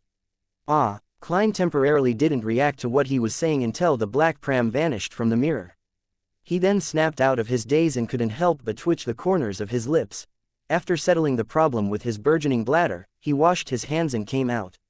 He found Richardson and instructed, "Go to the kitchen and get them to lower the sweetness of the ice cream that is subsequently being made." Richardson didn't ask why, and he immediately did as he was told. Only when he was about to enter the kitchen did he recall the problem. "Mr. Dwayne Dantes hasn't touched the ice cream yet, so how did he know that it's a little too sweet?" Towards this problem, Richardson quickly had an answer.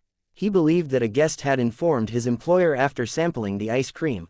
Although it was a little impolite, it wasn't something rare, especially among familiar friends. They would proactively and kindly inform him so as to prevent the host of the ball from suffering unpleasant critique. At this moment, as the previous dance was still happening, Klein wasn't in a hurry to consider a dance partner. He walked to the long table by the side and seized the opportunity to have some of the delicacies. Just as he selected a piece of daisy roasted fish without many bones, he suddenly saw Wilma Gladys lean over and pick up a cup of sweet iced tea. The lady nodded at the host and smiled. "This beverage is nice. I've never had it before. It's sweet iced tea from the South," Klein explained with a smile as he casually glanced at her tummy. "He seems to be very obedient." "Oh, perhaps, it's a she." Wilma smiled. "Most of the time, but there might be some stirrings in the middle of the night at times." "Middle of the night? At times? Don't tell me it's when he's replying to my questions." Klein suddenly broke out into a sweat as he feigned ignorance and cast his attention back onto his plate. As Wilma drank a sip of sweet iced tea, she headed back to her previous conversation. When the new dance began, Klein handed his plate and cup to an attendant beside him and glanced at Hazel. He slowly walked over and bowed with a smile. "Lady, may I have the pleasure of dancing with you?"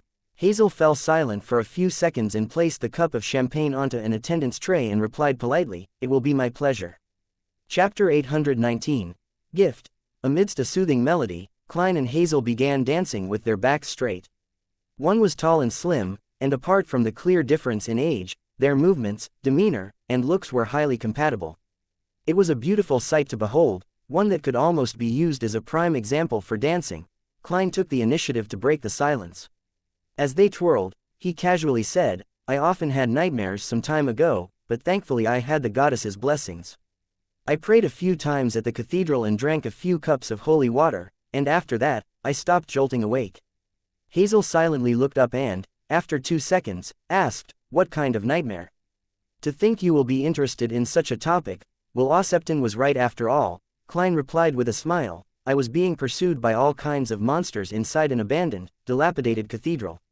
But you probably know, it's almost impossible to remember the details in a dream. I find it difficult to describe those monsters." Hazel didn't say a word, but her bright, brown eyes were colored with dissent. That also meant that she believed that dreams weren't necessarily impossible to recall. Klein took a step diagonally with her in his arms as he said with a smile, "Indeed, I've had a very clear dream in the past. Back then, I was still in the southern continent. I dreamed of an inverted mausoleum. It was constructed from pitch-black stone columns that extended underground. There were zombies covered in white feathers that appeared from them in a bid to pull me in. I had such dreams for several days, and it's really quite embarrassing. I was very afraid back then, so I frantically went to a nearby city and found a divination club. I got them to interpret my dream, and I received the conclusion that during one of my purchases of local goods, I had offended the faith of a tribe that believed in death.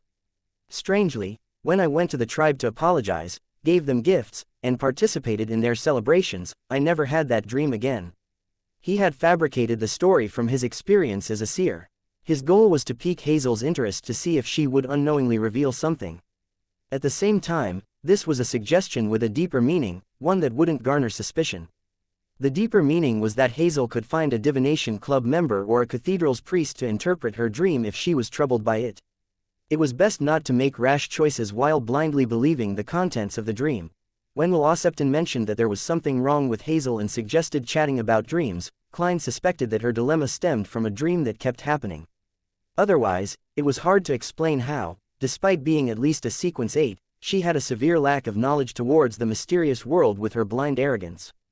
Furthermore, she was a lady from high society who had been educated at home. Thus, it made it difficult for her to make contact with unaffiliated beyonders or those without clear intentions. After all, her father was a member of parliament who was definitely protected. She likely had no lack of beyonders around her. Therefore, Klein believed that Hazel might have made contact with something or had caught the fancy of some powerful beyonder due to her personality. Through dreams, she was slowly guided to become a beyonder, without giving her the necessary knowledge. At the same time, the entity enticed her to dig in the sewers to search for something. There were two reasons that solidified his theory. Firstly, it was because of Will Ossepton's words. Secondly, Sequence 5 of the Marauder pathway was Dream Stealer. It was impossible that it only had the one beyonder power of stealing the intent behind an action. Hazel quietly listened to Dwayne Dantes' description as her mouth subconsciously gaped before closing again. After nearly 10 seconds, she asked, "Why didn't you head to the goddess's cathedral?" As expected, she's reacting to topics about dreams. However, she's quite careful and doesn't divulge anything. Klein smiled wryly and said, "There weren't any cathedrals of the goddess around. It was a region that held faith in the god of steam and machinery." Hazel didn't continue the topic as she focused her attention back onto the dance, as though she was fully immersed in the music. Klein also quietened down as he swirled around in the beautiful melody with the girl. After the dance, he sent Hazel back to where she was standing, and then he headed for the long table due to his thirst, hoping to get a cup of sweet iced tea. At this moment, he saw Bishop Electra enjoying some red wine over there. Unlike the Church of Storms Inn, the Church of the God of Combat, clergymen of the Evernight goddess were prohibited from excessive drinking. They needed to reject distilled spirits, and they could only drink champagne, beer, and red and white grape wine in moderation. "How is it? This should be your first time holding such a grand ball, right?" Electra smiled as he raised his cup.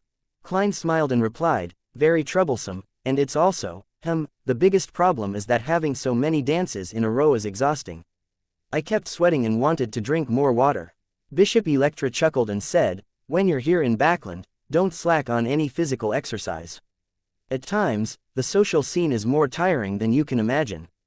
With that said, he said with a jibing smile, "Ma'am Aurea has endorsed you, believing that your character matches your appearance. I'd like to thank her for her endorsement." Klein was momentarily unable to find the words to reply with as he replied in a jokingly manner, "A person's character cannot be identified from a single dance."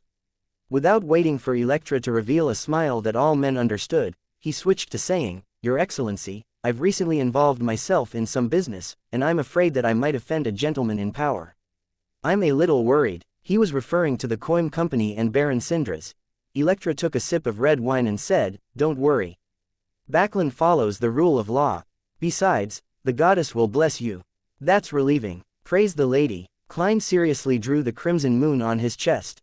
After Electra headed for the dance floor, his gaze darkened as he sighed silently. He wasn't feeling fearful or hatred. He just felt a slight guilty conscience.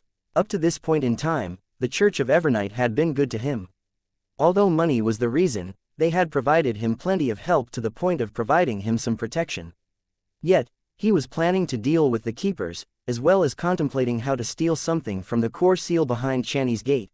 Sigh, if this plan takes too long to complete, I'd really need periodic psychological treatment. Otherwise, I'll have some mental problems. Klein monitored his emotions as he shook his head indiscernibly. Zio came home with Fainapotter pies and Daisy Bay's sweet iced tea. As she put it on the dining table, she said to Furs, "Don't eat too much of such food. It's unhealthy." "Why do you say that?" Furs picked up a pie stuffed with fruits and ham before taking a bite. "I read about it in a magazine. As a bounty hunter, maintaining one's figure is a necessity." Zio hesitated for a moment before pulling a pie to her mouth. Furs scoffed. "You're a Beander geared for combat, an extraordinary bounty hunter. There's no need to bother about maintaining your figure. Perhaps, you might have missed out on your final opportunity to grow taller as a result." "Oh right, I heard that the warrior pathway has an effective way of raising a person's height. It's obvious just from looking at those barbarians from Fasak." Zio was taken aback as she suddenly sighed. "But I was born as a half-arbiter. I have no way of becoming a warrior." Clearly, she had seriously considered it in the past. Realizing that she had triggered her friend's memories, she acted as though she hadn't said a word as she focused on having her late dinner. After they were done eating and clearing up, Furs pulled Zio into her bedroom and cleared her throat. "You've helped me tremendously, so I plan on giving you a present. What troublesome matter do you need help with this time?" Zio touched her short, blonde hair warily. Furs blinked as she suddenly reflected on her recent behavior. She chuckled dryly and said, "This is for the past, the past." Without waiting for Zio to reply, she took out a metal box under Zio's doubtful gaze, one that was used to store cigars. "I don't smoke," Zio said with a shake of her head. Furs tersely answered as she opened the box, revealing a translucent hexagonal pillar that was light blue in color. Zio's gaze froze as she looked at the luster that streaked inside the crystal like lightning as she instinctively asked, "Interrogator?" "Yes, a participant at a Beander gathering was selling it cheaply. I was afraid of missing the opportunity and hurriedly bought it." Furs said the complete truth. "As you know, I've recently been rewarded by my teacher because of something just a while ago. I'm not lacking in cash." Zio knew that her friend had been out recently, claiming that she was doing something for her teacher. However, she found it unbelievable that she could so easily buy her an interrogator Beander characteristic as a gift. This was completely unlike her original lifestyle. Is she still gambling, having earned large sums of money after becoming an astrologer? Or did she finally cast her sights onto a bank vault and used her door-opening powers to rob the cash inside? Many guesses flashed through Zio's mind, but she wasn't able to find the corresponding proof. About 2 to 3 seconds later, she made a decision. She was to randomly pretend to head out 2 days a week, and she would secretly observe what Furs was doing.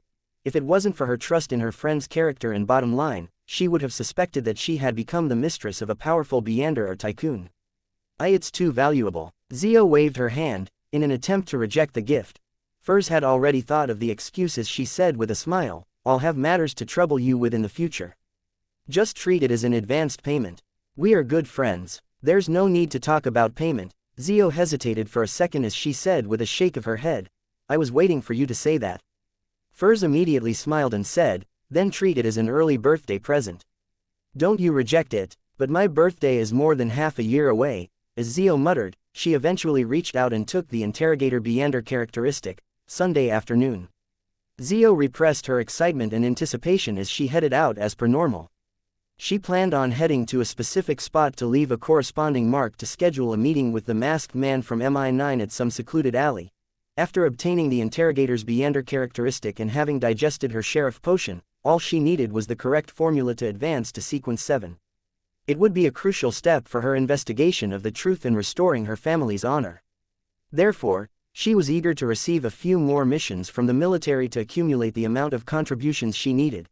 After doing all of this, she planned on circling East Borough first to see if there was any important news.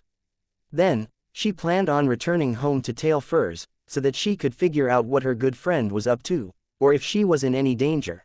However, the moment she entered East Borough, she had a hunch that someone was staring at her. Chapter 820, 2 Dazed Instances. Who is it? As a sheriff, Zio had a sharp intuition for monitoring others and for being monitored by others. Her heart tensed up as her mind raced to consider what had just happened.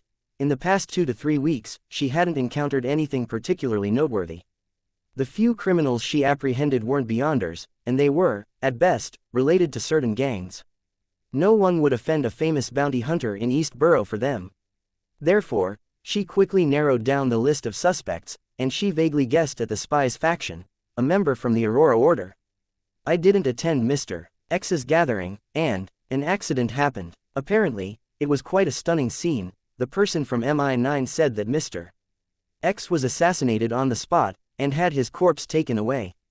Furthermore, the assassin had used powers at the demigod level. Is the Aurora Order investigating the possible culprits? Every invitee is in their sights. Although Zio was careless and short-tempered at times, her thought process was relatively direct. But in similar fields, she had a strong intuition that allowed her to figure out the crux of the matter. And on the matter regarding Mr. X's assassination, she had once been thankful that Furs had stopped her from attending, thus, avoiding the accident. On the other hand, she felt that there wasn't anything wrong about her, allowing her to stand up to the scrutiny of any investigation. Therefore, when she met the masked man from MI9 last week, she had been frank and confident, and she had accepted the mission to investigate the truth behind the matter. Unfortunately, She wasn't sure which other Beyonders had participated back then, and she had no clues to kick her off. That man from MI9 said that the members of Aurora Order are either lunatics or potential lunatics. You can't use common sense to guess at their actions. Even if they believe that there's nothing wrong with me, they can kill me in passing to vent their anger as a warning to the real murderer. The stressed Zio walked forward as she revised her path in East Borough. This new route allowed her to obtain the help of friends at any time. If she suffered an ambush, there was a considerable chance that she could escape or kill the assailant. As she walked, Zio's mind suddenly went into a daze, as she realized that she had unknowingly arrived back at her residence in Sherwood Borough at some point in time. Zio entered blankly and drank a cup of water when she was patted on the shoulder by Furs. "Accompany me to East Borough." Zio was taken aback as she found herself saying something very familiar. "You want to head out to gather material?" Furs immediately said that it wasn't the case, indicating that she had previously accepted a mission to find the dust left behind after a ghost faded away. As the deceased had been given a send-off by the priests at the cemetery to their respective deities' kingdom, there wasn't any ghosts. Thus, they could only head over to East Borough to find targets. Zio hesitated and said, "Can't you push it back a day? I'm planning to participate in Mr. X's gathering." Furs immediately wore a bitter look and said that she had delayed it by too much, and the mission's deadline was looming. Zio sighed and agreed to accompany her friend to East Borough to find a deceased person that had just died or one that hadn't been discovered after a period of time since their death. Just as the two were about to exit, Zio felt the wind strike her in the face as she trembled and snapped awake. She saw a wandering poet sitting in a corner, playing a 7-string guitar as he sang a folk song that was famous in the southern villages. Zio frowned slightly as she rubbed her temples. She had a nagging feeling that her mind had gone adrift, but she couldn't remember what she was thinking about. She continued maintaining her vigilance as she followed her originally set route, entering a bar that sold lunch. On the way, she met an East Borough resident who would occasionally provide her with intelligence. He was a man who was either 23 or 24 years old. He had thinned his brows, and his brown hair reached his shoulders. His facial features were rather soft, and he had put on cheap makeup. He gave off quite an odd vibe. "Sherman, did anything happen in the past few days?" Zio greeted. According to what she knew, this young man named Sherman had always thought of himself as a woman. However, fate had played a terrible joke on him, making him a man. This made him suffer serious levels of ostracization for many years. Sherman grinned and said, "It's been peaceful. No man offered to buy me any drinks." "Drinking is bad," Zio advised him seriously, walked past him, and walked to the bar counter. Sherman spat as he walked to the entrance, swaying his hips until he arrived at the condominium he rented. He paused at the door for nearly a minute before walking 2 steps to the side and knocking on the door next door. The wooden door creaked open as a low, female voice sounded with an undeniable sweetness to it. "Have you made your decision?" Sherman walked in and closed the door behind him. Looking towards the bed, he said to the black-dressed lady, "I'm still doubtful. I don't believe that there's something as magical as that."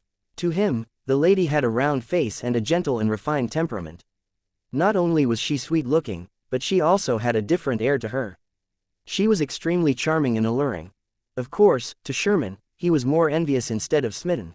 The black-dressed lady replied with a deadpan expression, "Haven't you seen the picture of my former appearance?" Her gaze moved as she couldn't help but feel a sense of melancholy. "But that might have been your twin brother. I find it difficult to believe that there really is a substance to change me into a woman," Sherman said in a wavering tone. The black-dressed lady chuckled without any humor in it. "Then, you can pretend that it's fake. You may leave." Sherman's hands tightened as he fell silent for a long while. I'm willing to give it a try. Although I know that you might be bluffing me, I still wish to give it a try." "Then, what should be the price I need to pay?" "Listen to my instructions, and help me do certain tasks. Don't worry, they will definitely be things you are capable of," the black-dressed lady said. "To truly change your sex, you need to drink 3 potions and complete certain rituals. I'll guide you." Upon saying this, she said in a self-deprecating manner, "You can consider your female name." At night, in the Backland Bridge area, in a small alley at Iron Gate Street, Zio stood under a street lamp that had been shattered by someone. She was recounting what had happened in the morning. After confirming that she wasn't being tailed, she returned to Sherwood Borough and secretly observed Furs. She discovered that her friend didn't head out at all, staying at home like she usually did. She spent most of her time reading novels, newspapers, and magazines. She also drew the curtains in her room for nearly an hour, as though she was familiarizing herself with her beyonder powers. Until she had nothing to do, she got a piece of paper and spent 15 minutes writing the opening to her new book. Finally, she tore it apart, crumbled it into a ball, and threw it into the trash can. She smokes and drinks excessively. Zio silently clenched her teeth when she saw a figure in a black suit walking out of the shadows from the other end of the alley. The man was tall and wore a golden mask that revealed his eyes, nostrils, mouth, and cheeks. He was none other than the MI9 member who was in contact with Zio. "Is there anything urgent?" he asked directly. Although Zio was short, she said in a similarly domineering manner, "I was tailed in East Borough. I suspect that it's someone from the Aurora Order. They seem to be investigating what happened during the gathering." The topic Zio had prepared to talk about was about someone she was asked to look for. She planned on using a clue that couldn't be confirmed, to make a request for the emergency meeting to appear normal. However, she now had a more suitable excuse thanks to the Aurora Order. The lunatics from the Aurora Order are like that. Although they know that we're also investigating the matter and are finding them, they don't shrink back. If it's not because of that, they wouldn't always be suffering setbacks, the golden masked man said with a laugh. To be frank, I'm very surprised that they didn't directly surround you and bring you to a secluded place to interrogate and channel your spirit. Zio was about to answer him that the Aurora Order member didn't tail her for long when she suddenly recalled the dazed feeling she found inexplicable. Hence, she deliberated and mentioned, "I'm not sure what I encountered. For a very brief period of time, I seem to be in a daze and can't remember what I recalled." The golden masked man fell silent. After nearly 20 seconds, he said, "The investigation pertaining to you should have ended. The importance the Aurora Order has placed on this matter has exceeded my imagination. I will report this matter." You mentioned that many Beyonders received the invitation but didn't attend." Zio nodded and said, "The participants of each gathering doesn't exceed a third of the number of people invited. This is mostly normal for a gathering. It's not an exception for Mr. X's gathering either." The golden masked man considered for a moment before asking, "Are there any clues about the person I got you to search for?" "The person whose original name was Trissa." Zio shook her head after seeing him nod. "Not yet. She's likely experienced." The golden masked man immediately chuckled. "The number of people she has killed is more than the number of bounty missions you have completed. If you have any clues, make sure not to approach her. She's highly dangerous." Zio tersely answered and focused on the main topic at hand. "Is there a new commission? Why have you suddenly become so proactive?" the golden masked man asked in surprise. Zio frankly replied, "I'm almost about to save up enough points to exchange for the interrogator potion formula. I wish to obtain it early." "Actually, there's no need for that. You can directly exchange it for the potion, as it will save quite a bit of points," the golden masked man suggested in Zio's behalf. "I already have the Beyonder characteristic." Zio shook her head and said, "That would still take a very long time. I might be able to buy the ingredients at other Beyonder gatherings." The golden masked man didn't insist as he said with a laughing sigh, "I wish you luck. This time, it's a rather complicated commission. If you can complete it, you should have enough points." Zio held back her delight and asked, "What's the mission?" The masked man said with a slightly odd tone, "Take note of the people Viscount Stratford interacts with, and list them down in a report before submitting it to me. There's no need for you to frequently monitor him. Whenever you are free or walk past, take note of it in passing. Trust me, you aren't the only one working on this mission. As long as you hand over a report of certain value a week, it'll be considered as you contributing a certain amount. This can be repeated every week." Viscount Stratford. Zio suddenly fell into a daze again, but this time, she knew why. This Viscount was the captain of the Royal Guards. He was once her father's deputy. Chapter 821. Soul Imprint. Zio was dazed for about 10 seconds before remembering the need to reply. She looked at the golden masked man and nodded. "All right, I'll take note of the people Viscount Stratford interacts with." The golden masked man seemed to sense her dazed state as he said, "There's another mission. The Church of Evernight's Red Gloves are investigating something related to the numinous episcopate. If you have any relevant information on that, immediately inform me." Zio tersely responded, unable to extricate herself from her emotions. The golden masked man fell silent for a few seconds and asked after some deliberation, "Are you interested in directly joining MI9? You can continue maintaining your present identity, being active in East Borough. Zio was taken aback for 2 seconds as her mouth turned agape. She was momentarily unable to make a decision. The golden masked man didn't require an immediate answer as he said with a smile, "There's no rush. Tell me your answer after you become an interrogator." After saying that, he walked back, step after step, slinking away into the shadows at the other end of the alley. That same evening, Klein snapped awake from a dream. The sole imprint he had set up in Bachland Street's sewers had been touched. Who is it that isn't sleeping in the middle of the night? Is Hazel not afraid of being possessed by a wraith? Klein sighed helplessly as he took out the iron cigar case which was wrapped in a wall of spirituality from under his pillow. He then walked to the balcony where the curtains were tightly drawn. Wraith Senor rapidly leapt onto the surface of a street lamp before passing the manhole and sinking deep into the sewers. After advancing a short distance, with the eyes of his marionette, Klein saw Hazel in commoner clothes. This lady was warily walking forward as she raised her left hand without realizing it to touch the necklace with 7 emeralds. In her right hand was a charm made from gold. Although the charm hadn't been activated, it exuded the feeling of sunlight and warmth, as well as the refreshing sense of morning dew. Upon seeing this scene, Klein suddenly recalled his encounter when strolling in the morning. Hazel had woken up early to stroll in her garden. She was gathering materials to create the sun domain charm. Morning dew, Klein guessed with uncertainty as he felt a little puzzled. This was because Hazel wasn't only half illiterate in the mysterious domain, but she also lacked quite a bit of knowledge. Furthermore, she was a believer of the Evernight goddess. Such a Beander wouldn't receive any response if she prayed to the eternal blazing sun. Even if something special happened, the smallest probability event would be that of receiving punishment. As she hasn't been digging and searching in the sewers for too long, that Beander that has been guiding her with a dream has turned anxious. That's why she was taught how to make sun domain charms via a dream. From the Marauder pathway, the corresponding high sequence representative, Aemon, is also known as a blasphemer. Does this mean that at a certain sequence of this pathway, they have the ability to pretend to be believers of other deities and circle around any defenses to obtain a response and create various kinds of charms? This does match their modus operandi. With Senor's vision, Klein watched Hazel walk deep into the sewers. Based on his spiritual intuition, although the sun domain charm was targeted at a wraith, it was far from sufficient to truly threaten a sequence 5, with it dealing a certain amount of damage at best.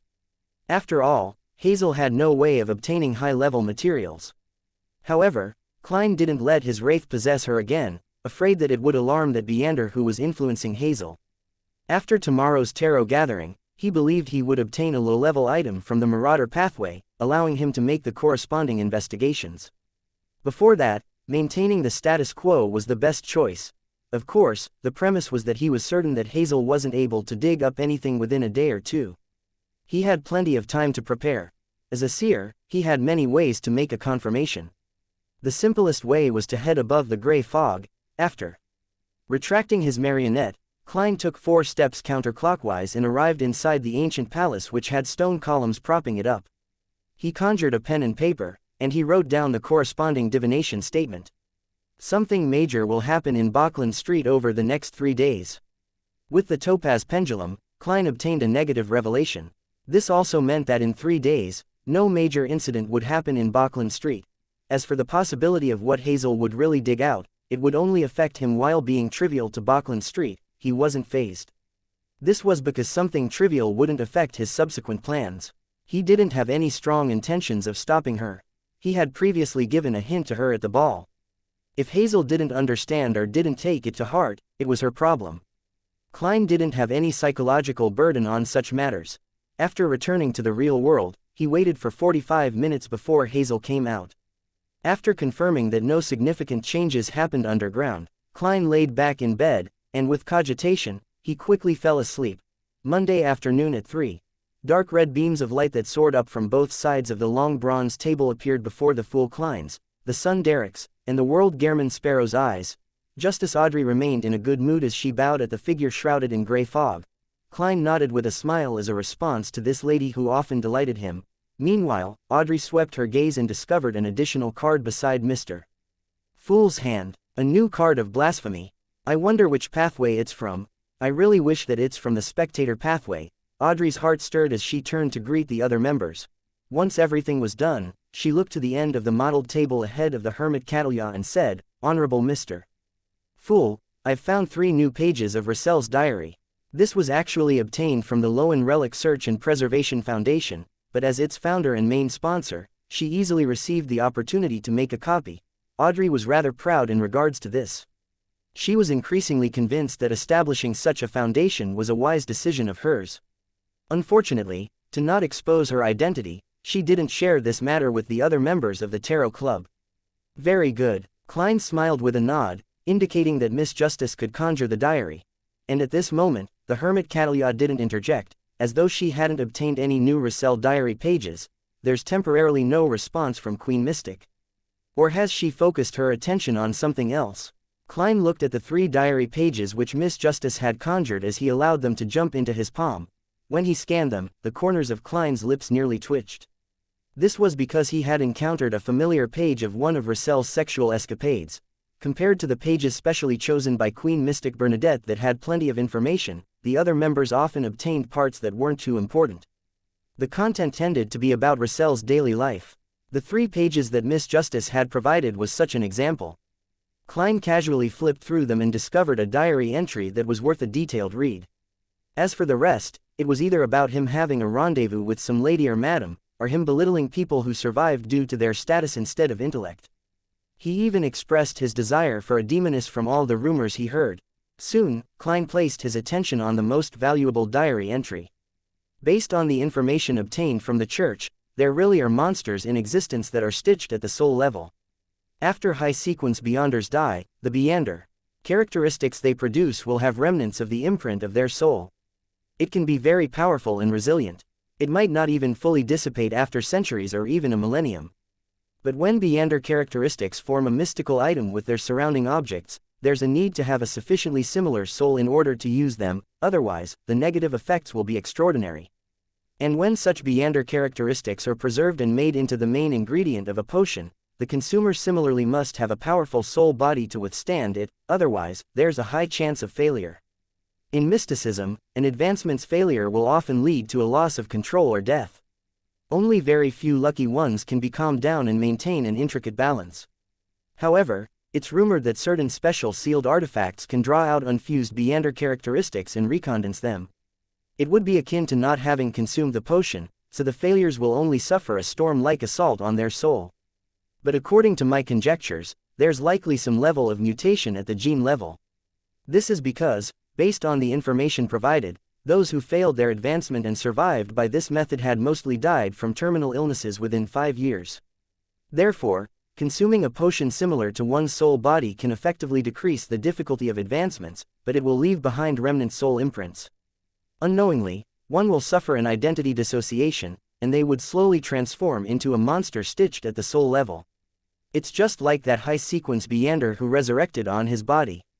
Resurrected. On careful thought, it's really quite terrifying. However, the church told me that there are roughly 3 methods to rid the high-sequence Beyonder soul imprints in a Beyonder characteristic. As for what they are, they didn't tell me. They don't seem simple. It's no wonder the Sauron family enjoys calling descendants who look similar to their ancestors as having talent. Hey, talent, I have to say that I do pity Florin quite a bit. Monsters stitched at the soul level, high-sequence Beyonder soul imprints, sounds a little alarming, so high-sequence Beyonder potions have such a problem. The churches probably have a way to resolve them. They have no lack of angels and grade 0 sealed artifacts. They can shatter a Beyonder characteristic and recondense them, thus obtaining a purified one. Those ancient families probably aren't that lucky. They might not have any more angels protecting them. They might only have 1 or 2 grade 0 sealed artifacts, but they aren't that easily used. Furthermore, different grade 0 sealed artifacts have different uses. They might not be adequate for such matters. Klein's mind raced as he made the diary pages in his hand vanish.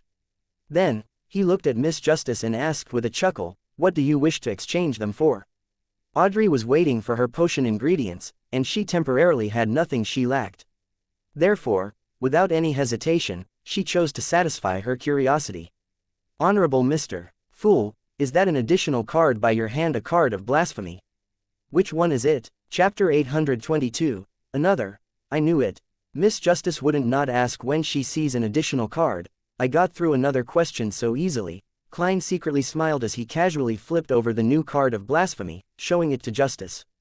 Tyrant. As expected, Gehrman Sparrow has handed it over. That was Mr. Fool's goal. Alger eagerly glanced at Emperor Russell in a papal tiara as he thought poignantly.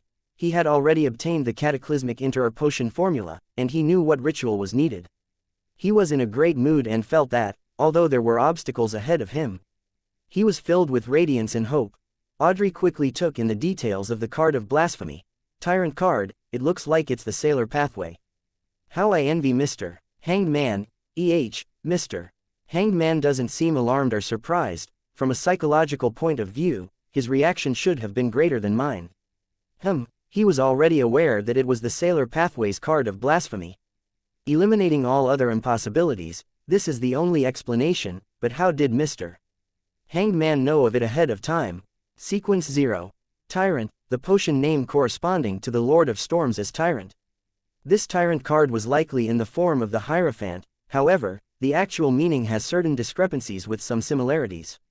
Some of it is inversed, and some are just an extension. In short, the interpretation of the card is that of a conservative view, an emphasis on submission at the level of the soul. By relying on dominance and strength, fear is created to bring about faith. Audrey, who had liked mysticism from a young age, interpreted it as she felt a strong sense of satisfaction. She felt that the payment of 3 Russell diary pages was especially worth it. Card of blasphemy. Being equally good at interpretation and being knowledgeable, Catalia also quickly figured out the pathway in which the card represented. She also managed to add sequence 0, Tyrant, to the gaps in her knowledge. Apart from these facts, she also made a connection. The world Gehrman Sparrow plotted the death of sea god Calvetua, thus, allowing Mr. Fool to obtain that scepter representing sea god's authority and begin answering believers in the name of sea god. This time, he obtained the Tyrant card of the storm pathway. It's definitely no coincidence. As she thought about the matter, Catalia was suddenly alarmed, suspecting that Mr. Fool was secretly attempting to erode away the Lord of Storms' authority. A battle between gods. It's a massive plan that has a far-reaching influence. This is one of the true goals of Mr. Fool. As thoughts flashed through Catalia's mind, she retracted her gaze and stopped looking at the Tyrant card. Furs and Emlyn didn't understand much about sequence 0. They had only heard Mr. Fool mention it once at a previous tarot gathering, therefore, they were only surprised that it was a card of blasphemy. They also began to link the name Tyrant and the sequence 0's potion name to the Lord of Storms. The former began trembling a little, feeling as though she was being sacrilegious. As for the latter, he began imagining and guessing what was the name of the artificial vampire pathways sequence 0. It must be Moon, or Crimson Moon. Emlyn's mind raced as he came to an answer. As for whether it was correct, he didn't mind it at all. He just felt that it was definitely close to the truth. Having grown up in the City of Silver, Derek had received quite a solid education in mysticism. He wasn't unfamiliar with the concept of sequence 0, and he had even aimed his sights to becoming one at that level. Only by doing so could he bring the City of Silver out into the light and warmth, so as to bring hope and a future. This likely represents Elf King Siniathrum, so it's called Tyrant. However, his authority seems to be a little more than what the card represents, Derek thought as he participated in the ongoings of the tarot gathering in a rare instance. After showing it for 2 seconds, the Fool Klein covered the Tyrant card again before casually glancing at Ma'am Hermit. Catalia hurriedly said, "Honorable Mr. Fool, there aren't any new Russell diary pages this time." As expected, Klein nodded gently and said with a smile, "That's all from me." Just as he said that, the world Gehrman Sparrow looked at the Hanged Man. "After this gathering, I'll send you that Ocean Songster's Beander characteristic. Can you find an artisan to create an easily portable mystical item? Another Ocean Songster Beander characteristic." The same thought surfaced in the minds of Audrey, Emlyn, and company. Powerful sequence 5 Beyonders weren't carrots that you could easily buy on the street. And Mr. World had killed several in the past 2 months. Which quasi-high-ranking member of the Church of Storms meant harm this time? Catalia started off with her conjecture that Mr. Fool was attempting to erode away the Lord of Storms' authority. As she came to such a thought, Furs became increasingly fearful of Gehrman Sparrow as she kept warning herself not to use the 2 pages with demigod-level Beander powers. Derek couldn't help but think back to how City of Silver teams would clear a region of monsters. In that dark environment of despair, the number of Sequence 5 main ingredients and Beander characteristics were few and far between. There were even instances where there weren't any at times. "All right," Alger, who had already made the promise, calmly replied without mentioning the artisan's fees. This made people like Audrey and Catillon notice something. They suspected that Mr. World and Mr. Hanged Man had secretly cooperated and negotiated on certain matters. This coincided with Audrey's belief that the Hanged Man had the knowledge that the card of blasphemy was the tyrant card, making her guess that the tyrant card might have been one of the spoils of war that they had obtained in a private partnership. Without waiting for them to ask about anything they needed, the World Gehrman Sparrow surveyed the area whilst under Klein's control. "I have here another Beander characteristic of a Sequence 5 mentor of confusion from the Black Emperor's sequence pathway. It can be made into a mystical item, and it should possess the power to use the loopholes found in order so as to distort the words, will, and actions of a target. It can also raise one's physical state and create a certain degree of chaos and confusion to the surroundings." He described it in such detail because his target clients were Miss Justice and Ma'am Hermit. It was impossible for the two of them to switch to the Black Emperor pathway, so their requirements for Beander characteristics were naturally for a mystical item. Of course, the latter had subordinates, so it was possible to purchase Beander characteristics for her organization's members. Another one, and it's Sequence 5, what major event did Mr. World do last week? Audrey instantly forgot to generate interest in the Beander characteristic. Catillon, Emlyn, and company exchanged looks, puzzled as to which Sequence 5 Beander met harm again. What Alger cared about was that this belonged to the Black Emperor pathway, a Sequence 5 mentor of confusion. The latter was something he wasn't previously aware of. After nearly 20 seconds of silence, Audrey began to ruminate over Mr. World's words. Use loopholes found in order, create chaos and confusion, raise one's physical state, and distort a target's speech, will, and actions. It seems to be very compatible with my dear Earl Hall. Besides, I also want to have such powers. I still have too many shortcomings just by relying on myself and lie. I should figure out the price first and find a chance to ask father. Let's see if he's interested in buying such a mystical item for himself or his adorable daughter." Audrey thought for a few seconds before raising her hand slightly. "Mr. World, what do you plan on exchanging it for? Or how much do you plan on selling it for? A reasonable price for a ready-made mystical item like Death Knell costs £10,000 to £12,000, just the Beander characteristic alone will be cheaper. It will be about £7,000 to £8,000, Klein had already done the math. Now, after some thought, he made the World Gehrman Sparrow reply, £8,000. He knew that if Miss Justice was really interested, she wouldn't haggle. Okay, Audrey nodded and turned to look across the table. "Mr. Hanged Man, roughly how much would it cost to pay the artisan to turn such a Beander characteristic into a mystical item?" Alger quickly did the math and said, £1,500 at the very least.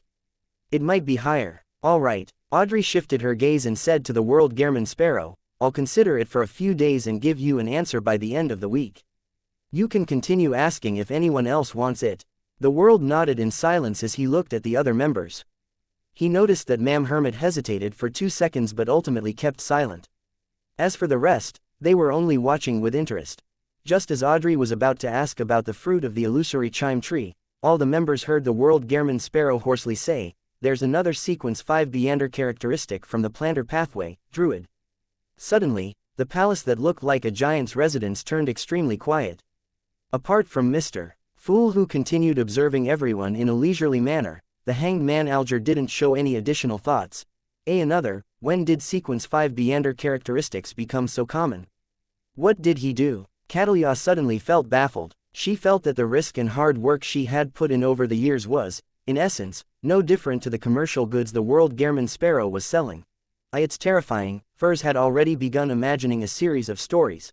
Impressive. Derek idolized Mr. World even more. Audrey and Emlyn remained silent for a long time, momentarily finding themselves suffering from a lack of vocabulary. After nearly 10 seconds, Catillon realized the hidden meaning behind the World Gehrman Sparrow's words. He didn't mention the effects of what the Druid Beander characteristic can have after being made into a mystical item. He's asking me if I'll buy it for Frank. At that instant, Catillon felt an unprecedented dilemma. Chapter 823, The Maturing Tarot Club.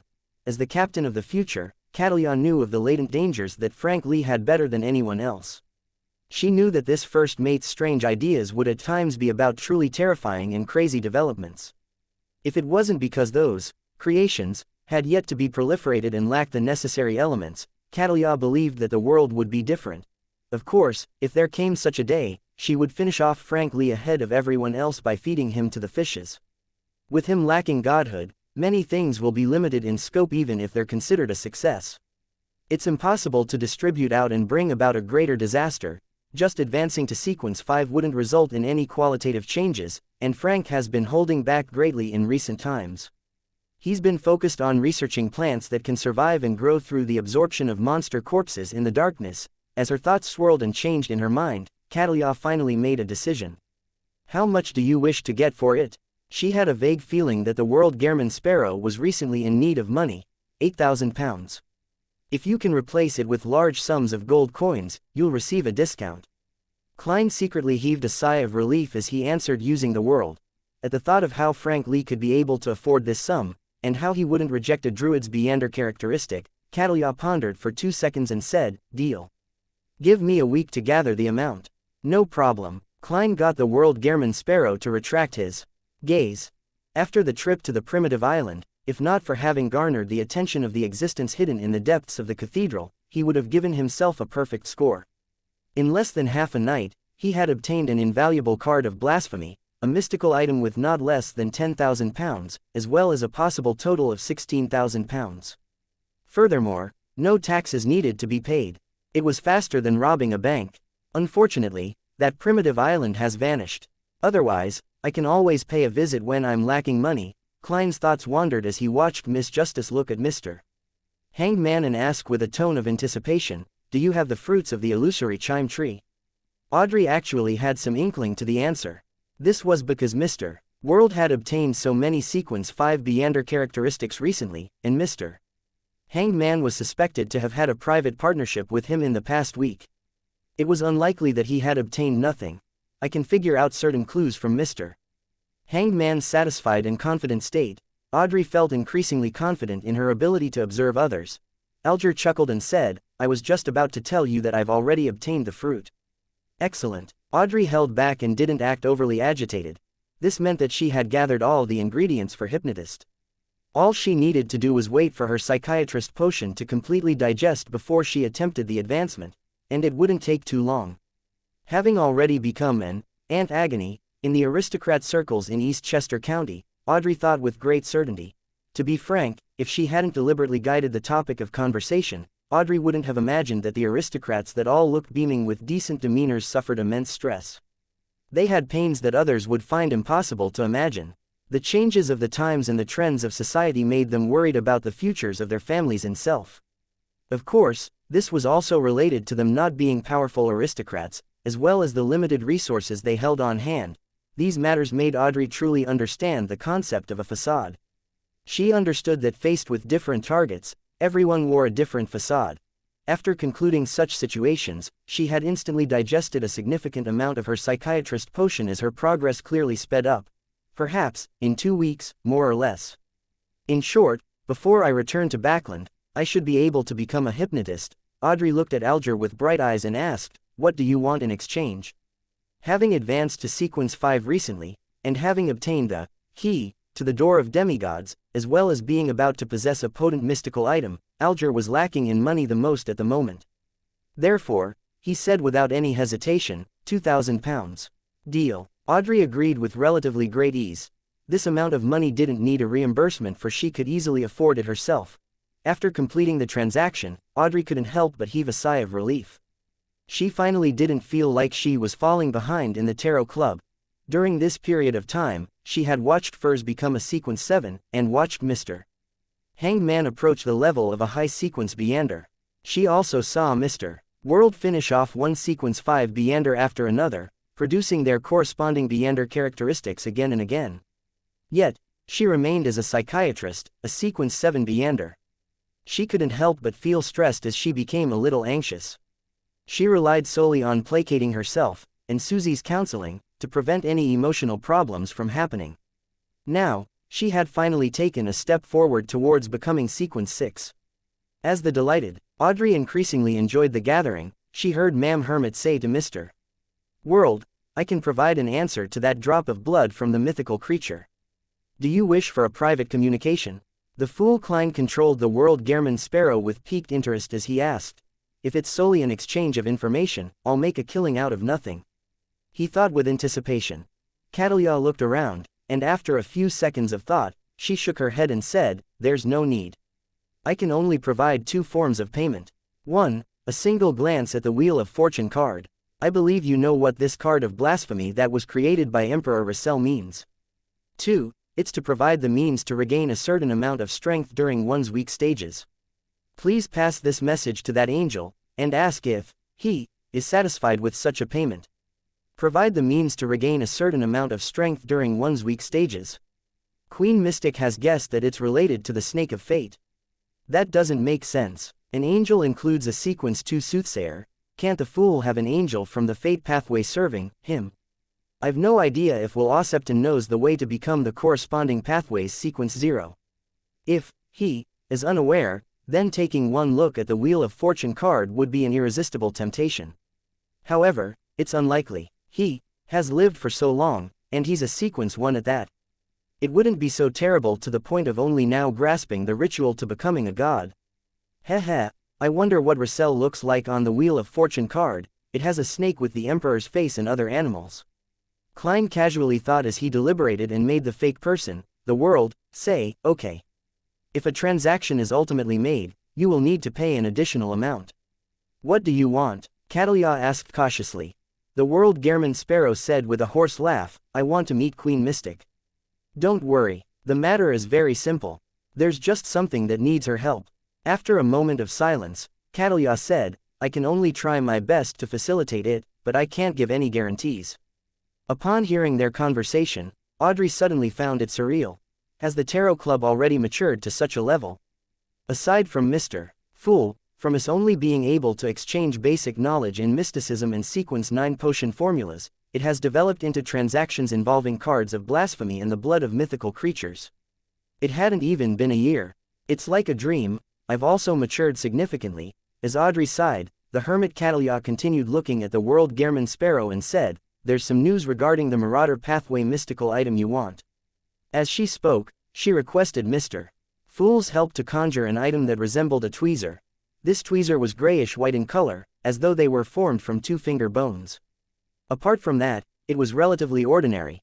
Catalia introduced, it's called Broken Finger. It can enhance the stability and agility of your wrist and fingers. It allows you to easily steal items in the pockets of your target without being discovered. The negative effect is kleptomania when worn. It costs £500. It corresponds to sequence 9 Marauder. There's a slight premium involved. Klein considered for a moment and said, all right. Let's close the transaction as soon as possible. This way, he could investigate the region dug up by Hazel in the sewers, so as to eliminate any hidden risks. After the conversation between the duo ended, Furs asked with the intention to express interest in a purchase so that she could use it when the need arose. I need a cursed item from an ancient wraith, as well as its remnant spirituality. Please help me take note. After she obtained a positive reply from the members, the Moon Emlyn sized up his surroundings and leaned back into his chair, and he said to the Sun Derek, does your City of Silver have the Beander characteristic that corresponds to sequence 5 of the artificial vampires? He didn't wish to call the fellows covered in pusses described by the Sun as sanguine, therefore, he changed the way he phrased his question. From his point of view, since there were often mutated vampires appearing around the City of Silver, then obtaining 1 or 2 sequence 5 Beander characteristics wasn't too difficult. Furthermore, they clearly lacked the potion formula of this pathway as well as an artisan. Their retention of these Beander characteristics depends only on luck. Time needs to pass to determine if they would corrupt the items surrounding them, transforming into sealed artifacts. Emlyn convinced himself that he was helping the City of Silver instead of asking for the Sun's help. Derek was stunned as he answered in complete honesty, yes. But Mr. Moon, do you wish to be covered in pus? Emlyn's expression froze as he was momentarily unsure if the Sun was mocking him or warning him. Upon seeing this, Derek hurriedly added, many of them have serious levels of mental corruption, and without the potion formula, our City of Silver wouldn't waste the effort to cleanse such problems. Is that so? This will be troublesome. Emlyn nodded slightly and said, got it. He didn't involve himself in possible transactions, preparing to seek advice from the upper echelons of the sanguine to figure out the matter regarding the mental corruption of Beander characteristics. With the transaction segment coming to an end, the Tarot Club's members began their free exchange segment. Audrey looked straight at Gehrman Sparrow and said with some hesitation, "I would like to know where the mentor of confusion characteristic came from. If it involves certain secrets, you can choose not to answer." She was making the preparations to convince her father, Earl Hall. It was also to avoid any unnecessary troubles. After all, Beyonders from the Black Emperor pathway might have certain connections with the military and royal family. Klein secretly laughed as he made the world answer, "It comes from a curly-haired baboon." Chapter 824. Conflict. It comes from a curly-haired baboon. Audrey was momentarily unsure if Mr. World was referring to a real curly-haired baboon or someone who couldn't be considered human. In the Loan Kingdom, curly-haired baboons were a common term used to mock others, often used as a joke for low intelligence. From the looks of it, Mr. World doesn't wish to provide any further explanation. All right then, I'll just treat its origins as that of a real curly-haired baboon. Audrey didn't ask further as she said, "Didn't I visit a place that had the tradition of worshipping dragons while seeking out the traces of a mind dragon? But didn't you discover that the mind dragon lived in the sea of collective subconscious in the local residence? And to ensure your safety, you chose to leave." Catalia replied. "You went back?" Furs asked with a guess. Audrey shook her head. "No, I've long left the area. I've only heard of a rumor recently. An archaeological team entered one of the villages in that area. A member suddenly went mad at night, and the mental illness seemed contagious. The other members went mad in turn as they killed each other or themselves. Eventually, not a single member survived." Alger was just about to say something when Catalia said, "This matches the traits of a mind dragon." "I have no doubts about that. I'm just curious if the mind dragon will remain in that region." Audrey expressed her thoughts. "No," Alger and Catalia replied in unison. Sitting at the long-modeled table, the fool Klein made a connection to something else. The anchor of the deities. He suspected that the region's tradition of dragon worship was an anchor to stabilize the mind dragon's state. Before such traditions ceased its practice, that mind dragon likely doesn't need to worry about the problem of an anchor. Therefore, after it leaves, it can hide in a new region's sea of collective subconscious. It doesn't need to take risks to enter the different dreams to create faith. This way, the three churches will lack clues to finding it. After all, they aren't experts in this domain. Even with the corresponding sealed artifacts, they will, at best, only be capable of entering the sea of collective subconscious or force the mind dragon out. Instead, the psychology alchemists might be able to figure something out. As Klein thought casually, he made the world say, "The tradition of dragon worship is very beneficial in stabilizing the mind dragon's condition. You can get people to take note of such matters. If large-scale changes occur, then it means that the mind dragon is creating similar traditions in other places." He originally wanted to mention that he suspected the mind dragon to be an angel, one at sequence 2, but on careful thought, he found it impossible to determine that. Indeed, when humans reach sequence 2 and reach the level of an angel, they will need the anchor of faith to secure themselves to prevent themselves from going mad. But that is a dragon in the true sense of the word, an ancient Beander creature. It has the madness inherited from its ancestors, and even if it's cleansed and weakened every generation, it's definitely easier for it to lose itself compared to humans. Therefore, it might be a sequence 3, or even a sequence 4 that needs an anchor to resist its inclination of losing control. That folk tradition is beneficial in stabilizing the dragon's condition? Audrey asked in doubt and puzzlement. Yes. The world didn't give an explanation aside from providing an affirmative response. Audrey subconsciously turned her head to look at the other end of the long bronze table. She began considering if she needed to consult Mr. Fool and pay the corresponding price. Upon seeing this, the fool Klein surveyed the area and said with a chuckle, "Why do you think the various deities want to spread their faith? Isn't it because God loves the world so much?" This standard and orthodox answer surfaced in Audrey's mind. Following that, she, Alger, Catalia, and the other members thought of the second answer. Stabilization of one's condition. No way. At that moment, Furs found her brain lacking. No matter how good she was at coming up with stories, there was no way she could come up with something like that. To think that's the case. No, I can't eliminate the possibility that Mr. Fool is only mentioning one of the possible reasons. He is secretly eroding away the Lord of Storms' authority. This is related to godhood. I should consult Her Majesty about this in the future. Catalia nudged the heavy glasses on her nose bridge as she made a guess. Alger had previously seen the picture, and when he heard such matters, he no longer had that trembling sense of paralyzing fear. Instead, he began seriously considering why faith could stabilize the conditions of a demigod creature. The other members, including Derek, felt a little horrified. They felt that what they had heard was sacrilegious. They didn't dare think too deeply about it or say a word. This wasn't something that only involved the evil gods like the true creator. It had an intimate connection to the 7 orthodox deities and the existence of the City of Silver creator. The fool Klein didn't say anything further as he allowed them to maintain their silence while he appeared extremely relaxed. After about 10 seconds, Audrey forced a smile and said, "That's all I've encountered recently." What she meant was that that was all from her, and it was the others' turn. Furs and Emlyn had nothing they encountered that was worth informing to the others. They shook their heads, indicating that they had nothing to say. Of course, the latter actually wished to flaunt his victory of the hunting competition that won him the ring made by the ancestor. Alger thought for a moment and looked at Gehrman Sparrow. Can that picture be shared with everyone? He believed that the picture was directly connected with certain matters that happened in Afternoon Town in the Giant King's court. It gave the son some prior knowledge of what would be discovered or encountered if the City of Silver were to continue exploring. From that, he would be prepared ahead of time, allowing him to avoid danger. And it was because of this that sharing was a better choice than keeping it to himself. I don't mind. Klein had similar considerations as he made the world reply. What picture? It seems to be very important. This is a picture Mr. Hanged Man and Mr. World saw during their partnership in finding the Tyrant card. Audrey waited in curiosity. Gazes were cast over as Alger obtained Mr.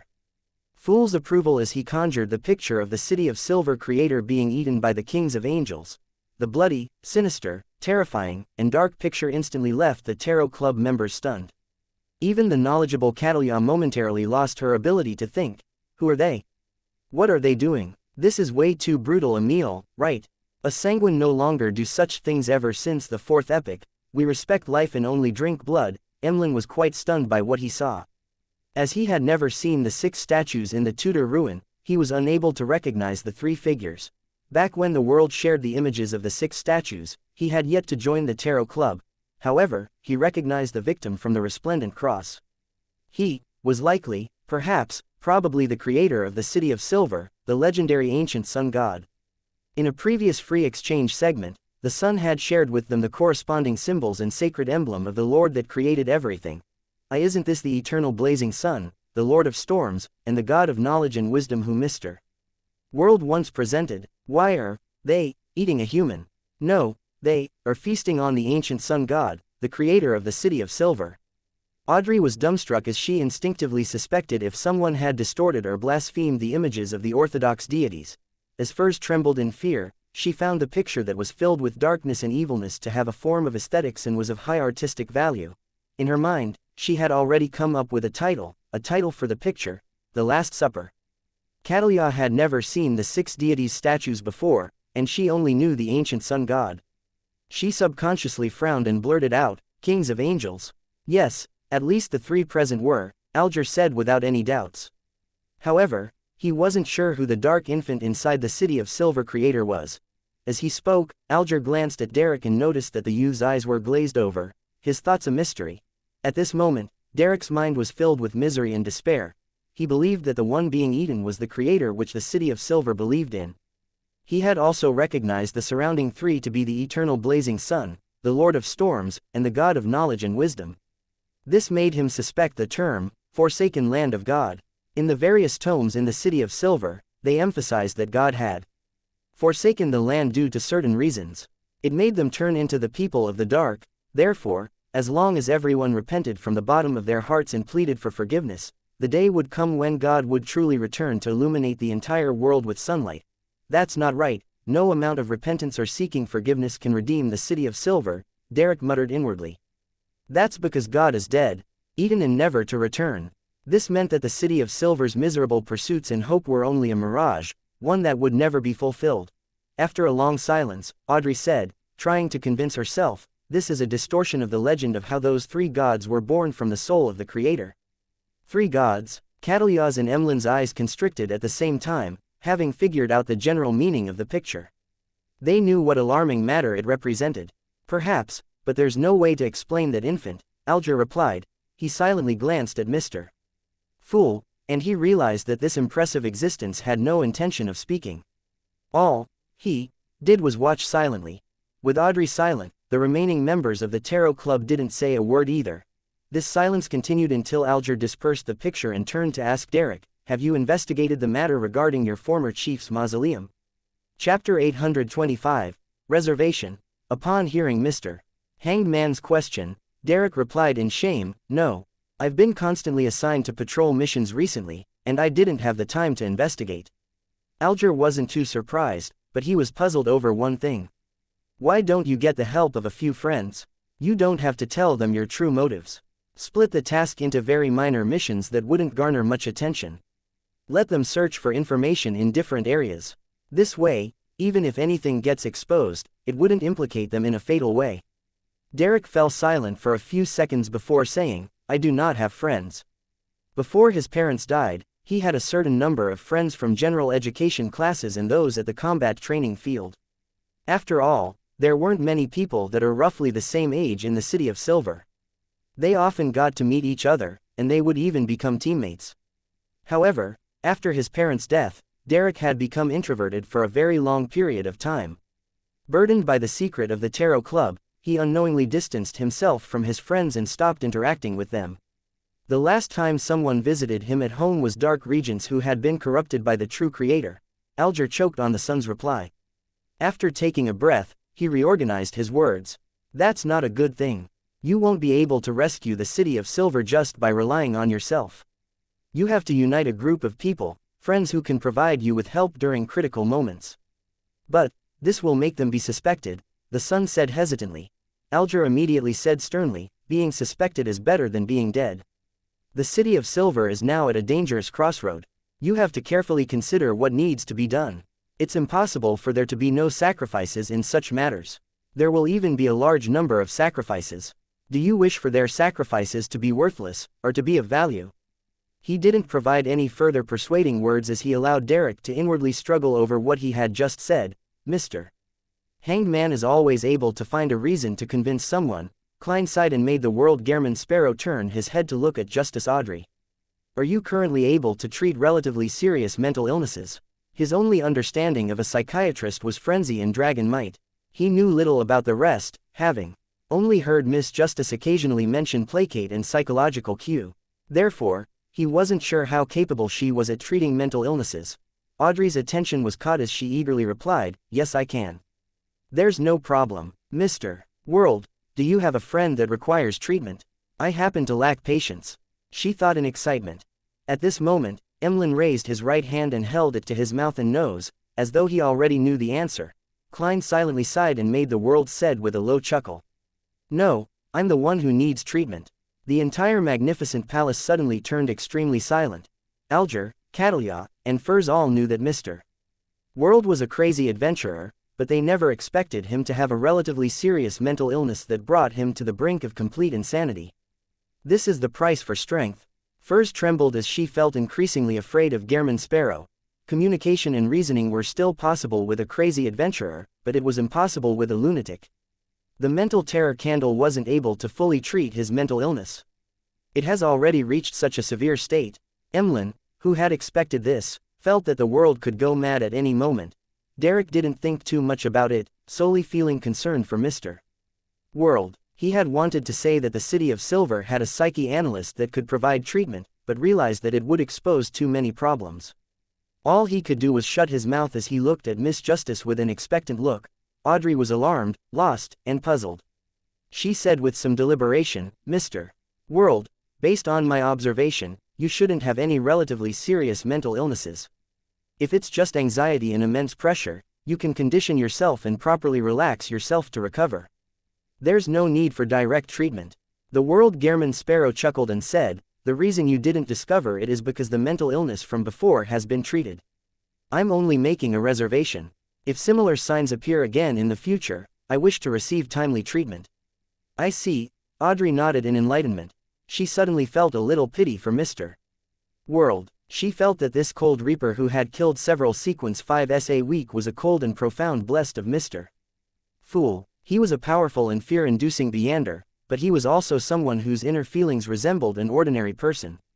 He was currently suffering from immense stress and was being eaten away by various kinds of negative emotions, slowly walking into an abyss of pain. After a few seconds of consideration, Audrey sincerely said, "If you are within my reach, it wouldn't be a problem." After her coming-of-age ceremony, she had obtained a certain level of autonomy. She could spend her holidays at her parents' family castle, or stay in Eastchester County's Stowen City on her own. However, this freedom was still limited. She couldn't head anywhere she wanted. Even in Stowen City, there were many areas she couldn't visit. This could only be circumvented if she joined certain charitable organizations of the Church of the Evernight Goddess. All right, having grazed a traveler, Klein heaved a sigh of relief. He made the world reply, "You can confirm the location when the time comes and prepare the means to not expose your identity." Audrey tersely answered as a scene naturally surfaced in her mind. She and Mr. World would be in two separate compartments somewhere, with a wall or wooden board in between them as she conversed with him and administered treatment. In such a situation, Mr. World wouldn't be able to determine that it's me. To him, it doesn't matter as long as he's treated. This also means that if I can't make myself available, I can get Susie to do it. Mr. World definitely wouldn't believe that the one treating him is a dog. Oh, Susie doesn't know the existence of the Tarot Club. Unless it's necessary, I shouldn't get her to help Mr.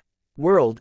As Audrey thought, she suddenly felt the joy from thinking up a prank as she went through a great deal of effort in order to stop the corners of her lips from curling up.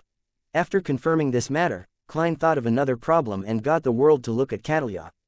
"Can you provide a crate of explosives?" He believed that as a pirate admiral, she definitely didn't lack the resources in obtaining them. "Yes. When do you need it?" Catalia didn't ask why. With Gehrman Sparrow killing so many Sequence 5s, a crate of explosives was nothing. "Send it together with Broken Finger." Klein controlled the World to say, "How much will it cost?" Catalia replied without minding it, "Just treat it as a freebie for purchasing Broken Finger." A crate of explosives wasn't expensive at sea. They were even rather cheap. "I like that," the fool Klein secretly said as he made the World nod and then remind everyone.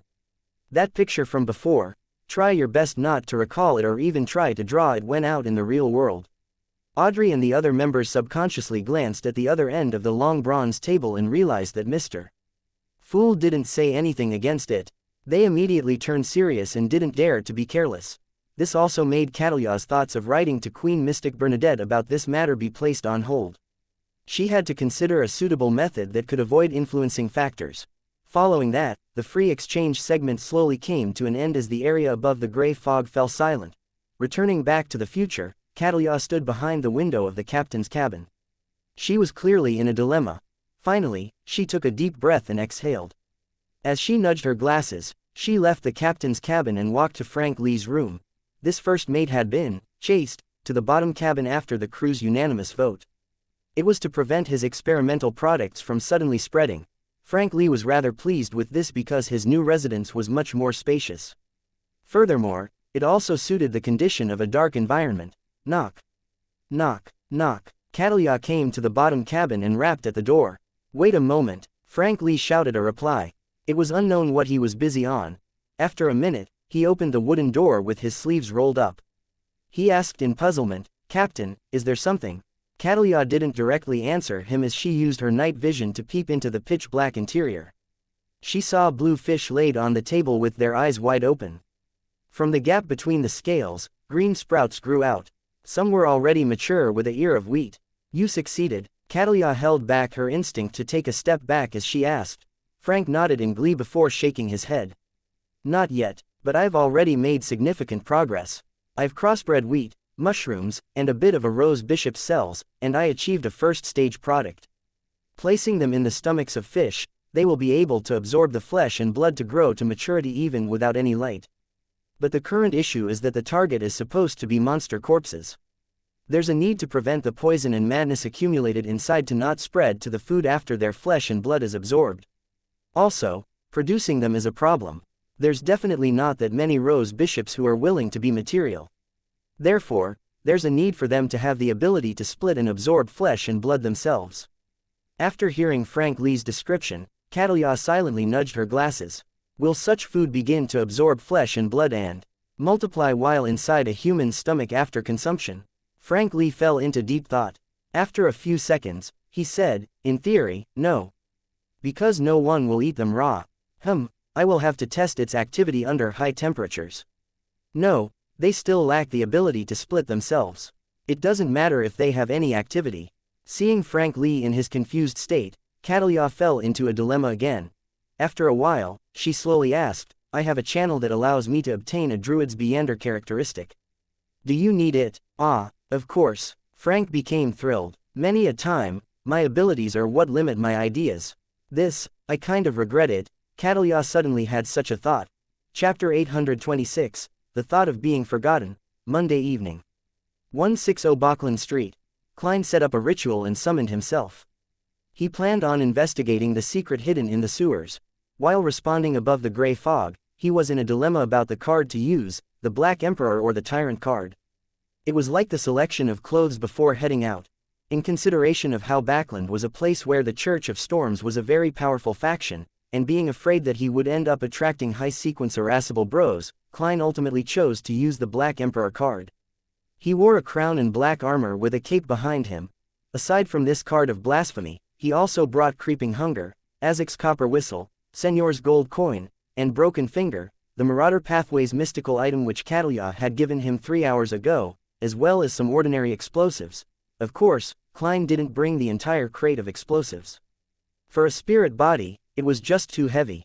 He only took out 5 sticks and left Senor to hold them in his body.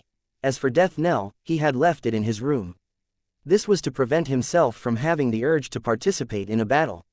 He had very clear goals, so once he discovered any problems, to avoid danger, he would immediately leave and not stay behind. On the contrary, a powerful weapon would end up making him act bold, making him wish to probe deeper and resolve the matter by himself. This is Bachland. It's best that I don't create too great a commotion. As for what's hidden in the sewers, I have no way of being clairvoyant about it. I can only divine whether it will be dangerous. Klein looked at the wall clock in his room, and he confirmed that there was another hour and a half before Hazel took action like she usually did. His figure suddenly vanished as he passed through the balcony's glass and flew into the streets before entering the sewers. In the dirty and humid environment, Klein took out a low and gold coin and made Wraith Senor appear in front of him with his dark red coat and old triangular hat. Following that, he handed over the tweezers that resembled 2 ground bone fingers to his marionette. Just holding it on him for a short period of time had nearly made him steal the sewer's manhole cover. Senor held Broken Finger and walked ahead. Dressed as the Black Emperor, Klein turned invisible and walked behind, allowing his marionette to open up a gap of at least 50 meters from him.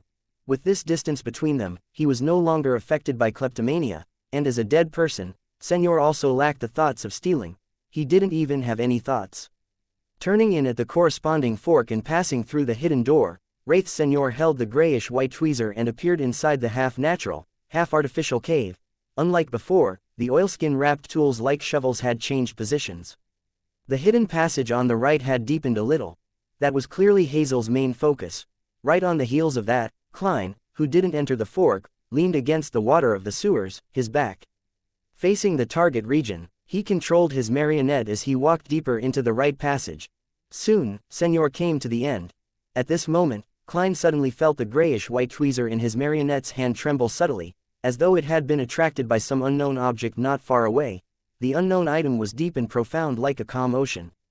It made it difficult to pry into its exact state. A characteristic that's alive, much closer to that of a spirit. Klein was only able to determine this as he immediately let Senor use Mirror Leap to return to the half-natural, half-artificial cave, onto a shovel that hadn't rusted. He didn't attempt to head deeper underground via the passage.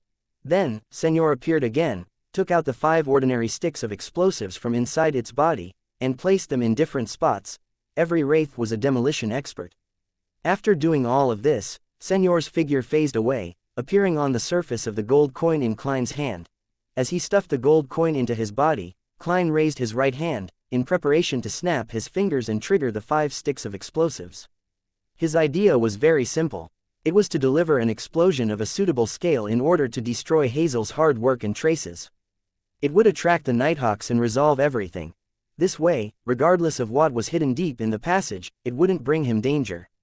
In Backland, knowing how to ingeniously sound the alarm was more effective and safer than rashly attacking by himself. This was especially so when Klein wasn't capable of determining that the matter involved a demigod. "I'm such a good citizen." As Klein gave a self-deprecating remark, he prepared to snap his fingers to ignite the explosives. Suddenly, his head swayed a little as he lowered his arm, as though nothing had happened. The cautious Klein immediately ended the summoning and returned above the gray fog. Then, he returned to the real world and entered his physical body. Just as he was about to busy himself to bring back creeping hunger, Senor's gold coin, and the other items from the mysterious space above the gray fog, he frowned slightly. He seriously recalled the entire process of his late-night exploration when he was alarmed to realize that he had apparently lost a small portion of his memories. He didn't remember if he had triggered the 5 sticks of ordinary explosives. As he turned his head to sense his surroundings and confirmed that the entire street was very silent, Klein began to believe that he hadn't snapped his fingers. This is a beyonder power of a dream stealer. It seems to be much stronger than Mobit. If not for the gray fog and my habit of doing an after-action review, I might not have discovered that my thoughts of triggering the explosives were stolen away. The other party might have also snapped his fingers, but without the flame-controlling powers to work in concert, nothing happened. Klein's expression turned grave as he thought, prepared to make another attempt. Similarly, to prevent himself from being tracked, he still summoned himself and responded to himself. With the Black Emperor card, Klein left 160 Bachland Street from another side, deliberately circling 2 streets away before arriving at the sewer's manhole. This time, he didn't approach the fork. Staying not far from the manhole, he used his enhanced flame controlling to sense the explosive and lifted his right hand. He raised it and lowered it as Klein rapidly ended the summoning and returned above the gray fog to prevent himself from being attacked by an unknown existence. Not in a hurry to return to the real world, he sat at the chair of the world, doing a debrief of the entire process. I forgot to trigger the explosives again. If I didn't force myself to recall this, I wouldn't have even considered such a problem. Truly quite impressive. The one that steered Hazel to the sewers to dig is probably a demigod. Why didn't he directly parasitize Hazel? Could it be due to particular reasons that he's sealed somewhere in the sewers and can only release some of his powers to drive Hazel to help him via a dream? The one that caused Broken Fingers to react abnormally via the law of Beyonder characteristic convergence is also him. He is unable to control the signs in regards to this, Klein thought as he wrapped the corner of the long modeled table. After having a rough guess, he discovered that there was apparently no way of truly carrying out his original plans. This was because his thoughts would be stolen once he entered the distance in which he could use flame controlling to ignite the explosives. Even if he recalled it later, there was no way to make up for it. Considering how Hazel would be affected by her dream, Klein suspected that the limits to the person's powers didn't stop at the manhole. If he discovered that hero bandit Black Emperor was related to Dwayne Dantes, then he would lose his corresponding thoughts and memories even while sleeping in his bedroom. However, he has no way of locking onto me by passing over the gray fog. Hey, does he think it's so easy to stop me from sounding the alarm? Klein thought as he cautiously summoned a paper figurine and used a tiny amount of the powers of the mysterious space above the gray fog. With the ritual that had yet been terminated, he conjured an angel and forcefully created an interference effect. After doing this, he carried the Black Emperor card and entered his bedroom with his door of summoning. Klein's new plan was to head to another street, find a random house, and borrow some pen and paper to write. At the end of the 6th left fork in the Bachland Street sewers, there's a secret passage that's suspected to hide a demigod from the Marauder pathway, or something similar. Then, with the image of Bachland Street, he would plaster the piece of paper on St. Samuel Cathedral's entrance as a public notice. Of course, he would politely knock on the door to let the bishops inside sense it to prevent ordinary people from first seeing it. At times, the most primitive methods are the most effective ones. Just as Klein was about to leave 160 Bachland Street from another area, he suddenly felt a tremor as a deep rumble sounded from afar. It was ignited. The explosives were ignited. Who did it? Klein paused in surprise. It was definitely not done by him, as it couldn't have been delayed for so long. And previously, there wasn't anyone in the sewers. Even if there was someone, the thought of igniting the explosives would be stolen away, unless a demigod happened to come. But how could it be this coincidental? There's another possibility. It was done by the demigod from the Marauder pathway. He had repeatedly stolen my thoughts before, preventing me from using flame controlling. It was to buy time to leave. Now that it's finally done, he triggered the explosives to destroy all the evidence. That adheres to logic, as he should know very well that a powerful being whose origins can't be traced cannot be stopped if he insists on sounding the alarm. The best solution is to drop its tail in order to survive, just like a gecko. However, if he can leave, why did he steer Hazel into digging the secret passage? Doing so will deal tremendous harm to him. Klein thought of certain possibilities, but he was unable to verify any of them. Furthermore, he was certain that the underground explosion was bound to have already attracted attention. Hence, he immediately left creeping hunger and other items behind, terminated the summoning, and returned above the gray fog. After returning to the real world, he stopped the ritual, cleared the altar, and cleaned all traces before getting into bed. Hazel, who didn't sleep at all, was alarmed by the tremors and deep humming sound. She walked to the balcony and drew the curtains to look towards the sewer manhole. However, she didn't notice any anomalies. After observing for a while, the uncertain her had decided to cancel her operation for the night and sleep in peace. At this moment, she suddenly heard squeaking as she turned to look at the corner of her balcony. At some point in time, there was a gray rat sitting there covered in sewage water. Chapter 827, Plenty of people coming and going. Despite getting in bed, Klein didn't manage to sleep until daybreak. This was because he believed that, with most people stirred awake from the commotion underground, him sleeping too soundly without noticing anything would make him suspicious. Indeed, just as he got out of bed, walked to the balcony, and drew the curtains to pretend to search for the source of the commotion, Walter came knocking at his door. 2 servants with double-barreled hunting rifles were assigned to protect their employer to prevent any accidents from happening. Before long, the police arrived. Based on the descriptions of the residents in the area, they identified the sewers as the target. As for what they discovered or whether they sought backup from the Nighthawks, the ordinary citizen, Mr. Dwayne Dantes, had no idea. After confirming that there wouldn't be any more accidents, he sent his butler and servants away and quickly got some sleep. By the time he woke up again, Auckland Street had been restored to normal. Pedestrians were on the streets, and the carriages were coming and going. The intis parasol trees that lined the side of the street continued making the area seem tranquil. Are the results of the investigation out? Klein looked at himself in the mirror as he asked Richardson, who was helping him smooth his clothes. Richardson had already inquired about the matter and was waiting for his employer to ask.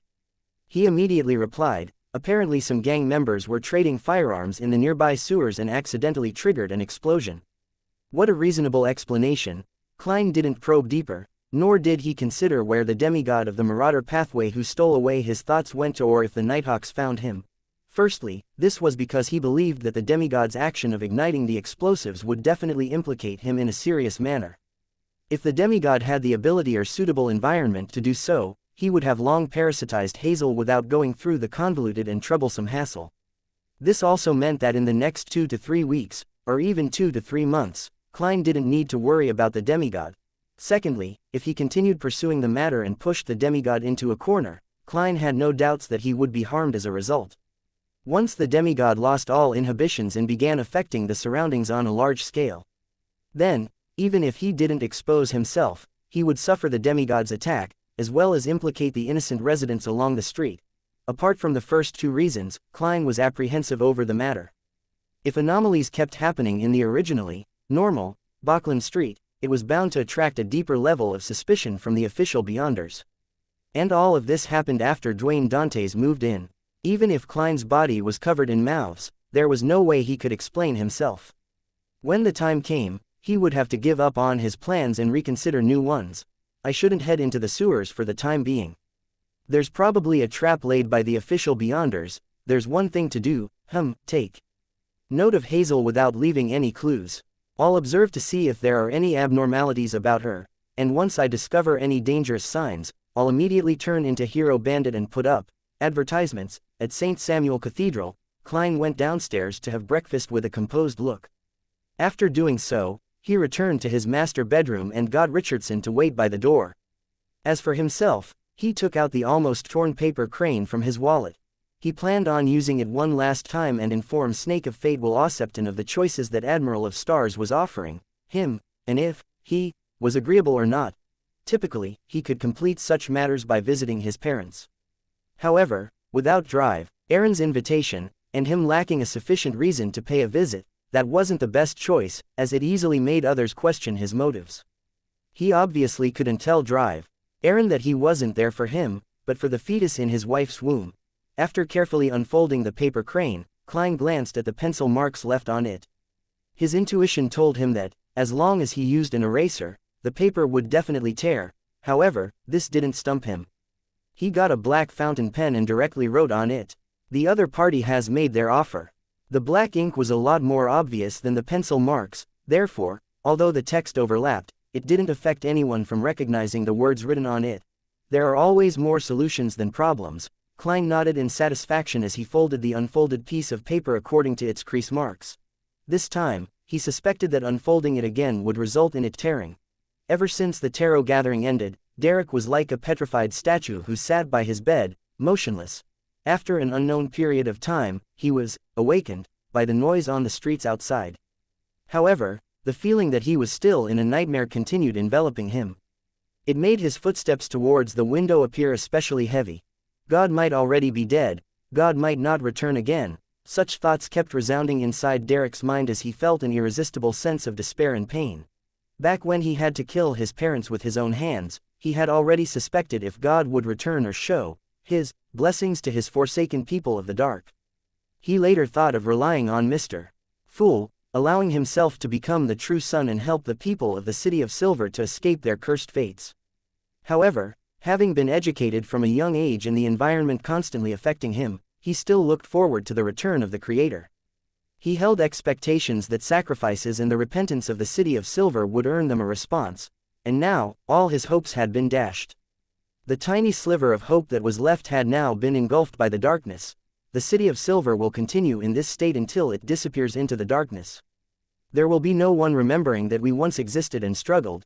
Derek cast his gaze out the window and saw many of his neighbors gathered together. They were praying and seeking forgiveness from the Lord that created everything.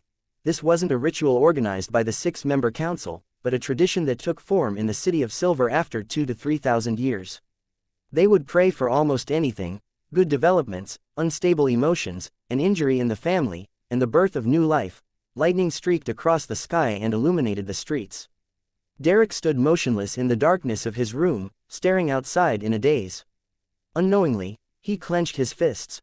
By the time his neighbors dispersed, he finally retracted his gaze, his expression somewhat warped. He reached out to touch Thunder God's roar as his gaze gradually focused. He planned on following Mr. Hangman's advice to befriend others to help him. Soon, he felt a little stumped because he had no idea how to make friends. Nor did he know how to warmly greet others or find a topic of conversation. This was in violation of his own character. After some thought, Derek decided to head to the training field and use combat to re-establish ties with people he was familiar with in the past. That was a gathering ground for the residents of the City of Silver where he often met people he found familiar. It was late at night once again. Klein once again saw the pitch-black steeple and desolate plains in his dream as he had desired. Passing through one obstacle after another, he arrived at the region with the scattered tarot cards. A black pram was already waiting there. Will, who was wrapped in silver silk, asked with a bright voice, "What are the choices? You are being very proactive this time. What happened to your reservation as a sequence 1?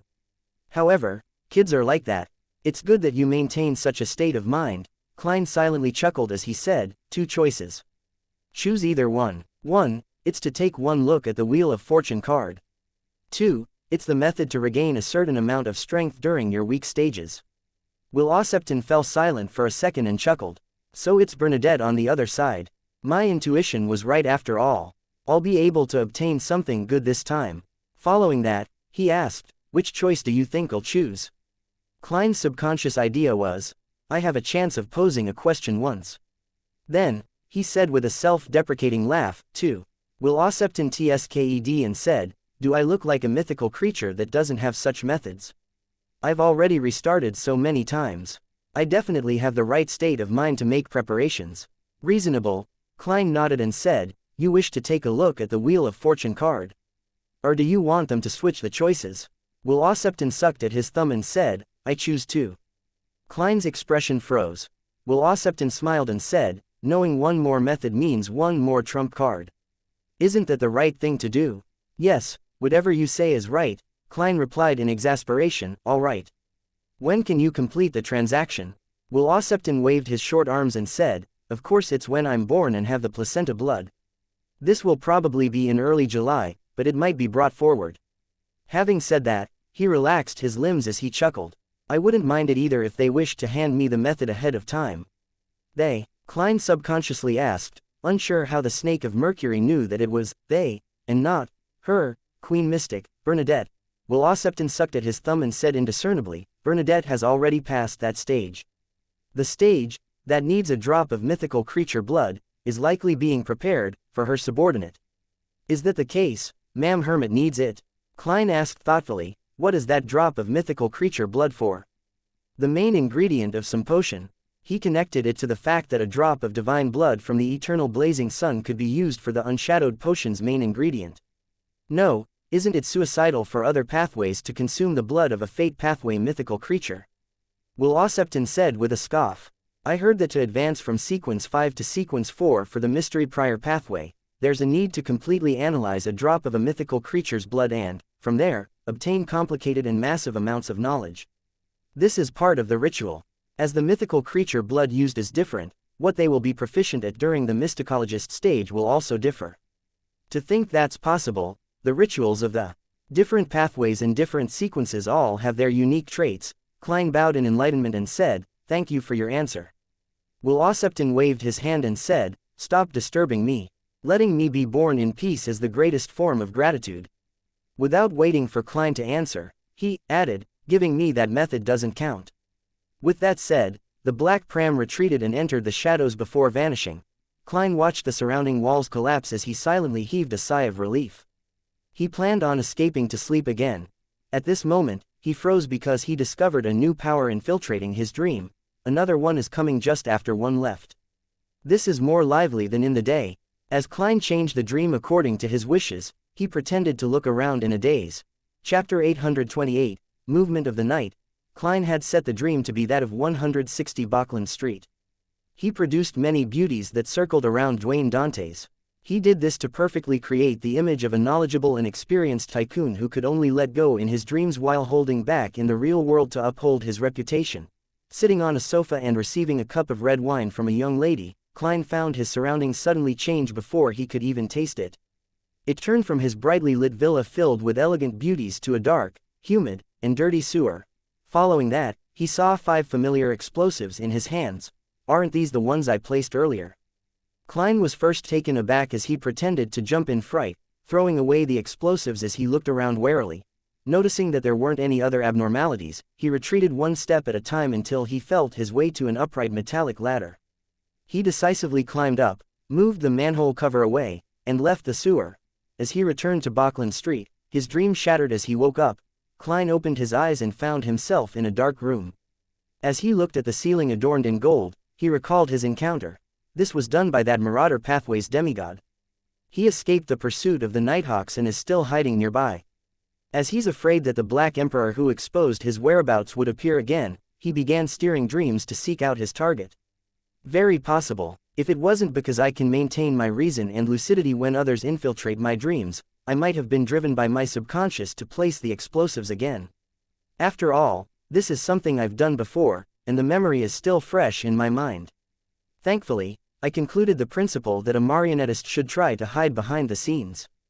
Be it my exploration of the sewers, or meeting with Trissa, I had relied on my marionette. Even if it's because of the distance, I didn't choose to do it personally and had instead used my spirit body with the gray fog as a proxy while carrying items that can interfere with the prying of secrets and divination, making it impossible to determine who is the true mastermind. I would have long been discovered and targeted. Even if I didn't die, I would have to flee Bachland in a pathetic manner. Upon thinking of this, Klein felt relieved. In the beginning, he wasn't certain of the secret hidden in the sewers. He had never expected it to be a demigod, but he had abided by the marionettist's principles and followed his strict requirements. Hence, he avoided the tragic outcome of having his act exposed. Bachland really is a dangerous place. Any mistake can result in trouble. As Klein reflected over the matter, he felt that his marionettist potion had unknowingly digested a little. After he composed himself, he chuckled inwardly. It appears that Demigod is still in Bachland Street. He's probably hiding in Hazel, or maybe even by her side. Heh, if that demigod had infiltrated my dream a minute or two earlier, he would have met Snake of Fate Will. Although this sequence 1 angel is still in a weak phase, that's only relative to other angels like Ouroboros. Faced with a sneaky demigod who can't even parasitize Hazel, there likely won't be any trouble. Ignoring the other powers, just revealing a full mythical creature state would be enough to deal tremendous damage to a demigod who's equally weak. I dare to bet that Will must have sensed it ahead of time to choose that time window to come out, thus, successfully avoiding an encounter with any other demigods. Unfortunately, I wasn't able to make that marauder demigod understand how dangerous it is to randomly infiltrate dreams in Backland. Leonard definitely knows this very well. Klein reined in his thoughts and pretended as though nothing had happened. With cogitation, he fell asleep again. It was only when the sun rose high in the sky that he woke up naturally. He sat up, transformed into Gehrman Sparrow, and prayed, "Please inform Ma'am Hermit that the angel has accepted the method to regain a certain amount of strength during one's weak stages. He has agreed to complete the transaction in late June or early July. You can also ask Bernadette about when I can meet her." After completing the prayer, Klein transformed back into Dwayne Dantes, got out of bed, and entered the bathroom to wash up. After brushing his teeth and washing his face, thus, becoming abnormally alert, he took 4 steps counterclockwise and headed above the gray fog. He then threw the scene of the prayer into the crimson star representing the hermit. On the docked future, Catalia watched Frank Lee step on the dock while filled with anticipation. He planned on finding some place to sell his items and save up £8,000 to purchase the Druid Beander characteristic. She couldn't help but raise her hand to her forehead, feeling an inexplicable lack of confidence. Although she believed that she could suppress Frank Lee, even if he was a druid, thanks to her strength, mysticism knowledge, and mystical items, just the thought of his strange ideas, as well as his terrifying ability to put them into action, made her feel that the problem wasn't that simple. She didn't wish for a watermelon to grow on her head or participate in the tarot gathering above the gray fog while covered with ears of wheat. Thankfully, he still doesn't have the druid potion formula. For now, I don't have to worry about him advancing to sequence 5, Catalia nudged her glasses as she comforted herself. At this moment, an illusory fog emanated in front of her as Gehrman Sparrow's voice sounded in her ears. That angel agreed. Catalia's expression softened as she couldn't help smiling. Once she obtained that drop of mythical creature blood, it meant that she was very close to the realm of a demigod. She already had the mysticologist potion formula. She has also completed the necessary conditions to exchange for a main ingredient from the Moses ascetic order. She also knew of the channel to obtain the other main ingredient, as well as the method to obtain it. I just need to wait until July. July, Catalia pursed her lips as her gaze penetrated the thick glasses while she surveyed her captain's cabin. Thursday afternoon. Just as Klein finished a class on ancient literature, he heard the illusory, "Stacked please." After heading above the gray fog, he discovered that the supplicant was the hermit Catalia. Admiral of Stars had requested Mr. Fool to inform the world that Queen Mystic had agreed to his request. If he was in Backland, they could meet near the entrance of the bridge on the south bank of the Tussock River at 11 in the evening. Bernadette is still in Backland, Klein conjured. Gehrman Sparrow and gave a confirmatory answer. At 10:58 p.m., he entered his bathroom and took out a paper figurine from his pocket. Klein shook it and made the paper figurine turn into a Dwayne Dantes who sat on the toilet with a book in hand as though he was daydreaming. Then, he shortened himself by about 4 centimeters. His face turned thin as his facial contours became more pronounced. He had transformed into Gehrman Sparrow. Right on the heels of that, the glove on his left hand turned transparent as countless illusory figures appeared within. Following that, Klein saw the surrounding colors saturate before turning well separated and stacked. His body then phased away from the real world. He quickly traversed the spirit world, and, based on his location, kept adjusting his trajectory. In just a few seconds, he appeared at the south bank of the Tussock River where the Backland Bridge entrance was. At that moment, it was already late at night. There was no one on the bridge, and it was extremely silent. The only thing that could be seen was a platoon of soldiers guarding the bridge a short distance away. Klein was just about to find Queen Mystic Bernadette's traces when he suddenly saw green pea vines droop down from the sky, interweaving to form a lush forest. This forest didn't have a peak as the veins formed different paths that either intersected or spiraled before extending high into the sky. Klein was taken aback for a second as he casually found a pea vine and hung over a tiny trail in midair before taking steps forward. After an unknown period of time, he saw that the green plants were connected to a seat that resembled a hammock. It was gently shaking above him.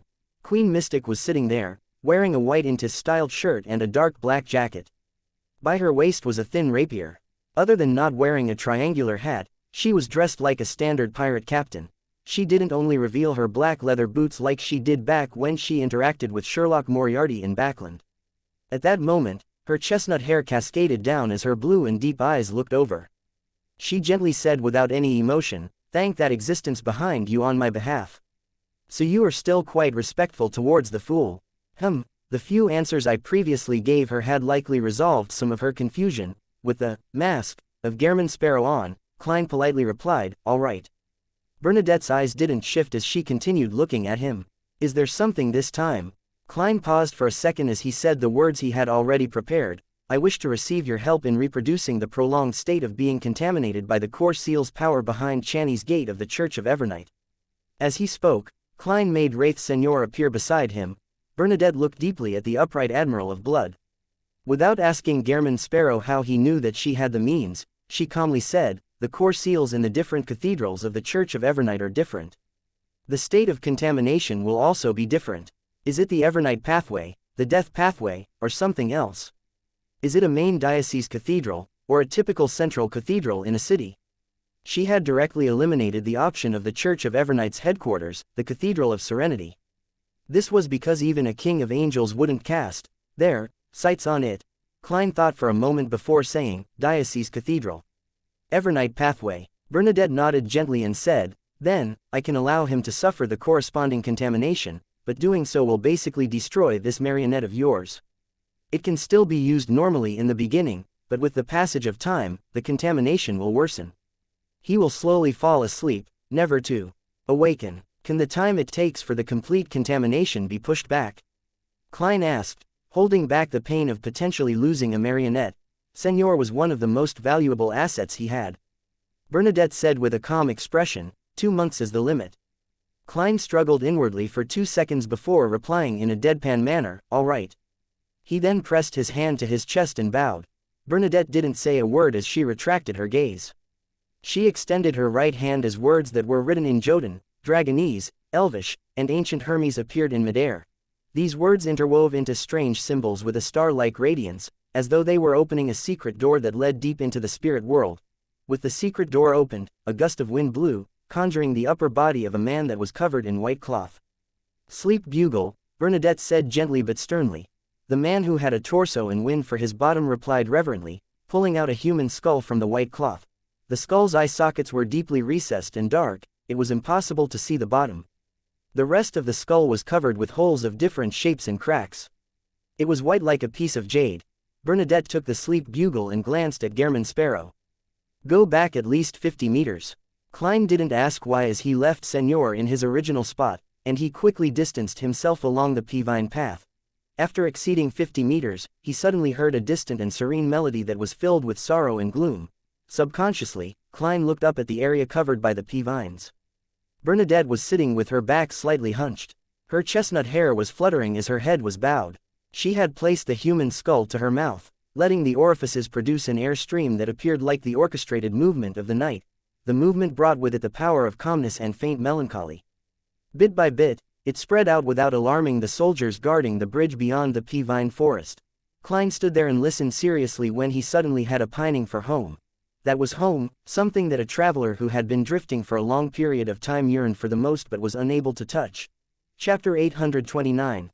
Arrival of June.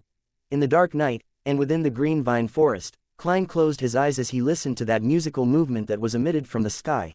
He felt calm in both body and mind, but he felt a faint sense of depression and sadness grow, emanate, and resonate. After an unknown period of time, the soothing melody finally disappeared as the hanging pea vines gently swayed in the night wind. Klein sighed silently as he opened his eyes and looked up. He saw that Queen Mystic Bernadette had handed over the orifice-filled human skull back to the servant that was half man, half wind. "It's done," Bernadette's gentle and calm voice sounded. "Thank you for your help." Klein bowed once again as he controlled Wraith Senor to return to his side. At this moment, the pea vines retracted upwards and slowly turned faint. Soon, the green forest vanished. Klein and Senor simultaneously landed at the entrance to the bridge. There was no one around this silent area, apart from a platoon of soldiers whose backs were facing him. There was nothing different from before. The fairy-tale-like scene from before was like an illusion. Only then did Klein have the time to observe his marionette. He discovered that his marionette appeared more like a dead man than before. His face was pale and his aura cold. He gave off an obvious sense of gloom. This is likely the result of a single high dosage of contamination. If it's just guarding Channy's gate for 1 to 2 times a week, with each duty happening during the day, it wouldn't be this serious. It's impossible that 2 months is the limit. If that's the case, even if it's the church of an orthodox deity, it won't be able to afford such losses. I expect a normal keeper to live for several years, or even more than 10 years. However, it's easy to mutate midway and lose control. Sigh, they likely already know of the outcome when they chose to become keepers. Klein felt poignant as he made Senor project himself onto the gold coin inside the iron cigar case. Following that, he used traveling to head out to sea. After selecting food for creeping hunger, he returned to his master bedroom's bathroom in 160 Bachland Street, the 5th of June. Sunday. Inside the Hall family castle. Audrey was sitting in front of a study desk as she admired the sight of the mystical item she had just acquired. Its outer appearance was that of a black fishnet glove that reached the elbow. It appeared to be a product of the royal family that came with a sense of magnificence and elegance. This was the item the artisan had made after some time, using the Mentor of Confusion Beander characteristic she had obtained from the world German Sparrow. Audrey had previously asked her father, Earl Hall, and obtained the answer, "You can buy it and use it for yourself." Having such filial thoughts is already good enough. Hence, she specially instructed Mr. Hanged Man to get the artisan to make it into an item that could be carried around by a lady. This also made her suspect if her father had better mystical items, or if the Church of the Goddess provided him rather high-level protection. Based on the Hanged Man's description, this fishnet glove gave the wearer several Beander powers. One of them was the enhancement of one's dignity and body, making surrounding beings lower their own standing to submit themselves without realizing it. Another was distort, the ability to distort a target's words, actions, and intent. It allowed one to formulate a certain order that provided them with an advantage. The third was bribe, which bribed them via a symbolic gesture. It allowed the target to feel a great sense of fondness, making it difficult to have any thoughts of animosity or even wish to fight the wearer. If the conditions were suitable, the person who received the bribe had an extremely small chance of attacking their companions. Audrey heard from Mr. World that this was one type of bribe, Beander powers that was known as bribe, charm. The last was to produce a chaos effect on a target or surrounding area, making it difficult for attacks to land on the wearer, and making the enemy easily choose to make the wrong judgment. Audrey was very satisfied with these effects. However, what vexed her was that the artisan's level was lacking. The Sequence 5 mystical item he created had relatively serious negative side effects. First, it would make the wearer's psyche slowly grow dark, making them often wish to take shortcuts, use schemes, or dishonorable methods to complete matters. Second, the wearer would enter a state of chaos after wearing it for more than 3 minutes. Audrey had tried it previously, and she had made a mistake without realizing it when she was bathing. The normal procedure was to let her maidservant fill the bathtub with water and adjust the temperature before she took off her clothes, enter the bathtub, and then finish washing up. However, Audrey had first entered the bathtub, filled it with cold water, and waited until her clothes were wet before she remembered to take them off. The only thing she was thankful about was that she had eventually controlled herself and hadn't called her lady's maid in to witness such an embarrassing matter. This makes me feel like a curly-haired baboon. Audrey thought in embarrassment and anger. She found the first negative effect acceptable because she was a psychiatrist. She could often check on herself and eliminate her dark thoughts. Furthermore, she had Susie to provide her with help as an onlooker. However, the second negative effect was completely unacceptable. The second negative effect is just too problematic. All I can do is bring it with me. I'll wear it at critical moments. Ah, right, I still have lie. It will amplify my emotions, so combined with the glove, it will only worsen the darkness in my heart. The current me might not be able to withstand it. Audrey's green eyes darted around as she tried thinking of a solution. Her maidservant, Annie, said from the outside, "Miss Audrey, the Lord wishes to talk to you about something." Audrey left the black fishnet glove on the door as she stood up and came to the door to open it. Earl Hall, who didn't wear a coat at home except for a shirt and matching vest, touched his beautiful beard and said with a chuckle, "Are you not ready? We'll be returning to Backland in a while. Tomorrow night will be your 18th birthday party." As he spoke, Earl Hall looked at Annie and company, indicating that they should retreat. "Sigh, it's the annual socializing season again." Audrey nodded, feigning her maturity. Earl Hall glanced at his daughter and asked with a laugh, "Have you thought of how you can make use of that item yet?" Audrey pursed her lips into a smile. "Of course, I plan on folding it up and putting it into a bag. Susie will carry it. This way, as she didn't wear it or use it, Susie wouldn't find herself in any situations of chaos and confusion, and its dark psychological problems could be treated by Audrey with placate. More importantly, without lies amplification, Susie, who was also a psychiatrist, could also check on herself inwardly and regulate her mental state from time to time. Earl Hall was taken aback as he praised with a surprised smile, "That's a smart solution." Audrey felt smug, but she said in a reserved manner, "I plan on calling it the Hand of Horror. Dear Earl, thank you for the birthday present. In a few more days, I can concoct the potion and attempt an advancement." Audrey added inwardly in joy. Sunday night. 160 Bachland Street. Klein stood on his balcony as he peeped at the street through the gap in the curtains. He couldn't help but feel somewhat nervous. If nothing unexpected happened, he planned on beginning his plan of stealing the Antigonus family's notebook in a while. With Queen Mystic Bernadette's help, he had made his marionette enter a contaminated state. From his frequent visits to the cathedral for praying, Bible studies, and donations, he had figured out the keeper's duty roster. There was only one thing left that was necessary for the preparations of Klein's theft. That was to secretly replace his target without anyone noticing it. Based on Klein's understanding of the situation, the keepers would head underground at daybreak. And it was during such times when the cathedral remained close. To directly infiltrate inside ran the risk of being discovered by a demigod like the diocese's archbishop. It could be said that there was no chance of success. Therefore, Klein's plan was to infiltrate the cathedral one day earlier and patiently wait for an opportunity. This undoubtedly needed a sufficient disguise, but this didn't stump a faceless. After observing for some time, Klein discovered that the church held a major mass on Sunday night. This was because Sunday and the night were symbols for the goddess. And after the mass ended, the servants would be busy clearing the trash and throwing them outside. Klein's plan was to seize this opportunity to knock a servant unconscious and enter the cathedral while disguised as the servant before sleeping in the servants' quarters. For this, he had even purchased a dosage that was able to let a person fall into a deep sleep for 10 hours without causing any physical harm. He bought it from Emlyn for £5. After a few minutes, Klein slowly exhaled as he drew the curtains. He walked back to his bedroom, took 4 steps counterclockwise, and went above the gray fog. Sitting in the fool's chair, he thought in silence for a minute before conjuring a pen and paper. He wrote the divination statement. This theft of the Antigonus family's notebook will be dangerous. After putting down the dark red fountain pen, Klein removed the spirit pendulum from his left wrist. Using his left hand to hold the chain, he let the topaz hang down over the paper in close proximity with it. He entered cogitation, closed his eyes, and silently chanted the divination statement. After repeating it 7 times, he slowly opened his eyes and saw the spirit pendulum spinning clockwise with an ordinary amplitude and frequency. There's danger, but it's within an acceptable range, Klein quickly made an interpretation.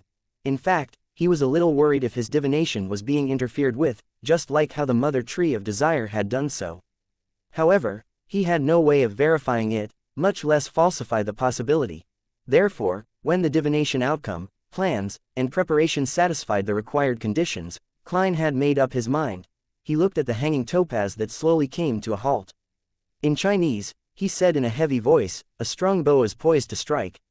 Before he finished his sentence, Klein let his spirituality envelop himself as he simulated the feeling of falling, and he returned to the real world.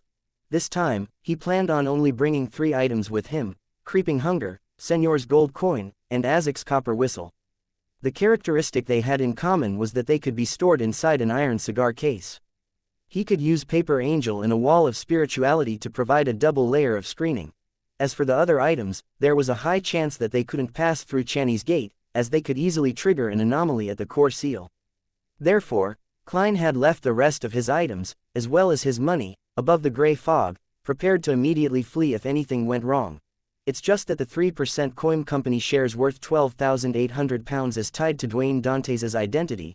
Klein quickly reined in his thoughts, picked up a mirror, and placed it on the pillow. Following that, he drew the mysterious symbol used for summoning erodes. Chapter 830, Infiltration. The mirror on Klein's pillow glowed with an aqueous luster as silver points of light gathered to form luminous words. Exalted Great Master, your loyal and humble servant, Erodes, is constantly at your service. Klein stood beside the bed and looked at the mirror before calmly asking, where is the Antigonus family's notebook located behind St. Samuel Cathedral's Chinese Gate? He wanted to confirm the location so that he could directly head for his target and complete his plan in the shortest time possible. Through this, he could avoid all kinds of accidents. Silver text distorted and changed on the mirror's surface, forming a new line of text. It's a grade 1 sealed artifact. It will be on the right in basement 2. I can't see anything more specific. Klein tersely acknowledged as he said, it's your turn to ask. Erodes immediately dispersed the silver words and presented a new question. What other instructions do you have? If this were any other time, Klein definitely would have secretly tsked, but his high-strung mind made him nod. Just watch over my illusion like before to deal with any accidents. All right, Master. Erodes didn't hesitate to give an answer as it hurriedly added, I will hold back my instincts. I swear to you, the great ruler above the spirit world. Klein nodded gently, took 2 steps forward, and made the mirror look like Dwayne Dante's. The image became clearer and bigger until it looked real. After some slight adjustments, Klein made it lie in bed as though it was already sleeping. At this moment, he saw Dwayne Dante's turned his head over and smile at him with a toady look. At the same time, he reached out his hands and pulled the blanket towards his head.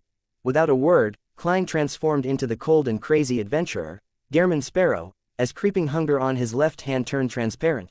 His body rapidly phased away as he traveled to the other end of Phelps Street where St. Samuel Cathedral was. Following that, he walked to the square filled with pigeons in the day, and he hid himself in a corner under the guise of the shadows.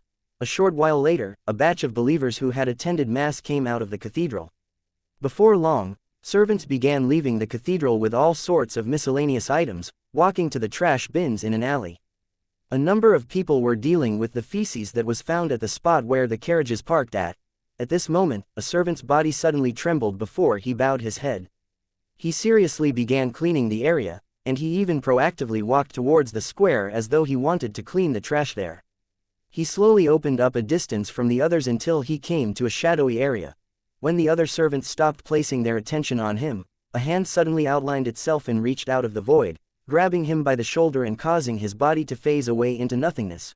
Klein had directly traveled to a cheap 2-bedroom condominium in East Borough. He had teleported over a few days ago with another identity to rent it. A traveler's ability is really convenient. The only problem is that I need to have a pirate sacrifice his life every time, Klein lampooned to relieve his anxiety as he made the servant lie in bed.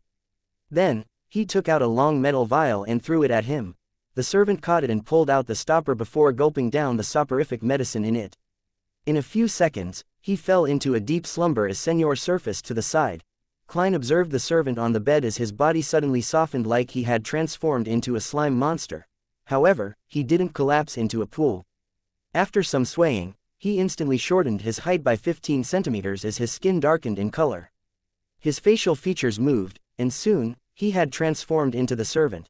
And at this moment, Senor had already taken off the servant's clothes. Without wasting any time, Klein quickly changed into those clothes and moved the items from the iron cigar case over. Picking up the broom and surveying the area before confirming that there weren't any problems, he made Senor return to the gold coin before Klein lowered his left arm and spread his fingers. He watched as creeping hunger produced an indescribable transparency effect. After teleporting back to the shadowy corner, Klein bent his back and began cleaning the area seriously. Step by step, he approached the busy servants but maintained a distance from them to prevent anyone from chatting with him, which would increase his chances of being exposed. After about 30 minutes, the servants gathered together and entered St. Samuel Cathedral and turned into a side door. At a distance away from the priests, a servant stretched his arms and said, "How tiring." Klein pretended to look uninterested in the conversation due to his fatigue as he tersely nodded without participating in the conversation. Soon, they returned to the servants' quarters. It comprised of 2 rather big rooms, with many bunk beds inside. Beside each bed was a wardrobe and chest. Klein was immediately at a loss. He didn't know whether to head left or right. Thankfully, he was a seer. He could solely rely on his spiritual intuition on matters that didn't involve beyonders or mysterious domains. Furthermore, he was still holding onto a broom. Hence, he pretended to have his hand slip and secretly did a dowsing rod seeking. He received a revelation that he should head right. When he entered the room on the right, Klein deliberately slowed down a little, observing the actions of the other servants. Then, he mimicked them by placing the broom in the region behind the door. Then, he went outside to the common bathroom to wash his face, rinse his mouth, and wash his feet. After he completed all of this in a slow manner, the bed that belonged to him revealed itself, the bed that wasn't occupied. Lying in bed, Klein finally felt relieved as he secretly sighed in relief. The servants were all exhausted and before long, they fell asleep, producing a symphony of snores. Klein maintained his consciousness and very slowly removed creeping hunger. Folding it up into a tiny shape, he stuffed it inside the iron cigar case, putting it together with Azek's copper whistle and Señor's gold coin. Seconds turned to minutes as he found it impossible to sleep due to anxiety. All he could do was rely on cogitation to force himself to sleep for a few hours. He woke up at a specific time and released Señor. This marionette's cold aura rapidly melded with the surroundings as the spirit-body threads collapsed inwardly, gradually turning black without any origins. It can still be controlled. Klein nodded indiscernibly and made the wraith use the stained glass windows high above and the bright stone floor tiles to arrive at the staircase that led to the keepers above. He believed that if Señor hadn't been contaminated ahead of time, making Channy's Gate's core seal think of it as one of its own, it definitely would have reacted and cleansed it. How could a wraith have the ability to move freely in an Orthodox church's cathedral? And due to the tacit approval from the core seal and the disruption from the paper angel, the demigod-level archbishop that lived somewhere in the cathedral wasn't alerted. Under Klein's control, and using the sensations from the contamination, the invisible Señor slowly walked to the second floor before turning left and finding the residence of the keepers. It's Monday tomorrow. This week's Monday shift is likely done by the keeper I met first. Klein had long figured out the roster, so he made the dark red-coated wraith stealthily pass through the wooden door and float into different rooms to identify the target. As there were only a few people inside, he quickly found the pale elder with loose facial skin, sparse hair, and a big nose. Señor immediately took out a sedative vial and placed it to the side. Then, before the keeper sensed anything, it possessed him. The keeper, who was in deep sleep, lost control over his body before he could even wake up to resist. All he could do was open his grayish-blue eyes and watch himself slowly pick up the vial and pull off the stopper. Then, he downed the liquid inside. His body convulsed abnormally as his organs seemed to be engaged in a violent struggle. After a full minute, he slowly went limp and closed his eyes again, entering a dreamless sleep. After doing all of this, Señor left the body of the keeper and used all kinds of mirror surfaces to leap back to the servants' quarters before entering Klein's body. Klein immediately emitted a cold, dead, and distant aura. Even showing an expression appeared to be difficult. He slowly got out of bed and silently left the servants' quarters. In the shadows and murals that weren't illuminated by the moonlight, he walked to the second floor and entered the target's room. Standing by the bedside, Klein, whilst in the appearance of a servant, slowly grew taller as his hair turned gray and sparse while his nose enlarged significantly. In just a few seconds, he looked identical to the keeper who just drank the sedative. Even his aura was identical. Changing into the black clergyman's coat that was placed to the side, Klein moved the keeper's and servants' clothes underneath the bed and laid down as he kept note of the time. At 5:30, he woke up ahead of time, finishing the white bread he had prepared the night before and drank a cup of water. He then looked quietly out the window. Just as day broke, Klein maintained his deadpan state and walked out the door. He went to the first floor, and following the path he had previously verified, he took a left turn. After walking for a moment, he wasn't surprised to see a priest. This was his experience as a former Nighthawk, therefore, Klein wasn't too worried that he couldn't find the path. The priest stood outside a secret door that led underground. As he raised his right hand, he tapped 4 times clockwise on his chest and said, "May the goddess bless you." "Praise the lady," Klein replied hoarsely and similarly drew a crimson moon. He didn't stay any longer and walked past the priest. Under the lamps that lined the walls, he walked down the staircase and arrived at the crossroads. Based on his understanding of his environment, Klein believed that turning right would leave the cathedral, and it would likely lead to the disguised security company or other organization belonging to the Nighthawks. Therefore, he didn't hesitate to turn left. At that moment, he saw a man wearing a red glove walk over. The casually dressed man had black hair and green eyes with handsome looks. He was none other than Leonard Mitchell. Chapter 831, just inches away. Upon seeing Leonard, Klein's back muscles instantly stiffened. His nerves tensed up like a fully drawn bow that could snap at any moment. He remembered very clearly that Leonard had a marauder pathway angel, Pallas Zoroast, parasitizing him. He could sense the uniqueness about his body and, from that, see through his disguise. If that grandpa were to inform Leonard of the problem with the keeper in front of him, that would be troublesome. I'll just have to hope that my dear poet is afraid that his secret will be exposed and that he would feign ignorance. Back in Tingen, although he often said that everyone has their secrets and that there's no need to worry about it, that's all regarding matters pertaining to the church. Who knows if he suddenly feels the need to uphold justice and decides to be loyal and take the risk to expose me. After all, this matter is very similar within Zangwill's. At that moment, Klein's forehead nearly broke out into a sweat. To be frank, he never expected to encounter Leonard while heading to Channy's Gate because he was a red glove and not an ordinary nighthawk. There was no need for him to be on duty, so there wasn't a need for him to be here at that moment in time. However, Klein immediately thought of a crucial point.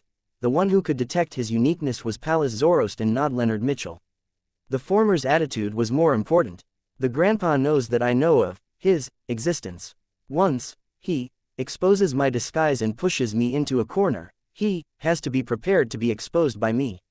When the time comes, we will definitely be trading blows with each other, benefiting no one. And for an angel from the marauder pathway who doesn't believe in the goddess, there's no need for that. If I were him, I would pretend that nothing had happened. I wouldn't even remind Leonard Mitchell, leaving my safety to be decided by my host. As he quickly cleared his train of thought, Klein composed himself and walked over towards the red-gloved Leonard Mitchell. Leonard indifferently looked at the keeper with grizzled sparse hair. He couldn't help but raise his right hand to cover his mouth and yawn. He has nothing better to do because he doesn't sleep at night, so he'd gone to the duty room to play cards with the person on duty. What a perfect sleepless. Klein roughly understood the reason for the red-glove poet appearing. He recalled the reactions of the keepers when they met nighthawks in Tingen. He silently nodded his head at Leonard and drew a moon with his right index and middle finger, tapping his chest 4 times in a clockwise manner. Leonard used the same action in response as he passed by the keeper without noticing anything. Klein silently exhaled as he maintained his usual pace and gait until he reached his destination. The iron-black double door was heavy and cold. Engraved on it were 7 sacred emblems appearing as though nothing could stir it. Klein turned his body to the side and took 2 steps to the side. He knocked on the keeper's door, and under the gaze of the nighthawk on duty, he opened Channy's Gate. The darkness deep inside immediately surged out. Even though there were silver candles with engraved patterns burning silently inside, they were unable to disperse such a feeling. And the ghostly blue flame accentuated the deathly silence. Meanwhile, Klein felt that something invisible in the darkness was grazing past his skin and entering deep into his body. It passed through the boundary of reality and illusions, connecting to Wraith Senor. Suddenly, without even activating his spirit vision, he saw black threads covering the area behind Channy's Gate. They were gently swaying, either bundled or extended out as though a lady was spreading out her hair, or some monster was flailing its tentacles. Klein walked forward with a deadpan expression. After entering the sealed land, he turned around and closed Channy's Gate. At that moment, all the sounds outside were completely cut off. The silence inside was like a kingdom of the dead. It made him imagine and feel fear. Klein was reminded of himself occasionally watching the darkness in bed with his eyes open. He didn't dare to sleep even though he hadn't heard any ghost stories. It's no wonder the goddess has the title of Empress of Horror. Klein cast his gaze to the side and raised the lantern in the corner, lighting it with great familiarity. Dim yellow light immediately poured out before being tainted with a ghostly blue. Klein, who was wearing a black clergyman's robe, wasn't in a rush to head for basement 2 to search for the Antigonus family's notebook. Instead, he stayed behind the gate and patiently waited. He was doing so in the event that the Nighthawks were in urgent need of something but could only wait until daybreak since they were unable to retrieve them at night. Based on his experience, keepers were most easily disturbed in the first 5 minutes of them entering Channy's Gate. As long as he survived that period, and as long as there weren't any additional accidents, the normal retrieval process of materials would happen after 8. That was the standard working hours of the Nighthawks and civilian staff. In other words, once Klein lasted the first 5 minutes, he wouldn't be disturbed by the Nighthawks for the next 2 hours. Of course, he didn't have that much time for his operation. The Church of Evernight opened at 8, and the servants would wake up an hour or an hour and a half ahead of time to get down to work. After 6:30, the other servants could realize that one of them was missing. Time ticked by as Klein's heartbeat couldn't help but speed up. He found the 5 minutes excruciating. Finally, his countdown finally ended as he cast his gaze towards the stone stairs in the darkness. It was the passage that led to the second floor. At that moment in time, there was no one in here that could restrict him. At this stage, Klein believed that he had overcome 70% of the difficulties. The remaining 30% consisted of how he would leave after obtaining the notebook. Of course, there was always a certain chance for all kinds of accidents to happen. Klein didn't wish to be careless as he raised a lantern and walked to the stone staircase. To other Beyonders, the first level behind Channy's gate was actually a lot more attractive than the sealed artifacts. There were all kinds of Beyonder ingredients, potion formulas, and secret knowledge here. There were even captured heretics that had been apprehended, as well as unaffiliated Beyonders. Be it trying to be rich, to advance, or to rescue their companions, an infiltrator just needed to search around this level. However, Klein needed to head deeper inside where the dangerous items were sealed. Passing through a few tightly locked stone chambers, he clearly sensed people inside. However, they weren't making a fuss or roaring, nor were they pleading for mercy or shouting for help. They were silently lying there or sitting there. Their auras had already turned cold. The lantern's light flickered as it illuminated the staircase that led down. Klein focused again and steadily walked deeper underground. He didn't run, afraid that he would trigger a negative reaction from the core seal. As it became darker, the ghostly blue flames from the elegant candle stands on the two ends had weakened. They appeared as though they were about to be extinguished at any moment. And at that moment, the pure darkness might bring about unimaginable horrific changes. Klein repressed his instinctive fear as he finally walked down the stairs and came to basement 2. With a wraith's night vision, Klein discovered that there were strange walls made of steel, bricks, mud, and silver. They were sectioned off into different regions, with certain spots open and other rooms tightly shut. All of them had a sealed artifact. With the lantern in hand, he turned left as the scene before Klein's eyes lit up. He saw a burning flame and a glowing red and black anthracite and charcoal. The region was in a half-open state. Inside was a bathtub-like object made of steel. The area beneath it was dug open and was stuffed with anthracite, charcoal, and other flammable objects. They kept burning, making the steel bathtub produce bubbling sounds, letting the steam emanate out, condensing on the ceiling and dripping down like rain.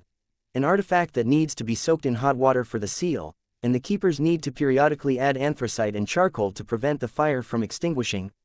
If there's a sealed artifact that can constantly emit high temperatures, they can be placed together, making the seal easy. Klein glanced at the steel bathtub. Hoping that no accident spoiled his plans, he approached it and used a tool to add some anthracite into the fire pit. When he looked up, he noticed something through the corner of his eye. Immersed under the hot water in the bathtub was a silver metallic object. Together, they seemed to form a heavy full-body armor. And a part of it had unremovable dark red blood stains and splattered red spots. 1-42, an ancient god's blood, so now it's permanently stored in the Backland Diocese. Klein had seen this sealed artifact before as the corresponding information surfaced in his mind. Just as he was about to retract his gaze, he saw the Spartan silver helmet. The helmet's visor had been pulled down, making its interior appear dark. At that instant, Klein felt that a gaze was penetrating it and casting itself on him. He trembled as he hurriedly took 2 steps back, his heartbeat racing erratically. Not daring to observe it any further, Klein composed himself and cast his gaze forward as he steadily walked forward and left the area. After passing through a few sealed areas, his spiritual perception was triggered. He felt that something on the right was summoning him. Furthermore, it was producing the beating sounds of an expanding and contracting heart. Indeed, the Antigonus family's notebook has been waiting for me all this time. Klein silently confirmed his earlier theory, and following the illusory summoning, he changed direction and approached it. In just 2 or 3 minutes, he saw a room with an ajar stone door. It was dark inside without any source of light. With the lantern's illumination, an empty bookshelf formed from white bone appeared in Klein's eyes. On it was an ancient notebook in a black hardcover. It was the Antigonus family's notebook. Hornassus, Phlegre, Hornassus, Phlegre, illusory voices drilled into Klein's ears as he confirmed his target. Things happened very smoothly, but Klein didn't dare to be careless or rash. He carefully entered the room as he slowly approached, afraid that the mechanism that sealed the Antigonus family's notebook would inflict harm to him. Hence, when he closed in, a hand in a dark red sleeve suddenly reached out from his abdomen. It was Wraith Seigneur's hand. One of the principles of a marionettist, uses a marionette as much as possible in situations that a marionette could be used.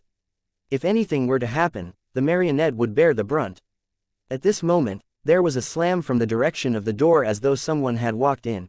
Klein's pupils dilated as he lunged for the bone shelf without any thought, making the marionette's hand by his abdomen grab the Antigonus family's notebook. At the same time, his right hand reached into his clothes and opened the iron cigar case and wore creeping hunger.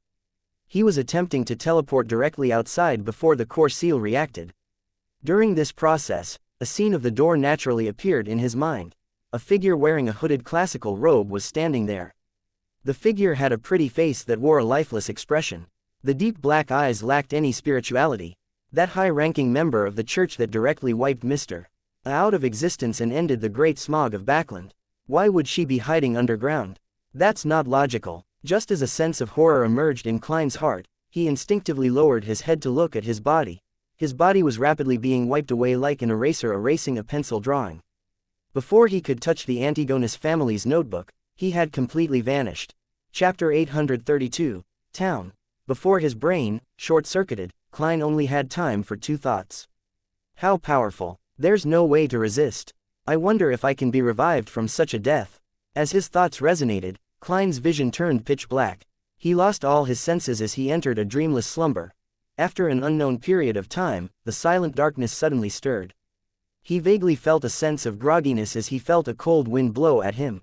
As his thoughts thawed bit by bit, Klein slowly opened his eyes and saw fog everywhere above him.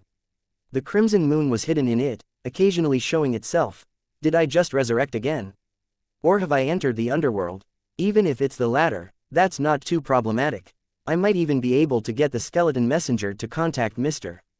Azek. However, I'll have to become an undead creature or spirit world creature. Klein's mind was still a little heavy, as though someone had injected glue into his brain, preventing him from expanding on his thoughts. Slowly, he sensed his body and heard his heart beating. His mind quickly turned lucid as he believed that the possibility of him resurrecting was higher. Perhaps, he had been thrown out into the wilderness. Klein's joints produced a crack as he jumped to his feet. Without checking his physical condition, he first observed his surroundings and confirmed the type of environment he was in. The first thing he saw was a fog that permeated the area and the dark and stillness of the night. And close by was a tiny town. The most striking building in the town was an extremely ancient spurred cathedral. It was completely black in color. There wasn't a bell tower, and at the top of it were pitch-black ravens spiraling around it. Around the cathedral were many buildings. They were normal two-story residences and simple wooden huts. There were bread shops with hanging signboards and grayish-white mills using water wheels for power. However, there wasn't a single pedestrian. They seemed to be asleep in the quietness of the night. As a seer, Klein instantly found the town very familiar, as though he had seen it somewhere in the past. After a brief recall, he remembered what it represented. This was the source of danger of the nighttime in the ruins of the Battle of Gods. After entering the easternmost region of the Sonya Sea, if one didn't sleep and enter a dream world when night fell, it would be discovered that the person would have gone missing once it was daytime. Klein had once been jolted awake in a dream with the Saint of Darkness, and he saw in the distance a place which was enshrouded in the tranquility of the night. There was a mysterious and bizarre foggy town. He even suspected that all the living beings that vanished at night in the ruins had entered the town. Now, he was there himself. He was less than 100 meters from the foggy town. It's related to the night. The target vanishes like it was erased. The power of that high-ranking member of the church doesn't directly kill her enemies, and she instead sends them here. Do the living beings that vanish at night in the ruins also encounter such situations? But it's said that there's no way to obtain their whereabouts via divination. The only interpretation they can conclude is that they might still be alive. Of course, it's also possible that I can be resurrected. Thus, appearing here, amidst his thoughts, Klein retracted his gaze and used his ability as a clown to observe his physical condition. He had already changed back into Klein Moretti, but he was still wearing the keeper's black clergyman robe. He didn't have any signs of an injury on him. Filled with experience, Klein quickly calmed down. His right hand reached into his pocket and opened the iron cigar case. He took out the folded human skinned glove and wore it on his left hand. After confirming that creeping hunger could still be used, Klein lifted Azek's copper whistle and blew into it. However, the skeleton messenger didn't appear in the spirit vision he quickly activated. Klein wasn't too surprised with such an outcome. Instead, he found it normal. After all, the people who had vanished on the eastern front of the Sonia Sea had yet to be found.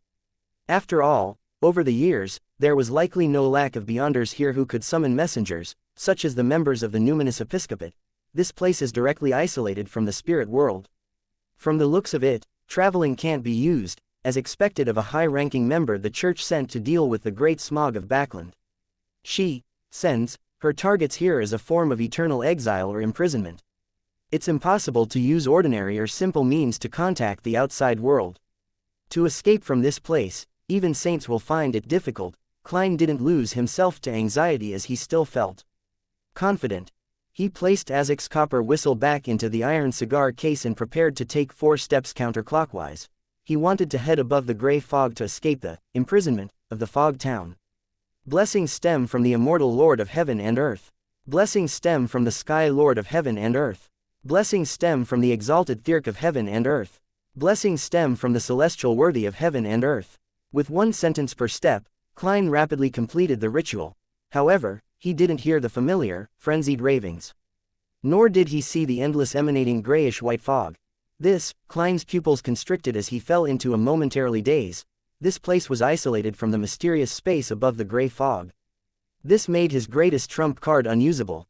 Klein had relied on the area above the gray fog to escape danger many times in the past. But this time, this solution was ineffective. This was the first time he was encountering such a situation. Man, it feels as though my cheat has been blocked, Klein lampooned to relax his tense emotions. Based on his knowledge of mysticism, he suspected that the foggy town was likely related to a true deity because this was the only explanation as to why he couldn't head above the gray fog. This place has close ties to the night. I was sent here after encountering a high-ranking member. Could it be a prison that the goddess created herself? But she is the mother of concealment. Perhaps she can directly make people or items enter a concealed state, making people in the real world never able to find them again. Klein seriously contemplated and decisively decided to explore the foggy town. This was because the method to leave this place was most likely to be there. At this point, he was no longer worried about not being able to convene the tarot club. Of course, there was no need for him to worry about it for now. He had cancelled the coming tarot gathering ahead of time because the operation of stealing the Antigonus family's notebook was fraught with danger and variables. Klein suspected that he might end up dead and be unable to resurrect in time. Therefore, he used a reasonable excuse to get everyone to make additional preparations for a week. After making up his mind, Klein immediately got the wraith inside him to float beside him. The marionette's condition was already in a terrible state. The dead and cold aura was something substantial, making his control of the spirit body threads somewhat rough. Thankfully, I can still use him for a few more days. Also, Mr. A was erased by that high-ranking church member. He might be living nearby. I have to be careful about this person who's equivalent to a lunatic. Klein transformed into Gehrman Sparrow as he made Senor walk ahead and enter the foggy town. Following the marionettist principle he had concluded, he stood in the back with a distance of at least 110 meters between them. Over time, his digestion had increased his control over his marionette to 120 meters. There was also a reduction in the time needed to gain initial control of spirit body threads and completely change someone into a marionette.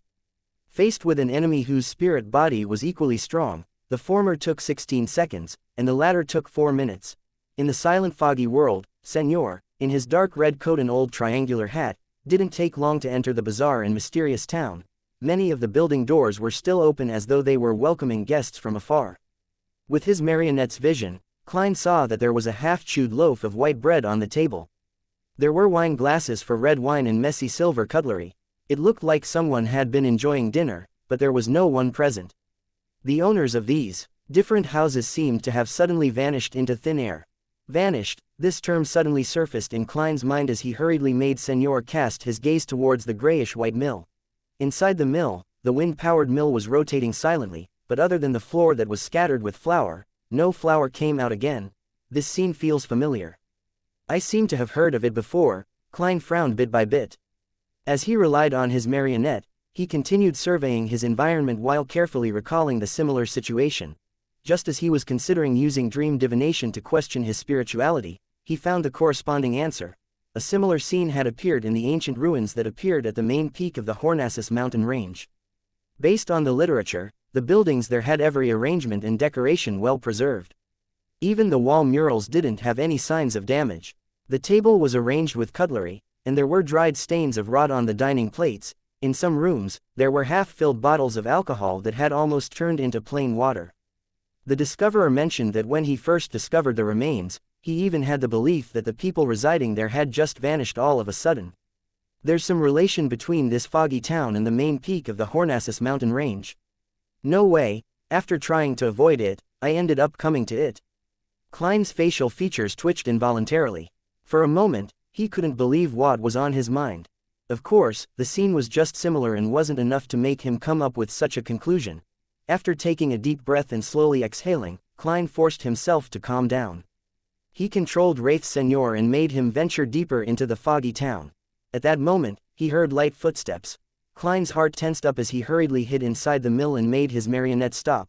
In just a few seconds, Wraith's Senor saw a woman walk out from a nearby alley. She wore a pure white robe, and her hair was pulled back, revealing her long, white neck. She looked extremely beautiful. Chapter 833. Things to take note of. Inside the dark, foggy town, the woman who walked out of the alley seemed to be out of place with her surroundings. She was pure, stately, and untainted. She was so gorgeous that it lit up the eyes of anyone whose gaze landed on her. As for her pure, simple robe and her loosely pulled back hair, they added to her bearing and languidness. That gorgeous woman also noticed Senor.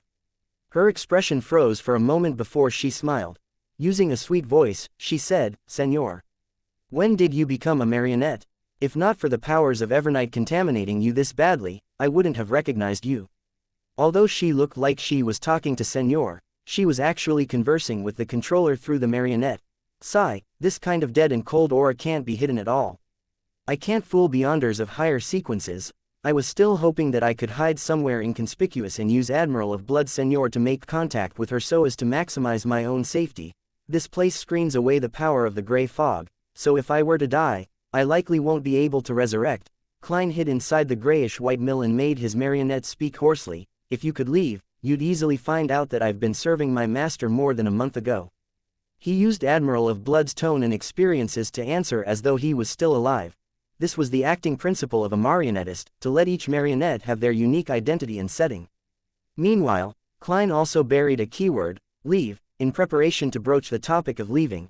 In this bizarre and mysterious town, he didn't have thoughts of instantly killing any demoness that he saw, ignoring the question of there being any good demonesses and whether he was equipped with the strength to do so.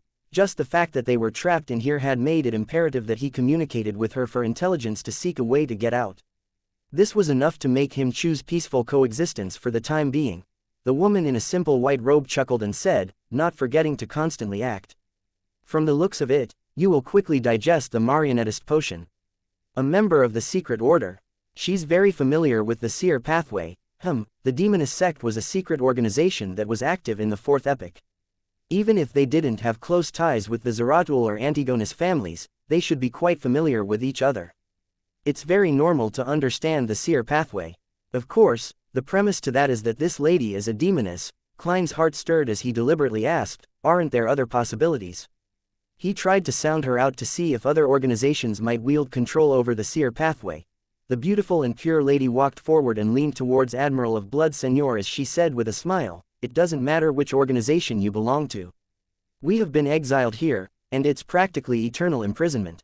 The past no longer matters. What matters is the future, whether we can cooperate to find a way of leaving." I failed to sound her out. Klein made the wraith reply, "That's exactly what I was thinking." As the lady approached Senor, Klein caught a whiff of a refreshing fragrance with his marionette's sense of smell.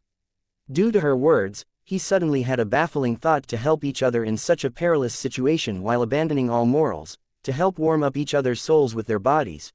She's like a demoness, her voice sounds more familiar the more I listen to her. But why can't I put my thumb on it? What a pity, there's no way to use dream divination in such a situation. She will be able to seize the opportunity while I'm unconscious, and it's hard to predict what will happen. Klein frowned slightly. This beautiful woman with a tinge of languidness raised her hand to stroke her hair, accentuating her petite ear. Panatia.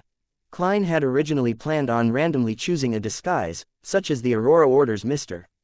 X or Death Announcer's second mate, Kerchise.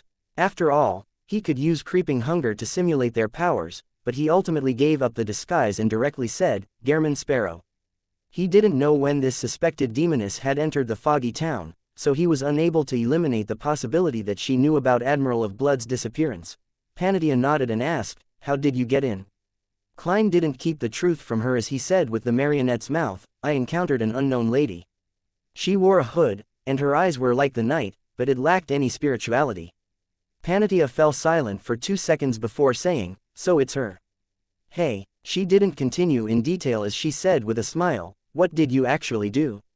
You actually managed to get the Church of Evernight to send her to deal with you. Panatia had changed the pronoun she used.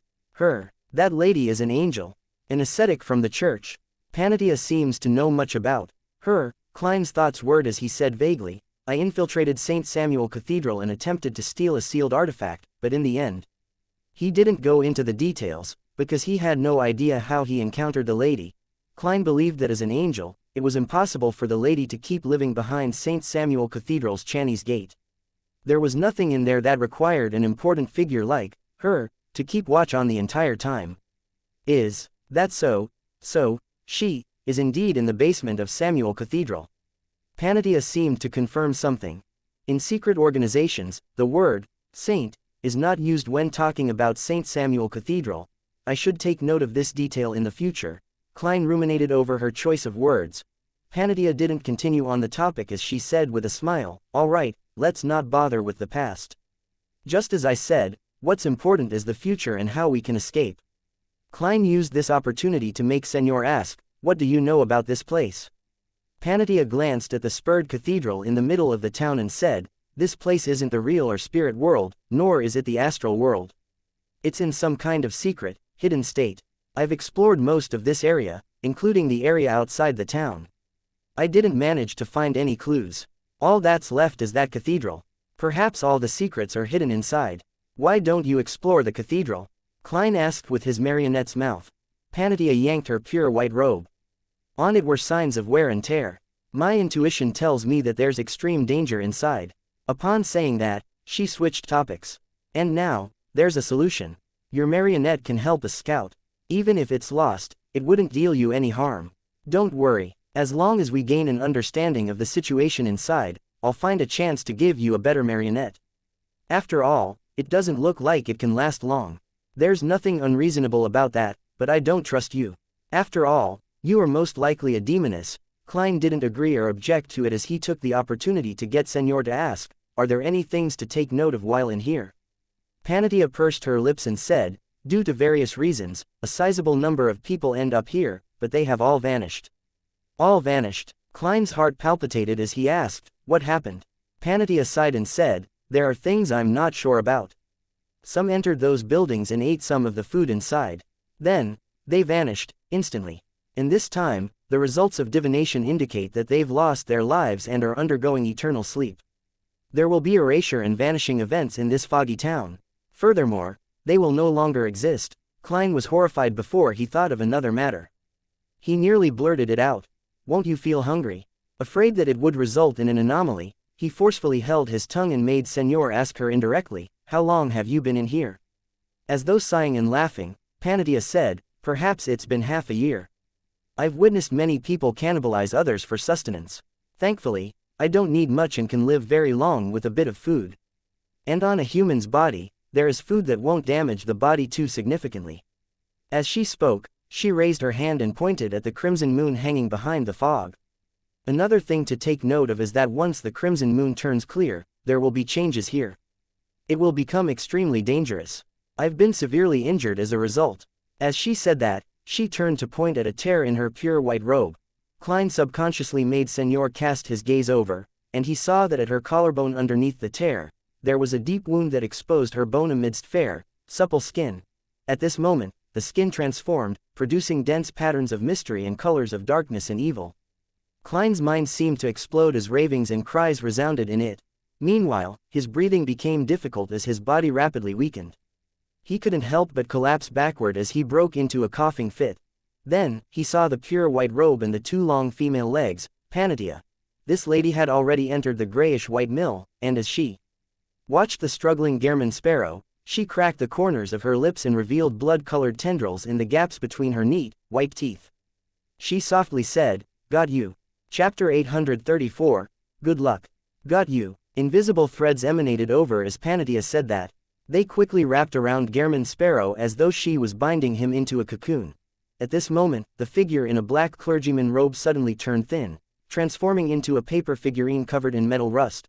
Klein's figure appeared outside the grayish-white mill as he ran frantically towards the depths of the town. He was a person who had seen the eternal blazing sun's true body and lived. He had a certain level of resistance towards a spirit-body impact and the inclination of a loss of control brought about by a mythical creature form. Furthermore, Panatia wasn't a complete mythical creature. Therefore, even without the gray fog's help, Klein was able to recover from the racking headache. As he suppressed his body's mutation, he sensed that he had been inflicted with ailments. While collapsing, he used his violent coughing as a cover for him to use paper figurine substitutes.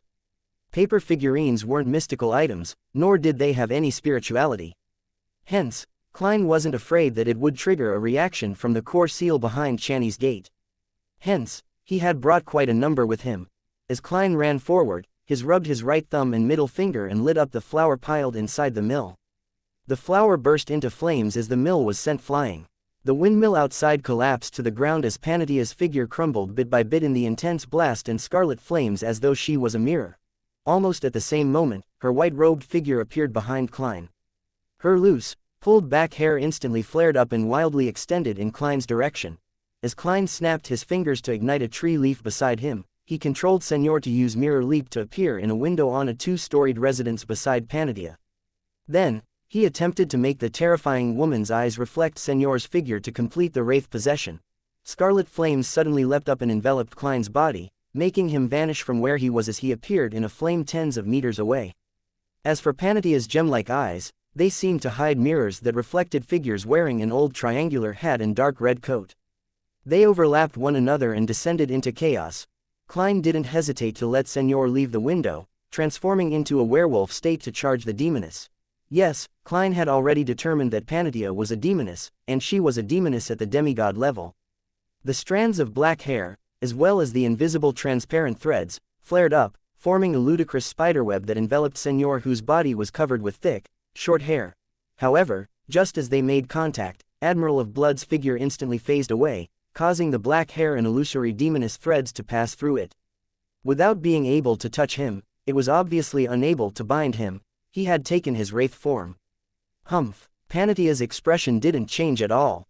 All she did was produce a harumph. Suddenly, the thick hair strands and illusory threads that made contact with Senor burst into dark and silent black flames. They used spirituality as fuel, turning the wraith into a torch. Pa, pa, pa. Senor turned back into a werewolf from the burning as his limbs fell to the ground from the flame injuries. With that, a sequence 5 wraith perished completely. And at this moment, Klein had repeatedly snapped his fingers, jumping into different columns of fire and using his marionette's sacrifice to escape deeper into the town. With a few flashes, he had pulled open a gap of hundreds of meters from Panatia. Suddenly, Klein felt his forehead burning hot. His lungs began to heave as he panted loudly and emitted heated air. As he had been hit by the impact of seeing an incomplete mythical creature's form, he had been a little too slow at using paper figurine substitutes. He had failed to swap out his ailment, and he had suffered some of the damage. Klein had originally imagined that he just needed to persist until he escaped Panatia's range of influence, but to his surprise, his condition was worsening faster than he expected. Furthermore, despite having opened up a gap of hundreds of meters, he didn't escape the signs of being infected. Thud. Just as he was about to continue using Flaming Jump, Klein's knees buckled as he collapsed to the ground without successfully snapping his fingers. Immediately, he heard Panatia's pleasant laughter in his ears. Even if you were to escape to the other side of town, there's no way to escape my ailments. You ought to know that back in Backland, the entirety of East Borough was immersed in the plague fog I created. Apart from the most distant Empress Borough in West Borough, all the other areas were significantly affected as well. This, She's that Lady Despair who cooperated with Mr. She's one of the true murderers behind the great smog of Backland. Klein felt his mind go adrift as he found himself become very sick while reeling in pain and despair. Although it still wasn't lethal, the irresistible coughs prevented him from using most of his Beander powers. Panatia walked over as her beautiful eyes were stained with an indescribable color of bloodthirst. It was like a tramp finally seeing a sizzling steak after starving for days. In her hands were what was left of Senor's torso and 2 broken limbs. This was apparently meant to be her stockpile of food. Your finger snap sounded good. I believe the taste of those 2 fingers should be pretty good. Panatia looked at Gehrman Sparrow as he coughed in the distance, speaking with the tone of a raving lunatic. Just as she finished her sentence, she raised her hand and stuffed Senor's index finger into her mouth. She bit down on each segment, producing crushing sounds. Klein watched this scene with a blurred vision. In his grogginess, he felt his fingers also suffering such excruciating pain. At this moment, he knew that Lady Despair Panatia was already partially mad because she had eaten too much flesh from other Beyonders. Although with her knowledge of mysticism, she would have definitely waited for the Beyonder characteristics to seep out before partaking in her meal. The deceased had been trapped in here without any food, making them each other's targets. It was inevitable that they slowly lost their minds as they approached insanity. How could she remain fine eating such meat? Just as Klein was reeling in despair and wondering what method he could use to save himself, he saw the crimson moonlight suddenly turn bright. He saw Panatia's face colored with a look of horror. Without hesitation, she turned around and charged into a nearby building and slammed the door. As Klein felt his illness alleviate significantly, he hurriedly looked up into the sky. He saw that the crimson moonlight was already penetrating the fog, appearing clear as it illuminated the town. His heart stirred as he recalled what Panatia had previously said. He immediately struggled and hobbled into another building beside him without forgetting to lock the door. Once the crimson moon turns clear, there will be changes here. It will become extremely dangerous. Chapter 835. The figures coming and going. After rushing into the building and closing the door, Klein realized that the curtains behind the windows were constantly in a drawn state. Only some faint crimson moonlight seeped in, lighting up the room slightly. He didn't bother making any additional observations as he found a wooden chair and sat down. He attempted to enter cogitation to calm his inclinations towards mutating. Since he had witnessed a saint-leveled Beyander's incomplete mythical creature form, how could he survive it that easily? This wasn't the mysterious space above the gray fog that came with recovery effects. As Klein was able to withstand mental blows relatively well, he was able to straighten his thoughts out early and prevent himself from losing control, thus allowing him to successfully escape. However, this didn't mean that the problem had been resolved. He sat there, relying on cogitation and his control over his emotions to resist the waves of insane thoughts. During this process, he heard his cheekbones produce crunching sounds. He saw his black hair turn long and thick in an uncontrollable manner as his chest bulged through his clothes while his skin produced granules in the form of meat tendrils. After nearly 30 seconds, Klein finally exhaled and relaxed significantly. He had completely recovered from the effects that Panatia's incomplete mythical creature form brought. He even gained some new knowledge. The level she was at had despair at its core, making her good at creating and spreading plagues. The insanity and mutation from witnessing a mythical creature not only produce the symptoms of losing control of one's pathway, but it also comes with the traits of the other party's sequence. Back then, I was nearly baked by the eternal blazing sun, and this time, I nearly became a demoness. Klein looked down at himself, restoring his skin, chest, and hair to normal. If he wasn't a faceless, aside from letting those meat tendrils sink into his body, he would have to rely on external forces to resolve the problem. Without the time to poignantly sigh or analyze the situation, Klein slowly stood up and cast his gaze towards the tightly drawn, dark-colored curtains as he attempted to figure out his current situation. His expression suddenly changed because he heard rowdy murmurs outside the street. At that instant, he felt that, apart from him and Lady Despair Panatia, the uninhabited town suddenly had many residents. They were loitering across the streets and alleys, greeting one another as they discussed whether to only buy bread or be extravagant and buy a pound of beef. The foggy town suddenly seemed to come to life. However, none of the figures entered the buildings that lined the streets. They seemed to keep coming and going across the street, producing voices that one would find difficult to believe to be conversations, as they sounded more like the deep growling of savage beasts. Klein couldn't imagine the scene outside. All he knew was that even a demigod-leveled demoness had to hide from the danger. He retracted his gaze and thought deeply for a few seconds, silently muttering, "I can't head out. But I can't stay in here either. Who knows when that crimson moon will be covered by fog again, allowing Panatia to regain her freedom of movement. When the time comes, with us being so close, there's no way for me to escape. But, how do I move without heading out?" In his silence, Klein slowly turned his body and faced the pitch-black spurred cathedral. According to Lady Despair Panatia, that cathedral was the only place she didn't dare explore. It was as though entering the cathedral was the only way to escape her hunt. Of course, a demoness like Panatia wasn't necessarily speaking the truth, but Klein believed that she wasn't likely to lie regarding such matters. After all, to her, he was her prey, her delicacy. Besides, Panatia back then was using her speech and charm to entice him bit by bit, designing a trap for him so as to capture her prey. With a demigod's confidence, it was unlikely she would reveal information as a bluff. In addition, at such times, speaking the truth was the safest and most reassuring option. There was no need to worry about the prey escaping ahead of time due to the detection of a lie. Unless her half-mad state causes her to habitually lie, otherwise, it shouldn't be a problem. Klein, who was out of options, quickly made up his mind. He lowered his left hand and made creeping hunger turn transparent. Although he knew that traveling was useless, he still held out hope because this was the point when the crimson moon was at its clearest. There was no obstruction, and it was round like a silver plate. During such times, Mr. Door could transmit his shouts into the ears of his descendants from where he was lost. Traveling was enhanced, and anomalies happened, so it wasn't something impossible. Klein's figure rapidly phased away, but seconds later, his body outline appeared again where he stood. "I can't enter the spirit world, to the point of not even sensing it. As a Beyonder power, traveling only has a third of its uses. It can barely be used as invisibility," Klein muttered silently as he concluded his experiences and lessons. However, he was puzzled about one point. Traveling's phasing away and turning transparent is due to the unique traits of the spirit world, so why would it be effective? Klein pondered for about 10 seconds before he came to a rough idea. Every person must be connected to the spirit world because one's astral projection is located there. It can obtain all kinds of abstract information, which is the reason why revelations can be obtained from divination.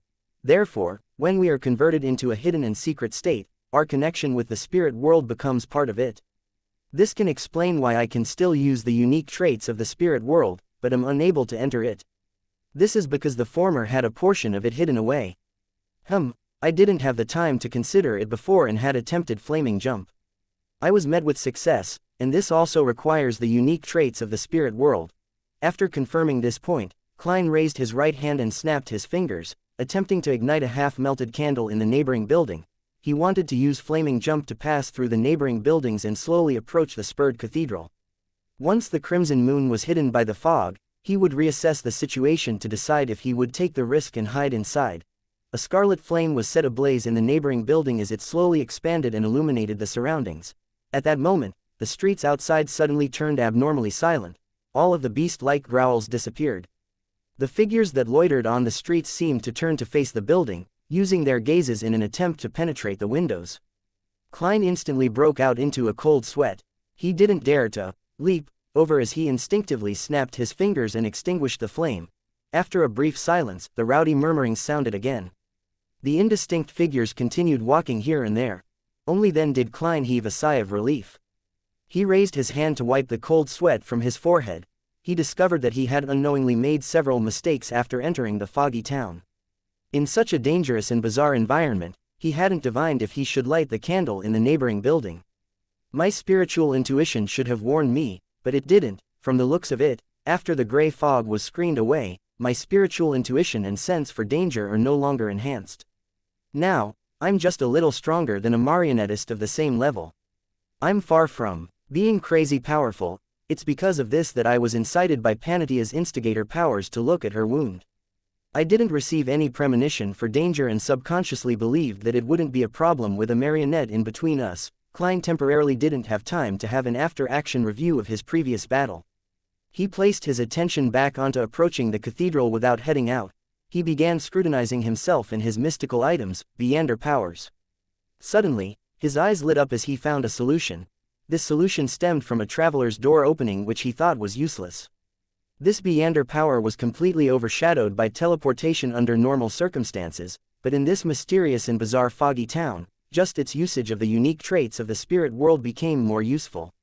Klein wasn't in a rush to take action as he took out the gold coin which Senor used to reside in.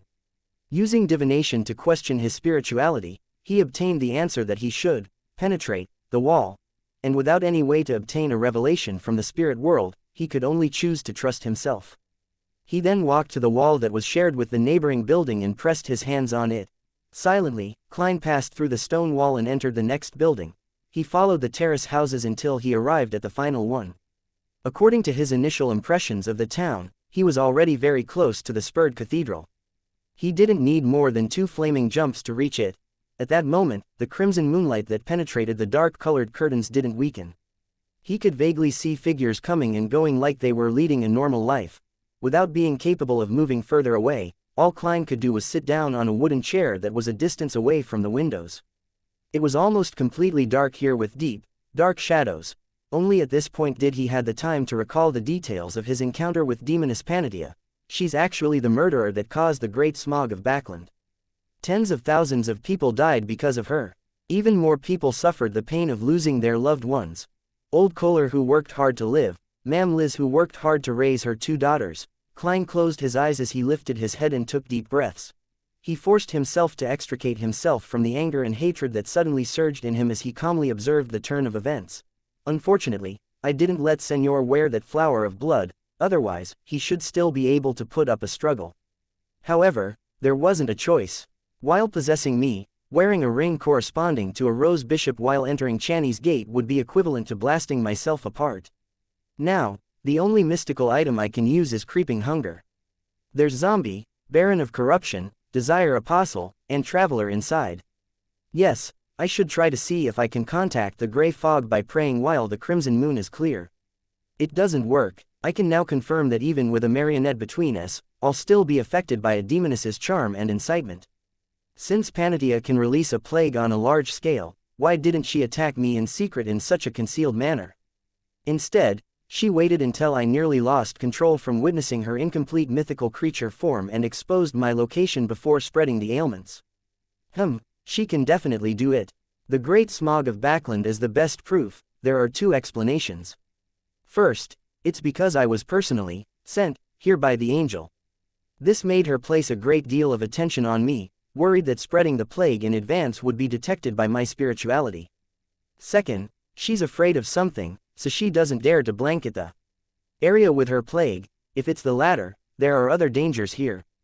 As Klein thought over the matter, he felt his spiritual perception trigger as a chill ran down his back. Almost at the same time, he saw that a deep shadow that blanketed him and the surroundings suddenly shrank, drilling towards his nostrils, mouth, and ears. Thank you for listening and supporting the Cultivation audiobook channel. If you'd like to support us, 1 cup of coffee can make a big difference. Please check the PayPal link in the YouTube description.